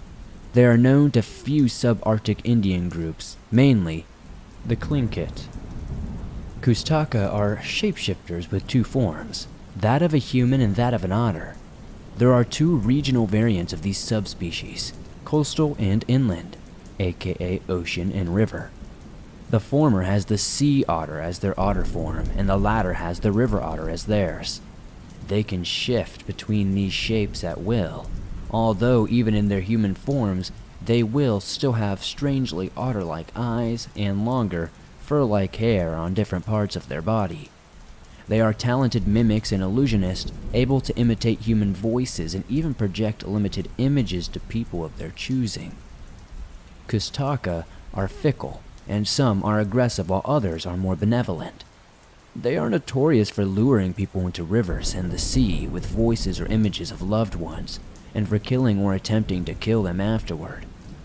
But others have been known to save people from freezing to death in the wilderness or from drowning, although they do this by carrying them to safety and don't go so far to return them to their homes or families. It's sometimes said that Chupacabra will save people by transforming them into otters or fellow Chupacabras. And this certainly seems to be the case because some people have reported seeing missing loved ones in the form of these ottermen. They're very strange, and since they're not always malevolent, hunters don't really fight them or kill them regularly. When certain individuals become a problem, that's when we'll take more severe measures. But it's not easy to hunt an intelligent creature that can become a small, highly mobile aquatic animal. And so typically, it's best to set a trap or help people to keep aware to protect themselves. Last is the wahila. Now, this is another semi-predatory Alaskan monster. The name wahila is actually an invention by a white cryptozoologist, but like other similar names, it's caught on so much that now the hunters use it as well. We sometimes also call them razor wolves. Wahila is a huge white wolf, resembling much larger versions of the Arctic gray wolves that mainstream science recognizes. Unlike gray wolves, they are solitary, and in terms of ecology and lifestyle, wahila really resemble big cats or bears more than social canines they are more genetically related to. Wahila prefers thick timber and tree cover and roams isolated valleys and hills in Alaska and northwest Canada. Some people believe that they have a spiritual quality to them because they rarely are sighted and seem to carry an aura of almost supernatural majesty.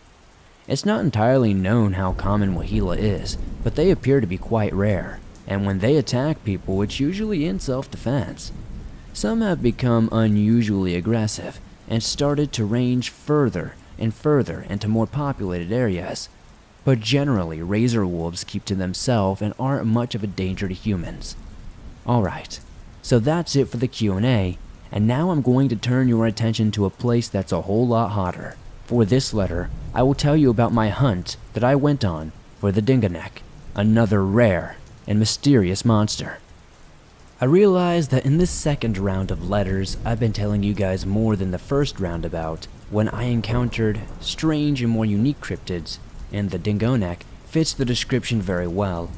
As always, I'll start by telling you about the monster itself, then about the time I had to deal with it.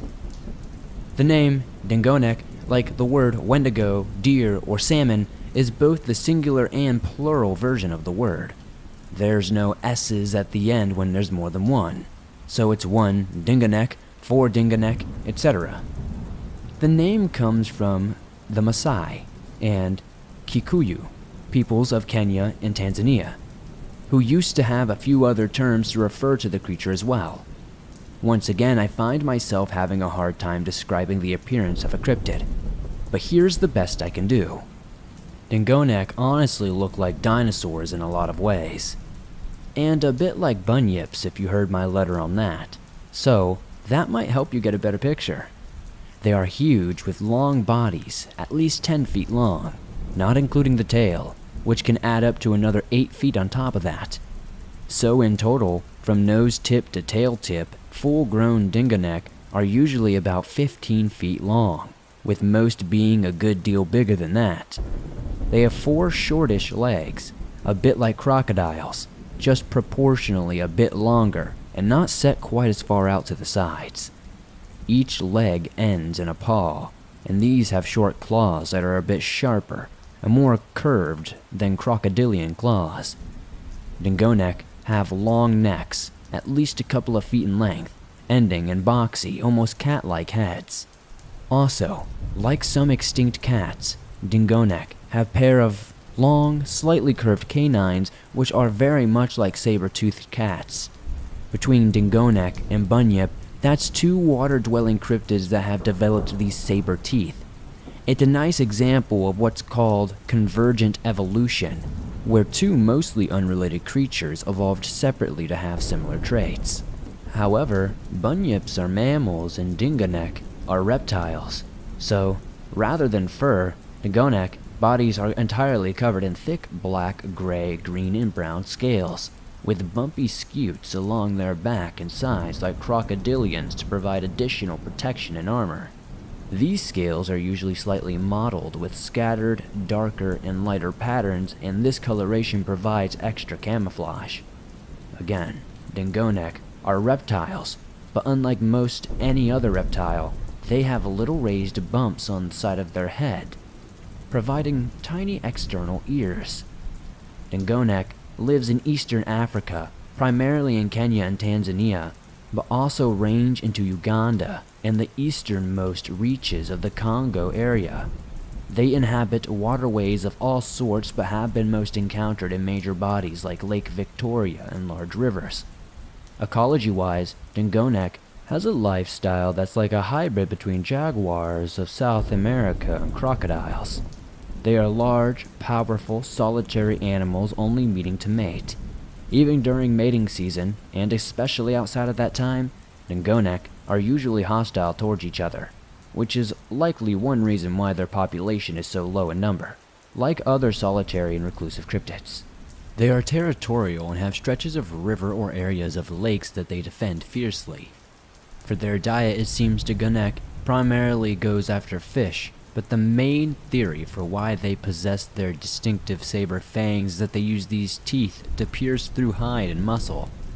Dingonek is one of the few animals that will actively target hippos, and pretty much the only one that routinely goes after crocodiles. Their fangs allow them to punch right through their scales and skin and devastate their prey.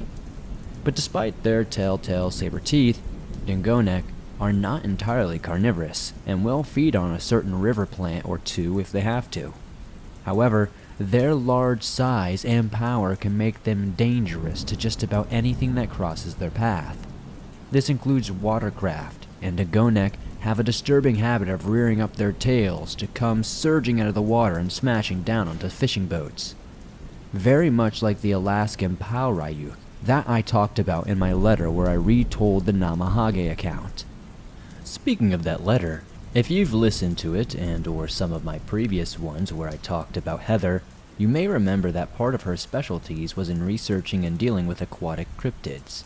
She was very involved in this field, so she frequently got called to many places across the globe to help studies, investigations, or hunts. Her guide, Callum, would also get her all sorts of jobs in different countries and regions where she had some experience. This is one reason why she got called to the Republic of the Congo to deal with Amelatuka. And since we were together, I got to ride in her coattails on a bunch of these tasks. This was how we wound up in Tanzania and then in Kenya. First, I must give you a bit more natural history, which I promise is important to understanding the background of this experience. There is a big river named Mara River that flows from Kenya, south through Tanzania, and then west into Lake Victoria.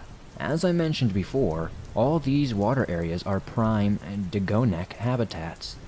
It's also prime habitat for a huge variety of other animals.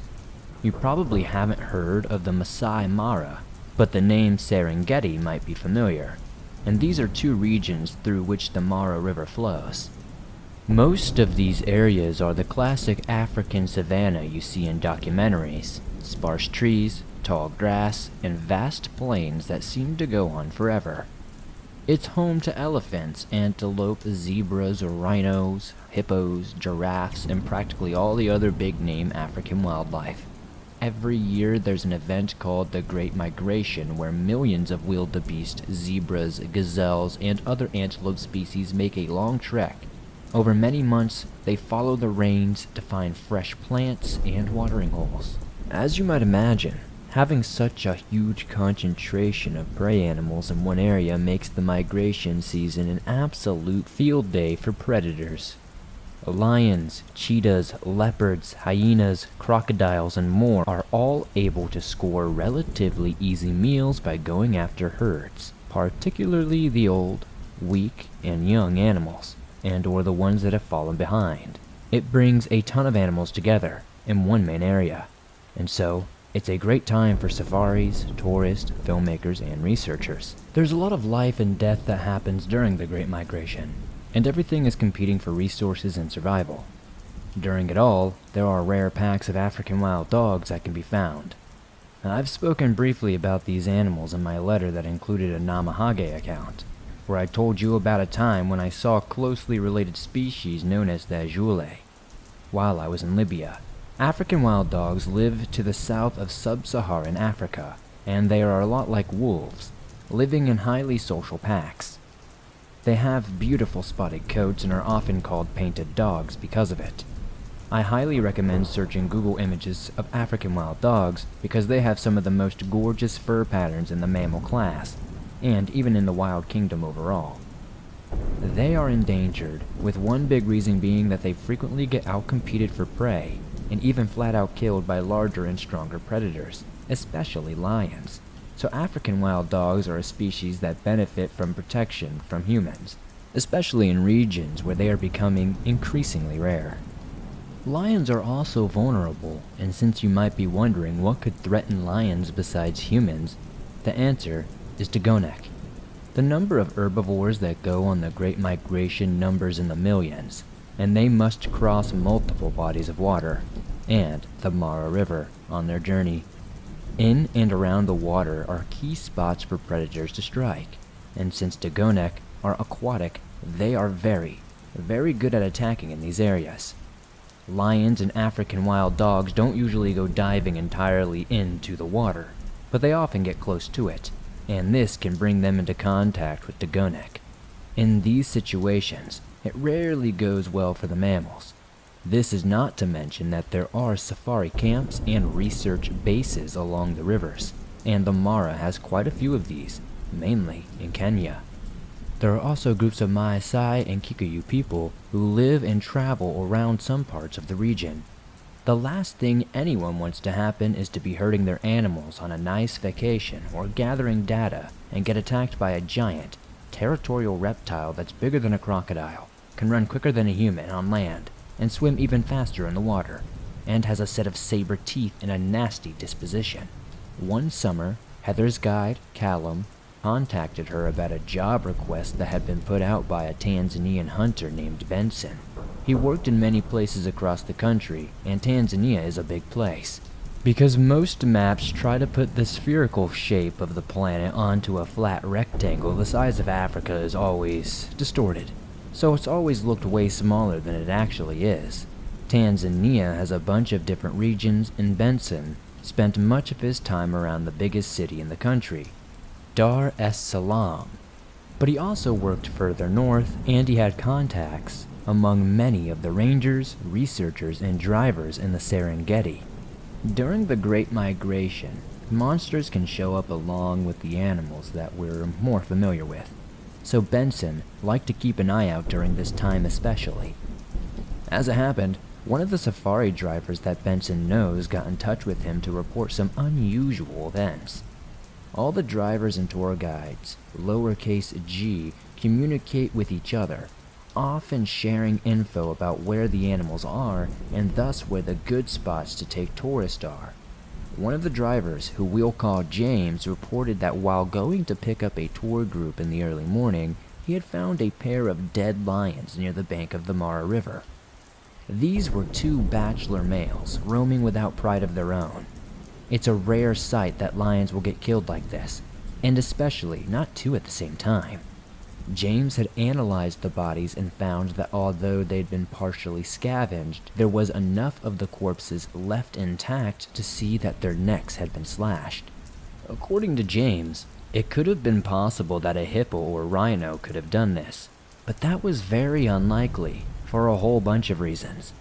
James took some pictures and returned to his jeep. He told his other colleagues about what he had found, but nobody could really determine what had happened, and it seems like they mostly decided to chalk it up to unknown circumstances that they couldn't explain.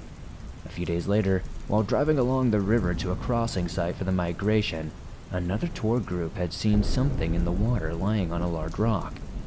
It appeared to be almost twice the size of a crocodile, apparently basking with the upper 2/3 of its body on the rock and the rest in the water. At the Jeep's approach, the creature didn't move, but when the people in the vehicle noticed it and stopped, then the creature calmly slid off the rock and submerged itself into the brown, muddy water. Again, nobody had any idea of what to make of this, and the consensus was that it was just an absurdly large crocodile with a strange neck. Importantly, nobody connected this sighting to the discovery of the dead lions from before. The third and final bit of strangeness came from when a park ranger was on duty, overseeing a pair of white rhinos. Poaching is an unfortunate reality for species like elephants and rhinoceroses, so in some places, there are armed guards assigned to keep an eye on animals to keep them safe. This guard had been having a normal day when the rhinos he was watching suddenly became spooked. He soon found the cause was a pair of African wild dogs, dead on the ground close to the river, in the exact same fashion as the lions from before. There was a lot of blood, not just from the corpses, and when another park ranger came to examine the bodies, he found that they had been slashed on their backs and necks, much like the lions. There were also deep puncture wounds, far deeper than any standard predator's fangs could have pierced. Again, the incident started making the rounds, and now James, the driver who had discovered the lions, started putting everything together and realized that they were likely dealing with the cryptid. He didn't know anything about the Dagonek, but he made a call to Benson, the hunter, and had him come out to do some investigating. Benson had gone out on foot around the river and found what resembled oversized crocodile or lizard prints. He realized there was indeed a Dagonek out and about killing the predators, and he put out the request for assistance. Benson is a great hunter, but water monsters are not his forte. Since the Mara River is such a big area, it would also help to have several people scouring the area. That was when Heather decided to jump in and provide some backup. As she'd been to several areas of Africa before and knew what she was doing when it came to large aquatic cryptids, and as always, I just tagged along with her. So off we went, and before long we found ourselves landing in our private plane on a little dirt airfield in the middle of the Serengeti in mid-morning. Again, it was everything you'd see on the postcards. Acacia trees and bushes dotted around here and there, blue mountains off on the horizon, and a seemingly endless sea of yellow grass all around.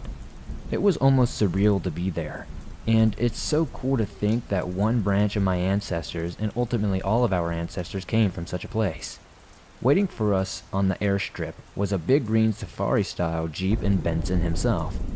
He looked mostly like what I'd pictured in my head, although a little shorter and more heavy-set, with dark skin and a short haircut that's usually hidden beneath the baseball cap. Interestingly, Benson wears glasses a lot of the time, which as you might imagine is not terribly common for hunters, at least not the research-oriented ones. He also throws on a plaid-patterned red and blue cloth known as a shuka, which is a traditional Maasai garment that serves both as a blanket and a piece of clothing, almost like a toga. "Welcome to Tanzania," he proclaimed when he stepped out of the plane. Benson isn't really a huge jokester or anything, but he was usually in good spirits. We got out and shook his hands, and somewhat to my amusement, Benson was surprised to hear and see that I was half black, because they don't get a whole lot of black foreigners in Tanzania. He was friendly and welcoming and helped us chuck all of our baggage and gear into the Jeep. The car was able to hold 5 people, but of course it was only 3 of us for now. The trunk was enormous, and there was also a compartment underneath the Jeep, so we had plenty of room to put our things. When we were all loaded up, we hit the road at about 11 a.m. to head to our first destination, a place along the Mara riverbank where Benson had recently seen some Dagonek sign. "Yup, footprints and drag marks," he told us. "Did you take pictures?" was the first thing that Heather and I asked. Benson passed us a cell phone, and although I couldn't exactly remember what model it was, I did write down that it was a Samsung. According to Serena, Samsung has very nice cameras, which was obviously beneficial to us in that instance. Benson's photos were comprehensive and detailed, taken from a variety of angles and included a ruler for scale in some of them. The pictures showed some large drag marks which was likely caused by a Dagonek. Benson explained that he hadn't found any remains of prey at this spot, but unlike the other water predators such as crocodiles, Dagonek don't eat their kills in the water. Instead, they prefer to drag them onto land and sometimes into some bushes or reeds to eat. There was also what Benson guessed would have been a drag mark from the Dagonek's tail visible in the mud. All this sign could have been left by a large crocodile, though the key to the piece that led us to identify this as Dagonek sign was the footprints. There were 9 prints visible, but 6 had been heavily smudged and distorted, leaving only 3 clear ones. These tracks were strange and unlike anything I had ever seen, almost resembling a cross between those of a feline and those of a crocodile or lizard. If you've ever seen a paw print of a cat or dog, you'll know how they have multiple dots or blob-like shapes. Each of these is left from one of the pads on the animal's feet. The Dagonek prints almost appeared to have large pads in the center, and from this branched out into 4 or 5 long, thick toes. On a few of the prints, you could even see deeper indents on the tips of the toes where the cryptid's claws have sunken into the earth. Because Benson placed the ruler in a few of the pictures, we could see some rough measurements. It's important to note that the footprints can always be a little distorted depending on the terrain, and especially in soft mud. They can appear bigger than the actual footprint. So, we took the measurements with a sizable grain of salt, but nonetheless, some footprints that were well over 1.5 feet long were very interesting to see. "It's big, probably more than 20 feet, Benson told us when we asked him about the overall size of the Dagonek. That wasn't great news, but it was also expected. As we rode, we started discussing our approach. Benson explained that he had an inflatable raft stowed away beneath the Jeep, and we realized that we might have to use it. It wasn't always possible to drive alongside the river, and if we needed to get after the Dagonek in the water, the raft would be pretty much our only option. But the obvious problem was that the Dagonek had saber teeth and claws that could easily puncture a hippo and a crocodile, so I don't know how much a blow-up raft would really help. However, there really wasn't another option. Benson said that there were some small wooden boats, much like canoes, moored at a safari camp a few miles away from the border in Kenya. He and his capital G guide, whose name was Moses, had already gotten permission to use these boats beforehand, and Benson had a rack to attach one of them to the Jeep. However, because he hadn't had the time to retrieve one before our arrival, we would have to go get it if we needed it. So, if we had to go out on the water, we either had the choice of a wooden boat or an inflatable raft, neither of which sounded like great options against such a massive animal. But they were our only real options for the river. Because this was the dry season as well, the waters were very low, and the larger craft wouldn't be able to get through many stretches of the Mara very well. For that matter, we might have to hop out and even drag our smaller vessels in some of the areas. Ultimately, we decided to see what the situation was and tried tracking the Dagonek from the spot we were headed to just to make any sort of firm decision. The trip to the river took us well into the afternoon. On the way, we saw a bunch of little birds like weavers and rollers, along with about 5 or 6 guinea fowl that ran across the road ahead of us. In the distance, at one point, we spotted a herd of about 8 elephants, and although I wished we could have stayed to watch them, we had work to do. We passed multiple termite mounds and large trees, and as we got closer to the water, the foliage began to grow greener and thicker. Bushes and shrubs became more common until we had to leave the road entirely. Benson took us off into the tall grass, which is of course what these jeeps are made for, in part. Thankfully it wasn't as bumpy as I expected, and we only had to off-road for a few minutes before we hopped out of the van. We had to close all the windows and the sunroof because Benson told us most animals aren't scared of human vehicles, and they will enter them if they can. Evidently, the baboons and other monkeys were the worst culprits, and will routinely steal whatever they can grab from the jeeps. which makes sense. After getting out, we walked through the bushes for a couple of minutes up to a steep bank where the earth dropped away to the light brownish water of the Mara River. The opposite side of the river was in a more open, grassy area, while our side was thick with bushes almost right up until the steep embankment, where the land dropped off toward the water. Benson guided our attention to a point along the bank where a large log rested in the mud. He tied a red bandana on a bunch that stuck up from the log to mark the spot. "The tracks are just past that log," Benson informed us. "Every hunter must be very familiar with the natural world and the particulars of their environment, but this was one of those times where I was amazed by just how well some of us can pick out the smallest details of an area and remember them. Benson has one of the best eyes I have ever seen from our organization, which is crazy because he's wearing glasses half the time. As a matter of fact, in the circles of safari drivers and rangers that he works in, most people have nicknames and code names, usually the names of birds.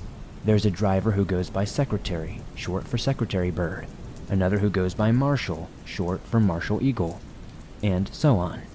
Benson's code name is Batulur, a type of eagle that is well known for its incredible vision, which often leads it to be the first bird to find a fresh kill from the air.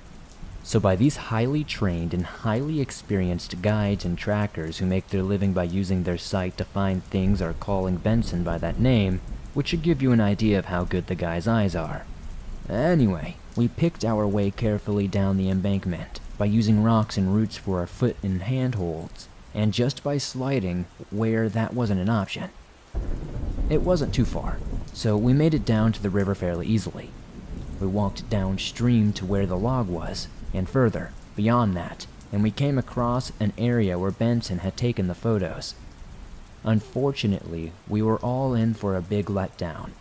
By our estimations, probably no more than a half day earlier, probably the previous night, a crocodile had come through the exact same spot where the Dagonek traces had been left, almost completely wiping them out with its own footprints, drag marks, and dripping water.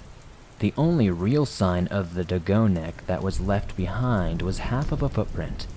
It let Heather and I get a first-hand look at what we were dealing with, but of course it was not much of a lead. "Well, that sucks," I muttered after we had looked over the scene. "At least now we know that other animals are here.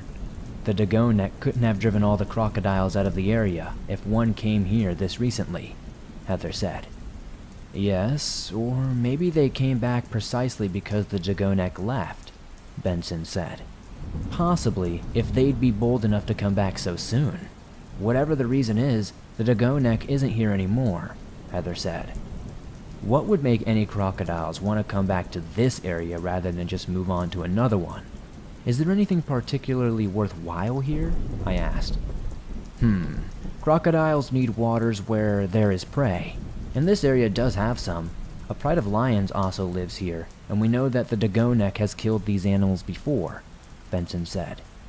"What about the migration?" Either Heather or I asked. "Yes, that's the other thing. We are only a few miles south of the Kenyan border. Further upstream, on the other side of it, there are sites where there could be wildebeest crossing the river," Benson explained.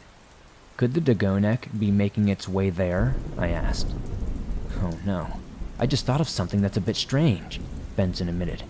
"Lay it on, Heather," told him. "Well, records of the Dagonek show that they are very aggressive. They have gone out of their way to kill, even when they do not need to, and the bodies that we've found have not been eaten, and they were all predators. Perhaps the Dagonek is hunting down its competition," Benson said. "You mean it's actively targeting predators like lions?" I asked. I had heard of such a thing, but rarely. Other cryptids like dogman or wampus cats will do this, but it's not very common.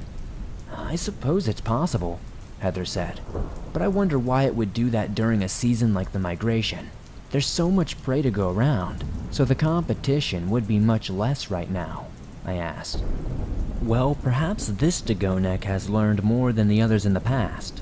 It might know the rival predator species are more likely to be closer together along the migration route. It will be easier to find them now. Another problem is that now humans are going to be here in great numbers as well. This is when the tourists come, Benson said. I kid you not when I tell you that I remember getting chills at this moment, because this was a disturbingly likely idea. That's right, deadly and not in a good way, Heather whispered. Until now it seemed like the monster would still be in this area. I was hoping for that, and probably tricking myself into believing it. But now, we know that it's gone. I should have thought of this earlier, Benson muttered, and I could tell that he was beating himself up a little. Hey, you had no idea, so let's work with it. This is your turf, Benson. Where do you think we should start? I asked him.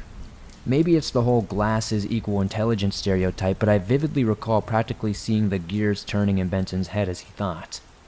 I think we need to go north and cross into Kenya. The boats are at the safari camp close to the border. We can get one there and use it to go on the river if we need to. I'll go on my radio and ask about the migration crossing points. With any luck, we may find the Dagonek around one of these spots, Benson said. It seemed like a good idea, so we set out. I should note that we are damn lucky to have this whole great migration situation taking place. Yes, it had probably contributed to this activity from the Dagonek, but it also gave us a good way to potentially locate it. With our game plan set up, we started to drive north. The safari camp where we needed to go was only about 20 miles away, but the dirt roads in many national parks and reserves can be bumpy and winding, so the journey took a bit longer than it might otherwise. Eventually, we crossed the border at a little checkpoint along the fence line, which was just a small station building with a pair of men overseeing it. They knew Benson to be trustworthy, so they let us pass without any problems. A bit more driving took us to some more termite mounds and trees, and this is where we began to see the herds of animals that had already made the crossing. At one point we briefly paused because along the horizon were hundreds of wildebeest, accompanied by only a fewer zebras and gazelles, all of them grunting and walking and eating and tossing their heads, covering the grassland almost as far as the eye could see. It was incredible to witness, partly because I had never seen so many animals at once, except on TV. Heather and I couldn't stop staring and smiling, and Benson just chuckled. I don't often get to see people's reactions to this, but it's always a pleasure when I do, he said. I wish we could have stayed longer, but we had a job to do, so we kept driving and moved on. There were smaller, scattered groups of antelope and zebras everywhere, a sign of a healthy population and a hint that there had been predators in the area. As the afternoon went on, we came to the safari camp where we needed to be. Benson explained that it was a mobile camp, so there were only a few permanent buildings. Mostly, there were just a lot of big and fancy tents made of canvas, set up for tourists. There was also a restaurant, bathrooms, and a couple of lounges. But we continued past all of these and down to a pathway, lined by a wooden railing along the river. The pathway was several feet above the water, but Benson took us down a set of stairs and went a bit further down into a gazebo-like structure, presumably where people could stand and view the water and the wildlife. We were still a good deal above the river, but we ducked under the railing of the gazebo and made our way down to the water's edge, where there were 3 wooden canoe-like boats, just as Benson told us. These are our rides. We can take any of them we want, Benson said. The boats were big, so they would have certainly held all of us, and a good amount of our gear. We only needed one, so we looked over them to see which one seemed the sturdiest. All of them were in good condition and appeared around the same terms of build quality. One was painted green, another blue, and the last one was red. What's your favorite color? Heather asked Benson. He chuckled and played along. Let's say red. Also sticks out more against the landscape, Benson said. With that, we took the red boat, hauled it back through the camp and on to the top of our jeep. We naturally got a few odd looks from some of the tourists and rangers, and one of the safari guides ran up to Benson and started talking to him in Swahili. There was no tension in the conversation, and eventually the other man seemed content with what Benson told him and went away. Benson said that he was just asking where we were planning on going, and that he had answered truthfully, saying that we were probably heading towards the migration site. The safari guide had given him some good info, saying that there was likely going to be a crossing in the next few days at a point further upstream, so that was where we would head. Luckily, we could get most of the way there by driving, so we didn't have to go boating just yet. To say it again, foliage and wildlife habitat makes it basically impossible to drive directly alongside the Mara for much of its length. So if we had to progress at certain points, we would be forced to take the water. When we got back to the Jeep, it was late in the afternoon, so we ate lunch as Benson got on his radio and satellite phone and started making calls. It sounded like he was talking to about 5 or 6 different people, and eventually he told us that crossings were happening at a few different spots. With millions of animals, there are many individual routes and time frames along the overall migration track and how they take it. There had been a crossing 2 days earlier at a spot a few miles upstream of the camp, where we were, and the site that the guide at the camp had told Benson about was only about a mile or 2 in the same direction, so closer to us. The spot further away was larger and more heavily trafficked by humans as well as animals, because it has plenty of room for many jeeps to view the proceedings. The closer spot was set amongst a little patch of woodland, meaning that it wouldn't really be visible by any jeeps. Which one do you think the Dagonek would hang around? I asked because the other two were the experts here. I'm thinking the farther one. More animals mean more prey and more predators, if the Dagonek is really going after them, Heather said.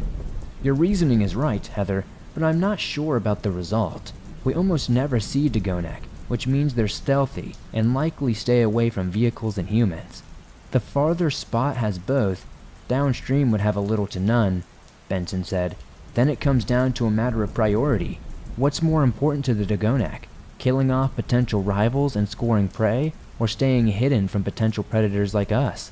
I thought out loud. Benson, what's the hunting situation like here? Do humans do much hunting here? Heather asked. No, usually not legally. Kenya doesn't allow hunting like that, but it is possible for people to chase prey over the border from Tanzania. There are also poachers sometimes, and the local Maasai and Samburu people may kill animals as well, Benson answered. But Tanzania does not allow hunting, you said, we asked. Yes, much more than Kenya. Many people go hunting for trophies there, so much would think the Dagonek know of this and would be afraid of it, Benson said. We had to talk it over for a while, but eventually we decided just to go to both spots and check for signs and try to get some sort of information further on this. By this time, it was getting well into the evening, and although you obviously can drive in the dark, it's not always a great idea, especially on a savanna teeming with large animals that could run up into your car. So, we decided just to camp out beside the safari camp and get going in the morning. After setting up camp, we had to be very careful with our stove. We couldn't light a traditional campfire because everything is just so dry and it's very easy for bushfires to go off. Benson said that the rangers do start some controlled fires in parts of the area on occasion to clear away fertile ground, but we obviously weren't rangers. That night I had to shoo a pair of jackals away from our camp after coming back from the bathroom, and from somewhere across the river we heard a bass roar of a lion echo out a couple of times. Hippos also started wheezing and honking from somewhere downstream, and Heather and I made a quick trip to there to go see them. Looking down from the high bank past the railing, we saw about 14 black shapes in the moonlight, floating in the water and walking on the opposite bank. When we turned on our headlamps, the hippos' eyes all glowed red, which was very eerie, and they all started to freak out, grunting and snorting and splashing. We decided not to bother them anymore, so we turned off our lights and headed back to camp. That night and into the next morning, we had our first setback, but it was a pretty big one. Heather developed a fever essentially overnight, and by the time the sun was coming up, she was in bad shape. We had gotten our vaccines and our malaria medication before the trip, but there's always the chance that you can get sick despite all of that. So unfortunately, Heather's Irish immune system decided that it wasn't happy to be south of the equator, and she got very sick very fast. Fever, chills, sweating, all the good stuff. It was really upsetting, but there was nothing that I could do to help her except get her help. We were lucky that we were by the safari camp because there were plenty of staff and guides there that were able to give us a hand. The nearest hospital was a good distance away, but Benson said that Heather probably had malaria and that she'd probably be okay until she made it there. Of course, I was worried as hell, but Heather was able to keep calm and, as usual, reassure me that she was going to be fine and that I could help her by focusing on the job in her place. Benson was able to call in one of his colleagues, a nice tour driver who was off duty, and he took Heather to go off to the hospital. That left just us two guys behind, and I suddenly found myself a lot less confident. I wasn't entirely dependent on Heather, and the both of us did work on some task alone even while we were in the relationship, but not having her around definitely gave me some sort of negative impact, at least on the psychological and emotional front. "Bro, you must leave her. She'll be okay. Trust me," Benson told me as we watched the Jeep with Heather pull off into the grassland. Benson is quite a bit younger than me, but he loves that word bro. And although I can't remember if he used it exactly at that moment, he probably did, and it always cheers me up a little. I know. Let's get back to business, as she wants us to," I responded. The first thing on the menu was to start scouting out the crossing sites that we had identified. Naturally, we went to the closest spot first, which was the one that was amongst the patch of woodland, inaccessible from a jeep. We would scope out that spot on foot first, then, if necessary, we would come back with a boat to make sure that further surveys were done out on the water. On the drive to that spot, our animal sightings continued non-stop. Practically every tree seemed like it held a fish eagle, pink or blue roller birds, and the nest of weaver birds or hammercops, or a troop of vervet monkeys. We also caught sight of a group of over 10 ostriches lying around in the dust, as well as a group of giraffes under some trees in the far distance. As we got near our destination, an enormous bull elephant went walking quickly across the road ahead of us, his lower half covered in dark mud and water, showing us that we were on the right track. Eventually, we pulled from the road and exited the Jeep to continue on foot as planned. For the next long while, well into the afternoon, we swept the area up and down, combing for any sign we could find. Remember how I said that sometimes we don't get leads on hunts for a long time? Well, this was one of those. For 3 days, Benson and I went up and down the Mara, sometimes in the boat and sometimes on foot or in the Jeep, prowling site after site for any trace of the Dagonak. Heather was taking some time to recover because she was still feeling awful, but she got to stay in a super ritzy hotel in Mombasa, so at least she wasn't sick out in the bushes, I guess. Meanwhile, Benton and I were slogging through the mud and dead reeds, watching out for crocodiles, hippos, snakes, and any other dangerous animals of which there are many. We had a false alarm at one point when a ranger said that they saw something, but it turned out just to be a crocodile. I say just, but apparently this one was around 13 feet long and not as big as an adult Dagonak, but a real whopper for a crocodile. But the breakthrough came when we were boating, and Benson spotted something on the shore. "What is that?" he asked. I looked around and could see nothing but grass, trees, water, and earth. "What is what?" I asked him in confusion. That right there, bro. Looks like a dung midden," Benson said. I was behind him on the boat, so I saw him pointing off to our left. The bank was high and steep there, which was part of the reason why we were boating, so we could get closer views to the water and any sign like that which Benson had just found. For those of you who may not know, a midden is also called a latrine. It's basically a communal toilet spot for a group of animals like antelope or chupacabras. It seemed a little peculiar that there would be one below such a steep ridge and so close to the water, so it merited a closer look. We paddled to the shore and dragged the boat up onto the mud, then grabbed our guns and went up to the midden. I should warn you that the next part of this was gross, even for a hunter like me, and I've got to give some of the graphic details to fully explain things. So if you're eating, or just don't like hearing about poop, then this is your warning to skip ahead a few seconds. If you're still here, then props to you. Now let me get on with it. The pile of scat was very tall and broad, maybe about 2.5 feet long, and maybe a half a foot high. As Benson and I approached, we saw and heard flies buzzing around, indicating that it was probably somewhat fresh. The exterior was visibly hardened somewhat, but the strange thing was the color. Normally, when most scat is left out for a while, it darkens and becomes almost black rather than brown. But upon getting a closer look at this dung, there was a grayish coloration to the dung. I had seen this before, and so had Benson. Hilariously enough, almost at the same time, we both gave a simultaneous cry of, "Oh," followed by a certain 4-letter synonym for poop, with neither of us intending to be ironic.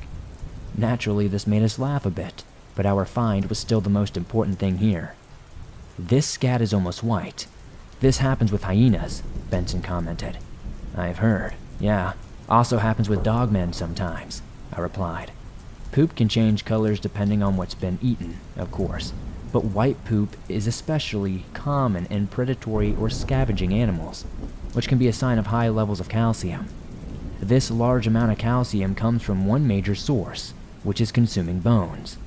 There are not a ton of predators that will eat bones, in any large amount anyway, but hyenas and dogmen are two notable exceptions.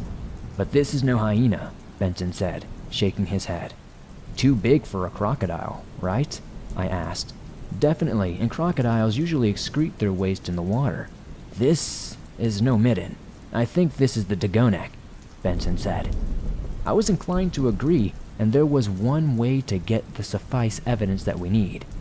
Yes, ladies and gentlemen, to be a ranger, a scientist, a trapper, a tracker, or a hunter, even without a capital H, you often must do some nasty things. I've never been too squeamish about bodies or waste, and constant exposure to that sort of stuff got me desensitized to it long ago and very quickly. But if you're not willing to deal with it, then those jobs are not for you. So Benson and I donned our trusty gloves and started digging through the feces to see what we could turn up. What we found very quickly led us to believe that the dung was indeed left by the dugonek. Small remnants of bone fragments could be found here and there, along with a ton of hair. Because there's so many species of animal in the area, it is hard to determine from where the hair came from, but at least some of the fur came from antelope. Once we were finished sifting through the dung, we were confident that this was left by the dugonek. But we had also been so focused on the poop that we hadn't really actively searched for any other sign. That didn't last long because after only a quick look further along the bank, we turned up a clear path. Where there was a tail drag mark and no less than 7 dugonek footprints in the mud near the waterline, our days of searching were starting to pay off, and Benson and I began to get excited. This can't be that old. Maybe a day and a half, 2 days most, Benson said.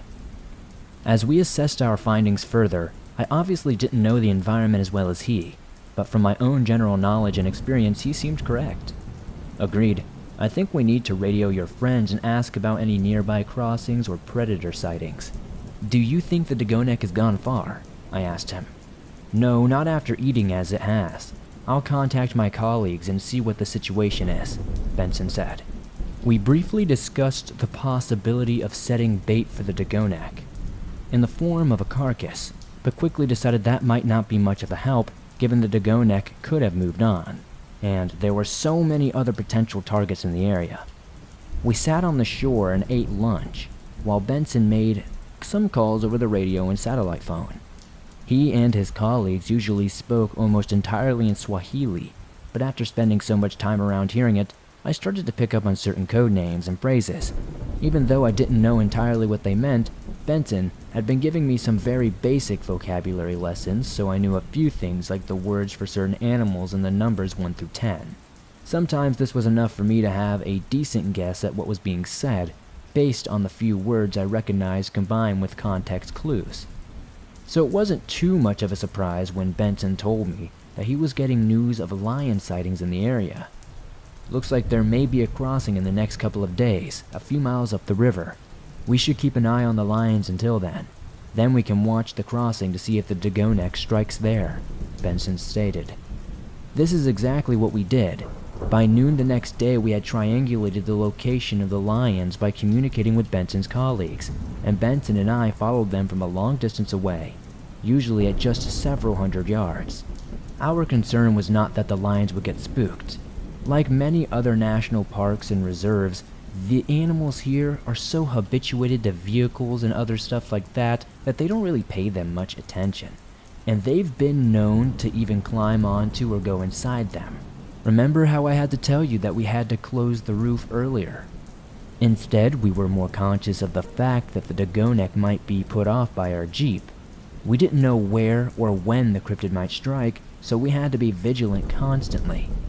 The following day was kind of a mess because Benson and I were constantly trying to follow this thing. We were trying to follow a pride of lions. Lions sleep for up to 20 hours a day, so much that this was just us watching and waiting. But at nighttime, when they would move around, we were trailing them as best we could, again at a far distance. This is made harder by the fact that this pride had 8 members, and not all of them had always traveled together. Since most of the hunting is done by the lionesses, those were the ones we stuck with for the most part. But of course, the roads and terrain also don't allow us to go everywhere we want, so sometimes we would have to search for them again, and that could be a hassle. Both Benson and I are used to pulling all-nighters, so we were alternating sleeping, driving, and keeping watch. Unfortunately, we had no idea whether Dagonek was nocturnal, so we really had to base our schedule around that. Around 2 in the morning the day after we located the lions, I was asleep in the shotgun seat of the Jeep when I was woken up by the low roar of a male lion. If you don't know what that sounds like, I recommend looking it up, because it's not what it usually gets portrayed as in the movies. It's much more like a groan than a stereotypical roar. Most hunters are light sleepers, largely out of necessity, and I'm no different, so this noise had me awake instantly. We had the illumination of a half moon to see by, but Benson didn't immediately turn on our lights. He was armed with a fancy pair of night vision binoculars and using them, gazing around out the windshield. I also looked out the windshield into the darkness but couldn't make out much besides the vague movement of grass in the wind and the shadow of a rock formation known as Kopi in the distance. There's essentially no light pollution out here, so the stars overhead can be brilliant, and seeing the Milky Way is not uncommon. This also gave a bit of light against the horizon, and although I knew Benson would tell me if he saw anything, I still wanted to look for myself. Eventually we saw the dark silhouette of a big male lion, the leader of the pride, get on top of a rock, shaking his mane and roaring. It's common for lions to do this to advertise their presence and their territory, but tonight Benson and I were on high alert, suspecting that this was a display to be aimed at more than just other lions. Our suspicions were confirmed when there was a deep bass rumble from somewhere nearby. Although it was hard to tell the direction, to me it sounded very similar to the bellow of an alligator. I've also compared to the sound made to the huge dragon cryptid known as Allah. This wasn't as loud as the Allah must be, but of course, it was still powerful, and I could even feel its vibration in my chest, very slightly.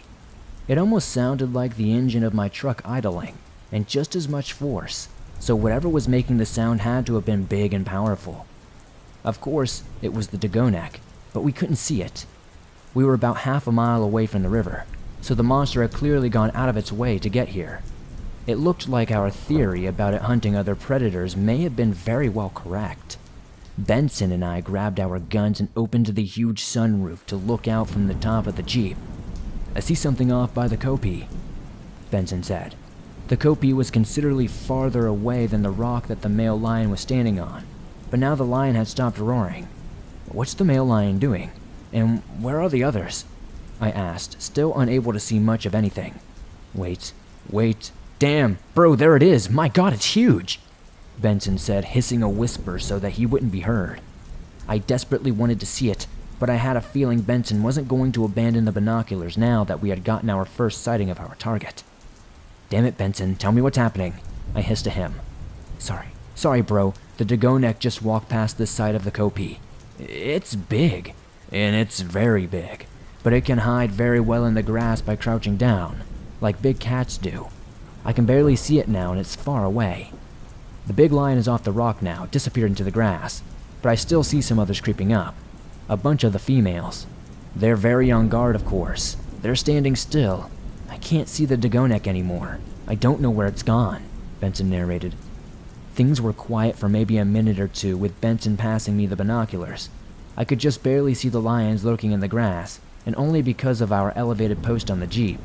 There was no sign of the Dagonek, and of course I had just handed the binoculars back to Benson when I heard the rumble again.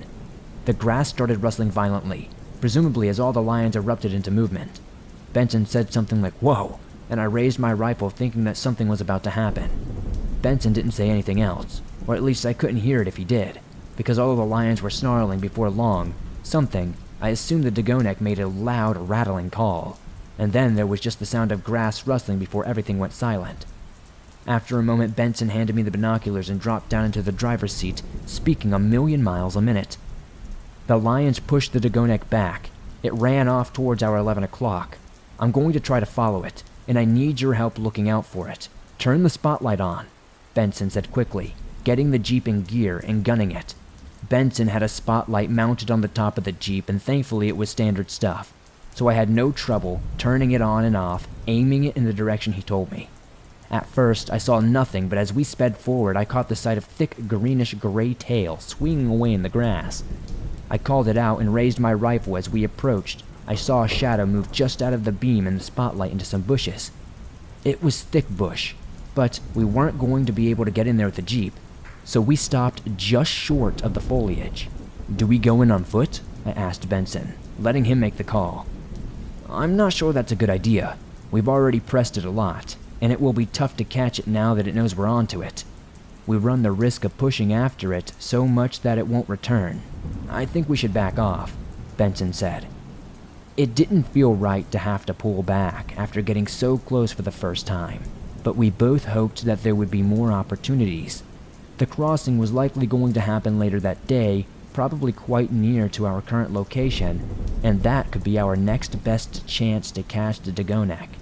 We hadn't set bait earlier, but this might serve the same purpose. And this night hadn't been a total wash. Now we knew for sure that the Dagonek was indeed here. Benson had also gotten a look at it, and I had some vague idea of its coloration. We also were now entirely positive that it was coming into conflict with the local predators. It was lucky that these lions had pretty much their entire pride to protect them, because I believe numbers were the only thing that saved them from the Dagonek. After all, this cryptid had taken at least a pair of African dogs and a pair of male lions, and still come out on top. Even scarier was the fact that there was no indication of the Dagonek slowing down. The initial killings and now this incident had all happened within less than 3 weeks, which may seem like a long time, but it's quite quick in the grand scheme of things, and practically in the blink of an eye when it comes to a predator-on-predator conflict. The rest of the night was uneventful, with Benson and I going back to alternating turns between watching and sleeping. We drove a bit along the riverside as the sky began to lighten, but there was no sign of the Dagonek, that we could see from the Jeep at least. Soon after the horizon began to brighten, Benson received a transmission on the radio with some good news. A huge group of wildebeest and zebra had been spotted near the Mara, and there was a strong possibility that they might make a crossing soon. That was our signal that it was go time, and Benson put out a PSA with his capital G guide, Moses, and all his ranger and safari guide colleagues. It turns out that he had already formed a plan to signal for all the other jeeps and tour groups and rangers in the area to back off from our position and leave us alone. Benson told me that the phrase to signal this was the code name Operation Scale, presumably in reference to the scales of the Dagonek. As I've said before, these guys love using code names, not just for each other, but also for things like animals. These names for different animals are usually based on physical characteristics. For example, the code name for cheetah in Swahili is ground spots, since they have spots and move on the ground, and leopard is tree spots, since they have spots and love to climb. The guides and rangers even have cool little sign language hand signals to visually communicate these terms with each other from a distance without using the radio. Using these personal and animal code names is all in good fun, but it has dual purpose. Not only is it handy for identification purposes, but it also serves to keep information secret or as a surprise to tourists and guests who might have learned the actual Swahili words for certain animals and might recognize them over the radio. We were trying to keep things secret by using the code name Operation Scale. It was one of those if you know sort of things, but I sincerely doubt that many people, if any, besides Benson, Moses, and myself knew. I've always wondered how much the people helping the hunters keep things secret really know what or why they're keeping a secret. I figure everyone just knew to back off when they heard the phrase. Also, for the record, let it be known that I wanted a different code name like Operation Fang or Operation Sabretooth because I thought it would sound cool and Heather wasn't there to tell me to stop being a goof. Unfortunately, this wasn't in the cards because Benson had come up with the code name long before I had ever arrived. And of course, we were trying to keep things relatively low-key. Alas, oh well. Anyway, After Benson put out the message, we hit the road, or the grass as it were.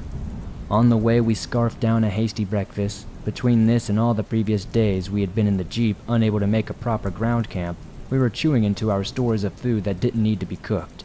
So, that was just one more reason why we were really hoping that this time would be it. We went speeding across the savannah, and if our tires left flames behind us like cartoons, then we would have set the entire place on fire, like a torch.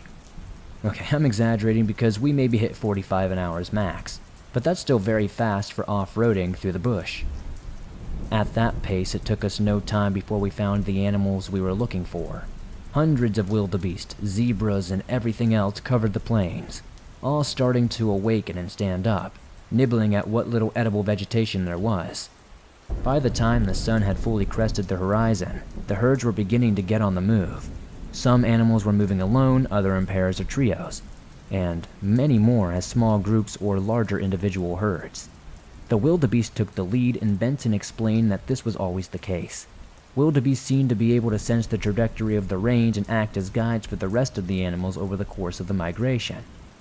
We drove just ahead of the wildebeest leading the journey, and as we began to near the water we went away and pulled further towards the riverbank. We were guided there by a swirling pillar of 25 to 30 vultures who were already circling high above the river, waiting for a meal. Animals frequently drowned during the crossings, especially the young, old, sick, or injured, and oftentimes crocodiles practically swarm the crossing sites, and hopefully our Dagonek would show up there as well. To set the scene up a bit, our side of the Mara was scattered with bushes and dry reeds blocking the view behind us. The ground here gently sloped down towards the river. There was a clear trail of worn-down earth where countless hooves from previous migrants had packed down the earth all the way down to the water's edge. The river was narrow here, maybe 35 or 40 feet across. The opposite bank rose more steeply, but farther upstream at the base of the embankment was a flatter area of earth. On this piece of land, there were 9 hippos and 3 fat crocodiles, almost as roly-poly as the hippos from all the migrating prey they had managed to snag. Now that they were here, we surveyed the scene before making our plan. I think we should split up. One of us goes into the hunting blind, upstream of the crossing path, and the other takes the boat downstream. That way, we'll have a good and different view of the Dagonek, and can cover shots for each other, Benson said. I did not like the sound of that. We knew firsthand that the Dagonek would run from jeeps, but all of the Dagonek accounts that involved watercraft spoke about how these cryptids would actively go towards the boats and attack them. No way. We can't just take a boat in there with a Dagonek, so likely to be in the water. Before it was a lot different, but now that we know it's here for sure, I mean, you know the stories, I protested. Yes, it's dangerous certainly, but it might also be an opportunity. First, we have the wildebeest and zebras that the Dagonek may attack. Then, we also have the boat that may be another chance to attract it. If it goes after the boat, that will give us the best shot of all, Benson said. As much as I didn't like the plan, he did have a point, and I'm no stranger to taking risks, after all. Okay, then, since you suggested it, why don't you go in the boat? I offered, half-jokingly. Well, I think you're gonna have to do that, bro, Benson said hesitantly. What do you mean? I mean, I will if you want, but I believe in you. I'm sure you can handle it, but it's fine if you don't want to, I said, trying to encourage him and not quite picking up what he was onto yet. No, bro, Sam, I can't swim, Benson said. As usual, I'm retelling the dialogue here to approximate what he said from the best of my memory. So it's rare that the words are exactly what was said. This moment is one of the few exceptions to that rule, because it was so unique. At other times, I would have blurted out a swear word, but when Benson said this, I was just so stunned I lost my voice, essentially, and it took me a second to respond, stammering when I did. Benz, what? I asked him. Like, I can swim okay, maybe in a pool, I guess, but I don't know about moving water like this, he answered. The stereotype was playing out right in front of me, but more than that, I wondered why Benson hadn't told me this before. Like, on one of the multiple occasions we had been out on the boat together. Maybe he wasn't worried about the water being deep in those stretches if he fell in, which was definitely valid. I also didn't know if the water here was deep enough to the point that you would even have to swim at all, you know? But in any case, I was so taken aback that I didn't really respond to him directly. Okay then, I'll go into the boat, I guess, I said. As we started to get the boat and the hunting blind out of the Jeep, I looked at the water, especially at the hippos on the opposite bank. You may have heard me talk about hippos in my letter about the Emelatuca, but in case you haven't heard that or don't know much about these marvelously weird animals, I must talk about them briefly again here. Not just because I like sharing knowledge, but also because hippos actually played a key role in what happened next. Hippos are totally wild, and they're fascinating and frightening in equal measure. They poop in a gross way, they make bizarre sounds, and they run along the riverbed rather than swim. A group of hippos is called a raft or a float. It's kind of silly. People actually don't know about them usually, think, oh look, a roly-poly hippopotamus. I want it for Christmas. It's so goofy. Look at its ears wiggling. But that's missing a lot of information. Yes, hippos do look like some alien creature out of Star Trek, but like cryptids, they're from our planet, and like many cryptids, they can be dangerous as hell. First, I mentioned earlier how their eyes glow red when the light shines on them in the dark, and that plus the noises they make are almost demonic, which would be silly if it wasn't so scary. But that's just the beginning. In addition to possessing a mouth that can open to 150 degrees and is armed with a pair of saber teeth that are even longer than the Dagoneks, hippos have tough skin that even lion teeth can hardly puncture. Hippos can weigh almost 2 tons, and despite being nearly 4,000 pounds, they can run as fast as a tractor on land and even faster than that in the water. In other words, unless you're in a vehicle of some sort, and sometimes even if you are, you're not getting away from a hippo very easily. They're aggressive, temperamental, and territorial, and easily are one of the most dangerous animals on the entire planet. They kill more people than lions, and even the ancient Egyptians considered them one of their top 3 most dangerous animals, on par with the leopard and crocodile. Dagonek are faster than hippos and are equipped with claws and scaly armor and saber teeth of their own, so they can take down hippos much better than anything else besides humans. But there were 8 hippos that day on the Mara. That's a small number for a hippo group, but it's 7 more than the Dagonek, and 8 more than I wanted to deal with. Thankfully, the hippos were all on land, but I made it very clear to Benson that if any of them were as to so much stick a toe in the water, then I was out of there, no questions asked. Wait a minute, I have a better idea, Benson said as we were in the middle of carrying the boat to the water's edge. I'm all ears, I told him, sincerely hoping that he was right. Maybe the Dagonek will go after the boat even if we aren't in it, Benson said. This made me wonder how intelligent the monster was, or maybe just how good its vision was. We could try putting something in the boat, maybe something that looks like us, but how do we get it back if we leave the boat out there? I asked. You see, I knew my raft would come in handy. Get something together and put it in the boat. I need to inflate the raft. Benson instructed me. This was a whole new aspect to the plan, so we had to move quickly to get it implemented. We probably had half an hour or less until the herds began arriving. While Benson started blowing up the raft with the help of an air pump that connected to the Jeep, I just started digging through our stuff to find something that would be fitting to put into our boat as a lure. I had done similar things before, just not in a boat, so I was able to come up with an idea rather quickly. I had a spare jacket and a safari hat, both of which I could afford to lose. I went to stuff the jacket with some of the foliage from some nearby shrubs, but the acacia bushes were chock full of thorns, which I think I had been expecting but was disappointing nonetheless. Thankfully, closer to the water's edge, I found some pieces of driftwood, which I was able to use to prop up the jacket and the hat, creating the very vague impression of a human figure seated in the boat. Benson and I waited for a few minutes longer while the raft inflated, and when it was finally ready, we started making moves to get onto the water. The hippos and crocodiles were still far off, but since the river was narrow, I had faith that we could get back to shore in enough time if that had changed. I was also still wary that the river might be shallow enough to walk in, at least in theory. There was enough of a current going on that being on foot would be dangerous. In any case, our destination was not far at all. In the midpoint of the river was a cluster of large rocks, and wedged in between these was a huge piece of driftwood. probably part of a tree that had washed downriver. It looked sturdy, and our idea was to paddle out and tie the boat to the tree if possible. I would go in the boat and Benson in the raft, and when the boat was secured, I'd transfer to the raft and we would go back. We would be able to paddle against the current for a while, but not forever. So we had to do this fast, especially since we didn't want to spook either the hippos or the migrating animals. "Let's go, hurry," I told Benson as we pushed his raft into the water. I was right behind Benson in the boat. Since it was easier to launch on my own, the hippos had been watching us for a while now, and as we hit the water they began to make some noise and shift around. None of them really went anywhere, though, so I decided just to keep an eye on them and press on. I had my rifle with me, just in case, so if anything went sideways, I would at least have some sort of protection. Not that it would do much against these monstrosities.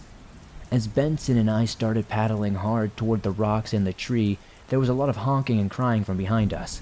I turned to see that the wildebeest and zebras had started to arrive past the bushes, but were keeping their distance, clearly put off by us.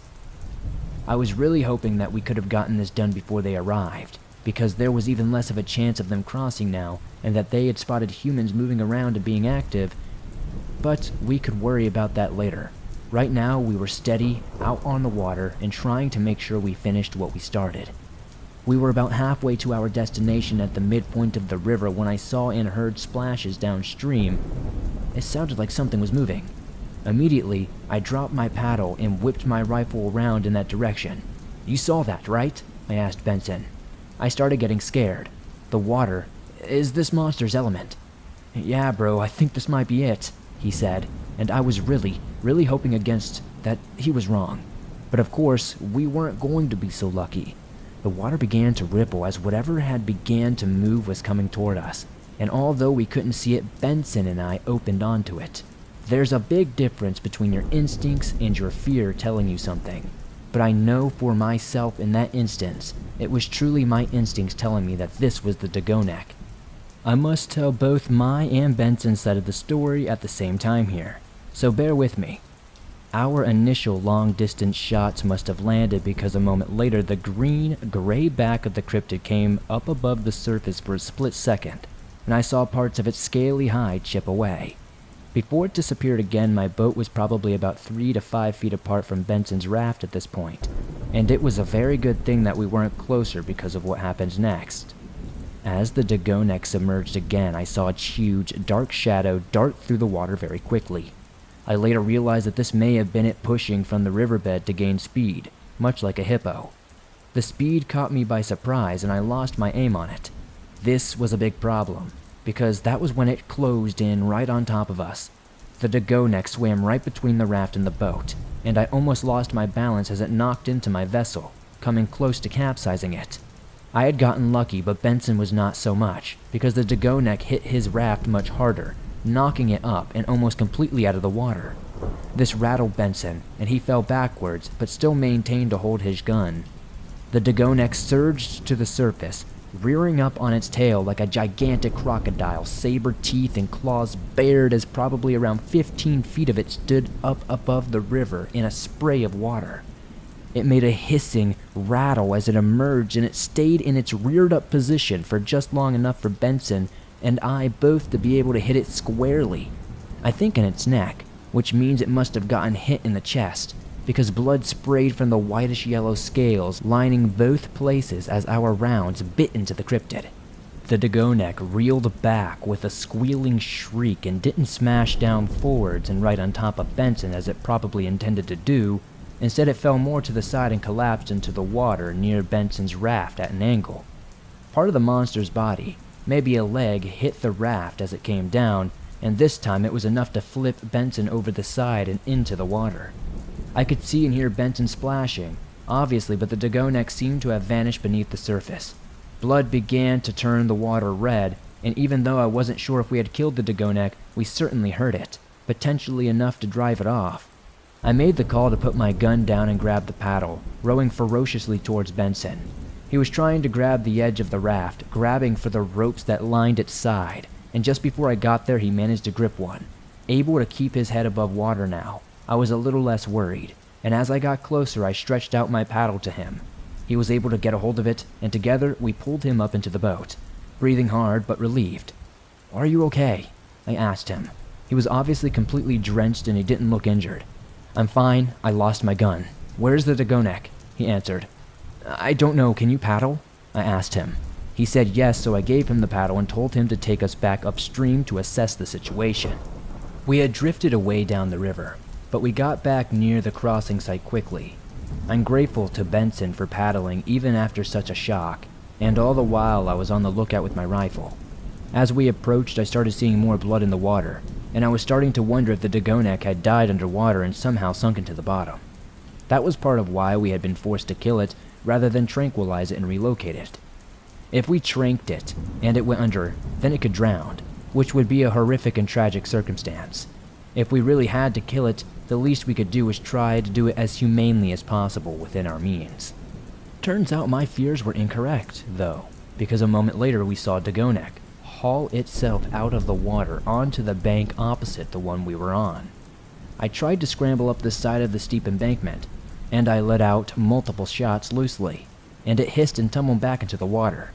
Benson started paddling hard to get after it, but that's when our friends the hippos took matters into their own hands.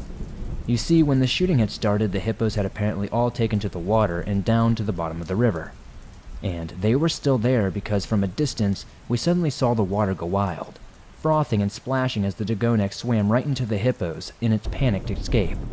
I must imagine that the hippos were taking revenge for their people, because it seemed certain that the Dagonek had killed some of their kind before. But now it was severely wounded and caught in the middle of 8 angry ones, and it didn't last long. The hippos made an unholy amount of grunting, honking, wheezing, and squealing, and it looked like some of them were running away. But the pandemonium lasted for what could have been only a minute or two. When it was over, we saw multiple hippos come back onto land, and we could count the rest that were still in the water. One of the ones on land, a big male, was bloodied, but I honestly couldn't tell if it was his own blood or the Dagonek's. Whatever the case, there wasn't much, so if he was injured, then it was probably minor. As for the Dagonek, there was no sign, and I just think that its body got pushed down into the mud, being stomped or crushed or bitten to death by hippos. "Oh my god, bro, we gotta get out of here," Benson said as we watched the hippos, a statement which I very much agreed with. The hippos were riled up and might come our way at any moment, and we had interrupted a few hundred zebras and wildebeest from their plans that day. "Yeah, let's get out of here," I agreed, even though I probably used a much more, stronger phrasing than that. The wind picked up as we both grabbed paddles and started heading to the shore. People think of Africa as being hot, and it certainly can be, but on the open savanna there's very little to block the wind, so it can get very chilly very fast, especially at nighttime. Being on the water didn't help this much, and I had also splashed quite a bit, so we were both soaking wet, not to mention poor Benson. So I know he was suffering even worse. Thankfully, it didn't take us long to get back to the Jeep, and we were both able to change into some dry clothes. So that was Operation Scale, and it was a rousing success. If I do say so myself, even if some helpful hippos had stepped in to finish the job, many native people, including myself, and especially the older generations, often know animals as our four-legged brothers and sisters, and sometimes it's nice to talk out loud to those brothers and sisters too, just to tell them that you're passing through to ask them to let you by, or so on. So on that occasion, I made sure to give the hippos a heartfelt verbal thank you, both for dealing with the Dagonek and for leaving us in peace. The ones on land were just standing and staring at us, and for the ones in the water, I couldn't really see them, honestly, but if they could make human expressions, I imagine they looked smug right about then, and if they had hands, they probably would have been dusting them. I didn't say too much, in case I would upset them more. So after the calm thank you, I got back to paddling the boat. We left the Mara behind, and although I was grateful, that didn't stop me from going back with Heather as soon as she'd recovered so that we could watch the migration, with a much drier Benson as our safari guide. There are many big cities in Africa, like Nairobi, or Cairo, and Lagos, but I love being out in the bush, and I was very thankful for the opportunity to experience that. This was also after our experience with the Amelatuka, so it was interesting to have another giant reptile encounter on the continent. Anyways, that's about it. This letter is quite long, but you guys seem to enjoy the big ones. Hopefully, you felt good about this one as well. I know it took me longer than usual to get to it, but I do my best. It'll probably be a similar time frame for me to get the following letter to you, which will likely be the last. It was a bizarre and intense experience, with a volcano and multiple different cryptids, so I wanted to tell you guys about it. So that'll be coming down the pipe sometime very soon. Anyways, stay safe out there. Be sure to keep your health up, because health is more important to you than any problem a cryptid can cause. And, as sad as it may be to leave you all, I am looking forward to telling you one last story, and I am grateful you have been letting me share all of these others. But I'll have the sappy, emotional stuff for the grand finale in the next one. We'll talk more soon. This has been Sam White Owl, signing out. Hey everyone, it's Sam White Owl, back again for what may be the last time, at least for a while. It's sad to have to say goodbye again, but sometimes unexpected things happen, and you must adjust. For those of you who haven't heard about my recent life situation, you can listen to the beginning of my letter on the Amikook for more details. But, to give a quick recap, my friend William is in a bad way, and he's not going to be with us for much longer.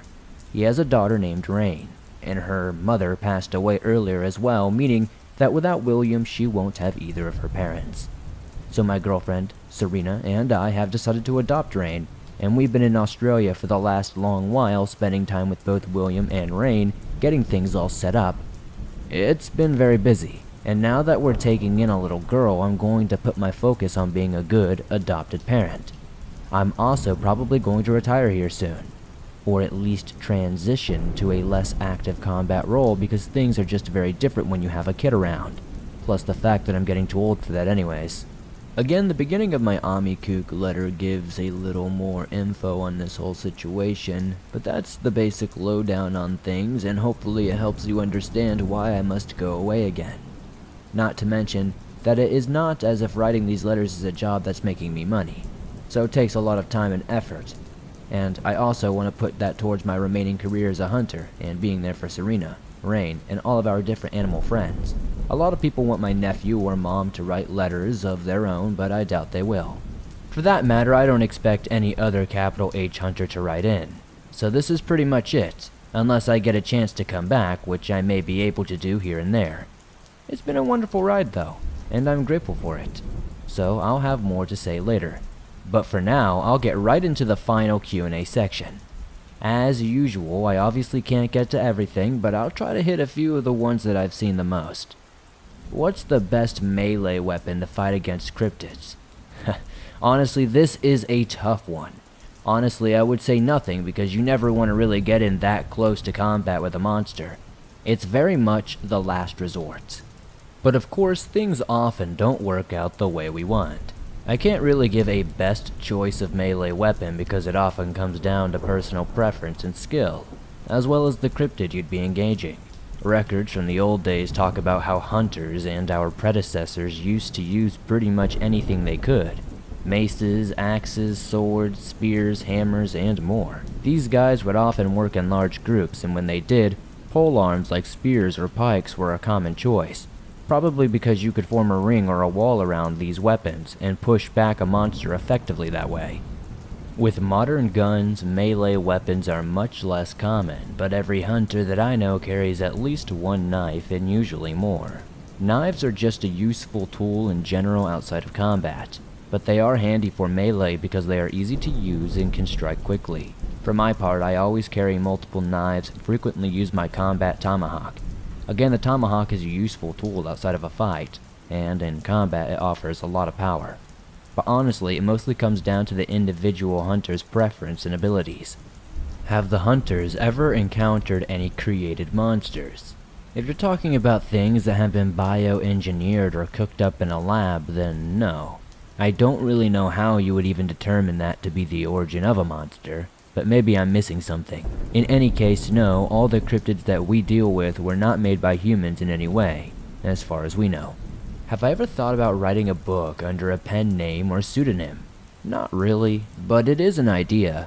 But I don't think I need to make up a pen name because I have my nephew and he's much more willing than I to go public with his identity. So if I ever published anything, it'd probably be through him. Again, I won't be writing anything more myself for a while, but I suppose that he could at least just take all these letters and put them into one book of text. If that or anything else ever happens, I'll be sure to let you guys know. Have I ever encountered a bear man? So a pure human-bear hybrid doesn't really exist, to my knowledge. There are, however, bears with certain human-like qualities known as bear people. They don't shapeshift, and instead just resemble bears with some unusual traits.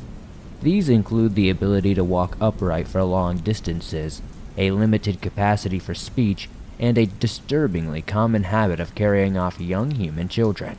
I find them quite creepy, in all honesty. I've never met a bear person, but they used to be somewhat common, especially out in the western half of the United States. The other monster that would fit the description of a bear man would be, of course, the skinwalker, which would have been known to take the shapes of bears as their animal forms. A walker who does this would be capable of taking the form of a human, a bear, or something in between. I have encountered one such walker, but I never saw him in anything other than his pure bear or pure human shape. Have my nephew or I ever interacted with the subspecies of Sasquatch known as the Yahoo? I have, once, and my nephew has as well, multiple times. He lives in Maryland, which borders West Virginia, and is home to many of the same monsters. He's been called out to deal with Sasquatch in western Maryland and West Virginia on several occasions, and I happened to be there for one of those which involved a trio of male Yahoos, potentially brothers. They were raiding farms and had killed a pair of cattle, so we had to deal with them. It was an interesting hunt, not because we got to hear them make the infamous Yahoo call that gives them their name, but this Sasquatch subspecies tend to have much more fun and silly names than the other monsters who wind up with more intimidating or generic ones. Anyway, the actual Yahoo call these guys make is pretty terrifying. Like a screaming roar, it only just barely resembles the word Yahoo, but I guess that's the closest approximation we have for the sound in our language. Are there any cryptids which used to be managed by the hunters, but are now recognized by the mainstream and are managed by conservationists? A few, all of which are relatively quote-unquote normal creatures, so to speak. Capital H hunters were keeping tabs on animals like the okapi for a long time, and we've had some types of owls, possum, and fish that are now accepted by scientists and protected by law. Nothing too crazy like a shapeshifter has ever been publicly recognized. However, with national parks and game reserves and conservation areas being protected and managed the way they are, many types of monsters are being protected along with the animals that are more widely known. So conservation is a whole process that tends to benefit cryptids just as much as anything else. What do I know about cryptids that supposedly went extinct while humans existed and yet still have sightings in the modern day? There's a few of these here and there, and the hunters usually refer to them as relict cryptids. Sometimes it's hard to tell if something is the same as an extinct creature because the extinct ones may have only had old pictures or written accounts to go by. Fossils or genetic material are usually the best bets to identify potential relict cryptids. Usually it's more likely that modern cryptids are simply closely related to extinct creatures rather than being actual surviving members of those species. Anyways, I've spoken about at least one relict species in these letters because the Azule that I mentioned in my Namahage letter are closely related to the population of African wild dogs, which went extinct north of the Sahara long ago. However, the Azule live in North Africa, so they survived somehow. Other creatures like the Amelituca and Zabrak bear some similarities to prehistoric animals like dinosaurs and crocodilians, although they are not identical to these extinct species. It's incredibly unlikely, but still theoretically possible, that these types of modern cryptids could be descendants of these extinct creatures that became different from their ancestors over time. Water tigers are another example of monsters often considered relict species because they're very related to the prehistoric saber-toothed cats of the Americas. Thunderbirds also seem quite like the ancient giant vultures and birds of prey of the Americas, but the level of linkage there is much more debatable. There are some others, but those are the ones that come to mind right now. Do the hunters employ any shamans or energy workers to bless equipment or serve other more supernatural duties? Great question, since there are relatively few cryptids that can't be dealt with by using a good old-fashioned gunpowder and steel. Most hunters never deal with the so-called magical side of things, and many don't really put much faith into that sort of practice. So no, there are no members of our organization that perform these tasks full-time. However, a lot of us are in contact with medicine men, shamans, or other practitioners of similar arts, and we refer to them as we see fit. Most of the time, it just comes down to the individual hunter and how much they see a requirement for things like blessings or charms. To close out this final Q&A section, let me quickly go over some questions about specific cryptids. The Nandi bear. Is it a myth? For those who are not aware, the Nandi bear is a cryptid from East Africa which was commonly spotted in the 18 and early 1900s. The Nandi bear was indeed a real species, but they are one of the few cryptids that have gone extinct as far as we know. They were a close relative of the spotted hyena and crocuta, only much larger, hence the name. Since they were nearly the size of a bear, they were historically observed by several capital H hunters in East Africa, but unlike their relatives, they were solitary in nature, and it was recorded on multiple occasions that lions and spotted hyenas were able to bring Nandi bears down, so it's usually held to be the case that Nandi bears eventually just got outcompeted by other local predators, and there haven't been any sighted for decades now. Do Wendigo fight each other if they meet? Sometimes, yes, but for Wendigo to meet up in the first place is an incredibly uncommon event. Wendigo are rare enough in the first place, and for the ranges of two to overlap is even less frequent.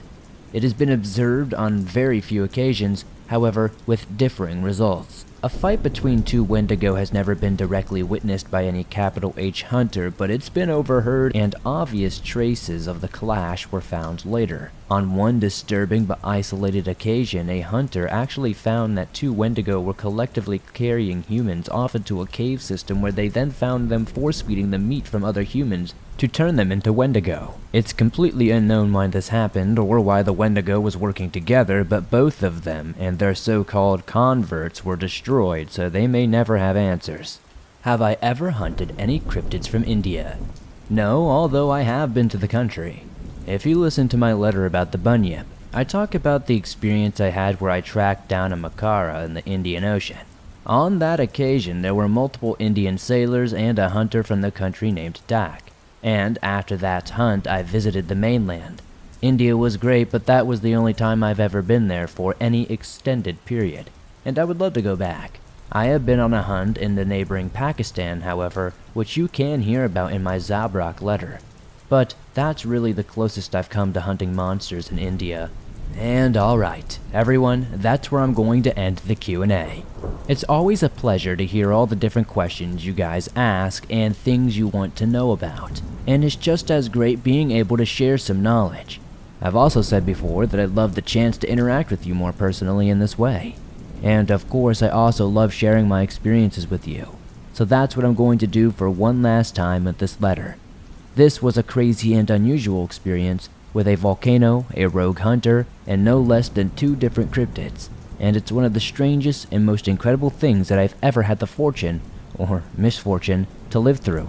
So grab a snack, and a drink, and a blanket and settle in, because this was a real doozy of an experience, and a real doozy of a letter in terms of length. This time I'll be talking to you about 2 different cryptids, Loftraches and the Charufue.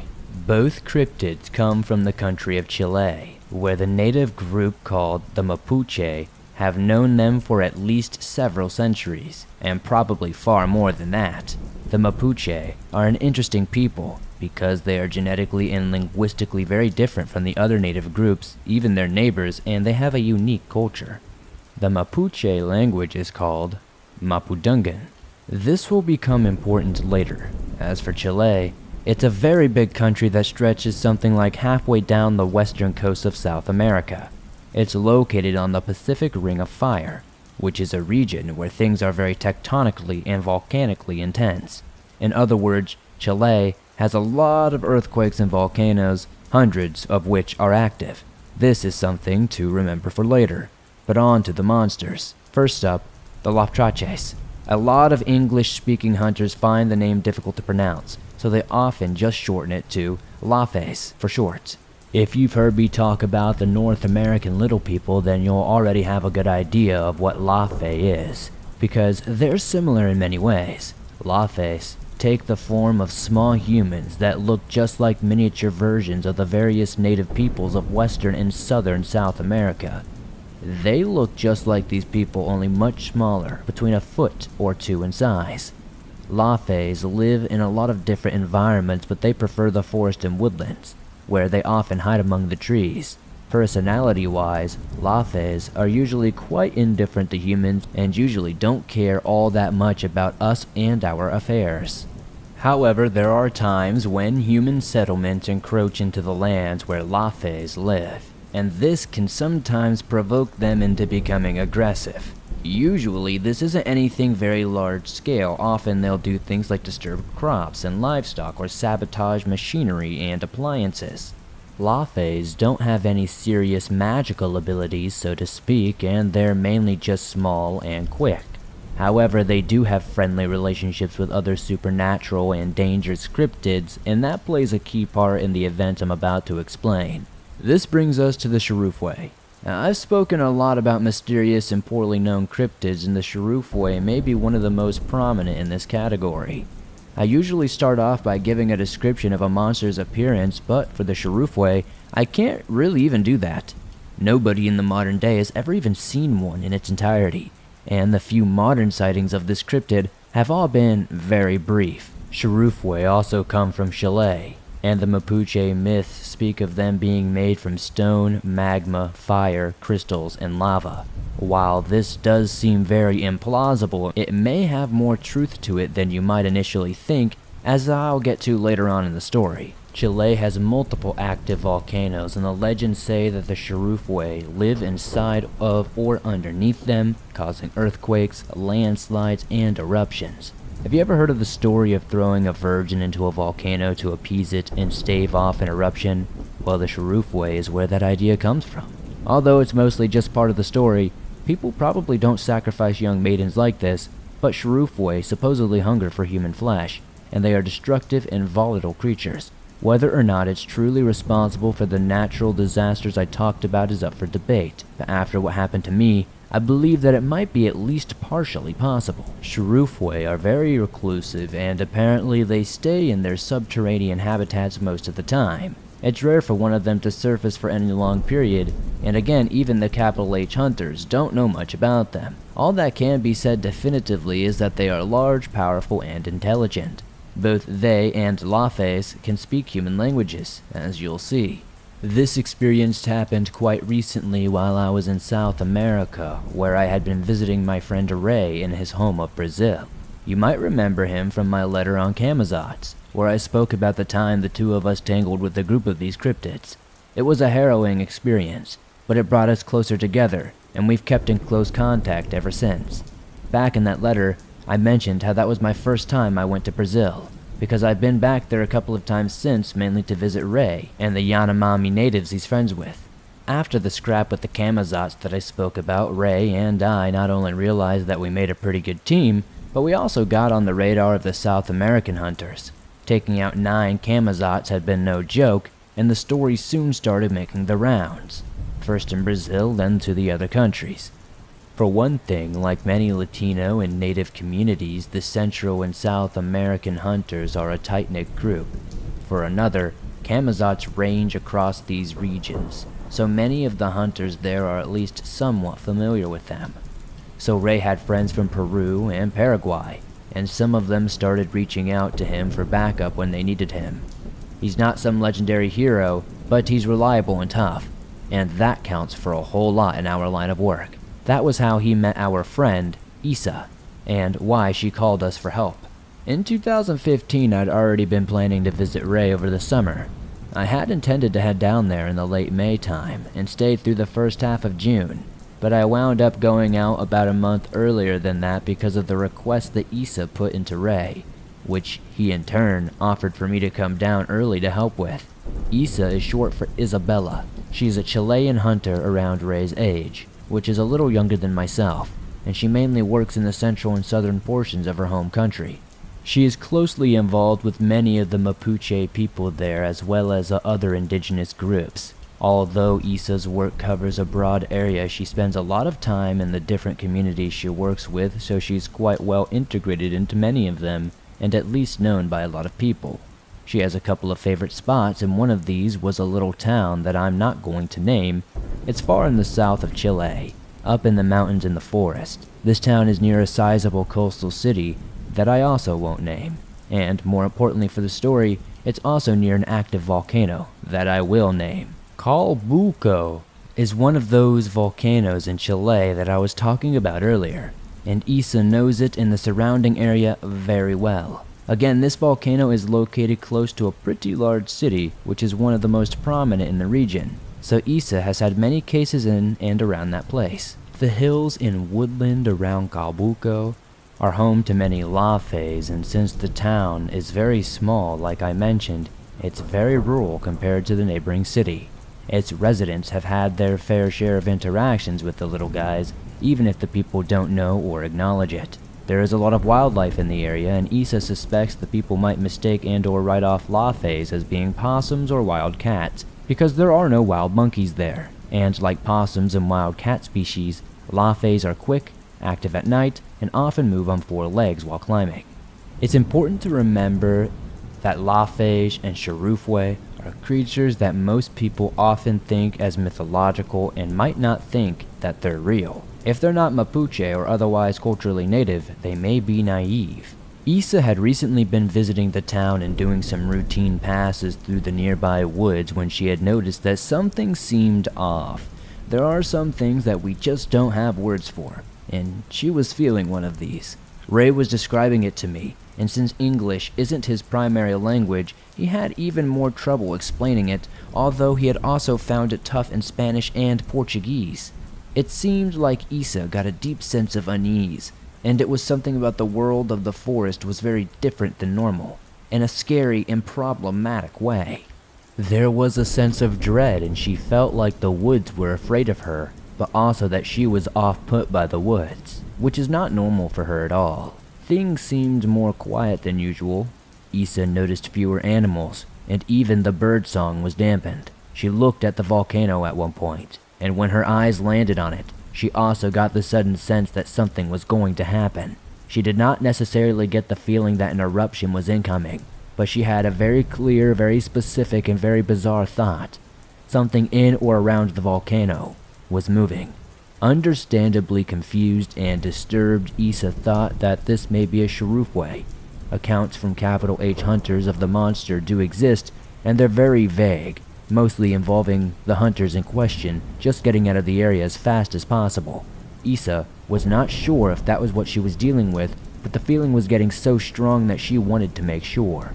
First, she contacted her guide Ricardo, who put out a warning or advisory to the hunters in the region. I suspect that he also may have notified the civilian authorities, but I don't know for sure. Next, Isa went to ask one of her close contacts, a hunter named Raquel, if she could give her some backup on an investigation on the volcano. Turns out that Raquel had broken her ankle on a hunt and was now bedridden, so Isa went to someone else she knew very well, Ray. The two of them had worked together quite extensively before, and I have a bit of suspicion that they might have even once had some type of romantic relationship, but I never asked. In any case, this might have been part of why Isa might have turned to Ray so quickly despite him being on the other side of the continent as her. Ray was a bit busy on his farm, but he decided to leave things to his field hands to go help. That's around when he called me to come help. I think he came to me because he had fought so well against the Camazotz with me, and he knew firsthand that we made a good team. He knew that I could hold my own if I had to. I was involved with a study on Chupacabras in Texas when Ray called on me, but since I had been planning to go visit him in a month or so anyways, I agreed to go give him a hand. He told me what Isa was fearing and told me to come armed with the heaviest firepower that I could reasonably bring. One of you guys asked about explosives earlier, and I said that I have used them before, and this was one such occasion. I've mentioned several times that there are special groups of people who supply capital H hunters with required weaponry, and I've gotten a lot of custom stuff from them before. For this hunt, the boys were kind enough to equip me with a whole brace of grenades and the most monstrous gun I've ever used. This was a custom piece used by hunters who used to tangle with the biggest of creatures, and, in a bit of hilarious irony, it's called the Eruption. It's a double-barreled rifle designed to fire a slightly larger version of the 700 Nitro Express cartridge, but with a shorter barrel length and a lighter frame than the other big game guns. The way it's built makes it somewhat less accurate but significantly more powerful and versatile than the other rifles. As the name and the two barrels highlight, the Eruption is designed for hunters to opt to prioritize sheer penetration and stopping power over pinpoint accuracy when dealing with creatures as huge as trolls, Groot slings, or yes, Shurufway. It's not too hard to miss vital areas. The guys did a bit of a speed weighting on the gun to make it more like the rifles I was used to. I'm always amazed at how fast they can do stuff like that, and they finished the modifications in no time at all. With that, I was ready to go, and the next thing I knew I was on the ground in Chile. The city next to the town I was headed for had an airport, so that's where I landed, and Ray and Issa were there to fetch me. Issa is taller than Ray, but not quite my height, with tan skin that's lighter than both of ours, and hair that's the same jet black as ours. She has a nice scar over the bridge of her nose where she once got grazed by the claw of an Erica raptor, which is genuinely one of the closest shaves I've ever heard of a hunter having. She's hardcore, but she's also very kind, and I've even seen her crack a joke once or twice. When I stepped off the plane, she seemed pretty on edge, but if there really was a volcano monster beginning to stir, I don't blame her one bit. Ray gave me a big hug and started helping me lug my bags into Issa's truck, talking fast and basically repeating everything he'd already told me over the phone. I think he was nervous too, and I said I completely understood. For my part, I intellectually understood their urgency, but I didn't feel it for myself, maybe because I didn't know much about the Shurufway except for the scant bit of info I had found in the hunter database, the repository. If I had known what was about to go down, however, then I probably would have had a very different mindset. Before I go on, I don't know where else to put this, so I'll say it here, because it's important to say. Issa, Ray, and I spoke in English, mostly for my benefit. Both were fluent in the language, so it wasn't a problem. However, I know a good deal of Spanish too. I've taken classes in the past and my brother-in-law is Puerto Rican, and since he and his family are very close to mine, I've been exposed to the language that way as well. So I could understand a decent amount of the Spanish that Ray, Issa, and others would use. I'll also note that Issa speaks very good Mapuche, which is also something to remember for later. On the car ride to town, Issa and Ray rebriefed me on the situation just to make extra sure that I was up to speed. After that, we discussed what this creature might be like, since all we really knew was that it was big and exuded heat. Like I said, nobody has ever really gotten a truly good glimpse of the cryptid. Issa had heard of a couple of conflicting accounts from the Mapuche tales, some saying that it was a humanoid and others describing it as a quadruped, often lizard-like in appearance. All the stories spoke of this creature as living in lava pools and the interiors of volcanoes, with a taste for human and a literal fiery temper. They say its body is made of rock, crystal, and fire, Issa told us. Like lava? I asked. Ray knew the English word, so he nodded. Yes, but I don't believe it. How can stone or lava be alive? Ray asked.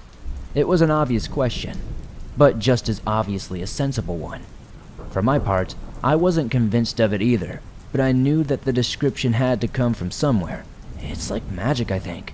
Mapuche often talk about spells and wizards, so they know about these things. You know of other creatures that don't make sense, Ray. Kaipora and Ayara and more. Issa pointed out, and she was right. I'd encountered skinwalkers, fairies, little people, and other monsters that just don't make sense based on the regular rules and laws that we're used to in life. That doesn't mean I think that inorganic materials can come to life, but Issa had a point. You mentioned that there's lafes in the forest. Any sign of them? I asked, hoping that maybe they or the local wildlife could give us a bit more information. Not since I arrived, but I was only there for a day. Things may have changed or I may just not have found them yet. Issa answered. That was not great, but hopefully we could still find the Lafes, and I had a thought. There are still some animals that are called indicator species. Lots of amphibians, for example. They can indicate the health of ecosystems. I started to explain.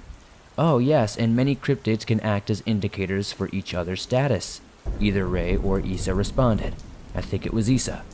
Exactly. So if there really is a Sharufway becoming active, do you think the Lafes could give us any hints? I asked. I was thinking the same thing. It's very possible. It could be dangerous to go near the volcano, so before we do, when we get to the town, I think we should first try to locate the Lafes. I know several spots where I've seen them or their traces in the past. I've been to this place so many times that I know it very well, Issa explained.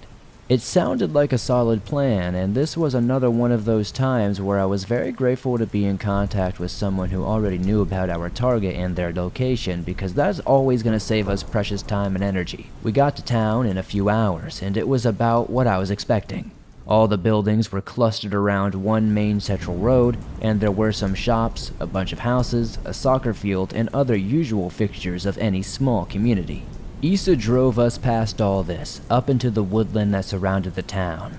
The road became a dirt trail for some time before it stopped in the middle of the trees. We all got out of the truck and started gearing up. Issa told us that much like the little people that I was familiar with and really like most creatures in general, the Lafes were not too keen on guns and other weapons. Seeing those could drive them off, so it wasn't a good idea to bring them, at least the bigger guns. Because of this, we only took our pistols and knives for the possibility that things truly went sideways, or in the very unlikely event that we needed them to deal with one of the pumas or boars that lived in the region. The walk through the woods was pleasant and different to what I was used to from other places in South America. People often think of the continent as being a big tropical rainforest and jungle, and a whole lot of it certainly is. But this was also like temperate forest that you'd find in North America or Europe. There weren't too many animals besides birds, and I did notice a bit of what Issa was saying earlier. The forest seemed quiet and there was some sort of uneasiness in the air. Issa asked us if we noticed this, and Ray and I both agreed that we did. Something was up, but what and why remained to be seen. I won't bore you with all the details of this next part, because it wasn't very interesting for most of it. For the rest of the day and into the evening of the next, Issa took us through the woods to visit different places that she knew the Lafes would frequent. Mainly these were large trees and boulders where we staked out several hours at a time to see if any Lafes would come by. When we went to each place, we would leave some traditional offerings, including some food from the lunches or dinners we had brought with us, some alcohol and tobacco that we had packed up from one of the general stores in town, and some colorful beads that Issa had brought along. We would leave these at the bases of the trees or atop the boulders because Issa said the Lafes never failed to pick these up. In the past, she had seen them retrieve the deliveries in person, so on a few occasions Ray and I stayed back so that we wouldn't put the little guys off, and Issa stood by the offerings to watch them. We bounced around different spots as well, sometimes splitting up to get more coverage, and staying up well into the night after the first day, since Lafes are often active after dark. We went through this process for a full day, camped out in the woods, and then repeated it for a second day. A couple of hours after sundown, Issa had left Ray and I watching a big mass of roots next to a stream, while she went off to set another offering. She told us the direction she was going, but told us to stay put and that she would return after a while. And come back she did, but far earlier than expected, and clearly disturbed by something. "Guys, come here. Something has happened, something terrible," she said. Obviously that didn't sound good, so Ray and I followed her to find a strange scene. Issa had gone upstream and uphill, and when we followed her here, we began to see in our headlamps that the foliage had begun to grow blackened and blasted. Soon we were walking on ash and charcoal through an entire section of forest that had very clearly fallen victim to a fire. The far-off volcano was clear through the dark, leafless corpses of trees, and for a moment I had the thought that somehow it's a lava or magma could have done this. Of course, there is no way that that could have been the case, because there was no evidence of anything like that, and it just wouldn't make any sense. This just seemed like an ordinary forest fire, but judging by Issa's reaction, there was more to it. "Issa, was this a forest fire?" Either Ray or I asked, and I remembered that she answered very shortly, just saying something simple like, "No." We came to the crumbled ruins of one tree that had once been very tall and very wide, but was now largely charred fragments. Fires are of course a part of nature, but this was still a sad sight to see, because this tree had probably been hundreds of years old. But even more tragic and disturbing was what Issa showed us on the ground beneath the remains of the destroyed tree. She stopped us before we could walk too close, and then motioned to some pieces of black, burnt material lying amongst the ashes.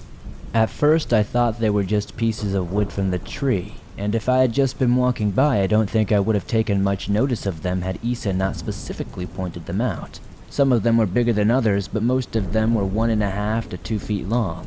I looked closer at one of the things and it just looked like a normal piece of burnt wood. However, when looking at the individual small objects, I can focus on small details first. So I remember when my heart skipped a beat as I took the full shape of the item. It looked like a little human form, sprawled out, black against the gray ash. "Wait, what am I looking at?" I asked. "Mother of God, are these lafes?" Ray asked, switching to Spanish. We both stepped forward and picked up one of the objects. Sure enough, it looked and felt like a wooden figurine, but hardened thoroughly by the flame and burnt entirely black. It was positioned in a disturbing way, exactly like you'd expect to see a human body that had been burned alive. There were several dozen other lafe figures, all of which looked and felt almost exactly like the one we'd initially found. "Are these actual lafes? They're wood, not flesh," I said, gently holding one of the figures. "They are magical creatures, perhaps that become wood when they die," Ray said. "These are real. They are dead lafes, I know it. This tree is where I know they've gathered in the past. These are lafes, I know it. They were burned to death," Issa said, taking her time to speak, and clearly not because she was trying to find the words in English. I could hear pain and sorrow in her voice. It was heartbreaking, because it's rare for monsters to die in such numbers like this, and Issa was clearly confused and deeply saddened. "This seems very wrong. Animals are often able to run from forest fires. Why didn't the lafes escape? They know the forest well," Ray said. "I don't know. Maybe they were trying to protect the tree somehow. I don't know them very well, but they do seem to have abilities and powers," Issa guessed. "Fires don't just start randomly. Usually it's because lightning ignites plant material, and even that is very rare. Have you ever seen a forest fire here, Issa?" I asked, and she shook her head. "This was very strange, truly." "Did Chupacabra do this?" Ray brought it up, and we had to think about the question, but that didn't seem right either. How had it made its way out of the volcano into this same patch of forest, and why? Furthermore, we saw no trail leading away from the scene, and there was no evidence of the ground being disturbed in any way. As would be expected of a subterranean monster, we need to ask around and see if there has been a storm here recently. This seems like a recent event because nothing has started to grow back in the area, I said, and we all nodded. It was a long trek back to our truck, and we drove to town. By the time we got there, it would have been around midnight. It's not a good idea to hike anywhere at nighttime. Additionally, we were already suspicious enough being outsiders to the town, and neither was it polite to knock on doors at that ungodly hour of night. So we returned to our camp in the woods and stayed there overnight before we started back to the town early in the morning. We had a good time. We got there before noon and started asking around. It turns out there had hardly been any severe storms in the recent past, and none with any lightning that the townspeople could see. They were some distance away from the site of the fire, but still, it didn't make sense to us that nobody had seen a single thing. After a couple of hours of combing the town, even visiting some people at work, we came across an older woman sitting on the street, smoking a cigarette and looking like the stereotypical excellent old lady, like she didn't give a crap about any nonsense or problems. She told us that she didn't see anything, but that a little house was off in the forest where a reclusive guy lived. I shouldn't tell you his name, so we'll call him Mateo. Issa wasn't aware that anybody lived out there, and the woman explained that Mateo had only set up there recently. A dirt road led to his house, so if we went out there, we might be able to get some info from him. Honestly, I wasn't convinced this would go anywhere, but I was dead wrong. We got into the truck and drove out, following the dirt road the woman had us to take. Of course, this was a different road from the one we had initially taken to get into the forest, and as the woman had told us, it was made recently, so it was a territory that many of us didn't know about. The road took us a long way into the woods, which surprised me since I had expected that Mateo would have lived closer to town. After driving for a while, we arrived at the house. It was much like you would expect, made of wood and concrete and set back into the trees. I also should note that this was a tiny house. It was rectangular, maybe 8 feet tall and 15 feet across from the front, and stretched back maybe 35 or 40.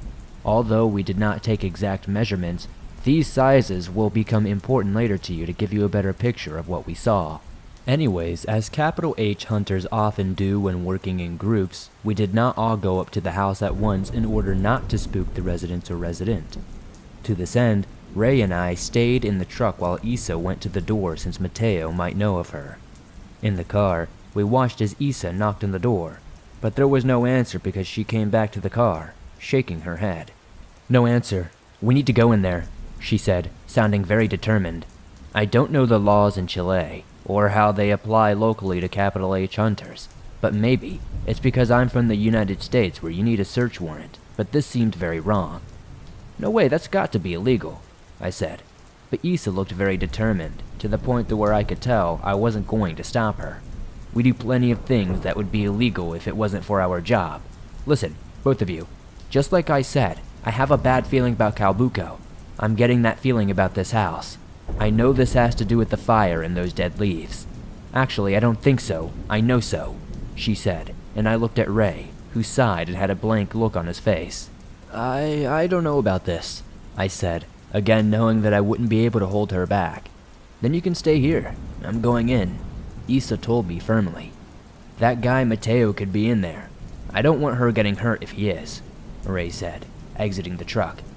I started yelling after him, but he also seemed dead set on accompanying her. So I started swearing and got out of the car. If they were both going in, then I might as well help them, if only for the sake of lowering the chances they'd get shot or chopped up by a machete. Issa tried to open the front door, which was unlocked, so she pushed it open, and we all went inside. To lessen the chances of hostility as much as possible, we were not going in there with guns raised or anything at all, and we made sure to call Mateo's name repeatedly. But there was no answer, and all the lights were off, so it seemed that he was not home. In hindsight, one of us should have stayed behind at the front door to keep an eye out for Mateo and inform him of what was happening if he returned, but we did not think to set a watch. I believe that was a tactical mistake, but it may have unintentionally saved whoever would have been out there. Once inside, Issa immediately started searching the whole place, telling us that she was looking for clues and that we were welcome to help.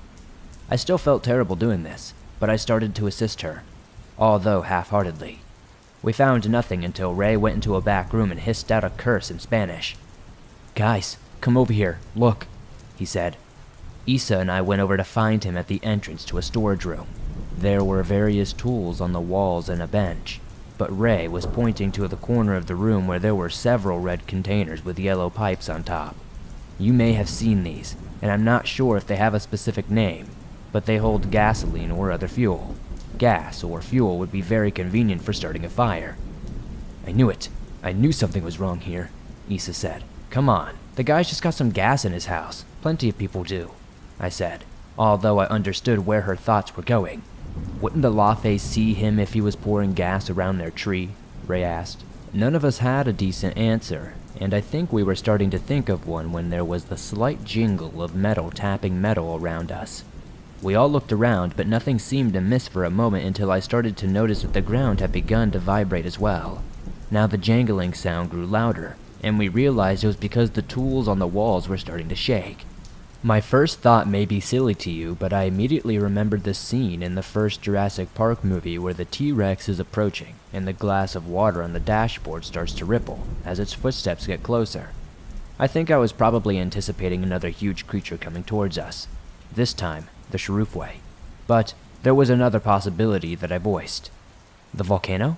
I asked, and Issa and Ray shook their heads and started moving for the doorway. "Earthquake. Calbuco is probably too far away. Get inside a doorway and stay on the floor," they instructed. I have experienced an earthquake before, but nothing serious. Even so, I still knew the proper procedure.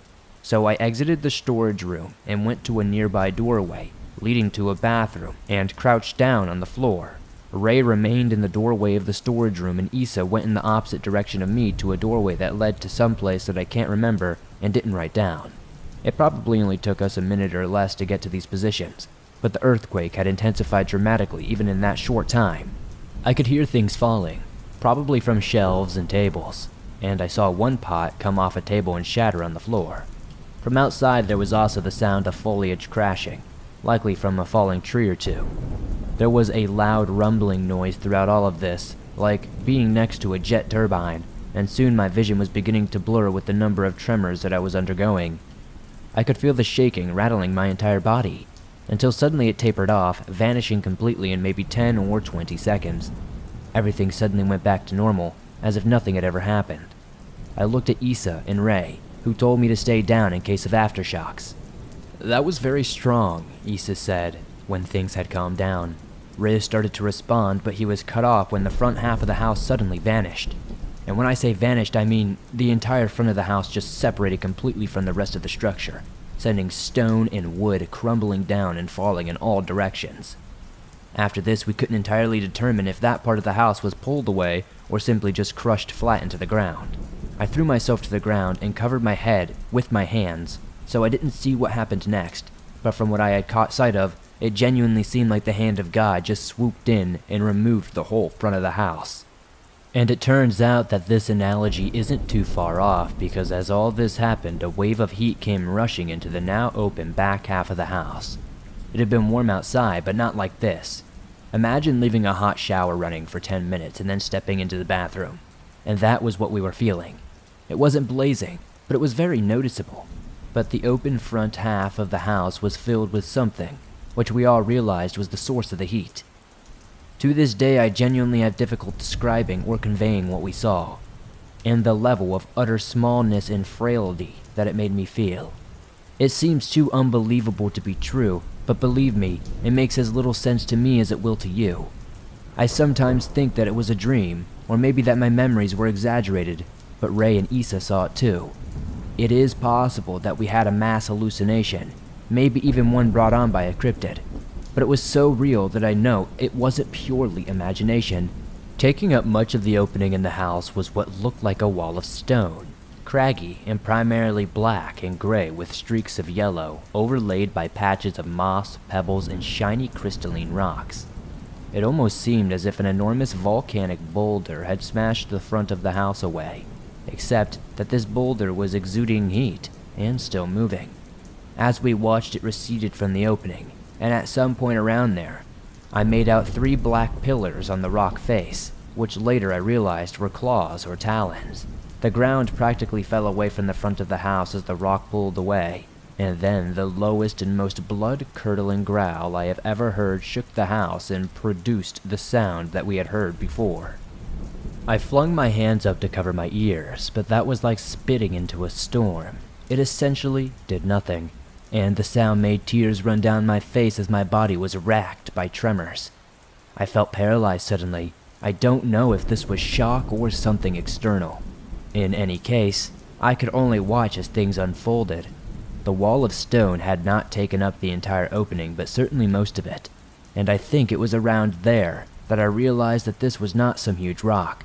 It was the body of a creature, a titanically large creature that we all knew the identity of. The word Shurufwe was all that I could think of, over and over on a loop in my brain. As the Shurufwe's body and hand pulled back, something came in to replace it. Quicker than I would have expected, the opening in the front of the house was suddenly filled with what we now know was the side of the Shurufwe's head.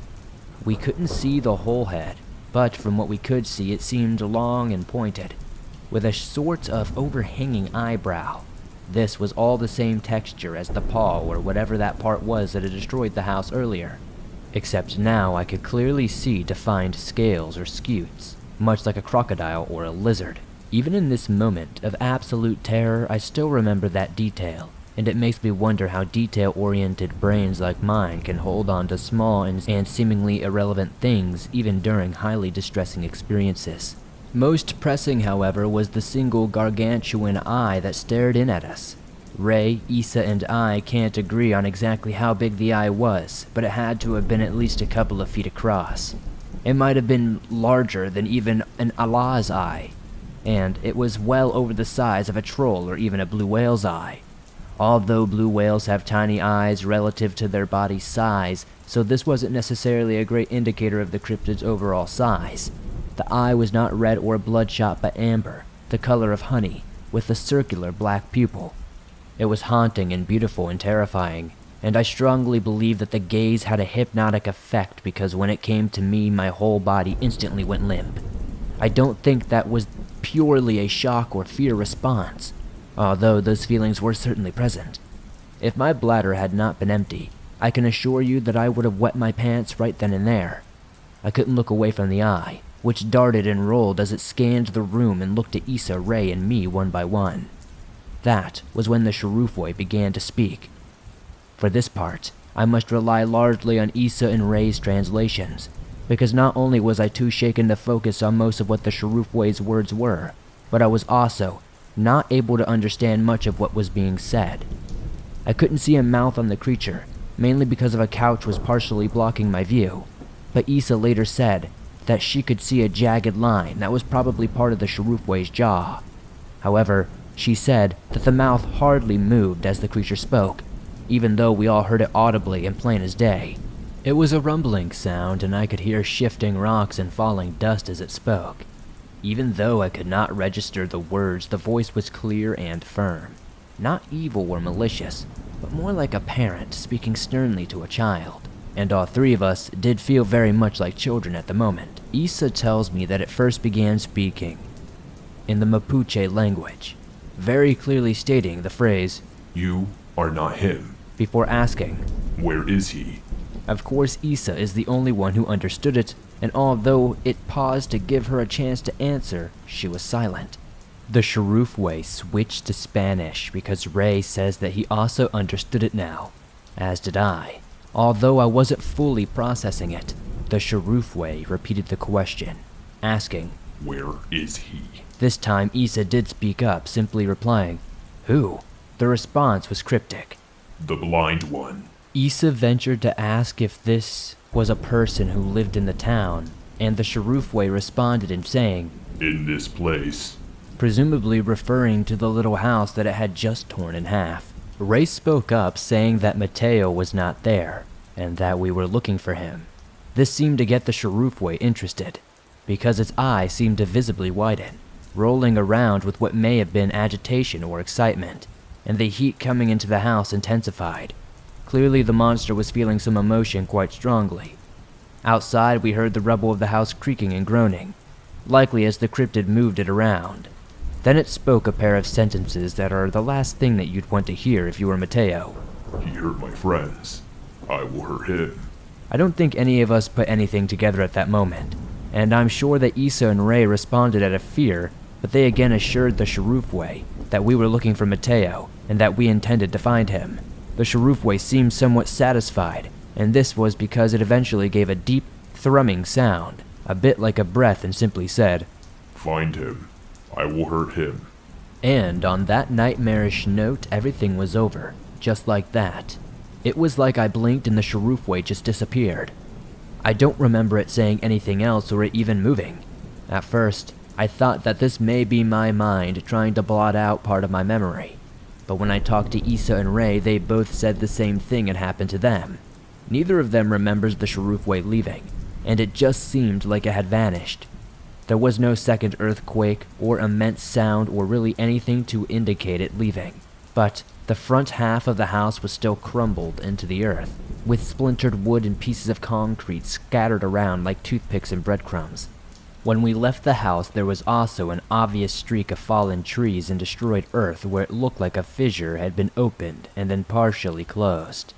This is not uncommon during earthquakes, and even though I dearly wished that this was the explanation for what we were seeing, we all knew that that was not the case. "Are you guys going to be able to write?" I asked Issa and Ray. They both looked at me with blank, harrowed expressions. "What?" they asked, confused and still rattled.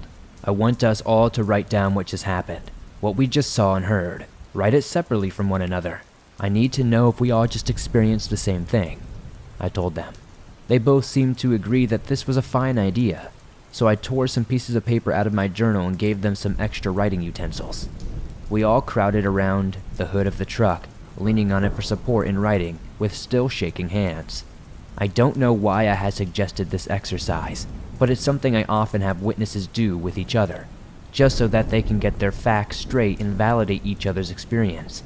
In this case, I think that what happened was just so unbelievable that I wanted to know if it happened in the first place.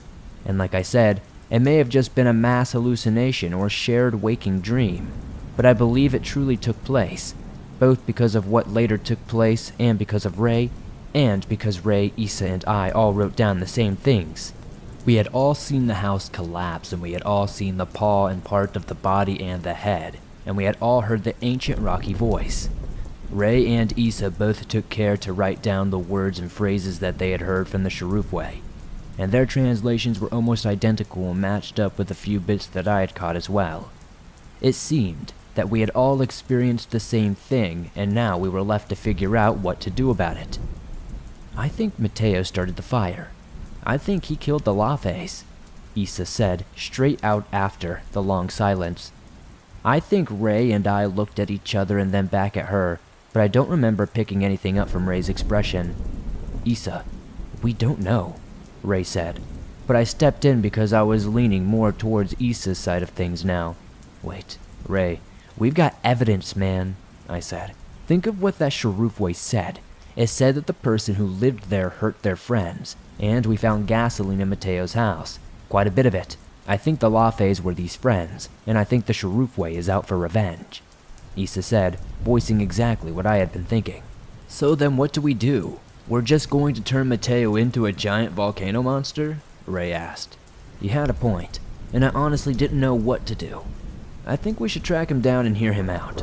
Once we've gotten his side of the story, then we can figure out what to do," I suggested, taking care not to make any decision one way or the other about what Ray had said. "I agree. Let's start by finding Mateo," Issa said.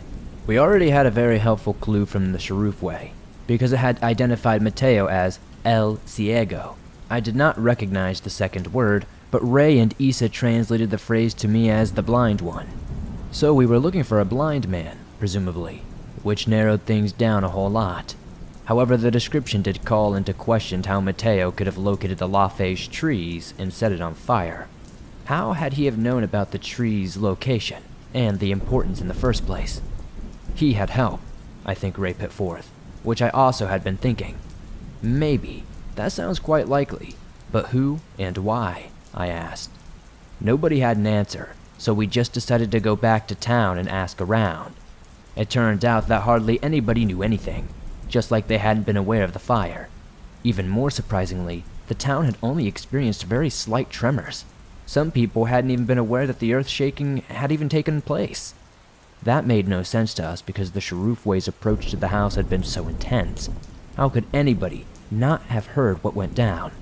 Admittedly, we were a good distance away from town, maybe around 1.5 miles or 2 miles, but it just didn't seem right that the town had barely felt anything.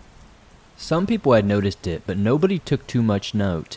Again, Chile is located on the Ring of Fire, so this wasn't an uncommon occurrence. This puzzled us, but we went the rest of the day asking around and trying to get any information about Mateo or where he might be. Almost everyone that we talked to said that he was a total recluse, who hardly came into town, and none of them had seen him anytime recently. However, one guy who I won't really identify told us that Mateo was indeed blind, but only in one eye. This wasn't a condition he had from birth. Mateo used to be sighted in both eyes, but something had occurred recently that left him blind in one eye. The man had seen this the last time that Mateo came into town. This new bit of information seemed peculiar, but we weren't entirely sure what to do with it. And as it happens, we would not be able to do anything with it anytime soon, because that evening something huge happened out of nowhere. It started around 5:30 or 5:45, I'd say, when we started feeling slight tremors. Nothing huge, but noticeable. We hunters were concerned that it might be the Shurufway coming, but it is nowhere near as intense as it had been before. Even so, Issa started going around warning people, but it wasn't as if people were fleeing in terror. Everyone seemed relatively unconcerned. That was until there was a huge rumbling noise in the distance, and a massive plume of ash soared into the sky. Ray, Issa, and I were outside on the street, and there were some cars and pedestrians around us as well. Everybody seemed to see the ash because people started to point and look up. There was a hairdresser nearby, where the proprietor ran out and started shouting that Calbuco was erupting. Everybody started getting freaked out, but again, nobody was sprinting around screaming like in the movies. People just started jogging or moving quickly, and Ray, Issa, and I turned and started heading for the truck. I was concerned, yes, but I also was a bit intrigued. It's not every day that you get to see a massive volcanic eruption. We got in the truck and drove out of town. Later, we would learn that the government declared a red alert and started telling people to evacuate. We saw tons of people leaving the town as well, on foot and in cars, often stocked up with those big blue plastic water jugs or some containers of gasoline we'd seen in Mateo's house. Ray, Issa, and I pulled to the side of the road on a ridgeline and looked out to see what looked like a total apocalypse. Beautiful and terrifying at the same time, just like the Shurufway. A massive cloud of white-yellow smoke and ash had blasted what must have been miles up into the dark blue sky, spreading out far and wide, blocking out the sun. We could only just barely make out the very top of the volcano, but the spreading cloud of ash was very clear. To me, it almost looked like those big mushroom clouds made by huge bombs, except that instead of a round mushroom shape at the top, the summit of this cloud was spreading out like a plate, coating the entire sky. As it got darker, we could even see huge bolts of purple or white lightning coming down on top of the volcano. And I swear that it really looked like something out of a movie or what you'd imagine the end of the world to be like. The ash eventually began drifting away from us, off to the north and east, but some of it still started coming our way, and I could only hope that both us and all the people and plants and other living creatures in the way of the ash and smoke would be okay. We should keep traveling away from here. We don't want to be this close to the ash. Let's drive to the city, Issa suggested, and although I did want to keep watching, she was right. We followed Issa's lead and got back into the truck, which we then took to the city that I mentioned earlier. Pretty much everyone was on the streets, and some were even watching the volcano, but many were grabbing water and food or filling up at gas station. From an elevated position on a hill, we got a clear view of Calbuco on the horizon, surrounded by clouds and periodic branching bolts of lightning that were bigger and more violent than any I'd ever seen. Soon ash began to fall from the sky, not a huge amount, but enough to start coating the surroundings. We managed to get a hold of some face masks and ran inside a restaurant to take cover. For a long while it seemed a lot like it was snowing, except that this was cooling. Hazardous volcanic ash falling from the sky. From start to finish, I'd say the eruption itself lasted maybe a bit over an hour, and certainly no more than 2. The ash kept falling for a long while after that. It was one of the most spectacular and scary events I have ever witnessed, and it just added to the wildness of the whole thing. The restaurant we had taken refuge inside was big and rather fancy with 2 floors, and there were maybe around 45 people inside, many of whom had just come in from the street to hole up just like us. The restaurant owners were nice enough to let people who had nowhere else to stay there overnight, and we also decided to wait it out until the ash stopped coming down. The night started to drag on, and Ray, Issa, and I went to a table in the corner and started discussing the situation over some drinks. We couldn't be 100% sure if this had been the Shurufway's doing, although it certainly seemed to be. If that was the case, then why? It already knew that we weren't hostile towards it, so was it just making a point? Maybe it was going to give us a taste of what could happen if we failed to find Mateo. The eruption was massive, yes, but we hadn't seen any lava or magma yet, so it feasibly could get worse. Was the cryptid just raging? It wasn't clear to us, and we still don't have an answer to this day, but I suppose things can go like this when you're dealing with inhuman intelligence. My nephew has had this happen to him multiple times in his dealings with fairies, where they act in a way or do things that just don't make sense to us based on our normal human way of thinking. It seems illogical to us, but they clearly have a reason for it, which we're just not always able to grasp. Maybe this was one of those times. At about 2 in the morning, things started up again. I had dozed off at the table when a commotion started up. Calbuco was evidently erupting again, and somebody in the restaurant had the grand idea to go up to the rooftop for a better view. I knew this was probably not the smartest idea, but again, this is a once-in-a-lifetime experience, and since we were now equipped with face masks, we would probably be okay for at least a few minutes. Evidently, the restaurant owners were okay with the plan, so along with most of the other people in the building, Issa, Ray, and I climbed up onto the roof and looked out at the volcano in the distant horizon. The rooftop was covered in ash as if it were snow, and some were still hanging in the air. Things had been incredible enough before, but now the volcano truly appeared like the cartoons portray eruptions. A bright red glow was coming from the summit, and lightning would snap across it every so often. The red, orange, and yellow light of flames and lava would shoot up from the peak too, like Calbuco or the Sharufway inside was belching or vomiting up the fire. People were now crying out and started to get scared, and I was not feeling very peachy either. Again, it looked like the end of the world, and now some people were freaking out as if it was. Others were able to calm them down because the volcano was far away after all. But it was an incredible experience.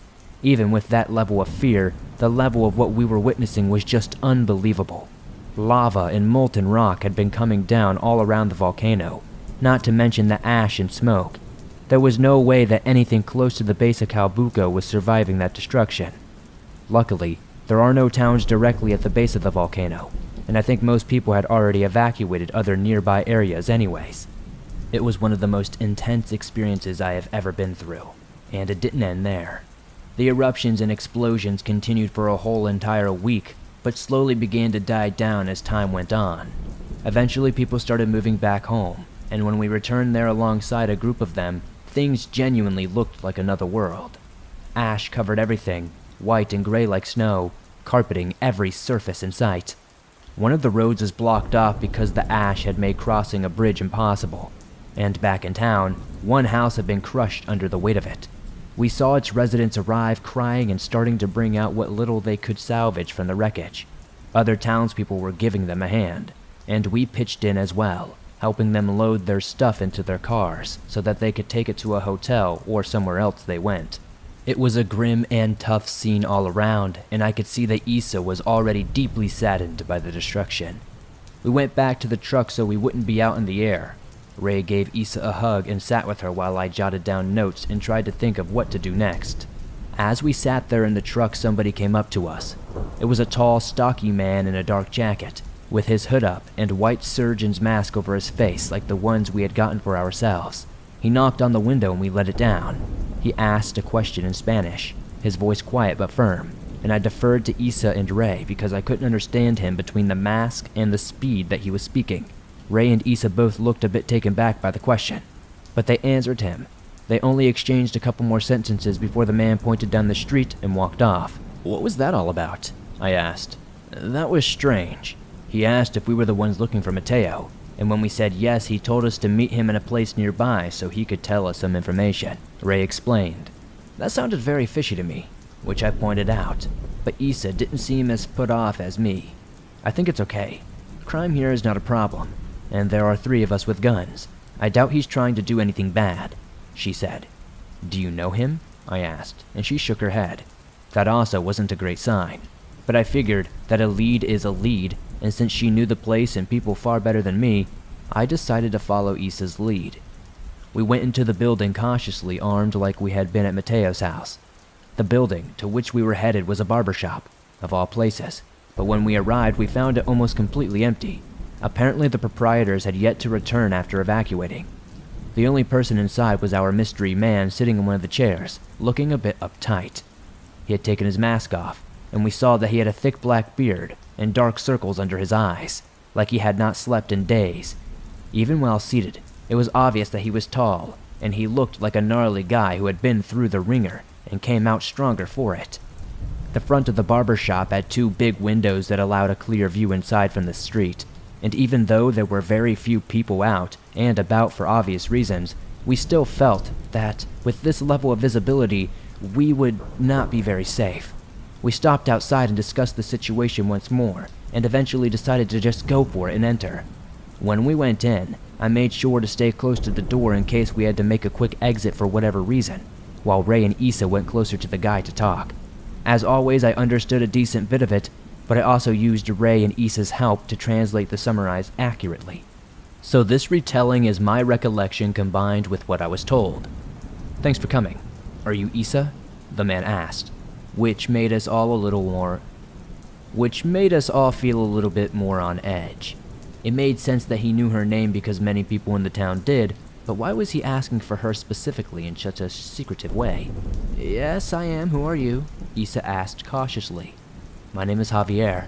I'm sure you've heard of me," the man said. Issa looked surprised, and we asked what was going on since she did not seem to know this guy. She explained that she didn't know him, and that she had been told of him and spoken briefly with him over the phone. Javier was apparently another hunter who had moved from the north of the country down to this part of it. He operated out of a nearby city, different than the one we had gone to during the eruption. However, the range in which he operated included the town we were in now, which of course was also Issa's stomping grounds. Since their work areas overlapped, they'd gotten in contact before to introduce themselves to each other, but they had never actually met in person. He had figured that Ray and I were also hunters based on the way we were operating so closely to Issa. That was all well and good, but when we asked why we had been called here, he told us a strange and disturbing story. In order to describe this next part, I must make up some brief identifiers because I'm not going to give specific place names, so for the purpose of this story, we'll call this town where we are currently in Town C, like C for Sharufway, since that's where we had met the Sharufway, and found the dead Lafes and Mateo's now destroyed house. Remember, Town C is also the place where Issa and Javier's work ranges overlapped. Now I'll say again that Javier came from a town further north before moving south to Town C, so we'll call this other town Town N, as N is for northern. Javier told us that not only did he hail from the Town N, but Mateo did as well. The two of them had grown up together and were actually very close friends to the point that Mateo knew about the Capital H Hunters and Javier's position among the organization. Time went on, and eventually Mateo moved down to Town C. There he suffered the incident where he lost his eye. Javier was not entirely sure what had happened, but he had gotten a call from Mateo where his friend had seemed very distressed. Mateo had told him that he had been blinded in one eye and that he wanted to track down the Lafes to get it healed. Javier had told them the Lafes probably didn't have that power, and he hadn't wanted to tell Mateo how to find them. But Mateo had begged him and pressed him, and Javier had heard immense pain in his friend's voice. Eventually he caved and gave Mateo the vague information that Lafes like to hide around large trees, caves, and rock formations. Javier had heard nothing else since until he had seen the ash clouds and the lightning that heated the rock that had come raining from the sky.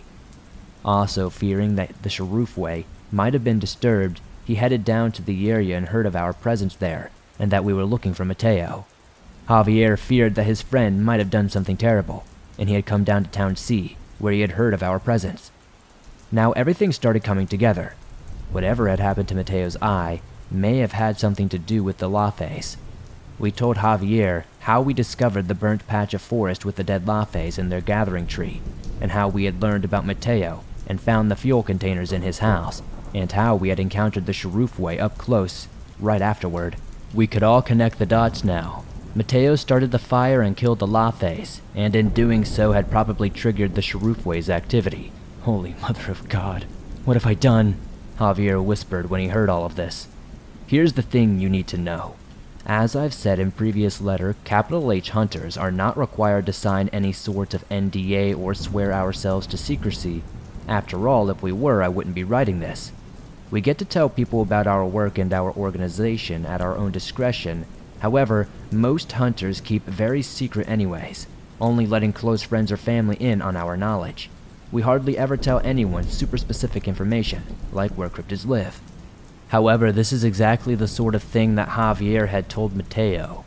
Javier had not given any specific individual locations, but he had given Mateo enough pointers for him to be able to discover the Lafes and kill them. And there is a bit of an unspoken principle about us sharing information. A principle that I never actively considered before this case with Javier. If you tell someone information that directly leads to the unsanctioned harm of a monster, then you are at risk of being punished if the organization ever finds out. That's why I try to take care to avoid mentioning specific places or people unless it's incredibly important. Again, there's no specific rule against it, but it's a good policy in general, and even more so because of these potential consequences. Javier had given Mateo information that had likely led to the death of the Lafes, and by extension, potentially the Sharufwe's activity. I have mentioned before that there are specific hunters whose jobs it is to deal with so-called rogue hunters, ones who have gone against the organization's tenets or caused undue problems and harm to the people or cryptids. The members of our organizations that are tasked with dealing with these rogue hunters are secretive even for us, and some people don't even know that they exist. They don't have any singular official title as far as I'm aware, and they go by many names, all beginning with capital letters, as usual for our different positions and subgroups. They're variously called hawks, overseers, enforcers, sentries, judges, and more. In much of Latin America they're called observadores, which Ray and Issa told me means something like watchers, so that's what we called them. These are the guys who Javier might now have to contend with. That is after he was done contending with Issa. I watched this all happen in real time, so here's my best account based on translations and what I saw. So you're saying that you told Mateo where to find the Lafes? Issa asked. I remember her voice was very deadpan because it gave no indication of what she was going to do next. Yes, Javier replied simply. It almost looked like Javier was about to continue speaking, but he could not because Issa advanced on him and punched him across the face. And it was a hell of a punch too, because we all heard the impact. I don't even remember what hand Issa hit him with because it was just a sudden and vicious blow. She slugged him, and I would have been almost proud of her, if the circumstances were different, of course. Equally as impressive was Javier's reaction or lack thereof. He was quite a big guy, but that had been a severe hit, and he just wholly ate it with only a grunt in response. Ray and I immediately ran in, grabbed Issa and pulled her back before she could launch another hook. But she didn't struggle against us. Evidently she decided to stop after the one punch, but she was still spitting some vile curses at Javier, some of which even I recognized. Again, things went down relatively fast and I couldn't understand everything being said, so here I am using the translations I remember. "What the hell are you doing, Issa?" Ray shouted. No, she had every right to hit me. I made a mistake that led to a lot of pain and suffering. I deserve more than just a punch, Javier said, rubbing his face where he had been hit. "You didn't know what Mateo was going to do," I said. "But why did he do it?" Issa asked, switching back to English in response. Ray and I let her go at some point around here, and now she seemed more sad and confused than angry. "I think the Lafes took his eye, somehow. I don't know why or how because he would not tell me anything except that he was blinded in one of his eyes. I think he lied to me, telling me that he wanted to find the Lafes so that they could heal him when really he just wanted to take revenge," Javier said. Also in English. He was less experienced with the language, so his speech wasn't so fluid, but I am going for clarity here. Javier's statement seemed like a potential answer to the mystery, but there was one distinct issue with it. "But I thought the Lafes don't go out of their way to harm people like that," Ray said. He and I looked over at Issa, our resident expert on the local cryptids. Maybe Javier also knew a similar account, but we were not ready to defer to him over Issa. "I don't think that they would blind him, but it is possible. But, however, if it did happen like this, I highly doubt it was intentional," Issa answered. "It just doesn't seem right that Mateo would go after the Lafes for healing. The Lafes don't do that and don't have the power that we know of. It seems like an excuse to me. A lie," Javier said. I could not tell if he doubted his friend because he felt betrayed, but he had a point, nonetheless. "Is it possible that he lost his eye by some other means and genuinely went to the Lafes hoping they would heal him? It may have been a strange solution, but maybe he truly believed in it," I put forth, "and took revenge on the Lafes when they could not help him. Quite possibly. This seems more likely," Issa said. "If this alternate story was true, then it seems likely that Mateo was quite disturbed and maybe even mentally ill. In any case, he had been upset enough to risk starting a forest fire, and he had killed creatures that may have been innocent if our second theory was true. We discussed the situation for a while longer, but even to this day we don't have all the answers for what really happened.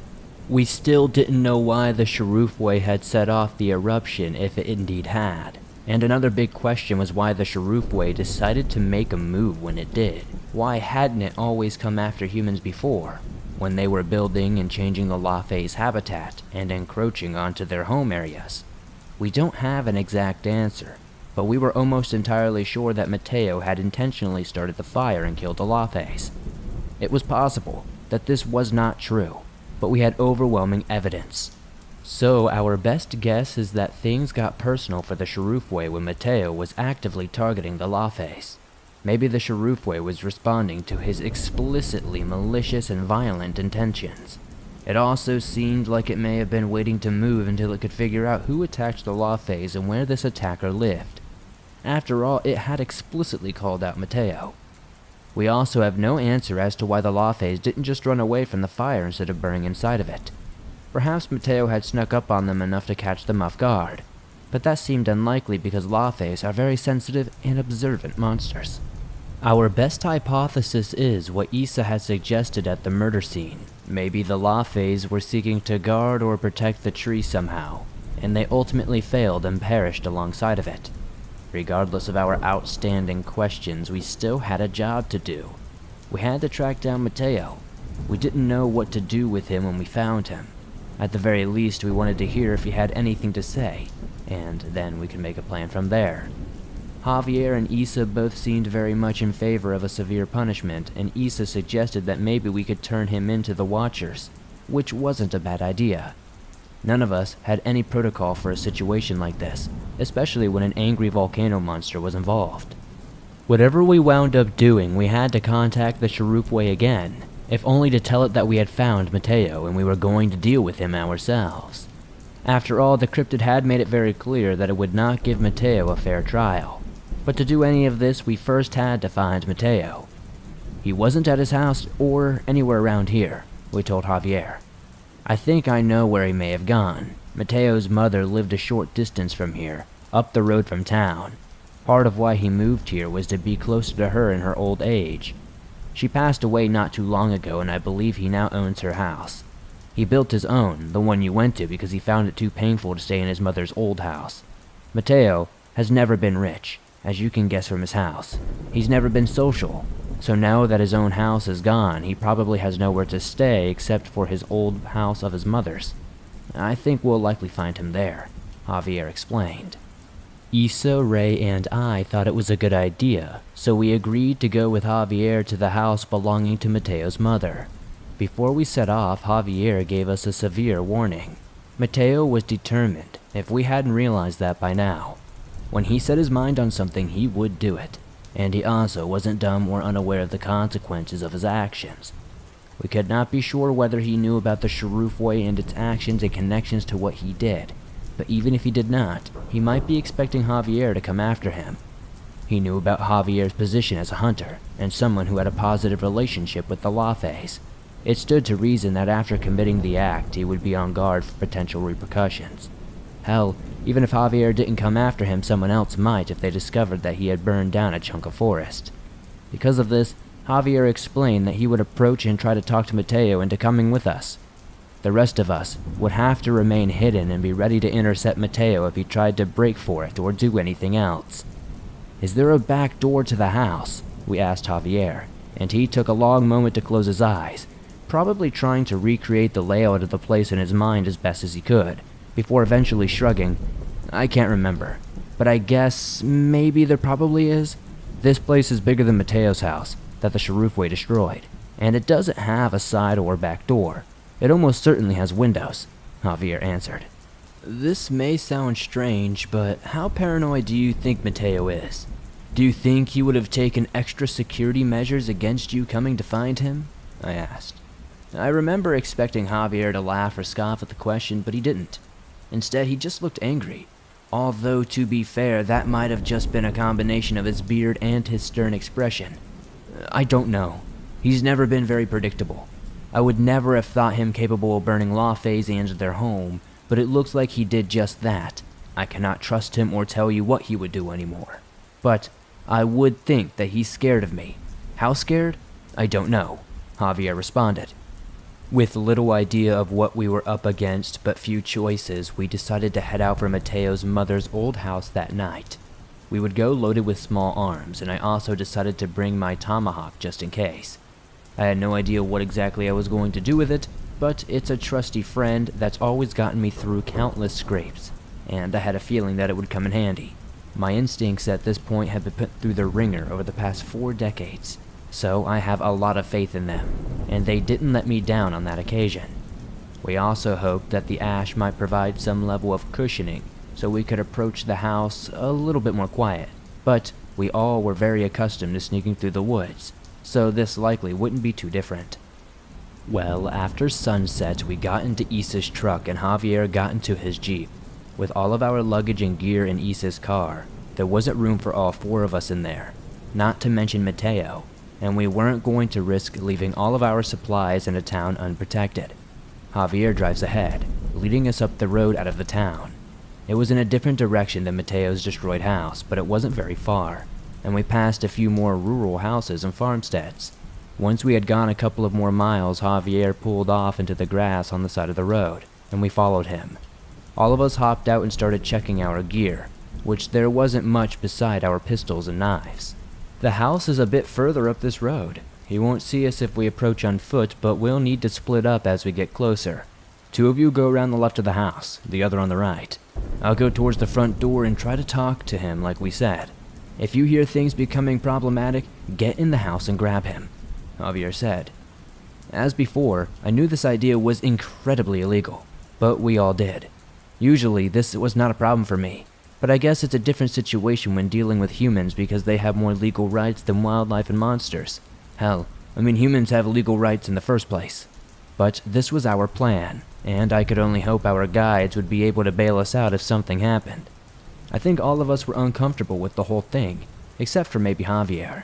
The guy had always been stoic as far as we had seen him, but now there was no question that he was angry, even under his face mask, and that was probably overriding whatever qualms he might have about the operation. In any case, we were committed, so we had to just bite the bullet and go for it. Ray and Issa would take the left side and I would take the right. We began walking up the dirt road that led to the house, staying off to the sides of it for additional cover. Although there was not much of a moon to give natural light, for the same reason, we did not use headlamps or flashlights, and instead just trusted our senses to guide us through the dark. But it was late, so I can't really remember if we had expected Mateo to be awake or not, but as we advanced it seemed like he was. The house now came into view, and soon enough it was more significant than Mateo's other one, but still not humongous by any means. It had 2 floors and wasn't very wide or long, and one of the windows on the top floor there was a single light on. However, it was blocked somewhat. We thought it might be from the blinds or a curtain. Once the house came into view, Ray and Issa headed off to the left and I went right. To avoid being spotted, I made a vast arc, making the shape of a backward letter C by swinging far out into the trees and then slowly turned back towards the house once I got parallel to the rear of it. As I approached, I could make out a pair of windows on my side of the first floor and a back door. The trees went up very close to the house on the sides and the rear, so I got close to the edge of the tree line, stopping a few yards from hiding behind a tree in the shadows. If I had to make a move, I decided to go for the back door first and hit the windows if it was locked or otherwise blocked off. I only had to wait for a couple of minutes before I saw a bright white floodlight come from the front of the house and an incredibly loud alarm start blaring. My first thought was that Ray or Issa had made a move prematurely, but then realized the silliness of the study. The floodlights were coming from the front of the house. That's where Javier was. Mateo must have rigged the lights and alarms to motion trigger against anyone approaching the house from the front. But nobody expects people to break in from the front door, so there were likely more lights and alarms on the sides and rear of the house too. That meant if Ray, Issa, and I had to go in and we had to move fast. I almost thought about even using the front alarms as a cover to break into the back, but then thought better of it. Violence was a final option, only to be used if things escalated and Javier could not talk Mateo down and get him to come out. A few moments passed before the alarm shut off suddenly, and I heard a voice calling out from inside the house, presumably Mateo's. I heard Javier respond from the front, and I heard him say no, followed by a word that I didn't know. I knew that no in Spanish can mean don't, and I've seen enough cop and action movies to put it together that Javier was probably saying something like don't shoot, which made me worried because that would mean that Mateo was armed. I wish I had Ray or Issa with me to translate, but we hadn't thought of that, so I had to make do. As before, I'm about to recount what I was able to make out combined with what they recapped for me after the fact. From the path leading up to the front door, Javier continued talking to Mateo, telling him that he wanted him to come outside so they could speak face to face. Mateo patently refused, saying that he knew Javier would try to apprehend him if he left the house. Javier asked why Mateo would think that, and Mateo told him not to play dumb, saying that he knew full well that Javier was aware of his actions, and that this is why he had come to the house in the first place. Javier said that he was aware of what Mateo had done, but he still had questions that needed to be answered, and he wanted to see his old friend eye to eye so that he could hear his side of the story. I had not understood much of this for myself, but at this point, even I could listen to Mateo's voice, and he seemed to waver, and for a minute, I thought he might come out, but it only lasted for a mere second because apparently, that was when Mateo spotted the gun at Javier's belt. He yelled out and asked why Javier was armed if he was only coming to talk. Javier seemed at a loss for a moment before he responded that he was always armed because that was a part of his job. But Mateo was not having any of it, ordering Javier to take the pistol out of his holster and put it on the ground, and Javier might have been able to defuse the situation if he had listened, but no. Instead, he straight up refused to disarm himself, which I somewhat understood but also disagreed with. That was when Mateo, who we three were in the back now realized was armed, let loose a burst of gunfire, which sounded like it was from an AK-47 or some other rifle shooting on semi-auto. I heard Javier cry out. That was all the cue we needed to rush in from the back.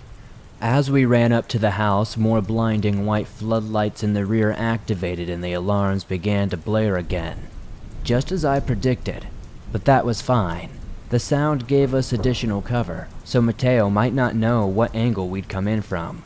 While Ray and Issa went to the house from the opposite side of me, I ran up to the back door and tried to yank it open. But as I had feared, it was locked tight. Abandoning the door, I turned to the closest of the two windows, about 3 feet off the ground. Now that I was next to it, I saw it was boarded up from the inside. I pulled back to look at the second window and found that it was also boarded, which meant that I would have to break through forcefully. I knew my tomahawk would help me, and I was happy that I decided to bring it along. I don't recall every part of the process, but here's how I remember it. First, I used the butt of the tomahawk to smash through the window's glass before ramming it into the boards. I remember being surprised that the wood seemed weaker than I expected, so I flipped the tomahawk around and rammed the blade into the planks. They quickly began to give. It only took a few more slices before I started splitting through them.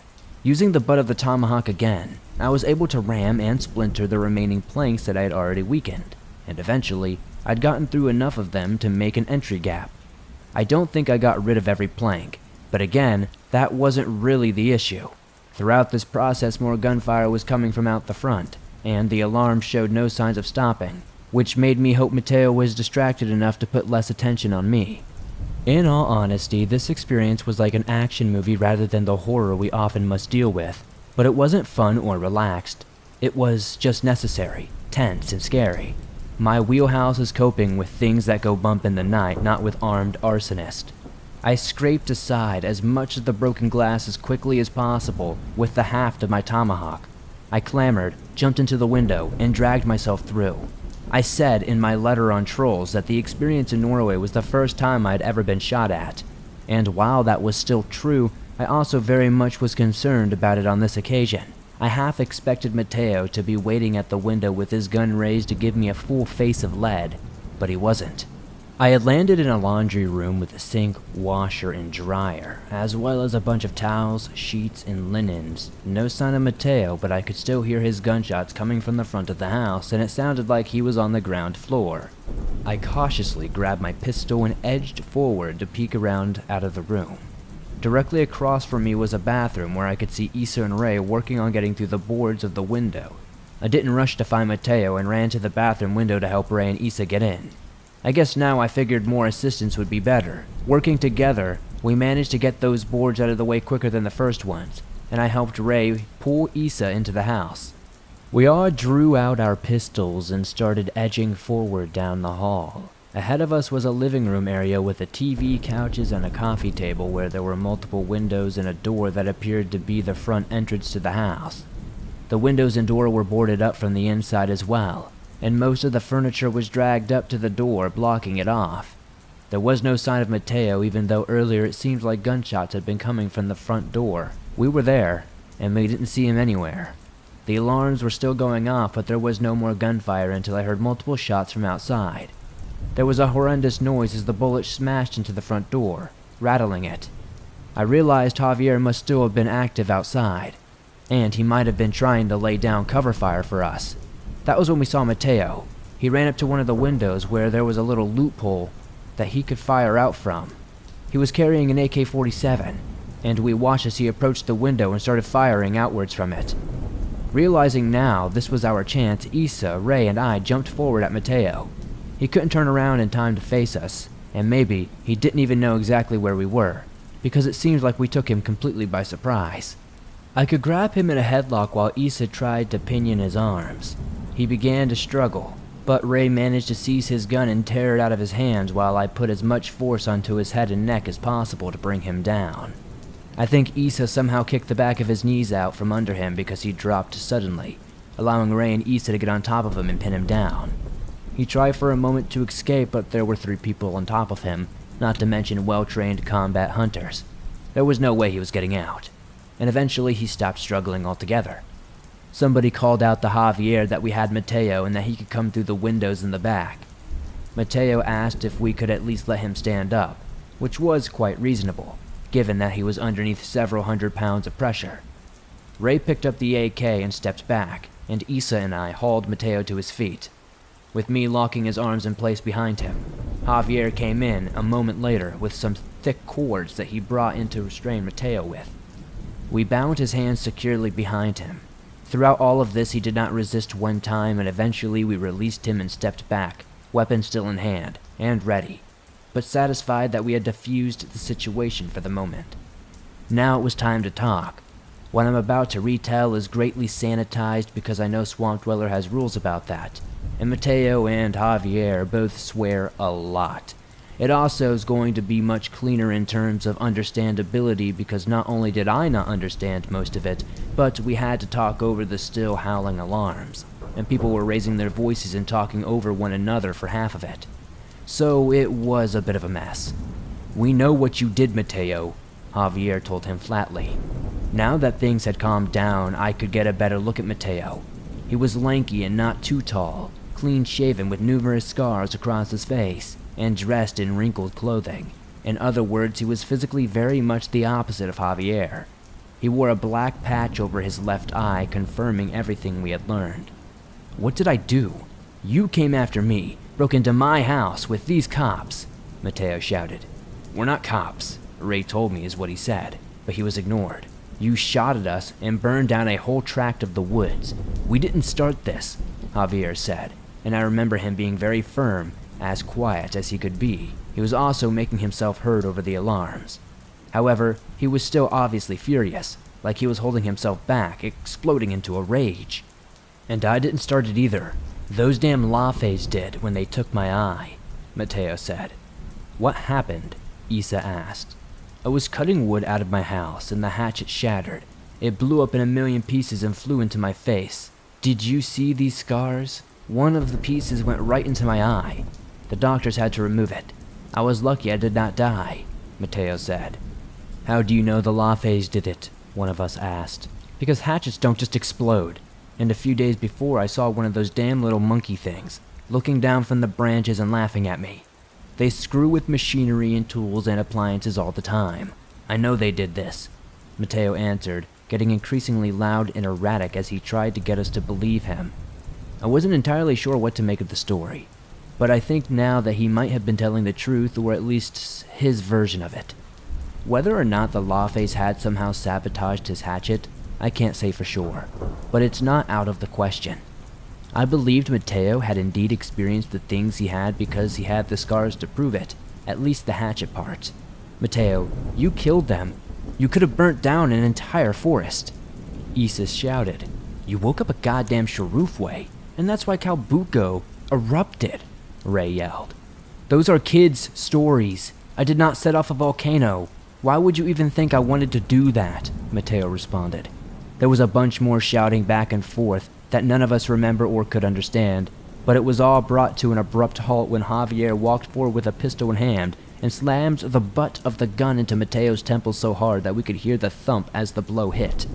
Javier is a big solid guy, so the blow practically knocked Mateo out cold, and he dropped to the floor in a heap. All of us were shocked because we looked over at Javier, who just had a blank, deadpan expression with haunted-looking eyes. Something felt very wrong here because that had been uncalled for. I know Javier was angry, but I had not expected him to get that aggressive. We weren't getting anywhere with him. I say we get out of here and head back to town. We need to take him before the police get here. When we get back, we call our guys to interfere with the police, figure out about the Sharufway, and maybe call the Watchers, Javier said. We all just blinked and nodded because I don't think we had any better ideas.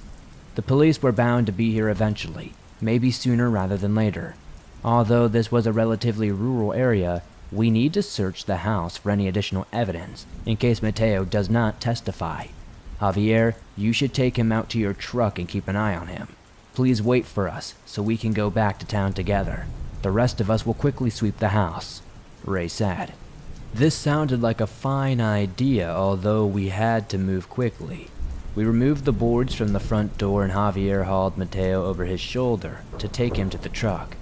The loud alarm still would not shut up, but without Mateo we could not deactivate them. In any case, the noise gave us some good cover for what we were about to do next.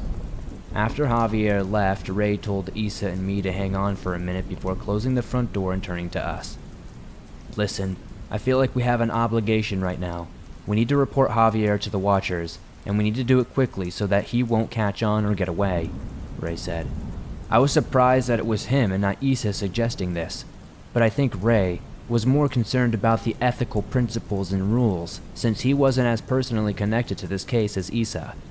I understood why he suggested this, but at the same time Javier had shown himself more than willing to make up for his information leaking. Without his help, we might not have cracked this case at all, or apprehended Mateo. I brought this up, not necessarily because I disagreed with Ray, but because it was just some information we had to consider. It was transparent information, of course, but it was still something to talk about. I don't care. He needs to pay for his hand in this, Issa said firmly. I knew that she was very emotionally invested in this situation and I felt for her, and she was right. Javier did something he shouldn't have done. I agree. If we go by the rules, I guess it's not our decision whether he gets punished or not. The Watchers can determine that, I said after a minute of thought. So it's decided. We report to our guides as soon as we get back and they pass it on to the Watchers. We can also tell them about Mateo when we get back to town and let them decide what to do with him and the Sharufway, Ray said. It seemed like we were all on the same page, and even though searching the house had mostly been an excuse to have this conversation before we got going, we still thought that it might be wise to try and find any evidence we could. Issa went back to the road to fetch the truck and drive it up to the house so we could quickly get going when we finished, while Ray and I started scanning the place. Honestly, I don't even remember what we found there because we didn't turn up anything incriminating, and I mostly remember what happened next. As we were going through the house, Issa burst through the front door and called Ray and me, clearly agitated by something. What happened? Are you okay? We asked her. It's Javier. He's gone. His car wasn't where we parked, and I saw his tracks pulling back out of the grass to the road. I think he's taking Mateo somewhere, Issa told us. My stomach sank. Ever since Javier knocked out Mateo, I had gotten that sense that something was off about our new companion, and I felt like we were not going to like what he was going to do next, whatever that was going to be. Where the hell did he go? We told him to wait, Ray said. I still remember getting chills at that moment because a horrible thought occurred to me. Javier, was all for giving Mateo a harsh punishment. Do you think he took him to the house to give him to the Sharufway? I thought out loud, questioning the words I was saying. Mateo is his friend, why would he do that? Ray asked. You saw the way he hit him. Maybe he's not going to turn Mateo over to the Shurufway, but he might be going to show him that we have him, I said. It doesn't matter why. I think he probably did go to Mateo's house. We need to get there right now and see if that's what happened, Issa said, putting a firm end to our guessing. With that, we left the alarms raging and practically went sprinting back to the truck.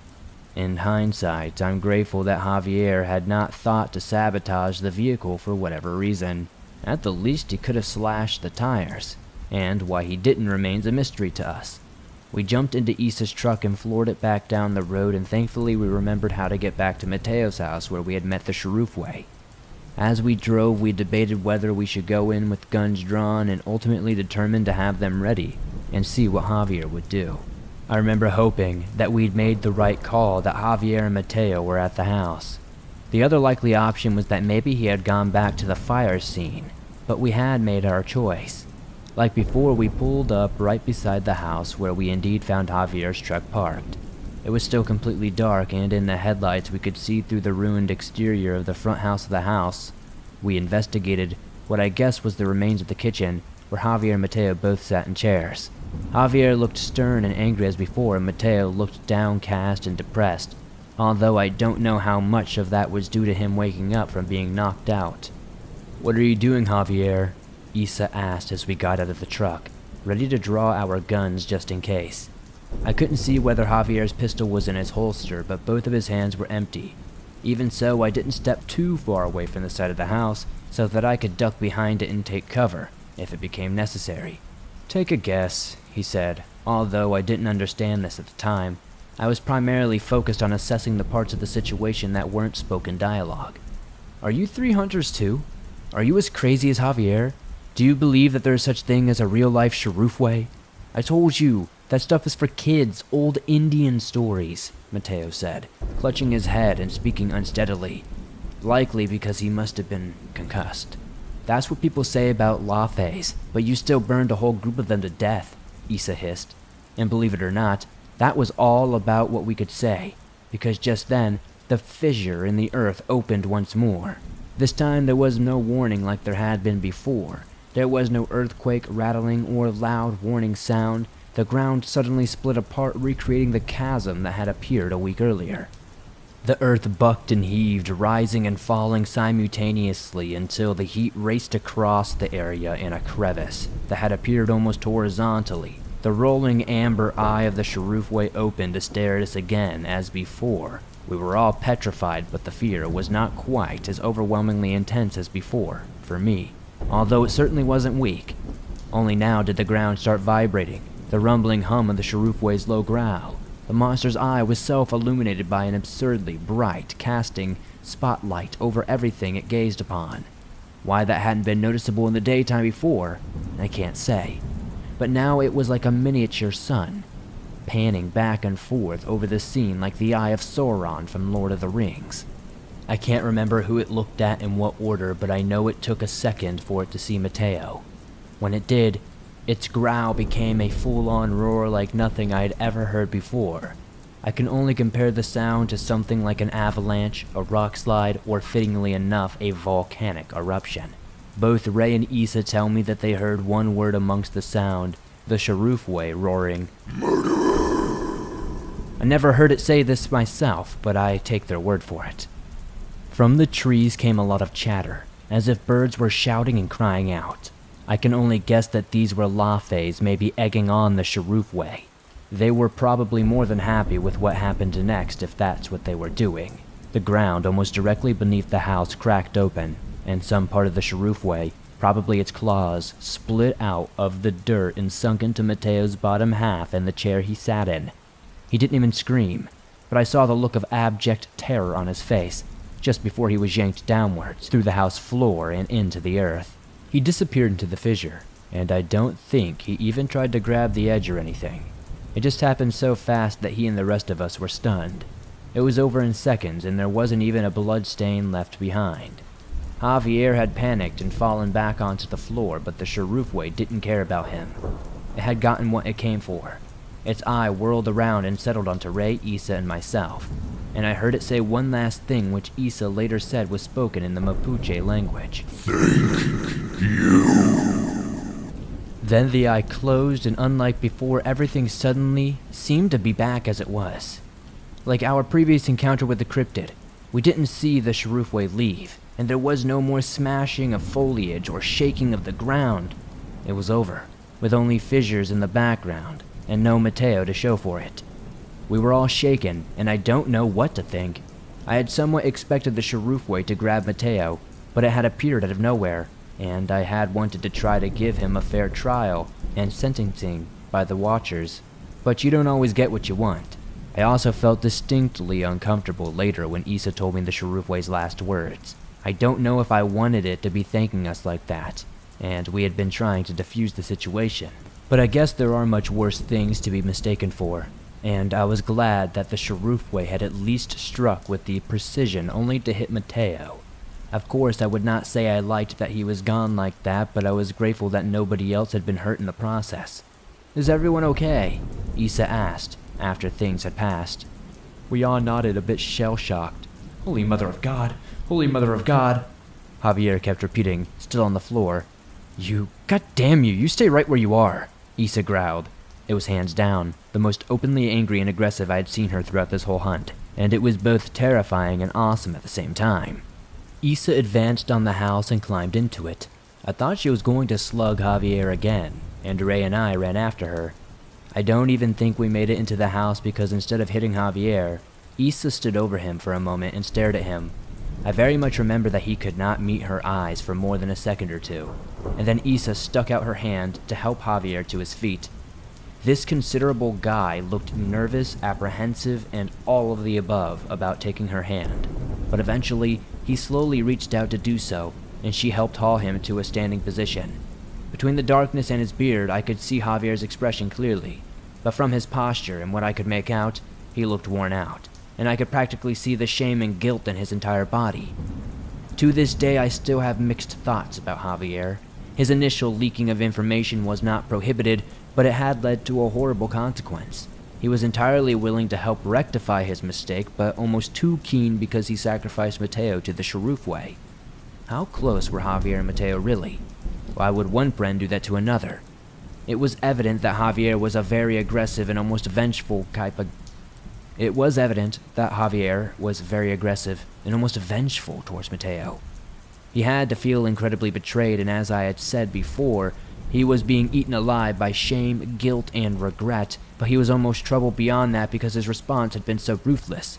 Ray, Issa, and I don't have any good answers beyond these theories, and I don't know if we ever really will. As you might imagine, we took Javier back to town. Before, none of the townspeople seemed to have experienced anything related to the Shurufway. Why they didn't, it's just as much of a mystery as everything else. We got in touch with our guides from our camp just outside town, who contacted the Watchers. Javier didn't resist during this, but we monitored him very closely and didn't let him leave the camp. In a couple of days, a pair of capital W Watchers showed up, dressed in colored shirts, sunglasses, and wide-brimmed hats. They weren't quite the men in black you see in the movies, but they were intimidating, nonetheless. Without much formality, they spirited Javier away, and the haunted look in his eyes was the last we ever saw of him. I wish I could tell you what became of him, but I never found out. Issa may have more info on this since she operated in the area he previously did, but she never revealed anything to Ray or me as far as I know. And that was it. Maybe a bit anticlimactic, and there are still many more lingering questions, but ultimately I'm just grateful that everything has been wrapped up. And I was incredibly relieved that we didn't have to go toe-to-toe with the Shurufway. I'm sure you can guess who would have come out on top in that confrontation. I doubt anything short of a tank or a rocket launcher would even scratch that mobile volcano. Shortly after this, Issa, Ray, and I went back to Ray's farm in Brazil to take a break and decompress after the intensity and trauma, and those days were a pleasant time. But all things must end, so after a while I said my goodbyes and headed back to the United States. Of course, I had plenty more adventures since then, but those are stories for another time. Hopefully you guys are satisfied with this one. I say this because, as I've said, this is probably my final letter. I don't know if this is goodbye forever, but you heard everything I said up front. I have a family that is changing drastically here, and I'm going to have my hands full. So I'll be heading out. But before I do, I want to say thank you one last time. As I often go on about these letters, they are beneficial to me as a form of writing therapy, and I'm grateful for the chance to share my experiences and knowledge with the audience here in the swamp. Your support has also been excellent. I usually read all of your comments. Your positive energy and well wishes are appreciated by not just me, but by everyone on my end. Serena, my family, in the future, maybe even Rain. I am so grateful for each one of you. It's been a wonderful experience writing for you guys. That's all I've got for now. So I'll quit getting emotional and let you get on with things. Thank you again, everyone. Peace and love to you all. And this has been Sam White Owl, signing out.